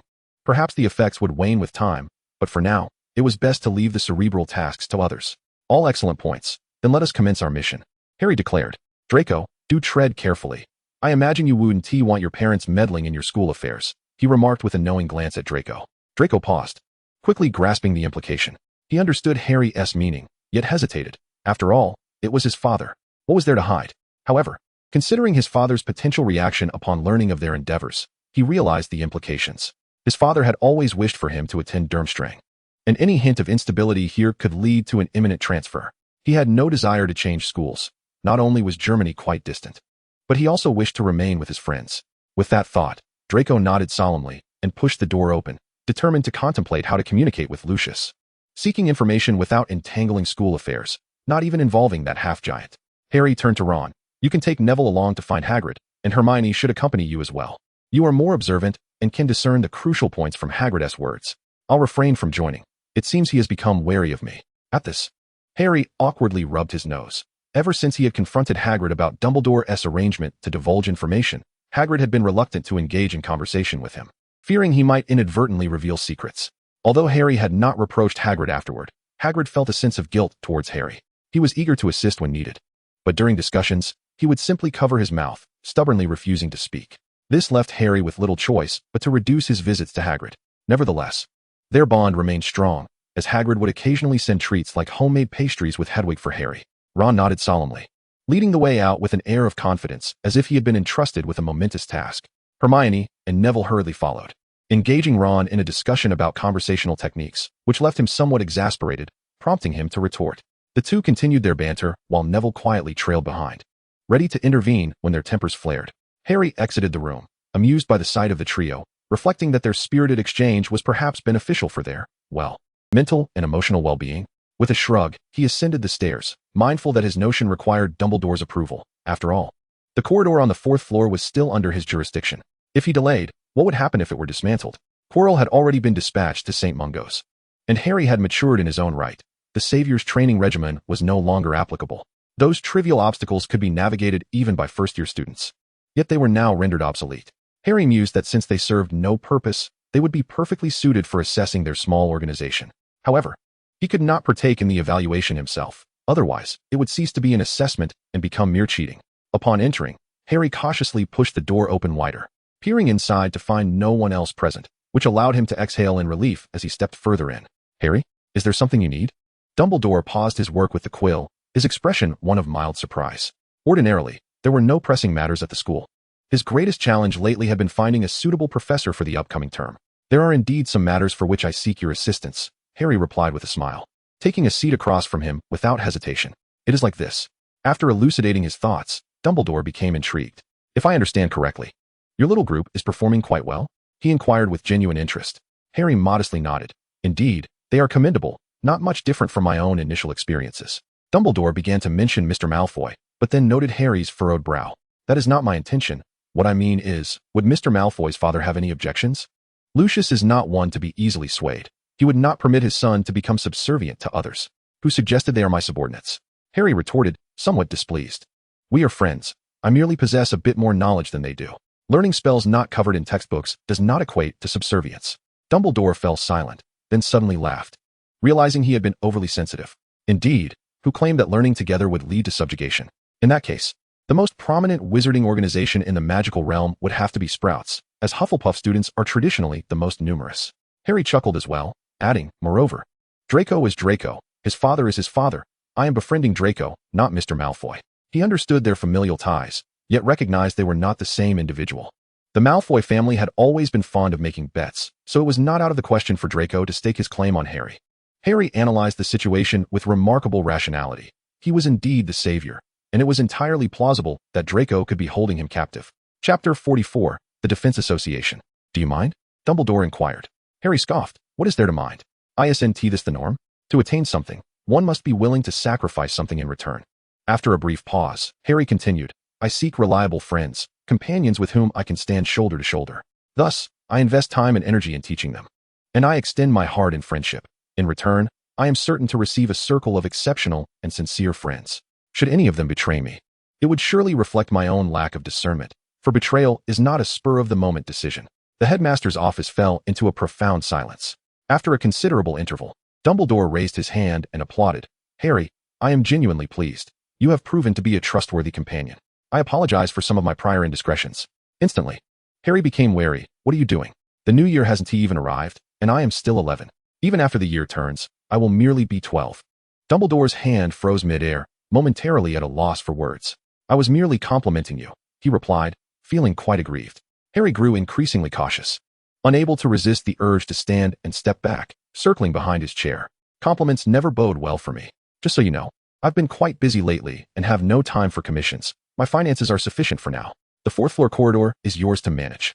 Dumbledore decisively shifted the topic, realizing that prolonging the conversation might lead to him owing Harry something once again. Thank you, Headmaster. Harry beamed, having achieved his objective, and smiled widely, delighted that no payment was mentioned. Just as he was about to push the door open and depart, he was called back, causing his heart to skip a beat. Had his desire for a freebie been uncovered? What is it? Harry's hand rested on the doorknob, contemplating whether he could make a swift exit.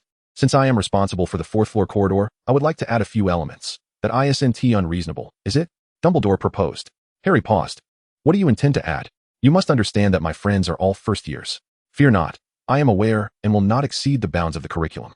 Additionally, this, Dumbledore said, placing the Philosopher's Stone on the table, will serve as their reward for progressing.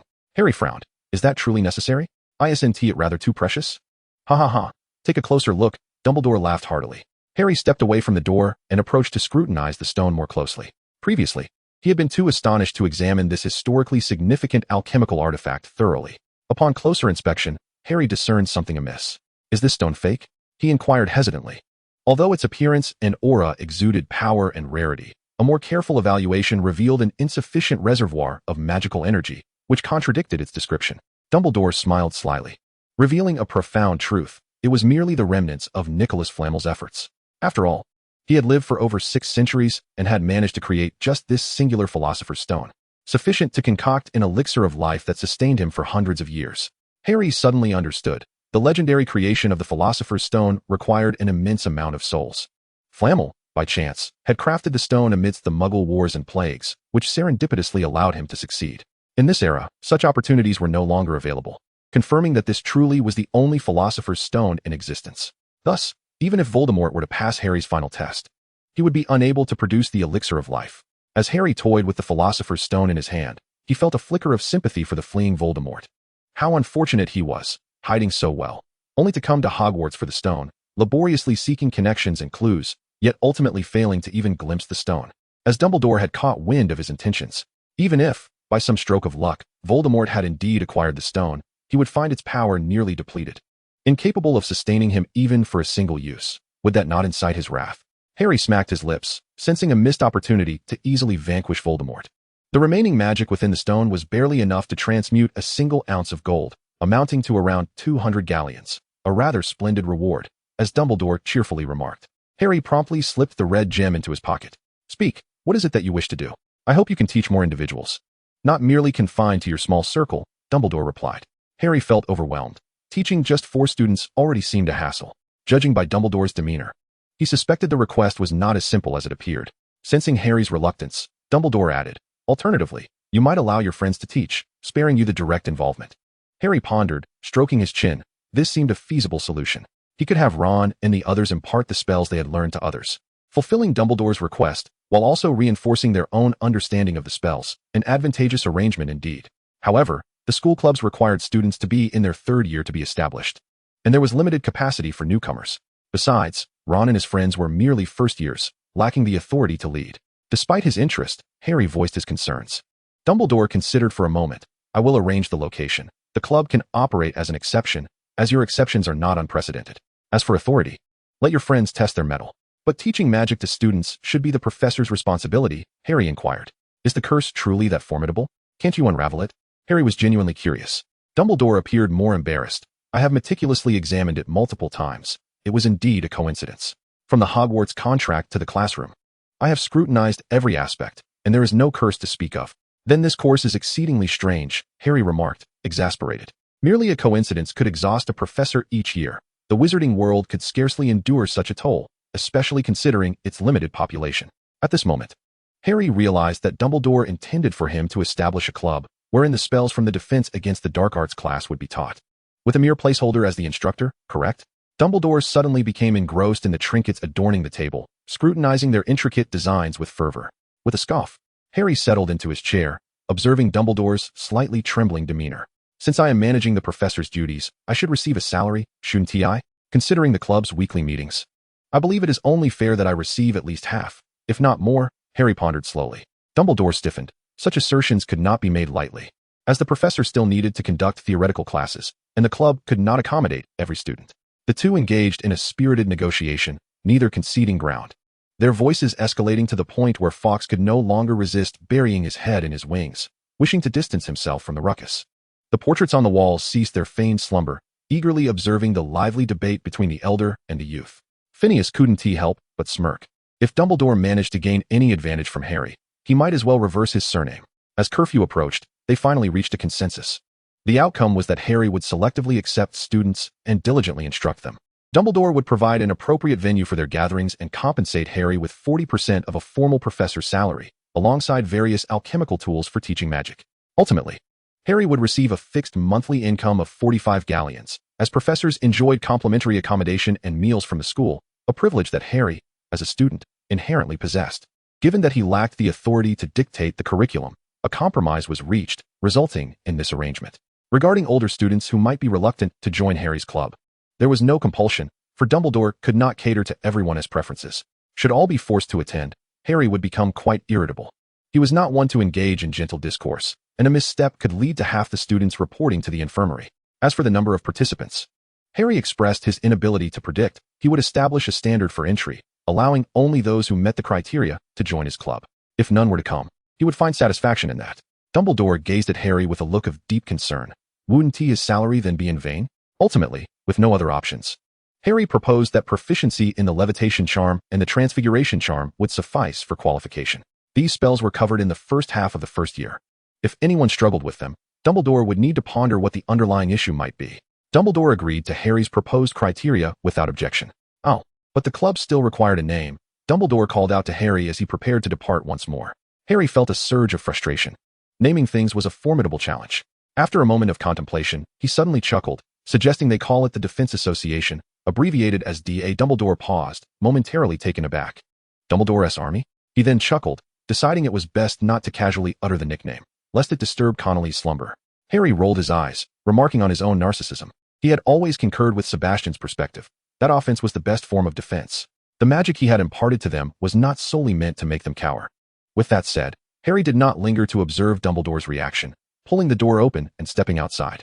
Dumbledore sat in his chair, anxiously stroking his beard, troubled by the thought of Harry potentially conjuring a band of dark wizards. The mere image of a horde of students, screaming and unleashing wands that emitted a ghastly green light towards indistinct figures in dark robes, made him tug at his beard in dismay. Although he knew Harry was not so reckless, the possibility lingered in his mind. Casting a glance at the parchment on his desk, he noted that the name in the position of supervising professor was Severus Snape. Without hesitation, he struck through that name and inscribed his own, reasoning that even as the headmaster, he was still a professor, and there was no fault in that. With a sigh, Harry retrieved his invisibility cloak from his bag, casting a silencing charm over his shoes as he swiftly made his way towards Gryffindor Tower. The familiar rendezvous point awaited him, in the last corridor, where a well-known cat sat crouched. Harry felt a wave of resignation. He had intended to carefully circumvent her, but Madame Purrs was evidently attuned to his presence, letting out a soft meow in his direction. Reluctantly, he removed his invisibility cloak. "Good evening, Madame Purrs. It's a pleasure to see you again." He crouched down, adeptly stroking the head of the approaching cat, scratching her chin until she became a purring ball of contentment. Listening intently, he noted the absence of Filch's distinctive footsteps, suggesting he was not nearby. Harry produced a few fish treats, placing them on a clean cloth in the corner. Madame Purrs emitted a sweet, high-pitched meow, stepping aside to allow Harry passage down the corridor. Once again cloaked in invisibility, he proceeded towards the portrait of the fat lady. Before he could utter a word, Madame Purrs let out a piercing yowl, and suddenly, Filch emerged from behind the armor, gleefully eyeing the two fourth-year students. Caught you. Out at night. Come with me to see the professor of Night Watch. Harry promptly sealed his lips, realizing that the reason he had not heard Filch's voice was that he had been lurking right behind the armor's shadow. With sympathy, he watched as the two were yanked away by their arms, silently wishing them luck, hoping that the Night Watch was not Professor Snape. Through the portrait of the fat lady, Harry entered the Gryffindor common room, where Ron, Neville, and Hermione had indeed not retired for the night. Huddled around the round table by the fireplace, whispering conspiratorially, Harry removed his invisibility cloak, inquiring what they had discovered. Chapter 45, Humph, boys. Oh dear, Merlin. Harry looked innocently at the trio before him, while Hermione and Ron gasped, and Neville hurriedly drew his wand. Pleased with Neville's reaction, Harry settled down beside them. What have you learned? You nearly scared us to death, Harry, Ron said, casting a resentful glance at Harry, who seemed utterly unfazed by the events. Why can't you learn from Neville? Observe how vigilant he is. If I were a villain, you would have perished countless times already. Harry seized every opportunity to impart wisdom, all of which stemmed from experience. Ron and Neville exchanged glances before turning their attention to Hermione. He further remarked that this item must have been smuggled. Even if it were lost, no one would report it, and one could only lament their misfortune or seek it out privately. As long as he safeguarded the secret, no one would be aware of his possession. Upon hearing this, the trio, Hermione included, wore expressions of exasperation. After all, entrusting Hagrid with a secret was an exceedingly daunting task. Given this predicament, it seemed they could glean no useful information from Hagrid, and would have to await news from Draco. Harry stroked his chin, acknowledging their inability to leave the school and inquire in Hogsmeade. Moreover, those engaged in smuggling were dark wizards. As first-year students, they could hardly gather any information. Ron interjected. Harry promptly made a decision. It was settled. They would await Draco's news tomorrow. Now, it was time to sleep. Surely, none of you wish to rise late tomorrow? And Ron, how was the cockroach cluster from last time? Instantly, Ron's face turned a sickly shade of green, although the candy tasted delightful. He had no desire to experience the sensation of them crawling in his mouth a second time. Good night. Ron sprang from his chair and dashed toward the staircase. Neville followed closely behind. Though he had not lost last time, he too wished to avoid the cockroach cluster, despite Ron's claims of its agreeable flavor. Hermione wrinkled her nose, adjusted her bag strap, and said, Well then, good night, Harry. Good night, Hermione. With a final click, the door locked, leaving Harry alone in the common room. He gazed at the dwindling fire, his eyes narrowing slightly. In his hand was a note, the handwriting familiar, containing only a single time. He had not noticed when the note had come into his possession. Perhaps it was when he had casually flipped open his notebook while conversing with the others. What could this mean? What was Snape planning? Harry unfolded the note once more, reading the words Friday night, 2200. Should he attend? Harry furrowed his brow. This time was well past curfew. Ever since he had completed that unbreakable charm, Snape had escalated his indifference towards him. During roll call, neither he nor Neville had been mentioned, as if they did not exist at all. The sudden arrival of a note requesting a meeting seemed suspicious. It was difficult to dismiss the possibility of a trap. But what was Snape's intention? Was it merely to catch him out of bounds and deduct points? Surely, Snape could not be that petty. Harry pondered, examining the note with every spell he knew, confirming it was simply an ordinary piece of parchment, devoid of any self-incineration enchantments. Only then did he cautiously tuck the note into his satchel. If a meeting was to occur, he would attend. But he would ensure to keep evidence in case points were suddenly deducted. The entire Gryffindor student body cast sympathetic glances at their house players, each one frozen to the point of numbness, with Fred even struggling to keep water from trickling out of the corner of his mouth. It wasn't until Harry regained his composure and cast a warming charm on everyone that they could finally enjoy their breakfast. He privately resolved that this charm would be included in the next lesson. Today was Friday, and after a rather uneventful potions class, Harry found himself intercepted by Draco just outside the classroom. What's the matter? Harry inquired, perplexed. Is there something that cannot wait? I happen to have some announcements. Draco replied. I know it takes time to receive news through letters, so there is no need for haste. Draco shook his head. Not that. I wanted to ask if we could add new members to our group. I assure you, they are discreet and talented. Oh, who might that be? Do I know them? Harry's interest piqued, as he had just thought that Draco was the only Slytherin, and it would be beneficial to have more assistants when classes officially commenced. Blaise Zabini, my roommate. He is quite impressive, and his mother is formidable as well. I initially intended to consult my father about smuggling matters, but Blaise is more suitable. His family is deeply involved in the smuggling trade across Europe, and he is a decent person, unlike Millicent, who has been brainwashed by older students and lacks independent thought. Draco explained swiftly. Is there anyone else? Harry probed. Draco hesitated slightly. Well, there is also Pansy Parkinson. We've known each other since childhood, and her grades are decent. I believe she could contribute. Oh, Harry's voice elongated oddly as he exchanged knowing looks with Draco. Childhood friends, are we? It's not what you think, Draco retorted, flustered, his ears turning crimson. What do you think I think? I haven't said anything, Harry replied innocently, spreading his hands. Do you agree then? Draco decisively shifted the topic. Harry crossed his arms and stroked his chin thoughtfully. I still trust your judgment, but I must meet them first. There will also be a small test, should they pass. They may join the 8th floor. But initially, Draco opened his mouth, a hint of defiance in his tone. Harry shrugged. I am a Gryffindor. While Ron and Neville may not always perform admirably, I have spent enough time with them to recognize their latent talents. And as for Hermione, you already know. Her intellect ranks among the best in our year, if not the entire school. Though reluctant, Draco nodded in agreement. Harry continued, while I appreciate your friends, I must see them myself. After all, the material I teach could very well lead directly to the battlefield. I cannot impart knowledge to those I do not trust. Do you understand? Very well, they must be nearby. Let us meet before lunch. If I approve, we shall proceed to the 8th floor together, Harry stated firmly. Draco glanced around. Here? The courtyard should suffice. Magic is prohibited in the corridors, Harry chuckled, turning to walk away. Ascending the staircase and taking a few steps, I pushed open a wooden door, revealing a quaint little courtyard. Within it stood a grand tree, its leaves entirely shed, while sunlight filtered through the branches, casting dappled patterns upon the ground. The shifting shadows danced in harmony with the breeze as it swayed the branches. Harry seated himself upon a stone bench beneath the tree, casting a warming charm upon himself, suddenly regretting his choice to be outdoors. Fortunately, he did not have to wait long, for Draco soon arrived, hastily ushering in 2 companions. Harry scrutinized the newcomers, Blaise Zabini, a tall, slender boy with dark skin, whose elongated eyes crinkled with mirth, exuding an allure that was enhanced rather than diminished by his complexion. Pansy Parkinson, a girl with sleek black hair cropped to her ears, possessed an exquisite visage and wore the same haughty expression that Draco had initially displayed. As Draco approached, he introduced the 2 to Harry. Harry stood in acknowledgement, nodding to them. Shall we commence? He inquired. Blaise smiled. I have no objections. Nor do I, Pansy added, tilting her chin slightly. First, the levitation charm and the transformation charm. Are these within your capabilities? Harry asked, producing his wand and pointing it towards a fallen branch on the ground. The branch morphed into a long table as Harry rummaged through his satchel, retrieving 2 clusters of golden hair. These are shed hairs from a young unicorn, possessing certain magical properties. Let us levitate them. He gestured to the 2. Blaise stepped forward confidently, asserting, let us forego the lady first this time. I shall go first. He withdrew his wand, scrutinizing the seemingly weightless hair on the table, and clearly articulated the incantation. The golden strands quivered momentarily, then emitted a soft glow without lifting into the air. Furrowing his brow in confusion, Blaise examined his wand and attempted again, finally succeeding in levitating the hair. Harry caught the floating strands in his hand and turned to Pansy. It is now your turn, Miss Parkinson. Pansy cast a doubtful glance at Blaise, receiving an encouraging nod in return. She amplified her magical energy and, with a single attempt, elevated the hair, which shimmered gently.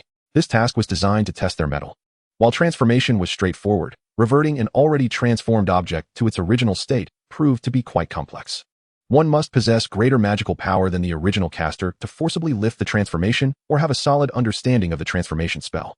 Both students paled, realizing they had faltered. Welcome to the team. If you do not mind, shall Draco provide you with further introductions? Harry suggested. Draco, visibly pleased, responded, certainly. I shall explain everything to them. You go ahead and have your lunch. We shall reconvene shortly. With a smile, Harry handed the golden strands to the 2, saying, consider this a gift, hair shed by a young unicorn. Only those with pure hearts can evoke a magical response from them. They can be woven into a fine cord to wear. Should anyone harbor ill intentions towards you, they will serve as a warning. Once Harry had finished speaking, he departed, leaving behind only the silhouette of his waving hand. Is it truly acceptable for us to take this? Blaise hesitated, regarding the golden tuft in his grasp. Although the Zabini family is affluent, such items are exceedingly rare. Not everyone encounters a unicorn foal in the midst of shedding its coat and changing colors. Nor can just anyone easily obtain these precious strands. Each unicorn foal is meticulously safeguarded, particularly during the molting period, as it is their most vulnerable time, when their hair and horn undergo transformation. Draco raised his hand and urged them to take it, asserting that they all should. A slender golden coil adorned his wrist, nearly imperceptible upon closer inspection. You should craft it into a coil yourselves, Harry advised, for it will blend with each of our magical essences, becoming uniquely ours. Draco explained. Let us go. It's time for lunch, and I'll clarify a few matters. As they walked, he quietly divulged the nature of his mysterious disappearances every Friday afternoon. Blaise listened intently, intrigued, while Pansy paid close attention as well. However, upon hearing Draco mention Hermione, she couldn't help but frown. Yet, displaying her intelligence. She refrained from voicing her thoughts, resolving internally to discover what merits this muggle-born Gryffindor possessed that could prompt Draco's interest. By the time they reached the Great Hall, Harry had already departed with the 3 Gryffindors. Draco paid it no mind, simply urging the duo to hasten their meal, as the afternoon promised considerable activity, and it was best to be well fed. Chapter 46, Releasing the Unicorns. After lunch, Draco led the 2 directly to the 8th floor. Upon arriving at the entrance to the Room of Requirement, he instructed them to remain still while he circled the hallway 3 times. A grand door materialized against the blank wall. Blaise and Pansy exchanged glances, their lips pursed, although astonished that Hogwarts housed a place not documented in their family records. They managed to maintain their composure. After all, Hogwarts had existed for over a millennium, and with generations of headmasters gracing its halls, it was only natural that it harbored numerous wonders. No one could claim to know all of Hogwarts, not even the headmaster himself. Draco pushed open the door, beckoning them to enter. Pansy and Blaise remained silent, promptly following Draco into the room. As the door closed behind them, the wall reverted to its blank state. Upon entering the vaulted chamber, they could no longer conceal their astonishment, mouths agape as they surveyed their surroundings. Pansy, well versed in decor, immediately recognized that the furnishings were genuine antiques from a century past. A common household would consider it a privilege to possess even one such item, a testament to their ancient lineage. Yet in this room, even the carpet bore the craftsmanship of a century ago. What kind of opulent individual could afford to tread upon such exquisite flooring? Blaise's gaze shifted to the planting table in the corner, where alchemical items long thought lost to time were displayed. Today's magical plants could only thrive in specially constructed greenhouses, and once a location was chosen, it could not be easily altered, lest the magical flora perish before one's eyes. Even though his mother inherited the fortunes of 7 families, she was unable to possess a planting station such as this. One that allows for the cultivation of wondrous plants effortlessly, lightweight enough to be carried anywhere without affecting the magical flora. Have you all arrived? Come and take a seat. The gathering is complete, and I have some matters to announce. Harry called out from the head of the long table, welcoming the newcomers. Draco, accompanied by Pansy and Blaise, hurriedly took their seats at the vacant end, gazing at Harry, who occupied the foremost position. Ahem. Harry cleared his throat. First and foremost, let us introduce our new friends. Mr. Blaise Zabini and Miss Pansy Parkinson. These 2 are friends of Draco and fellow students from Slytherin House. They have just passed my test and are officially joining our group. Ron opened his mouth, ready to interject, but was swiftly silenced by a jab from Hermione, who shot him a painful glance. Hermione smiled and nodded towards the 2 newcomers. Hello, I am Hermione Granger. Pansy discreetly assessed Hermione, feeling a slight sigh of relief, evidently. This was not the type Draco would fancy. She had witnessed that fierce jab, a gesture that certainly did not align with the Malfoy family's aesthetic. Enough said. Neville Longbottom. Ron. Ronald Weasley. Just call me Ron. Hermione, you will be responsible for teaching Miss Parkinson the previous curriculum, while Draco will take charge of Mr. Zabini, Harry instructed. Just call me Blaise. And me, just Pansy. What about us? Ron tugged at Neville, looking perplexed. What were the 2 of them supposed to do? Harry hesitated, scrutinizing the pair before suggesting. You 2 can serve as practice partners. The alchemical dummies have been taken by Dumbledore for replication and repair, which works out perfectly. Ron's expression fell. This was not the task he had hoped for. All right, time is of the essence. Let's get moving. It's about to begin. However, Hermione and Pansy, would you accompany me for a moment? Harry beckoned the 2 girls to follow him, leaving the 4 boys behind. Entering the outdoor arena, Harry confidently made his way to the far side of the training grounds.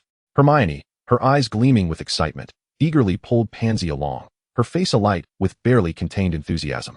Where are we going? Pansy exclaimed in surprise as they reached the outdoor area, only to stumble slightly as Hermione tugged her along, a touch annoyed. What? Pansy's astonishment was cut short as she became entranced by the creatures before her, unable to suppress a smile. Harry, agile and quick-witted, stepped back a few paces, revealing the girls from behind him. 2 unicorns, one large and one small, approached, amiably greeting Hermione. The smaller one curiously sniffed at Pansy, nudging its head into her embrace. Pansy was filled with a mix of delight and astonishment as she cautiously stroked the small unicorn's mane. The little creature was nearly devoid of its golden fur. Save for a few remnants on its tail, the rest transformed into a silvery hue. What? Hermione gasped in sudden shock, though Hermione felt a pang of reluctance. She did not voice any opposition. She merely caressed the unicorn's neck in farewell. After 10 minutes, Harry signaled for Hermione to step back. The unicorn, as if aware of its impending departure, flicked its tail, leaving a strand of its tail hair as a gift for Hermione, and obediently allowed Harry to tuck it into the bag. The young unicorn, startled, sought refuge behind Pansy, but upon seeing Harry's resolute expression, It affectionately nuzzled Pansy's head, vigorously wagged its tail, shedding a tuft of golden fur before Harry finally gathered it into the bag. Pansy hesitated as she examined the tuft of fur in her hand. It was substantially more than what Harry had previously given her, enough to craft a distinctly visible bracelet. It was given to you by the unicorn. You should keep it, Harry remarked, sensing Pansy's uncertainty. Hermione nodded and guided Pansy away, while Harry made his way towards the exit. After sprinting a couple of steps in the corridor, Harry glanced out the window and, taking a leap of faith, jumped out with his broomstick. Fortunately, there was no one around, and he was relatively close to the Forbidden Forest. Thanks to the disillusionment charm he had cast upon himself, he managed to remain unseen by students from other floors. After flying for a considerable while, Harry finally discovered a suitable spot in midair, beside a lake deep within the Forbidden Forest, where moonlight grass flourished, blooming with the unicorn's favorite moonlight flowers during the full moon. After circling the lake a few times to ensure there were no dangers, he landed and released the two unicorns. As soon as they touched the ground, the unicorns surveyed their surroundings and nodded approvingly at Harry. Once the young unicorn emerged, it prepared to depart. Harry waved goodbye to the unicorns with a smile, uncertain if he would ever see them again. Before leaving, the young unicorn hesitated, glancing back at Harry. After a moment, it stepped away from its father and trotted to Harry, letting out a whinny. A delicate, youthful horn fell away, revealing a sharp, gleaming horn in its place. It had grown up. Harry, astonished, picked up the fallen horn from the ground. Is this for me? Thank you. With a bittersweet feeling, he tucked the horn into his satchel. Ah, so you grow up and become disdainful of boys, despite me being your savior. Upon entering the outdoor area, Harry spotted Hermione and Pansy, one instructing while the other was diligently learning, both immersed in their tasks. Meanwhile, Draco had already begun practicing spells. Harry refrained from interrupting their studies and called upon Ron and Neville to engage in a practice duel with him. Naturally, Harry assured them that he would refrain from using any spells he had not taught them, which prompted Ron to reluctantly agree. The two advanced toward Harry, spells flying as shields manifested. Harry effortlessly defended against their attacks, countering with disarming and summoning spells. Despite toiling for a considerable time, Ron and Neville had yet to touch the hem of Harry's robes. However, with each practice session, their synergy deepened, allowing them to coordinate effectively, nearly causing a crack in Harry's shield that almost led to a successful disarming spell. In response, Harry expressed his satisfaction, suggesting a brief respite for both of them to prepare adequately as competent targets. Ron, with a grimace, plopped down onto the ground, suspecting that Harry was deliberately exhausting their stamina, thereby reducing their capacity to evade the spells from novice wizards when it was their turn to be targets. Ignoring Ron's complaints, Harry assessed the progress of the two newcomers. True to Draco's assurances, they exhibited commendable talent. They had successfully learned the shield charm, and now it was merely a matter of practice and proficiency. Blaise had even managed to cast the disarming charm, albeit with a low success rate. After Harry's guidance, he realized that teaching others was quite different from casting spells himself. Draco, nodding in contemplation, finally grasped Harry's rationale for instructing them to teach others, identifying gaps in their understanding. With Harry's renewed instruction, Pansy and Blaise began to execute the shield charm with commendable accuracy. Harry called Ron and Neville over, reminding them that they could only use sparks. Was that clear? Ron's face lit up with unexpected delight. He had thought they would merely serve as targets without any means of retaliation. The prospect of using sparks, while limited, still promised to deliver a blow to Slytherin. Observing Ron's excitement, Harry felt a twinge of suspicion. Was he concocting some mischievous plan? Scanning the group, Harry's gaze settled on Hermione, decisively sending Ron to the girls' group. After all, Hermione had a knack for curbing Ron's bravado. Had he been paired with Draco, a brawl might have ensued. Indeed, upon being assigned to the girls' group, Ron initially contemplated increasing the challenge, but the fierce gaze of Hermione quickly made him retract his neck, complying obediently as he launched sparks at a steady rhythm. The sparks, in hues of red and gold, left vivid marks upon impact, deep crimson and golden impressions that were difficult to erase, serving as Ron's remaining means of retribution against Slytherin. On Neville's end, he maintained a steady demeanor as an exemplary target, though at first, he hesitated, reluctant to cast sparks at Blaise. After receiving a reprimand from Harry, he finally overcame his psychological barrier. Throughout the evening, they forewent dinner, with Harry instructing Dee Dee to prepare some food, which they casually consumed in the training area. It wasn't until nearly 9 o'clock that Harry called for a halt to all activities. Outside, dusk still lingered, and apart from their fatigue, they were unaware of the passage of time.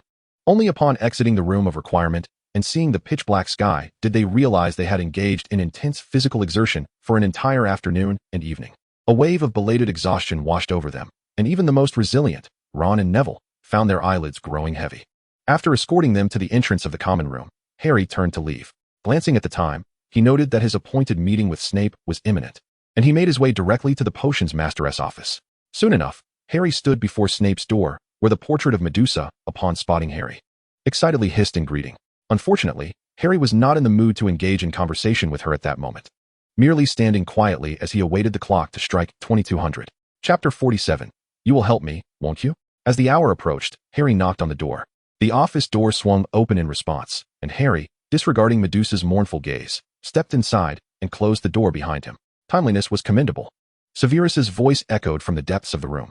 Following the sound, Harry noticed the dim light illuminating the desk, which was cluttered with thick parchments, evidently assignments from various grades.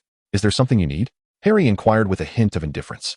Severus, holding a quill, incessantly scribbled remarks on the assignments before him, his comments sharp enough to provoke sympathy for the owner of one particular piece of work that Harry caught a fleeting glimpse of. Look at this. Severus tossed a parchment towards Harry. The light parchment sailed through the air as if it possessed its own volition. Harry reached out to catch it, and, upon closer inspection, recognized Dumbledore's handwriting. Is this a letter from Dumbledore to Severus? Harry wondered, perplexed. These two encountered each other daily. Couldn't they discuss matters face to face? Why resort to written correspondence? Unrolling the parchment, Harry quickly understood. Dumbledore's audacity was commendable. Harry grimaced as he read. Was this truly the work of a person? Just look at the words he had chosen.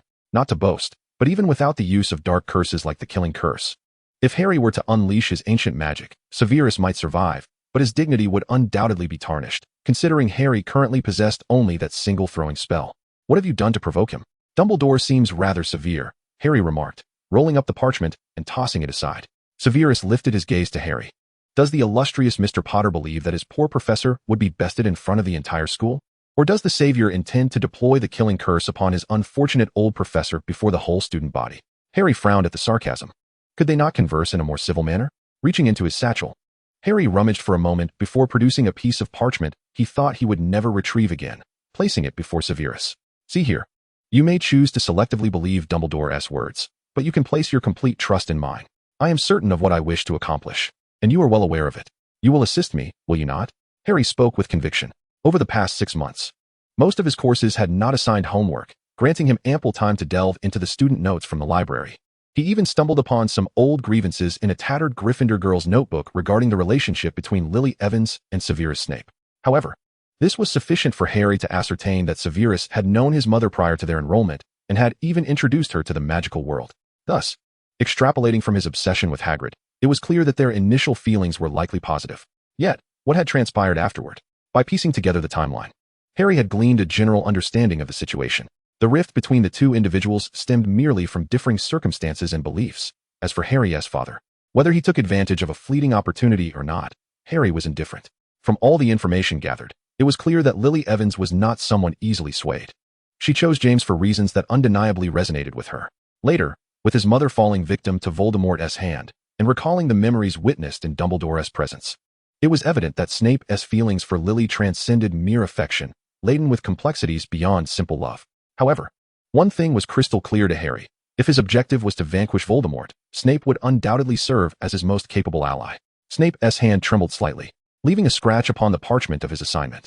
Frustrated, he glanced at the title of the work, promptly discarding it into the waste bin, and marking a large beside the corresponding entry on a list.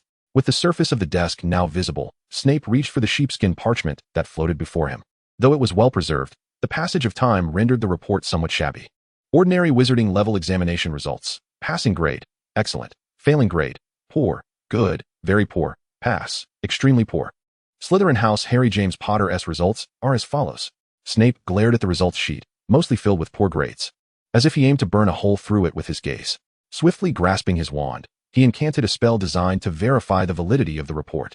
A spell known to all professors, as every year, 1 or 2 fools attempted to alter their grades to deceive the faculty. The magical feedback quickly confirmed the authenticity of the document. But how could this be possible? Snape abruptly rose, his chair crashing to the ground with a resounding thud.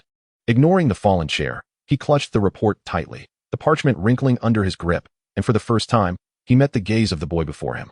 Snape scrutinized Harry closely. Identical black hair, matching stature, and yet, not the same expression, not the same aura, not the same eyes. Snape found himself momentarily lost in those emerald green eyes. Lily.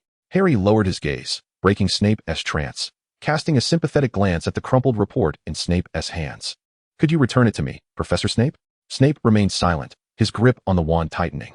"You will help me, 1TU, Professor Snape?" Harry asked again.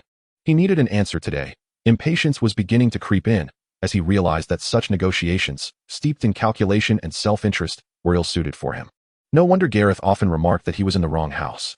"If your aim is solely this, then I shall assist you." Snape's voice, hoarse, finally broke the silence after a prolonged pause. Harry was quite pleased with the outcome. He retrieved a crystal vial from his pocket, pointed his wand at his temple, and gently pulled forth a silvery memory, guiding it with his wand as it gracefully slipped into the crystal bottle. Placing the vial, filled with memories, on the table, he remarked, "Here are some of my recollections for your perusal. They serve as my assurance of achieving the goal. In return, I must inquire about the foundation of your confidence, Professor." Harry turned his gaze towards Snape. Inside the vial, the silvery memory swirled, resembling mist or flowing water. Snape stared intently for a considerable time before shifting his gaze. "Is this your attitude towards collaboration, Mr. Potter? Not even affording me a moment to contemplate? How presumptuous." Harry shrugged and turned to leave, aware that the memory would dissipate by morning. "As for your agreement, it matters little to me. Should you acquiesce, I merely gain an ally, and should you refuse, I suffer no loss." Concerning the dueling practice, after reviewing the memory, Professor Snape should understand what is required. By the way, Dumbledore is aware of this, though not entirely, so do refrain from any indiscretions, Professor Snape. In the dimly lit office, only Snape remained, standing there as if petrified, gazing at the memory on the table. The last gesture from Potter made Snape press his lips together. They had arrived at a mutual understanding.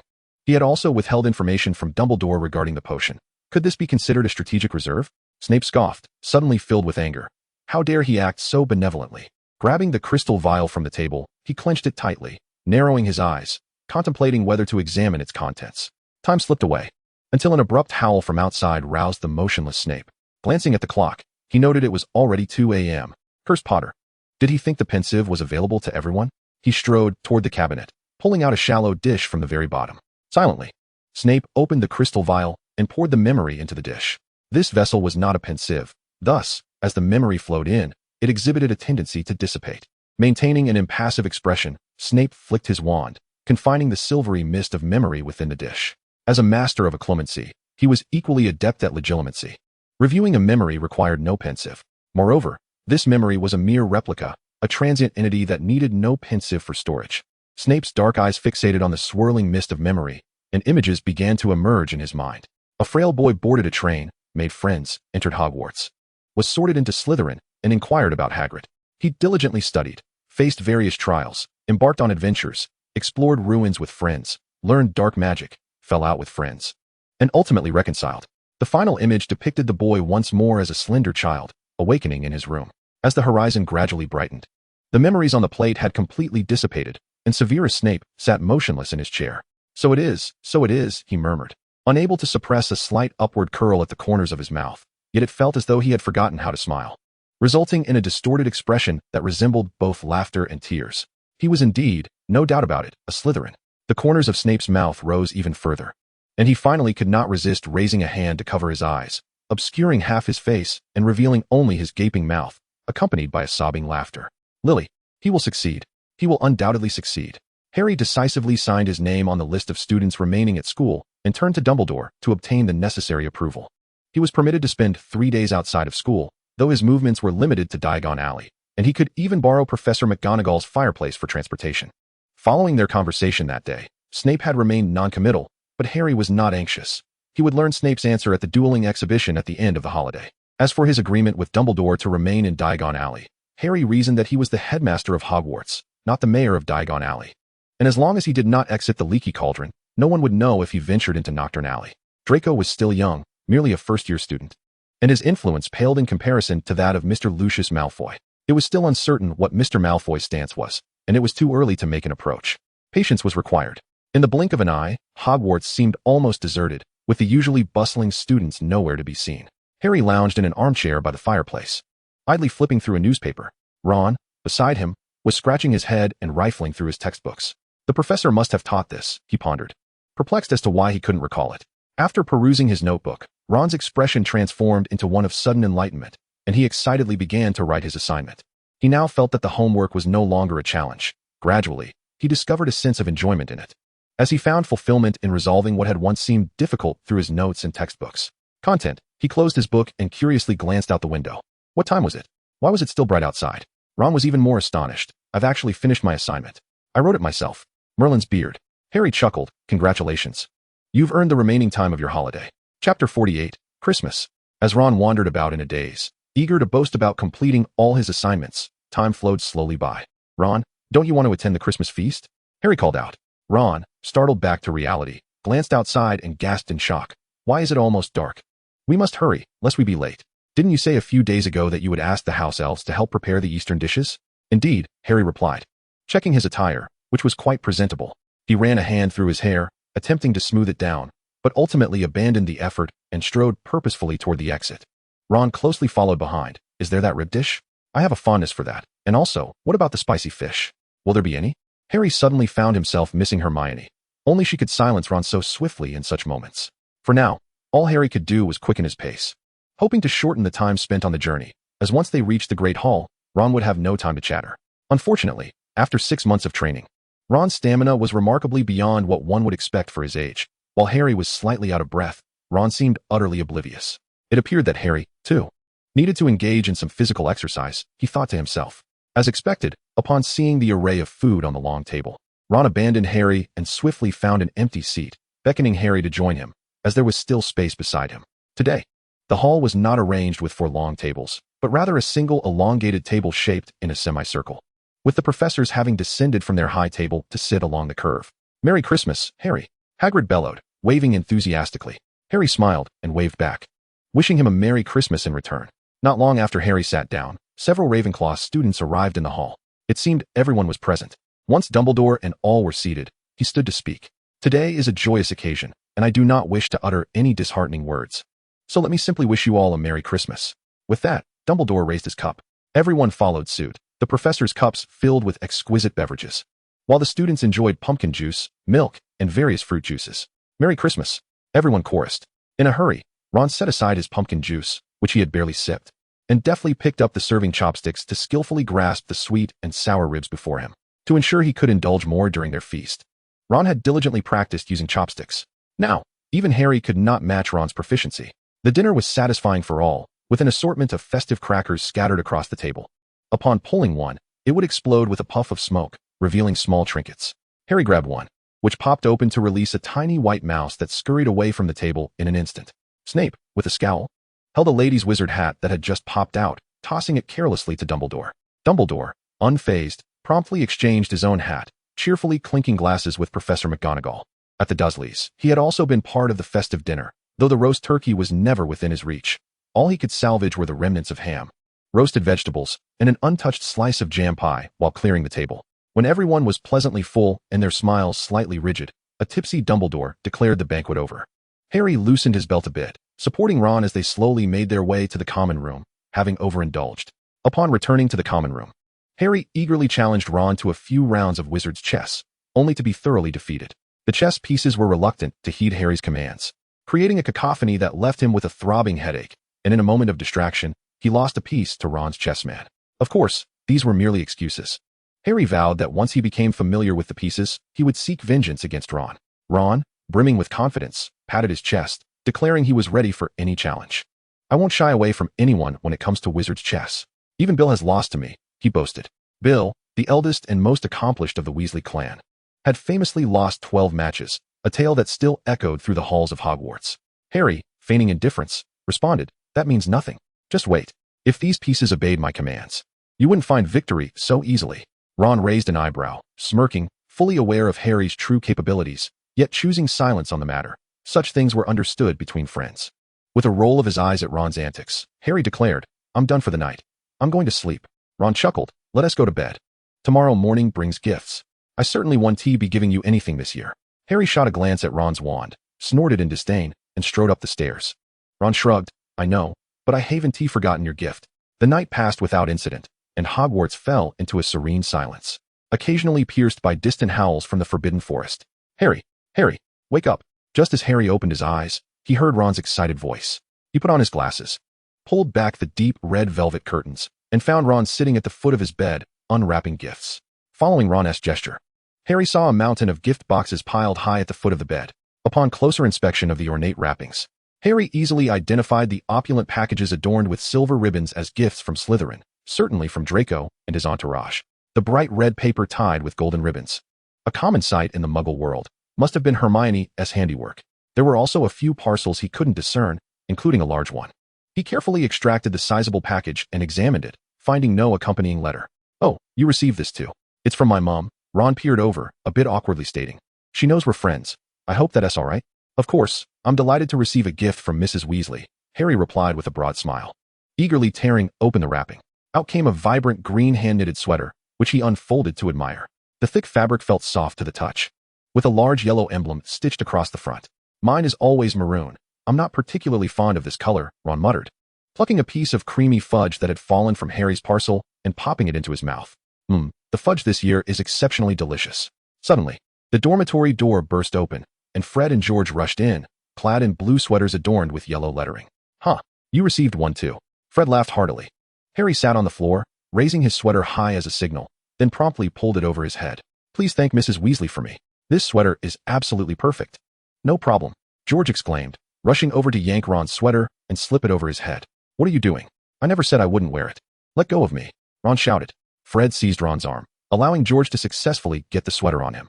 "Hurry up and put it on. You're the one who complains the most every year." Gritting his teeth, Ron donned the sweater, running his fingers through his tousled hair. "Fred, look at the mess you've made." "What did you say? Little Ronnie, can you really mistake your brother?" "Oh dear, little Ronnie, our hearts are simply shattered." George and Fred clutched their chests dramatically, as if Ron had uttered an unforgivable offense. Ron paused for a moment, then exclaimed, "Oh, you actually swapped sweaters." "Ha ha." The twins burst into laughter, racing towards the door like the wind. "We're off to find Percy. You all hurry up and unwrap your gifts. Soon we'll go have a snowball fight." Ron, in a huff, popped another gummy into his mouth. "Is this what it's like to have brothers? I am their sibling, after all." "Hey, brother, that was made by my mother." Ron looked incredulously at his empty hands. "Blood brothers, clear accounting. That is Mrs. Weasley's gift to me." Harry shrugged, feeling a sense of vindication for losing the chess match the previous night. In a playful manner, Ron lunged at Harry, and the two tumbled into a heap on the floor. The door burst open again, and the twins appeared, each supporting a Percy bound in a sweater. "Why are you still fooling around? Hurry, the pristine snow will soon be trampled by others." "Let me go? You too," Percy shouted angrily, his glasses askew. However, it was to no avail, as Fred and George hoisted him and carried him downstairs.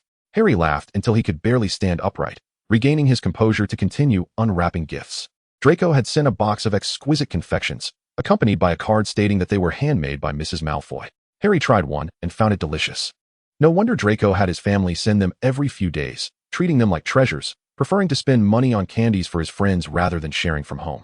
Hermione had sent a large box of sugar-free treats, which Harry quietly closed, planning to find Hedwig later to send it to his cousin, who needed to lose some weight.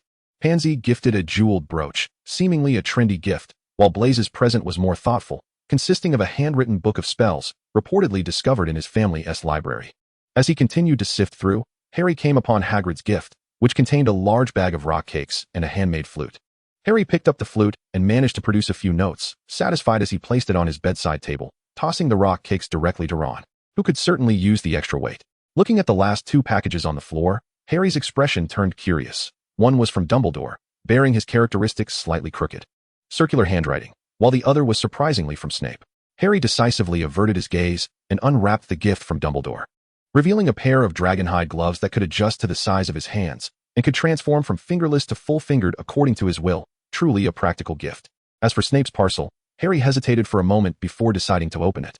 Inside lay a square leather box, palm-sized for an adult, equipped with a clasp. The instant Harry's fingers brushed against the clasp, it clicked open with a soft pop. Lifting the lid, Harry gasped at the sight within. A neat array of potions was meticulously organized in their respective places, and atop them lay a piece of parchment listing all the potion names in order. His eyes immediately fell upon the central vial, the Golden Felix Felicis. Each potion was portioned for a single sip, making it exceedingly convenient for the user. Familiarity with their locations would be invaluable in battle. Harry couldn't suppress a grin. This was undoubtedly the finest gift he had received. It signified that Snape had chosen to aid him, standing firmly by his side. "Harry, this is also yours. How did it end up with me?" Ron questioned, tossing a small box over in confusion. Upon picking it up, Harry realized it was a gift from the Dursleys, likely dropped in Ron's direction while he was preoccupied with his own presence. Unwrapping it, Harry was astonished to discover a brand new pair of thick wool socks, his first genuine Christmas gift from the Dursleys, as previously they had only bestowed upon him dog biscuits and spare change as substitutes. Harry's gaze shifted once more to the box of treats Hermione had given him. After a moment's thought, he reluctantly extracted some of the soft candies sent by Mrs. Weasley and placed them into the box, deftly wrapping it up again with a pristine piece of wrapping paper. He would send it out shortly. It should arrive by dinner, not too late.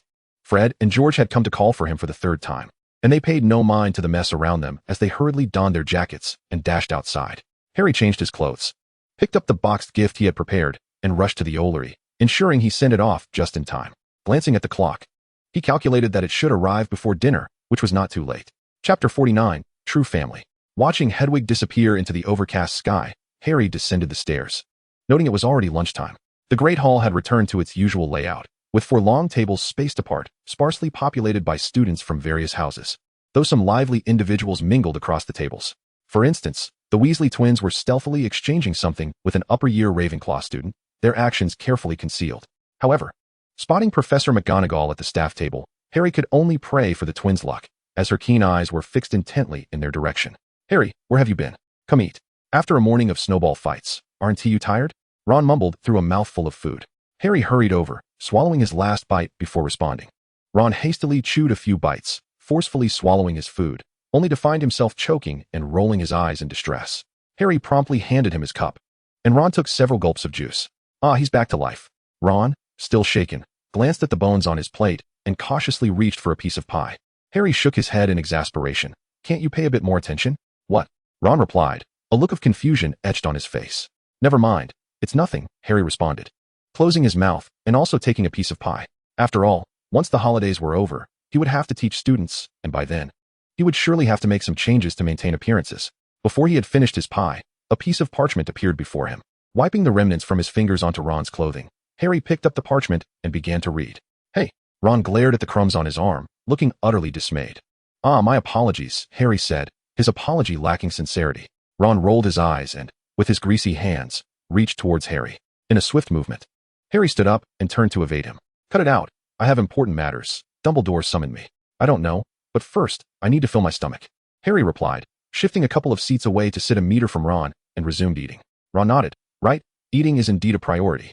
It was only when Harry was leaving the long table that Ron finally reacted. "You owe me for my clothes." Harry burst into laughter and dashed out of the hall, completely ignoring Ron's frustrated outcry. Had their conspiracy with Snape been discovered? No, he hadn't even had the chance to plot anything with Snape yet. They had merely reached a preliminary agreement. Was Snape's network of information so astute? Harry furrowed his brow, momentarily losing himself in thought. But as he ascended a few flights of stairs, he relaxed. What did it matter? He had no intention of doing anything, even if Dumbledore were to find out. So what? Lemon Snowball. Harry pronounced the password inscribed on the parchment, and the dung beetle turned around, revealing the staircase behind it. This password was indeed changed frequently, Harry mused, recalling that the previous cockroach mound had only been in use for less than a month before it was replaced. Ascending the staircase, Harry knocked on the door. "Come in." Harry could not help but ask, "Why don't you have any decorations in here? I have summoned you today for a matter." "You will likely need to accompany me outside the school," Dumbledore replied, standing beside Harry. As he spoke, Dumbledore gestured to Fawkes. "By the way, you have no plans for this afternoon, do you?" Harry's lips twitched. Was it too late to ask that now? "No, it's fine." At Dumbledore's signal, Harry extended his hand and gently grasped Fawkes' long, drooping tail feathers. A flash of fire enveloped them, and they were transported to a different location. Harry could not suppress his eager gaze towards Fawkes. This was far more comfortable than any mode of travel he knew. However, considering the rarity of phoenixes, Harry reluctantly abandoned that thought. The two of them stood in a desolate wilderness, seemingly not far from Hogwarts, as the snow on the ground was deep enough to reach Harry's calves. Straining, Harry extricated his foot and shook it, pondering the peculiar place they had arrived at. "What are we doing here?" he asked, bewildered. Dumbledore appeared to disregard Harry's inquiry, instead preoccupied with a golden key he held, constantly adjusting its orientation. "It must be this way. I am certain of it," Dumbledore declared, gripping Harry's shoulder and guiding him in a particular direction. Harry, taken aback by the force of Dumbledore's pull, stumbled a few steps forward. After a brief interval, Harry felt a flicker in his vision, as though he had caught sight of a grand door. Dumbledore halted as well, releasing Harry before tentatively reaching out to touch it. Finding nothing, he shrugged and handed the key to Harry. "Take this, and then we will require a drop of blood." Harry accepted the key, examining it closely. It bore an intricate pattern forming a letter, but beyond that, he could discern little else. "What is the blood for?" Harry inquired. Dumbledore gestured ahead, explaining bloodline authentication. "You see?" Harry paused, realizing this was a right typically reserved for pure-blood families during inheritance. Could it be that they were at such a place? Suppressing his inner turmoil, he drew his wand across his fingertip, resulting in a small cut. Extending his hand towards the door he had just glimpsed, he allowed a few drops of blood to fall. "I am Harry James Potter," he declared solemnly. The blood did not land on the ground. Instead, it formed a ripple in the air before vanishing. "That will suffice," Dumbledore remarked, producing a vial of white ointment from his pocket and applying it to Harry's finger, causing the wound to heal instantly. In less than a minute, an ancient door materialized before Harry, with the surrounding walls gradually coalescing into view. Like a scene unfolding before him. Unable to contain his curiosity, Harry glanced at Dumbledore. "Indeed, this is Potter Manor. After your parents wed, they found the atmosphere here unappealing and relocated to Godric's Hollow," Dumbledore reminisced, gazing fondly at the door that had not been visible for over a decade. "I intended to bring you here once you came of age, but Henry somehow learned of your existence and had the house elf of the Potters send countless letters. But I never received a single one," Harry interjected, unable to contain his frustration. Gareth had previously mentioned encountering family members and promised to write. Yet Harry had never received anything, leading him to believe that the elders of the Potter family disdained him. Dumbledore shrugged helplessly. "Your family's elf is rather obstinate, insisting on delivering the letters personally to you, refusing to sneak into the school, and always triggering Hogwarts wards. Since the start of the term, he has attempted to visit twice weekly, disappearing the moment I appeared, never revealing the matter at hand." Harry's expression turned wooden, unsure of how to feel. Elation, anxiety, and confusion swirled within him. "Open the door, Harry. Your family has been waiting for you for quite some time," Dumbledore gently urged. However, that fateful night, the curse unleashed by Harry left Dumbledore profoundly shaken. He meticulously investigated Harry's childhood environment, even contrasting it with those of the surrounding children. It was undeniable that Harry had endured mistreatment over the years, a fact that Mrs. Figg's letter had regrettably overlooked. Dumbledore had indeed been remiss. Despite such treatment, Harry had regarded Petunia as family, and prior to boarding the train, they had reached a semblance of reconciliation. Dumbledore realized that this could not continue. Harry needed a true family. Taking a deep breath, the icy air filled his lungs, awakening him with startling clarity. Trembling slightly, he extended his hand and pushed gently. The door creaked open. Beyond the door lay a neglected garden, seemingly untouched for ages. Under the blanket of snow, the branches of various evergreens sprawled chaotically, and the stone pathway at the center was marred by missing pieces, appearing uneven and pockmarked. At the end of the path stood a castle. Though it could not rival Hogwarts, it was still a vast expanse compared to the Dursleys' home. The castle's exterior remained relatively intact, albeit shrouded in darkness. With no light escaping its confines, Harry stepped onto the crumbling stone path, making his way toward the castle. This pathway might have been traversed countless times by his father. Perhaps his mother had walked here too, and the grassy patch beneath the trees might have been a playground for his father in his youth. Although he had never visited before, Harry felt an overwhelming sense of familiarity that warmed his eyes. Dumbledore silently followed behind, cautious not to stray too far, for he had yet to receive a formal invitation. After approximately 10 minutes, Harry arrived at the castle's grand entrance. The wooden door stood firmly shut, its porch adorned with cobwebs that had gone uncleaned. A wave of trepidation washed over Harry. He hesitated, uncertain if he should enter.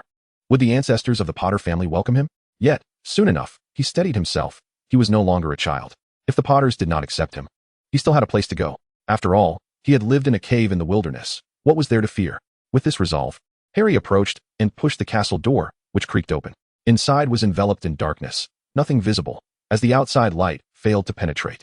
Harry, no longer hesitant, stepped forward into the castle.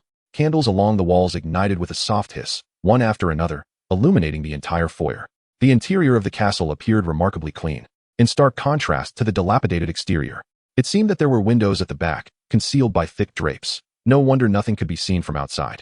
Harry moved closer, feeling the velvet fabric of the curtains, dense and light-blocking. With a firm tug, he drew them open, flooding the room with light. Harry sensed a gentle tremor in the house, as if it had come alive. The various vessels began to stir, with cloths diligently wiping the railings and decorations. A broom hopped past Harry, sweeping the snow he had brought in from outside into the accompanying dustbin. "Master!" A sharp voice suddenly rang out beside Harry, startling him. When he looked down, he saw a house elf with pointed ears and round, tear-filled eyes, dressed in a robe made of a tea towel. Its hem was tattered yet remarkably clean. "Dobby has finally awaited the master." The elf trembled with excitement, and in the next moment, it seized a copper vase from the table by the window and began to strike its own head vigorously. "Dobby has failed. Dobby did not deliver the letters to the master. It is all Dobby's fault." The clattering echoed throughout the hall, and Harry could not help but gasp, quickly reaching out to seize the vase. "That's enough." I'm not blaming you. Just stand still. Dobby swayed unsteadily for a moment before quickly bowing slightly in front of Harry, gazing at him eagerly. Harry carefully placed the vase down and positioned himself protectively in front of Dobby, fearful that the elf might strike his head with it again. Where's my grandfather's portrait? Harry paused and inquired. Master, it is over there. Dobby immediately pointed toward the second floor. Do you need me to accompany you? No, I can go by myself. Harry declined, hesitating for a moment before making his way to the staircase. Dobby trailed closely behind, glaring at Dumbledore with his large eyes in silent accusation. Dumbledore, scratching his nose, shamelessly followed, not wishing to be too far from Harry. Especially as Harry was eager to see his relative's portrait and had no time to extend an invitation. As they passed a pair of ancient double doors, Dobby reminded. Here we are, Master. This is the portrait room of the Potter family, where the portraits of every generation of Potterheads are displayed. Harry's heart stirred. Every generation? Would James's portrait be here? From what he knew, his grandparents had passed away before his birth, which meant James would surely have become the head of the Potter family. Thus, there might indeed be his portrait here. With this thought, Harry's hands trembled slightly. Forcing himself to regain composure, he pressed his lips together and walked forward, pushing open the door before him. The room was adequately lit. Unlike the darkness outside that required someone to illuminate it, it was a large chamber, devoid of windows, with portraits hanging from the floor to the ceiling on all four walls. In the center stood a table with a candelabrum glowing gently, providing enough light to discern the room's contents. Silence enveloped the space, and Harry felt a wave of anxiety wash over him. He stumbled inside, having been nudged forward by Dobby. The door slammed shut behind Harry with a resounding thud, leaving Dumbledore locked outside. Observing the door nearly hit his nose, Dumbledore shrugged. Realizing he could only stand outside, he looked down at Dobby and asked, "Could you fetch me a chair?" Standing here isn't ideal. With a momentary hesitation, the figure of Flash snapped his fingers, conjuring an armchair adorned with soft cushions that materialized beside the door. Dumbledore approached and seated himself, and beside him appeared a small round table, upon which rested a steaming cup of freshly brewed black tea. Lifting the cup to his lips, Dumbledore took a sip, only to set it down, finding it devoid of sugar. From his pocket, he retrieved a jar of sugar, tossing one cube after another into his mouth. In the adjacent portrait room, the instant the door closed, it transformed into a cacophonous marketplace. Harry, is that you? Silence. Henry, is that my great-grandson? Come here. Let me have a good look at you, child. The chorus of calls left Harry momentarily bewildered as to where to direct his gaze. Enough noise. You're confusing the child. At last, someone intervened, quieting the portraits, and the room was illuminated more brightly, casting a glow over the entire space. Harry surveyed the walls. Each portrait featured two figures, the Potters from various eras gazing intently at him, their expressions filled with fervor. Harry, I am your grandfather, Fleamont Potter. Come closer. Called a portrait near the door. Harry shifted his gaze and gradually approached. Just as Gareth had described, the grandfather's hair was a mirror image of his own, tousled and unruly, though not entirely black, with strands of white interspersed. Hello, grandfather, he managed to greet after a prolonged moment of silence. Huh, truly, you are Harry. A spitting image of young James. Fleamont exclaimed with a hearty laugh, only to be elbowed aside as a lady squeezed past him. I am your grandmother, Euphemia, dear child. Let me have a good look at you. Euphemia gazed at Harry with warmth, entirely unconcerned about her husband being pushed to the edge of the portrait. Grandmother, he replied. Ah, what a fine boy you've become, so much like Lily. Euphemia responded immediately. Enough. Over here, Harry. I am your great-grandfather. It was I who spoke with Dumbledore. Called out another portrait adjacent to Fleamont's. Harry instinctively turned towards the sound. Oh, please. Weren't you the one who looked down upon Muggleborn Lily? What face do you have to look at, Harry? Fleamont retorted with merciless sarcasm. Henry, how dare you? I am your father. You ought to show some respect. Harry stared, dumbfounded, at this scene of paternal bickering, unsure of how to respond. Child, ignore them. Ever since they became portraits, they haven't had a civil conversation, Euphemia chuckled. Harry nodded, unable to resist glancing to the other side. On the left was the portrait of his great-grandfather, which prompted him to look right. There. He found a portrait depicting a young couple, appearing no older than 20, with the inscription below reading, James Potter, Lily Potter. Harry felt an irresistible urge to step closer. Fixating on the figures within the frame, they stood quietly, smiling gently at him. Dad, Mom, Harry whispered, unable to contain himself. Do not linger on them, child, Euphemia said, her expression tinged with sorrow. Their portraits can only convey so much. Harry could not tear his gaze away. Why? It was a custom of the Potter family that upon becoming the head of the household, one must commission a portrait of oneself, which would require the subject to periodically infuse the painting with memories until death. The Potters believed this practice preserved the essence of the individual, allowing them to guide future generations. However, James and Lily were far too young. They had not yet had the chance. Euphemia choked out. Harry stared intently at the young couple in the portrait. Apart from their blinking and smiling, they resembled nothing more than the photographs of muggles. Yet, this was the first time he had seen his mother's visage directly. Indeed, as they had said, his eyes mirrored hers, while the rest of his features strongly resembled James. At last, he had united the shadowy recollections from his memory with the image before him. This was truly his mother. "Come now, child, you have matters to attend to. Do not linger in the past," spoke the portrait high above, prompting a hush among the other portraits. Harry looked up. The voice belonged to the portrait positioned at the highest point, likely that of a distant ancestor. "Step forward to the table." Harry obediently approached, standing beside the table at the center of the room. Apart from the solitary candlestick, the table bore no other items, yet its surface was intricately etched with magical runes. Encircling the candlestick at its center, "Did you bring the invisibility cloak?" "Right here," Harry replied, retrieving the cloak from his satchel. He draped it over himself, yet peculiarly. Within this chamber, its effect seemed to dissipate, rendering it akin to an ordinary cloak. He extended his hand cautiously and grasped the candlestick. "Harry Potter." A mysterious light emanated from Harry's palm, cascading down the candlestick, igniting the runes one by one until the entire surface of the table shimmered with brilliance. Suddenly, a brilliant flash erupted, forcing Harry to shut his eyes.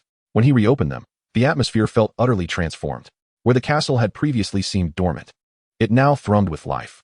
Harry even perceived the carpets as cleaner than before. "It is done. You are now the head of the Potter family." With this proclamation, the room erupted into a cacophony of voices. The portraits clamored to introduce Harry to all aspects of the Potter legacy and the castle itself. "Child, do take a moment to explore the Potter family library. It holds the chronicles of our lineage. Whenever you have time, do visit us for conversation. We are but portraits and should not detain you long. Of course, it would be splendid if you could continue the bloodline of the Potters at your earliest convenience." Euphemia winked at Harry.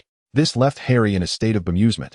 After all, he was merely 11 years old, and the idea of continuing the bloodline felt far too premature. "You are the last of the Potters. Whatever you choose to do, the family will stand behind you." As light streamed into the room, Harry declared with unwavering resolve, "Rest assured, I will ensure the Potter legacy endures." As Harry stepped out of the portrait chamber, the door closed behind him. Ignoring the lingering presence, he motioned for me to follow him to the study. Dumbledore, unable to resist the urge, reached into his pocket only to find it devoid of sweets, and with a sigh conceded, "Very well, I shall explain." Rolling his eyes, Harry trailed behind the shimmering figure, making his way down the corridor toward the study. The entire castle seemed to come alive, exuding an immaculate aura as if it had never been abandoned. Before long, the two arrived at the study, guided by the house elf, who bowed and then vanished.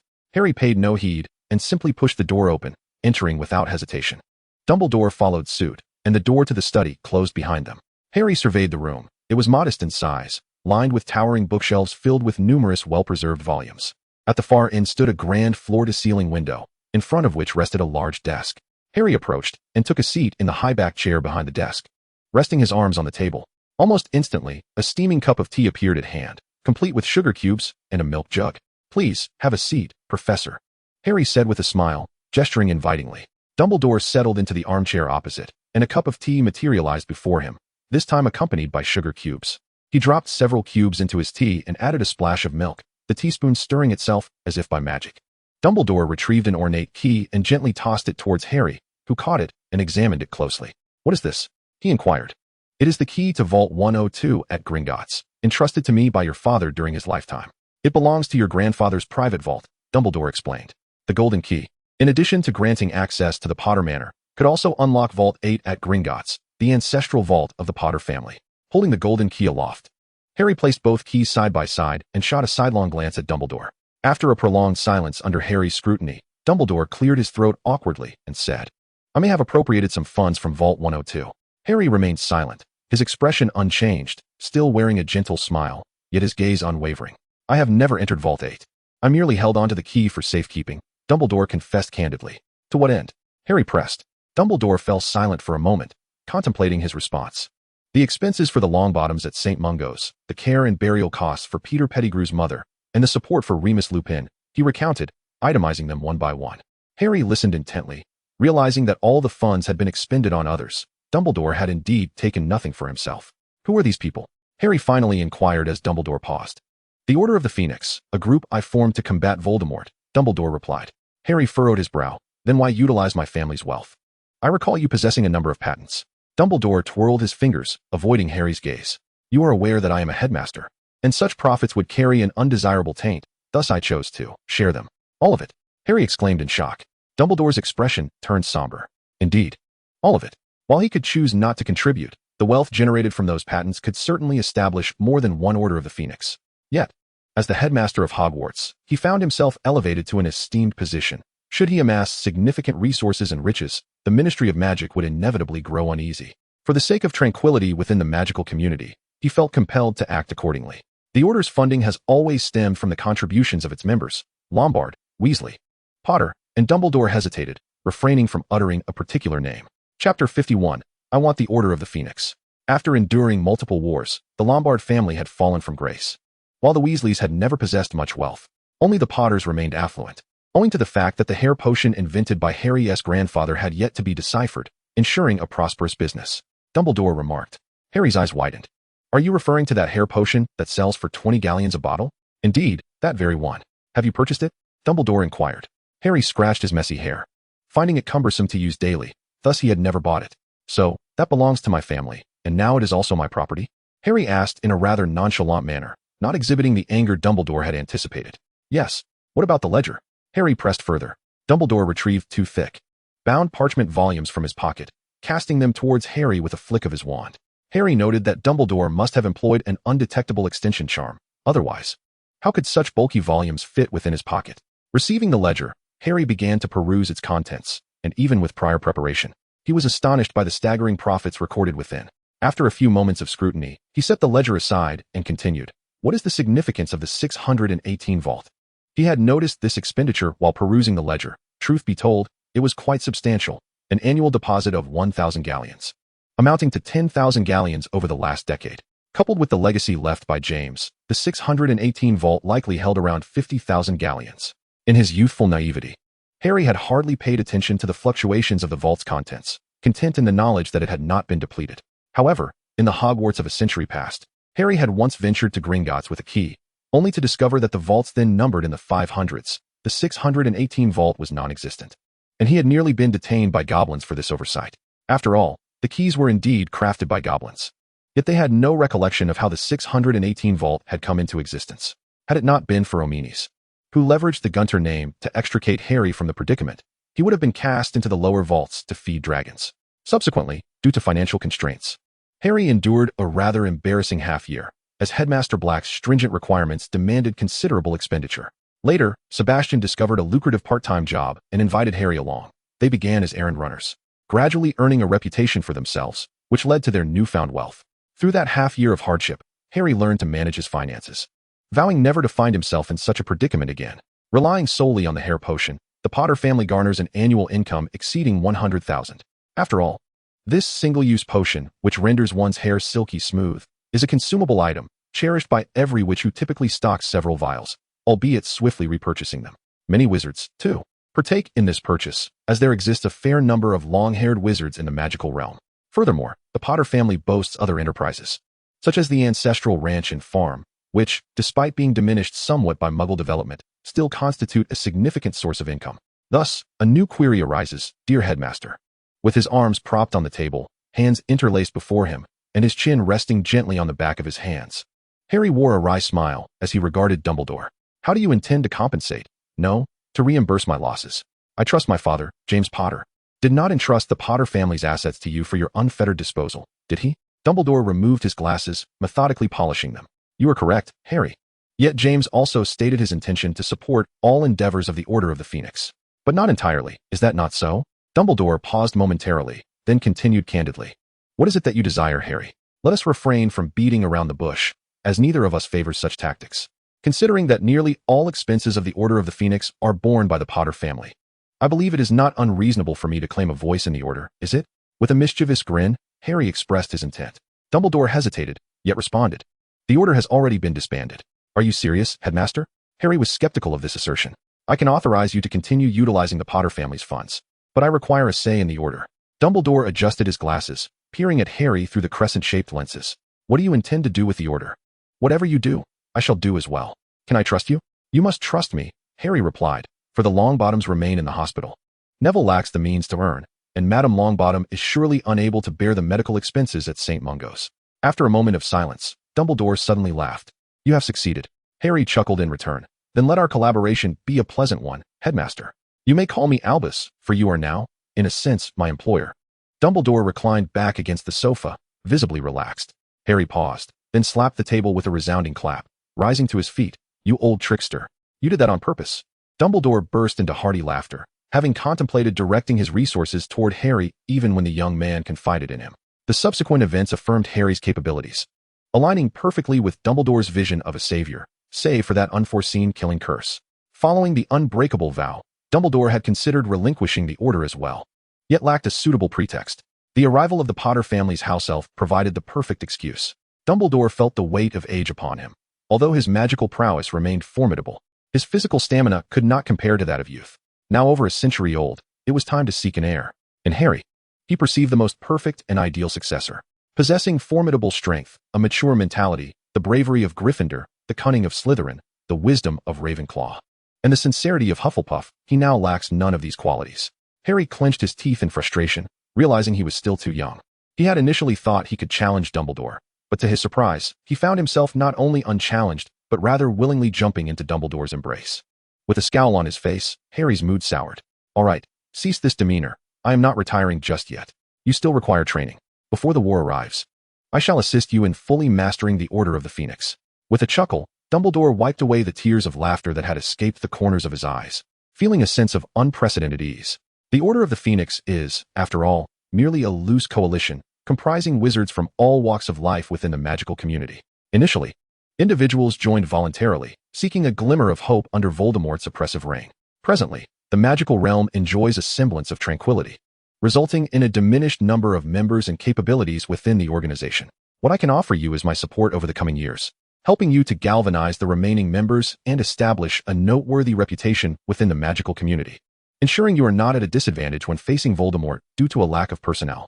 Dumbledore nodded, noting that Severus had evidently informed you, which is reassuring. Harry grimaced, thinking how this old man never spoke a word of truth, always digging pits for others. The stringent demands outlined in his letter were clearly a preemptive maneuver, knowing Severus would approach him about this matter, thus nudging Severus closer to his side. Even if Severus had not broached the topic, Dumbledore might have devised other plans.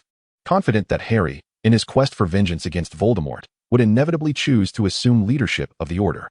The more Harry pondered, the angrier he became, wishing he could simply toss the old man out. Dumbledore, having completely relaxed, sipped his excessively sweetened tea, preparing for another cup, utterly indifferent to Harry's murderous glare. Now, tell me the truth, Harry, can you defeat Severus? Dumbledore inquired earnestly after finishing his second cup of sweetened tea. Harry's lips twitched. In a duel, I should be fine. However, my stamina and magical prowess may not keep pace. After all, Professor Snape is a fully grown wizard in the prime of his life. Based on your words, what if it were not a duel? Dumbledore asked with curiosity. Harry shrugged. In everyday life, should Professor Snape attempt to assassinate me, I might very well perish without anyone discovering the cause of death. But in a life-and-death struggle, Professor Snape would not best me. Dumbledore's expression was complex. What sort of life had Harry led? Why did he speak so frequently of violence? By the way, there is a question I have long wished to ask, Harry said, leisurely lifting the cup from the table. Proceed, Dumbledore replied, beaming with delight, his spirits buoyed by the prospect of retirement. What year did you enroll at Hogwarts? In 1892. Was there a problem? Dumbledore felt an ominous premonition, his smile faltering. He shrugged. Oh, very well then. Harry, I implore you to guide me. Harry's hand trembled slightly, nearly dropping his cup. Aren't you angry? He inquired. Why should I be angry? What you said is true, is it not? Dumbledore chuckled heartily. Shall I refer to you as Senior Harry from now on? Harry rolled his eyes. No need for that. You're quite dull. Perhaps you should try with Minerva? She would be far more amusing, Dumbledore encouraged, reveling in the spectacle. Harry grimaced. Are you hoping for some amusing tidbits? Honestly, you are rather unamusing, Dumbledore retorted, smirking. This little fox, who does not know who is who. Everything else must wait until the duel at the feast after the school year commences. Dumbledore happened to know of a journalist who, by divulging some ambiguous information, could stealthily infiltrate Hogwarts and witness the duel. Given her nature, she would certainly not miss such a significant story, the savior Harry Potter facing off against a professor without faltering. Look, Dumbledore had even conceived a headline. However, he reminded Harry that this journalist had a penchant for exaggerated rhetoric, so he should brace himself. Observing Dumbledore's gleeful demeanor, Harry scoffed. Sparkle, I am here. Master. At the sound of Harry's voice, Sparkle appeared in the study, head bowed, awaiting Harry's command. Please deliver a suitably priced Christmas gift to the editor of the Daily Prophet and arrange a meeting for the day after tomorrow, inviting him to Potter Manor. The Potter family must re-emerge in the magical community. I believe this news warrants a full page, Harry instructed. Yes, master. Sparkle will go at once. The little elf trembled with excitement, bowing so deeply that her head nearly touched the ground, and with a sharp pop, she vanished from the study. See, that solves it. Doesn't he it? Harry grinned at Dumbledore. After all, I am a Slytherin. I am quite familiar with these tactics. Dumbledore chuckled, having indeed forgotten that approach. No matter how brazen Rita Skeeter may be, she would not easily offend the master of a pureblood family. There is also one final matter. Dumbledore's tone grew somber. Harry furrowed his brow. Dumbledore's expression indicated a matter of genuine concern. Do you know how you survived the killing curse? Dumbledore asked directly. Harry was taken aback. He had never considered this question. Initially, he thought it was due to the protection of ancient magic, but upon reflection, he had merely been an infant. At most triggering some unconscious magical abilities, not wielding ancient spells. Why? He asked. It is due to a spell. Dumbledore appeared both dejected and sorrowful. I regret to inform you that this spell was one I taught to Lily. Chapter 52. Two Great Mothers. Harry paused for a moment, then cast a troubled glance at Dumbledore. Dumbledore, weary and sorrowful, leaned against the wall, his expression a mixture of regret and sadness.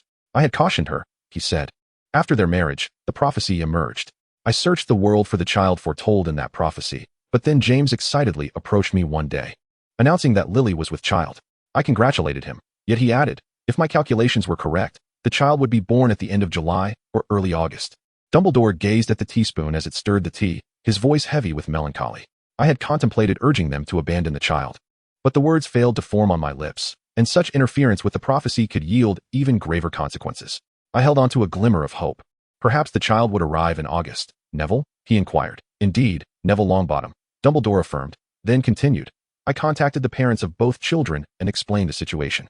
They were both commendable individuals, willingly relinquishing their pursuits to seek refuge. Prior to that, the two remarkable mothers sought my assistance, determined to protect their children at all costs. After extensive research through ancient texts, I discovered a certain magic, perhaps you have heard of it, known as the magic of love. Harry could not help but purse his lips, his expression somber, his eyes glistening with unshed tears. Its original name should be the sacrifice of love, correct? He asked. Indeed. As long as one individual is willing to give their life to safeguard another, the protected person receives an extra measure of life, shielded from harm by those who harbor hatred. This protection extends through the bloodline, enduring as long as there are living relatives connected by blood, until the protected individual can defend themselves. Yes, precisely, Dumbledore confirmed. Both mothers learned this magic. They had also agreed that if either were to fall, the other would care for the other's child. I had once contemplated entrusting you to the Longbottoms. Merely visiting your aunt for 2 weeks each year would suffice to maintain this magic. However, when I arrived, witnessing the torment inflicted upon Neville by his grandmother, who attempted to erase his memories of his parents, I abandoned that notion. Harry fell silent, this revelation surprising him. He had only perceived Neville's memories, thoughts, and magical aptitude as incongruous, suspecting that a forgetting charm had been used on him during childhood, initially believing it to be the work of Death Eaters. Now, he realized it was the grandmother's doing, leaving him at a loss for words. I penned a letter to her, detailing the magic and the challenges you must face. I took solace in knowing that even though your existence might endanger her family, she chose to keep you rather than abandon you to an orphanage. Thus, this magic has continued, albeit with its struggles, until now. As long as you regard Petunia as your family, and the Dursleys' house can still be considered home, this enchantment will endure until you come of age. I believe it is not solely to protect you, but also Petunia and Dudley. They are the last two individuals in this world to whom you are connected by blood. Although his relationship with Aunt Petunia has somewhat improved, as evidenced by the woolen socks on his feet, Harry still felt a twinge of hesitation. Glancing down at his feet, he let out a sigh. After all, it was merely 2 weeks, and Aunt Petunia was certainly preferable to Uncle Vernon. At least she had not compelled him to commit murder for amusement. Dumbledore could not help but display a bittersweet smile. Ever since he learned of Harry's previous life with the Dursleys, he had regretted not discovering the truth sooner, lamenting the decision to appoint Mrs. Figg as a safeguard. He had underestimated the malice of a silent guardian towards a young wizard. Although Mrs. Figg had not actively harmed Harry, and had even tried to make his life somewhat bearable, her concealment of certain truths left Dumbledore in ignorance, permitting Harry to endure such a life with the Dursleys. I am both relieved and remorseful, Dumbledore remarked. Harry's lips twitched, suddenly filled with annoyance, feeling as though he were being manipulated. By the way, there's a question I find quite significant, Harry inquired earnestly. Dumbledore felt a surge of foreboding. The funds you previously commissioned me to pay, were they drawn from my grandfather's vault? Harry scoffed. Dumbledore awkwardly rubbed his nose, clearing his throat. I will reimburse you. It seems your vault still has some funds. Harry rolled his eyes, thinking how shameless the old man was for using his own money to employ him. Dumbledore's expression turned bitter as he tremulously produced a card, tossing it to Harry. This is a Honeyduke's Gold card. It grants you lifetime access to free products in the store, usable wherever you are. Dumbledore felt a pang of regret. Harry received the golden card, pinching it between his fingers. Why? Dumbledore turned his head away. I provided their family with a minor assistance and invested some funds without expecting dividends, only acquiring this card. Harry twirled the card in his fingers, clasping it tightly in his palm, revealing a broad smile. That's wonderful. I shall remember to bring you plenty of sweets for Christmas each year. Dumbledore felt breathless, bitterness flooding his mouth, and hastily lifted his cup to take a large sip. Only the sweet tea could soothe his wounded spirit. When do you plan to use your holiday? After a moment's pause, Dumbledore asked. Harry pondered. The day after tomorrow. As I have a meeting with the editor of the Daily Prophet, followed by a banquet, and a few other matters to attend to. No sooner had he spoken than a flash appeared in the study, a finely crafted letter in hand. Mr. Barnabas Cuff, the editor, is honored to accept your invitation and has sent a formal reply. Harry took the envelope, noting the intact wax seal and the elegant paper adorned with a pattern. It seemed this editor knew well how to engage with pureblood families. Harry touched the wax seal, watching as the red wax swiftly vanished. Then opened the envelope to extract the letter within. The aforementioned content meticulously describes the punctual arrival at Potter Manor, adorned with a plethora of eloquent adjectives and commendations, truly befitting of a literary figure. Placing the letter into the drawer beside the desk, Harry instructed Fong to prepare an appropriate gift for the esteemed editor. The guest list would be entrusted to Fong after their meeting with the editor, allowing her to craft exclusive invitations. Trembling with excitement, Fong could hardly contain herself. It had been at least 12 years since the last gathering at the Potter residence. Casting a covetous glance at Fawkes, Harry silently resolved that one day he would whisk the Phoenix away. With the list of the Order of the Phoenix in hand, Harry took his leave. Upon entering, he was promptly tackled to the ground by a waiting Ron, whose hands were smeared with sugary frosting, leaving no doubt that the mess would be transferred to Harry. Ha ha ha, revenge is sweet, Ron exclaimed triumphantly, leaping to his feet and darting away. Suddenly halting in his tracks, Ron's eyes fixated on the cake in Harry's hand, emanating a delightful aroma. After a playful scuffle, the two found themselves covered in cream, sitting by the fireplace and sharing the remnants of their feast. What? A banquet? Are there plenty of treats? Can I come?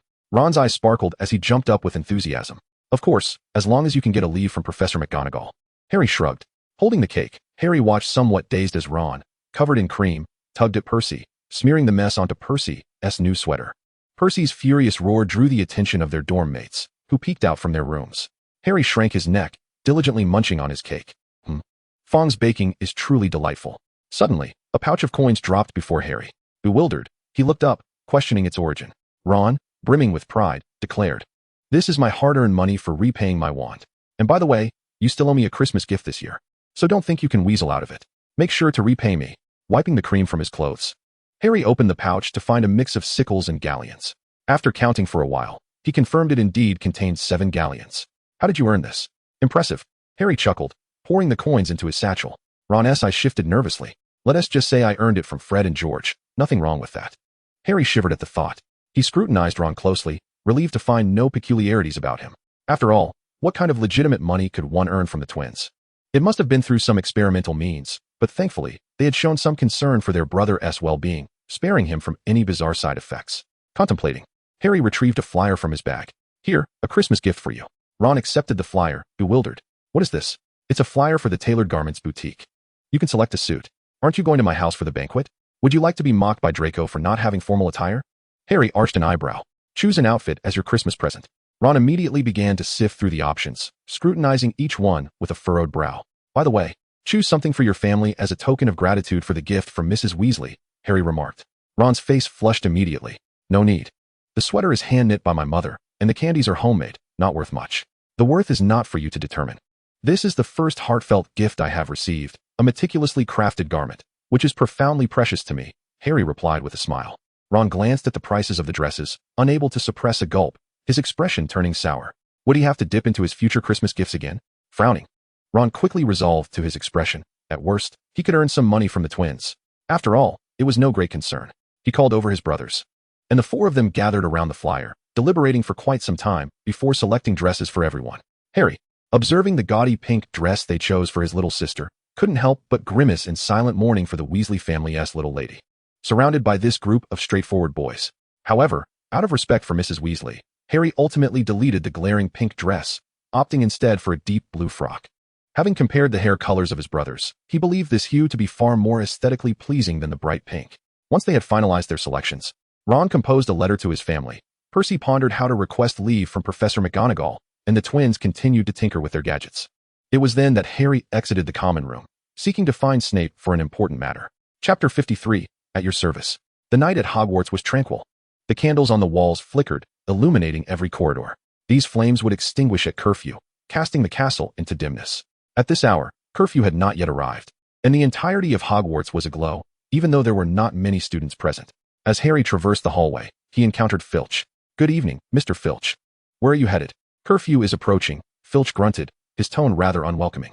"I need to visit the dungeon. Professor Snape requires my presence," Harry replied, maintaining his composure while fabricating the excuse. "You'd best move quickly. Don't let me catch you in the hallway after curfew," Filch retorted, limping away. Harry bid him a polite farewell before proceeding to Snape's office. In a short while, Harry arrived at the door, knocking gently. The office door swung open automatically. As he entered, he noted that Snape was not seated in his usual spot. Scanning the room, he spotted a glimmer of light behind a shelf filled with glass jars. Approaching the light, he found a small chamber, likely Snape's potion brewing area. Observing Snape intently examining a cauldron emitting silvery vapors, Harry wisely refrained from making a sound. Patiently waiting at the doorway. "What is it?" Snape inquired, furrowing his brow. However, he did not continue speaking, fixing his gaze upon Harry. He sensed that there was more to this visit, uncertain of the distinction between the task assigned by Harry and that given by Dumbledore, and which would prove to be more challenging. "I need you to contact Mundungus Fletcher. I wish to meet him at the Pig's Head pub before tomorrow night," Harry stated. Snape departed from the potions classroom, making his way towards his desk. Harry followed at a leisurely pace. "He is marked on Dumbledore's list. I believe he could be of use." "He is merely a filthy thief, devoid of any credibility or integrity," Snape replied, settling into his chair and wearily rubbing his temples. Harry smirked. "I know, but he is acquainted with every rogue and scoundrel across Britain. He excels in navigating those gray areas, does he not? Are you certain you can keep him in check?" Snape inquired, his brow furrowing as he suddenly realized. "Well, yes, you indeed can." Harry raised an eyebrow. "I do not require him for any grand endeavors. Some discreet information and matters would make him a commendable choice. Besides, as long as the price is right, he is willing to comply. A straightforward transaction is my preferred method. If that is the case, why do you not reach out to him yourself?" Snape scoffed. Harry shrugged. "After all, I am merely 11 years old. Someone like Mundungus would hardly take me seriously, even with Dumbledore's seal. You, however, are a different matter." Snape lowered his gaze to conceal his approving expression. "Very well, I shall ensure his timely appearance. As for matters of leaving the school, I trust you know more than I do, especially since you are currently allied with that old bee." "Then good night, Professor Snape," Harry said, having acquired the answer he sought, and promptly took his leave. Snape remained silent, only shifting his gaze to the door once Harry had closed it, as if he could see Harry departing beyond the wood. After a moment, he picked up the quill from his desk and composed a rather curt letter, folding it casually before ascending the concealed staircase to a dimly lit room.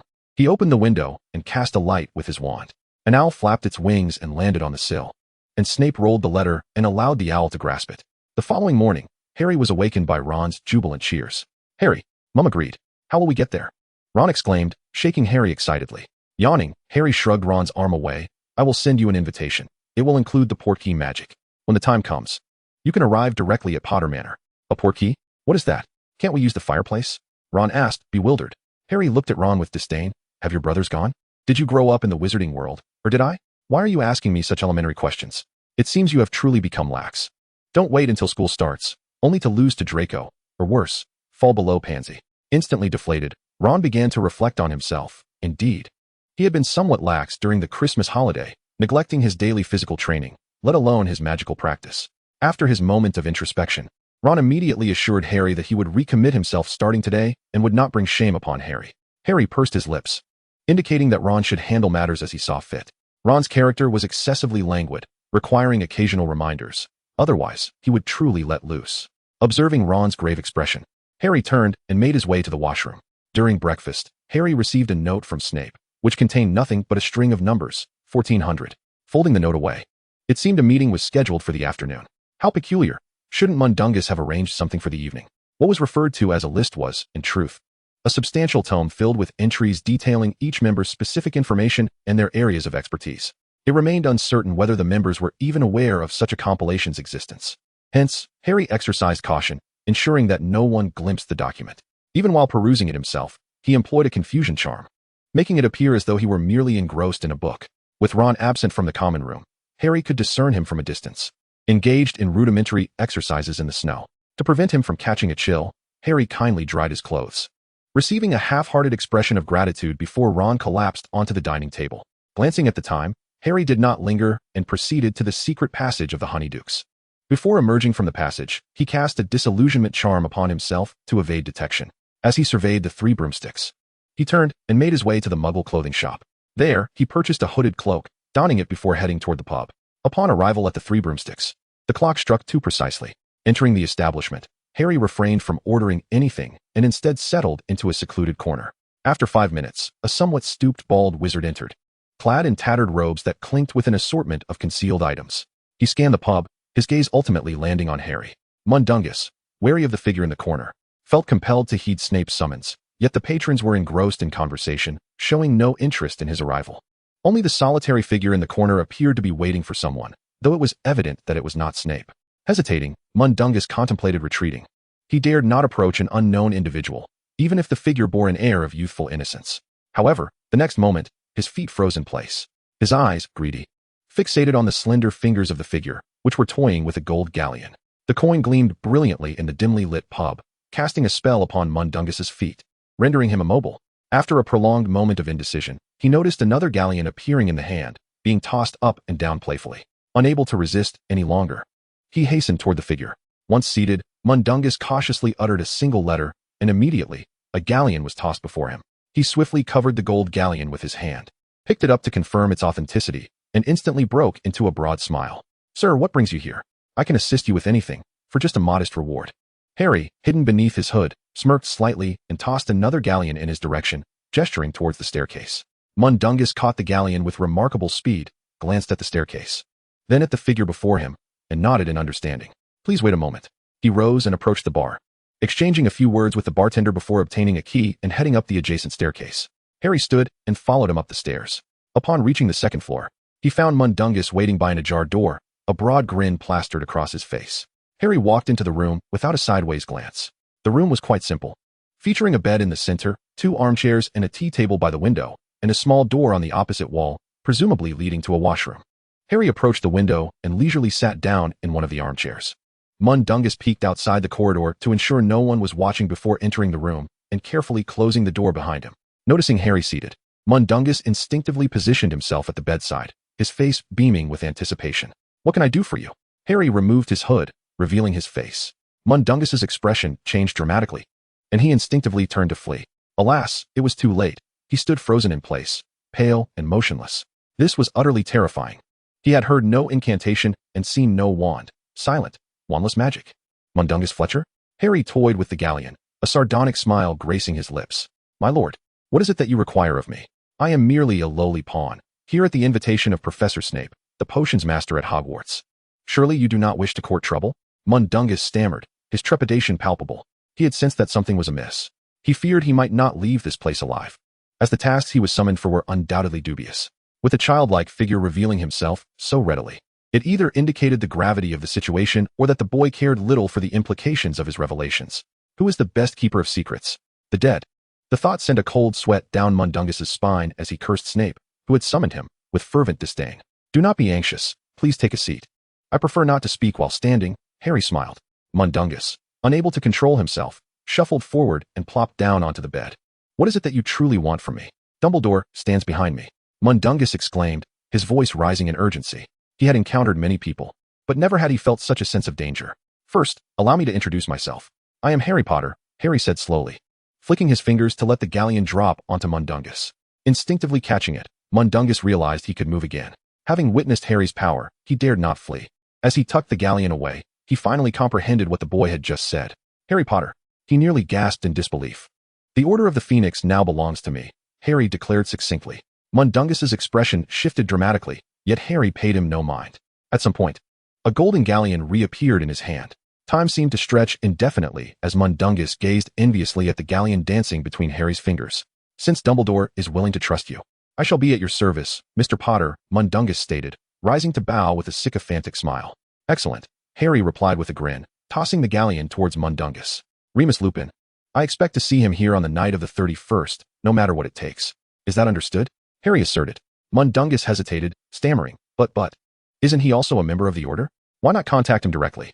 I have no need for meddlesome individuals, Harry retorted coolly, regarding Mundungus as one might regard an inanimate object. A shiver ran through Mundungus. I understand. Sir, I comprehend, and you shall have your wish. Harry produced a heavy purse of coins. Remember, at 11 p.m., after curfew at Hogwarts, I want to see him here. You wouldn't want to learn the consequences of failing. He placed the purse on the table, the coins clinking sharply.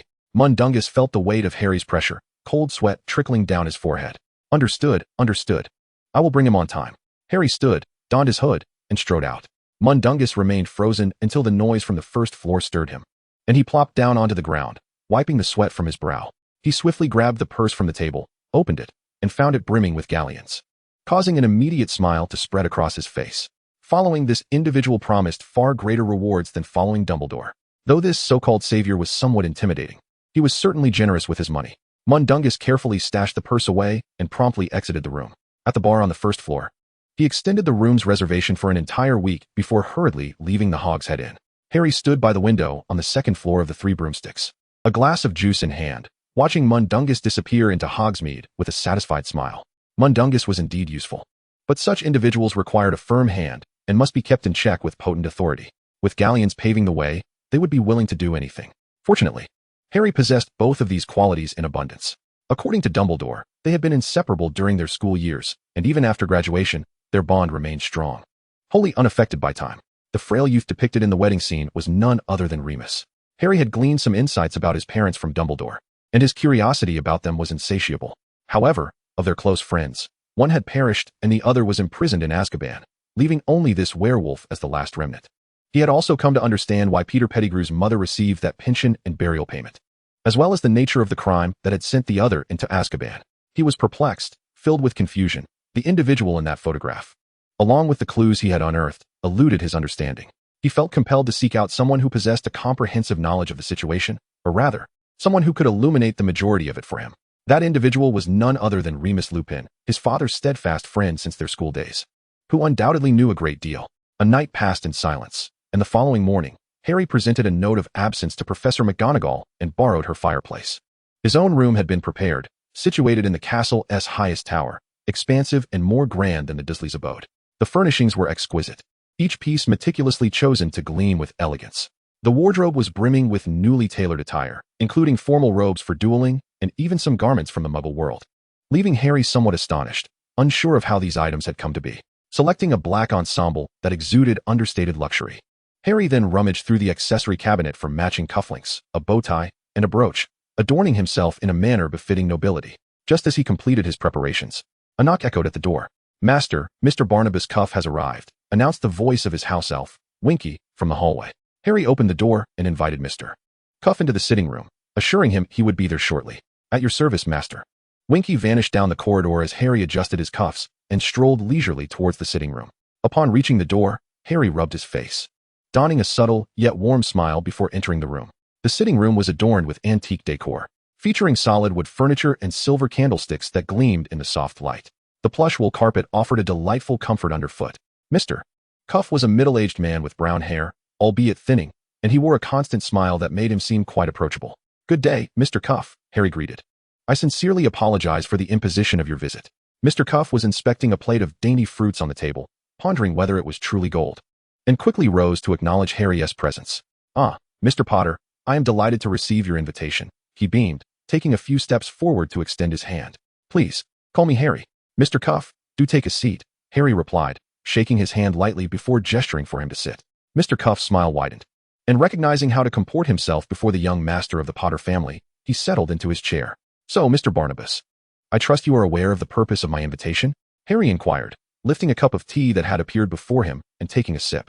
Cuff nodded. Indeed. I came to discuss the headline for tomorrow's front page, if you will. Harry appreciated the editor's perceptiveness. I find this quite agreeable, though I am curious if this will interfere with your publication's existing plans. Certainly not, Cuff replied. I cannot allow you, Mr. Barnabas, to rely solely on imagination for your reporting. That would be irresponsible to the public. I wish to present the Wizarding World with an authentic portrayal of Harry Potter and the Potter family, Harry said with a smile. Indeed, that is correct. Gouffet replied with great enthusiasm. So what is it that you wish to know? Harry inquired softly. Without hesitation, Gouffet produced a piece of parchment and a shorthand quill, observing Harry's expression as he posed innocuous questions. If Harry displayed any signs of dissatisfaction, Gouffet would deftly shift the topic to a more agreeable matter. Before long, the parchment was filled with an entire page of notes, and Gouffet beamed with delight. Harry, if you don't mind, I would like to take your photograph. After all, it is destined for the front page. And I believe your visage would greatly benefit the public's perception of our savior's charisma, Gouffet suggested tentatively. Harry pondered for a moment before nodding. Sure. Do you have a camera? Gouffet promptly retrieved a bag from beneath his chair. Rest assured, I have experience in capturing headlines before becoming the editor-in-chief. You can fully trust my skills. What should I do? Harry asked. Gouffet appraised Harry and surveyed the parlor's decor, contemplating. You needn't do anything at all. Simply sit here. This setting is perfect for a photograph. Harry nodded, adjusting the placement of his accessories, and languidly settled into the high-backed armchair. Resting his left arm on the armrest, his head tilting slightly on the back of his hand. Exactly like that, Gouffet exclaimed. Swiftly pulling out a hefty camera and positioning it a few meters away from Harry, one hand raised with a flash. After a flurry of clicks, Harry occasionally shifted his pose, content that the photos would be dynamic, as long as he refrained from making any particularly ungraceful gestures. At last, Gouffet reluctantly lowered the flash, exclaiming, That was fantastic. Tomorrow's edition will surely sell like hotcakes. Harry rose with a smile. Then I shall take your words as a good omen, Mr. Barnabas. It is nearly noon. Shall we share a meal together? He continued. I hold your abilities in high regard, and since today is not feasible, you must attend the soiree at Potter Manor on the evening of the 30th. Gouffet was instantly elated. You truly wish to invite me? Of course. We are friends now, are we not? Harry replied with warmth. Gouffet, overwhelmed with excitement, fumbled with his hands, eagerly assuring Harry that he would compose an excellent report for the following day, having never received an invitation to such high society gatherings. Given that he was merely a humble editor under the authority of a newspaper owner, this opportunity seemed to crush Gouffet's aspirations of ascending into the upper echelons of society. Now, with the young head of the Potter family extending a chance, Gouffet was determined to seize it with both hands. Harry escorted Gouffet to the castle's entrance, a gesture of politeness and humility that endeared him to all. Before departing, Gouffet handed Harry a list, casting a meaningful glance in his direction. This list encompassed notable families within the current magical community, while not all were familiar names. I assure you, they are individuals of great utility. Should you find yourself uncertain about whom to invite, this list may serve as a valuable reference. Harry beamed a radiant smile, expressing his heartfelt gratitude. Thank you ever so much, Mr. Barnabas. I have been quite troubled about this matter. As he accepted the list, Harry casually remarked, I hope that when future articles about me are written, Mr. Barnabas will scrutinize the drafts carefully. After all, we are friends. And you know me better than anyone. With that, Harry placed a hefty box into Gouffet's hands. Gouffet shook the box slightly, the metallic clinking within eliciting a satisfied smile from him. Of course, rest assured, Harry. Upon glancing at the list, Harry found himself compelled to acknowledge Mr. Barnabas's capabilities. Most names aligned with those suggested by Dumbledore. Comparing the two lists, Harry compiled a selection of individuals to invite, instructing Flitwick to begin crafting the invitations. Some required accompanying keys for entry, while others necessitated the address of Potter Manor, as certain families deemed travel methods such as fireplaces, port keys, and apparition unsuitable for their status. Flitwick, brimming with enthusiasm, eagerly accepted the task, bustling off to prepare. There remained much to be done in the upcoming days. The banquet hall required decoration. Provisions and beverages needed to be arranged in advance, and a suitable band had to be booked. After pondering by the roadside for some time, Harry sighed, donned his hooded cloak, and extended his wand toward the street. Shortly, the night bus came to a halt before him. Godric's Hollow, how much? Harry inquired in a hushed tone. The acne-ridden conductor, Stan Shunpike, scrutinized Harry for a moment, exclaiming, I think I've seen you before. Harry remained silent, standing still. He tossed a gold coin to Stan, shook his head, and boarded the bus. Securing himself swiftly, the vehicle lurched forward along the road. This time, Harry settled in a window seat, gazing at the fleeting scenery outside, lost in thought. It was not until dusk fell and the sun dipped below the horizon that the bus came to a stop. Godric's Hollow, we've arrived, Stan announced from the door. Harry rose, preparing to disembark. The seats behind him transformed into four-poster beds under the cover of night. The night bus halted in a small square, where a statue fountain stood at its center, flanked by a somewhat dilapidated war memorial. The village at night was serene, with warm lights glowing in various houses, some revealing silhouettes of inhabitants through their windows. Harry waved goodbye and walked towards the fountain in the square. Stan shrugged, closed the bus doors, and in an instant, the night bus vanished from the square, unnoticed by anyone who might have sensed the peculiar presence of the strange vehicle. Harry removed his hood and stood beside the fountain, turning his gaze toward the obelisk nearby, which was etched with names. Chapter 55, The Obelisk. The somewhat indistinct letters on the obelisk transformed in Harry's eyes into the likenesses of three figures. A disheveled man wearing glasses, a woman of striking beauty with long hair, and an infant nestled in his mother's embrace. Snowflakes descended upon the trio, resembling soft, white velvet caps. Harry quietly observed the scene before him, his eyes lingering on the infant in the woman's arms, whose forehead was pristine and whose face bore a wide smile, a smile Harry had only witnessed in his memories. Staring numbly at the statue, Harry's thoughts began to wander, and he could not help but imagine a world without Voldemort. In such a reality, he would be learning from his father how to host guests at the Potter household, enjoying dinners lovingly prepared by his mother. And perhaps he might even have a brother or sister. He would undoubtedly cherish them, regaling them with tales of Hogwarts. The greasy old bat, Snape, the jovial Dumbledore, the stern Professor McGonagall, his favorite, Professor Flitwick, and the gentle Professor Sprout. His mother might scold him for nicknaming Snape, but his father would surely commend him in secret, perhaps even rewarding him for it. Yet now, Harry stood in the cold, snow-covered, desolate square, gazing at the rigid, unmoving statue before him. As he walked along the cobbled path through the village, he surveyed his surroundings, wondering if his parents had once walked this way. Soon, he spotted a house shrouded in darkness and snow, and his steps came to an abrupt halt. After a moment, he slowly approached the dilapidated structure, neglected for years. The house was in a state of disrepair, with overgrown shrubs and vines choking the garden. The main structure remained relatively intact, though a large hole marred the wall of the upper room, likely the spot where the killing curse had struck. Harry's lips trembled, his heart feeling as though it were split in two, one half icy and the other ablaze. Grasping his chest, he took a deep breath, the frigid air sending a shiver through him as it filled his lungs.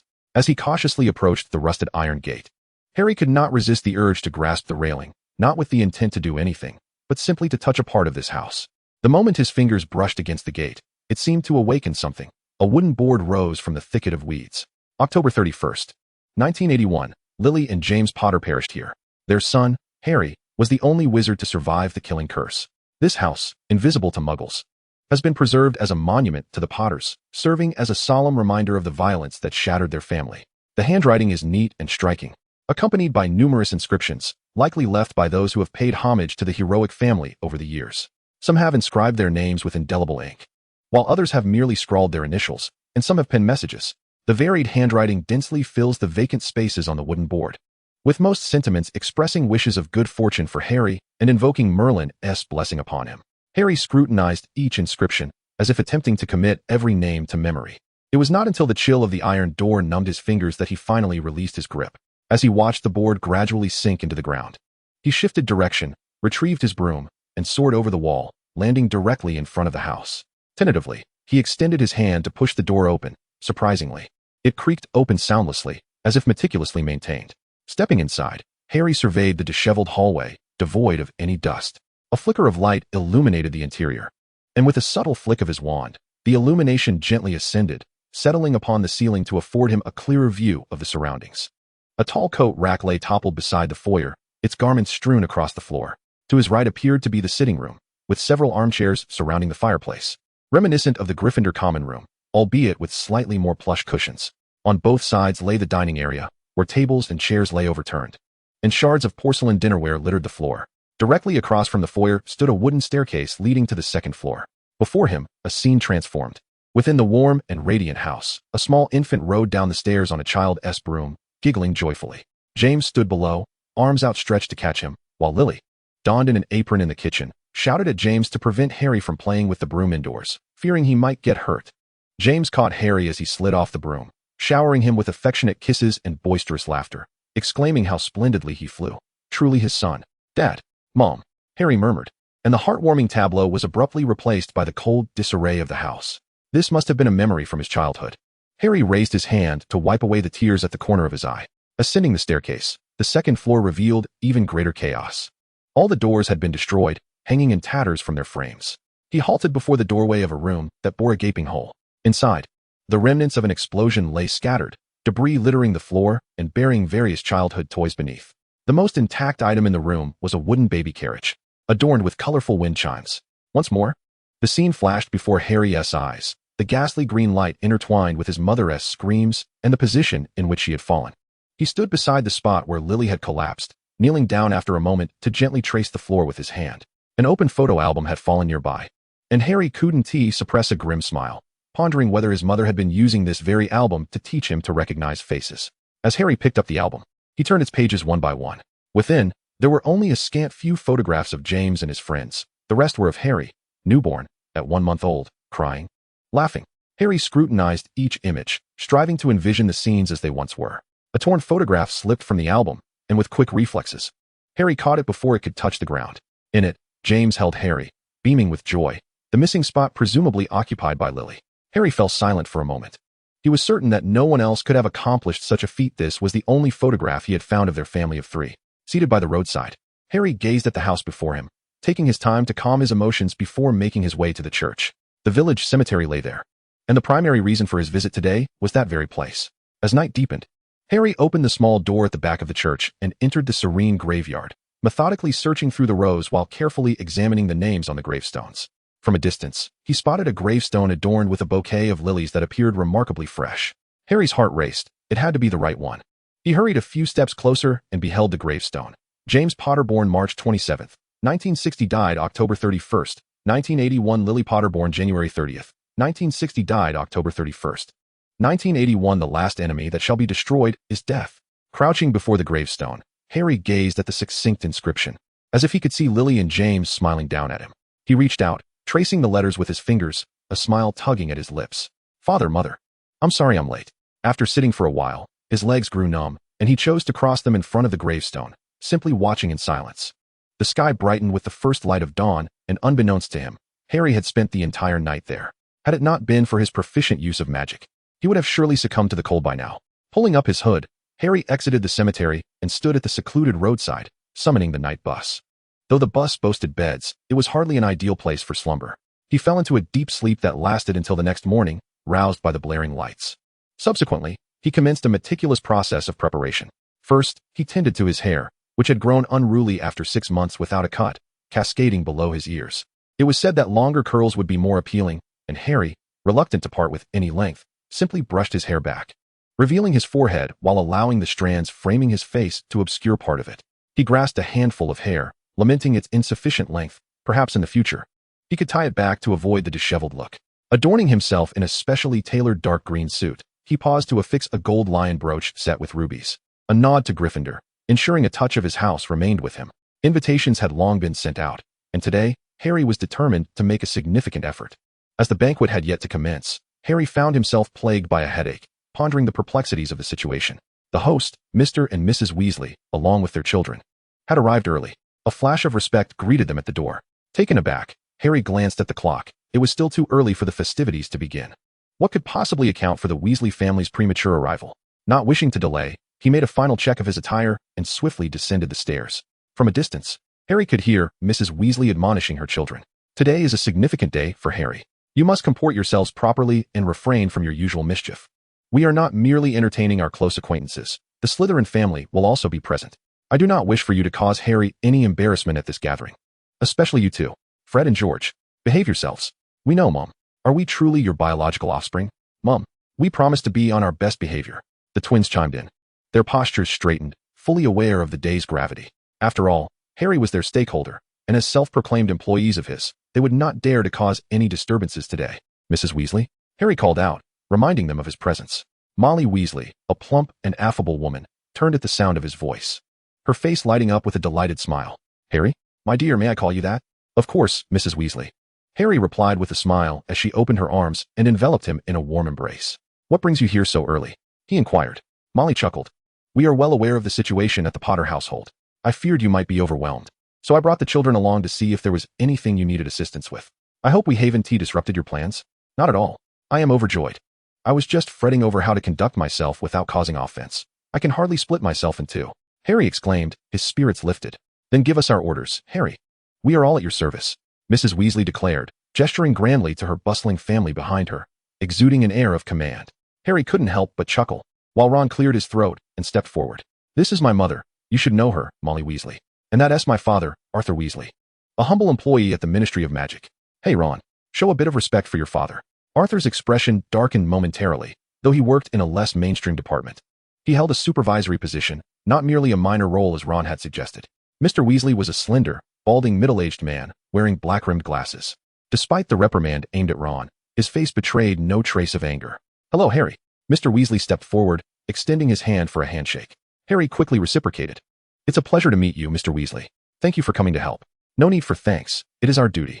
We must also express our gratitude for the clothing you provided for our family." Mr. Weasley shook Harry's hand a couple of times, then lowered his voice, inquiring if Harry was aware of that particular plug since he grew up in the Muggle world. Chapter 56. Lupin. Arthur. Molly's voice rang out in anger. Arthur immediately flinched and released Harry's hand, exclaiming, "Oh, I was just joking, you know, Molly. Merely a jest." Harry couldn't help but chuckle, realizing he now had a clear idea of what to gift Mr. Weasley in the future. "You've met everyone else, so I want to make further introductions," Ron remarked, rolling his eyes. "Oh, and my little sister. She is quite the fan of yours. She has been talking about you for months before school." "Blimey, Ginny, are you going to kill me?" Ron cried out, wishing he could leap away in embarrassment. Harry followed Ron's gaze to see a small girl with long, vibrant red hair standing beside him, her face a deep shade of crimson. The deep blue dress she wore, adorned with sparkling jewels, made her appear as if she had just stepped out of a fairy tale. Momentarily taken aback by her striking hair, Harry offered her a gentle smile. "Hello, Ginny. May I call you that?" Ginny's face turned even redder, her lips moving as she struggled to find her voice. Recognizing her shyness, Harry felt a bit bashful himself. Ron had described her differently. "Don't worry, I'm a friend of your brother's. You can think of me as an older brother too. Just call me Harry," he whispered reassuringly. Nervously fiddling with the hem of her dress, Ginny finally managed to respond in a soft voice. "Hello, Harry." Harry smiled warmly and nodded at Ginny. And then, under Molly's urging, began to organize tasks for the Weasley family. As a ministry official, Arthur accompanied Harry to greet the guests. As the Wizarding World was neither too vast nor too small, he knew most attendees and could offer Harry some guidance. Percy, dressed impeccably, along with the twins, also appeared quite handsome, took on the responsibility of guiding guests to the banquet hall. Upon learning that some guests were influential figures from the ministry, Percy eagerly practiced his speech against the wall for quite some time. The twins exchanged glances, rolling their eyes. Had it not been for Harry, they would have certainly played a prank on Percy.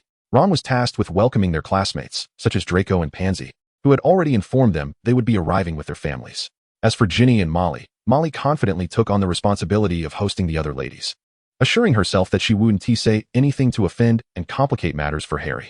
She also gave a pointed look at Arthur, urging him to be cautious, especially since the Malfoy family would also be attending. He must exercise restraint at all costs. Arthur, obediently nodding, promised countless times, which finally allowed Molly to feel somewhat reassured. Once the tasks were assigned, Harry guided the Weasley family on a brief tour of the Potter estate, allowing them to become acquainted with the work environment ahead of time. After a sumptuous lunch, the appointed hour approached, and in keeping with tradition, several guests would arrive early at the Potter Manor to show their affection. Harry now had to stand at the door to greet the guests, with Arthur by his side, quietly inquiring about the use of electrical appliances whenever Molly was out of sight. It was truly remarkable. Muggles, devoid of magic, had managed to invent such convenient devices. Simply splendid. Arthur was brimming with excitement, eager to jot down notes. His enthusiasm was palpable, as if he wished to hand Harry money on the spot. At that moment, voices began to emerge from the entrance of the manor, prompting Arthur to abruptly cease his conversation and turn his attention to the approaching figures. He discreetly informed Harry about their identities. Instantly, Harry understood how to comport himself in the presence of their visitors. The two stepped forward, with Arthur acting as an intermediary, introducing both parties and exchanging pleasantries before guiding them into the foyer, where Percy and the twins greeted them and led them to the banquet hall. Inside, an array of beverages and delicacies awaited, complemented by a band playing soft melodies. Soon, a steady stream of guests arrived, some accompanied by family, while others came alone. By then, Harry could scarcely recognize anyone, merely smiling and expressing gratitude in accordance with Arthur's cues. In a brief respite, Harry wiped the sweat from his brow. It was no small feat to work up such perspiration in the heart of winter. It seemed that Mr. Grubblyplank's report had been quite commendable, as nearly all invited guests had arrived. After catching his breath, Harry's spirits lifted as he spotted another group approaching. To his delight, it included Professor Dumbledore, Professor McGonagall, Professor Snape, Professor Flitwick, and Professor Sprout. "Thank you all for coming." Harry greeted each in turn. "Oh, I've heard that your house elf possesses the art of traditional French pastries. Is that true?" "I have high hopes." Dumbledore chuckled. Harry nodded, smiling, assuring him he would not be disappointed. The professors extended their blessings to Harry, following his lead into the hall. Upon seeing Professor McGonagall, the twins instinctively shrank back, wishing to vanish into the foyer. Ron, spotting Snape, also recoiled, bewildered as to why Harry had invited him. "What's wrong?" Neville inquired, observing Ron's peculiar behavior. Glancing at the line of professors outside, he too shrank back, only to feel his grandmother's stern gaze, which straightened his posture. He tugged Ron forward to greet the professors, evading his grandmother's scrutiny. As the professors entered, the banquet hall erupted in cheers, with guests enthusiastically greeting them, save for Snape, who stood solitary against the wall, sipping from a glass of wine. Next to arrive was the Malfoy family. Draco, maintaining a composed demeanor, greeted Harry with the utmost decorum and introduced his family. Harry reciprocated the greeting with humility, ensuring no detail was amiss in their exchanges. This softened Lucius Malfoy's haughty expression somewhat, but as he glanced at Arthur with a quip on his lips, he was abruptly silenced by the sight of Snape emerging from within. He swallowed the words he had intended to unleash and instead spoke a few cordial phrases to Harry before making his way inside. Draco did not accompany his father, but instead stood beside Harry. "Mr. Weasley, those arriving next should be from pure-blood families. I shall remain with Harry, and you may enter first." Arthur harbored no ill feelings towards Draco, especially since Ron had previously mentioned in his letters that Draco and Harry were friends. After consulting Harry's opinion, Arthur also entered the castle, for he could not remain idle. It was equally important to assist Harry in welcoming the guests who had already arrived in the banquet hall. Following the Malfoy family were Parkinson, Crabbe, and Goyle, along with members of the Greengrass and Knott families, all staunch supporters of the Malfoys. Next came a series of neutral families from the Zabini lineage. As for the particularly extreme families, Montague, Flint, Warrington, and Baddock, they had not received invitations at all. The last to arrive was the current Minister for Magic, Cornelius Fudge, a wizard of modest stature, clad in a striped suit. He even brought along a photographer to capture a moment with Harry at the castle entrance. Harry did not object. A photograph of their smiling handshake was taken, and the photographer, not even stepping inside, was promptly dismissed by Fudge. Harry then escorted Fudge into the castle, leading him directly to Dumbledore. He exchanged glances with Dumbledore, disliking the need to engage with such a politician.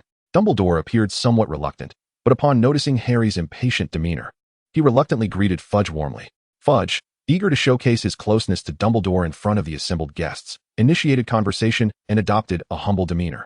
Fully aware of how precarious his position was, the ensuing banquet proceeded as per the usual protocol. Harry made his timely entrance and delivered a brief speech. The guests were gracious, and the event concluded smoothly without incident. As the clock approached 9, Harry stood at the door to bid farewell to each guest, presenting them with a modest gift from the Potter family, a set of hair potion.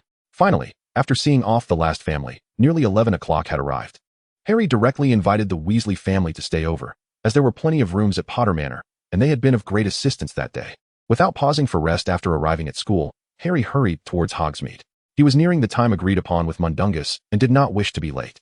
In a rush, he finally reached the entrance of the Hog's Head Inn by 2:30 in the afternoon. Still donning his hood, he entered the inn and made his way directly to the second floor, standing at the door of the room reserved by Mundungus.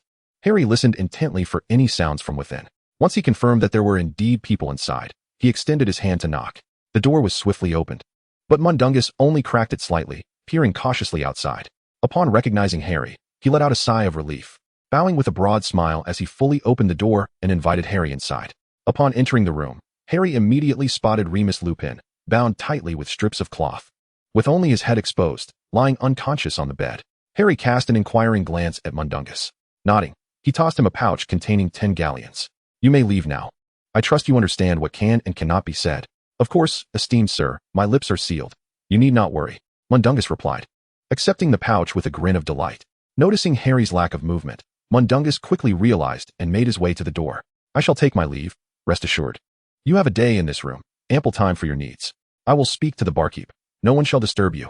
With that, he opened the door and slipped out, closing it gently yet firmly behind him. Only when silence enveloped the outside did Harry remove his hood, reach for a vial on the table, and open it, releasing a pungent odor into the air. Frowning, Harry held the vial away, waving it under Lupin's nose before hastily recapping it. Soon, bound like a parcel, Lupin groaned and gradually regained consciousness. He struggled slightly, realizing he was utterly immobilized. Mundungus had tied him remarkably well. A sense of dread filled Lupin's heart. This was not a good situation, as he could not even move a finger. "Mr. Remus Lupin," Harry called out.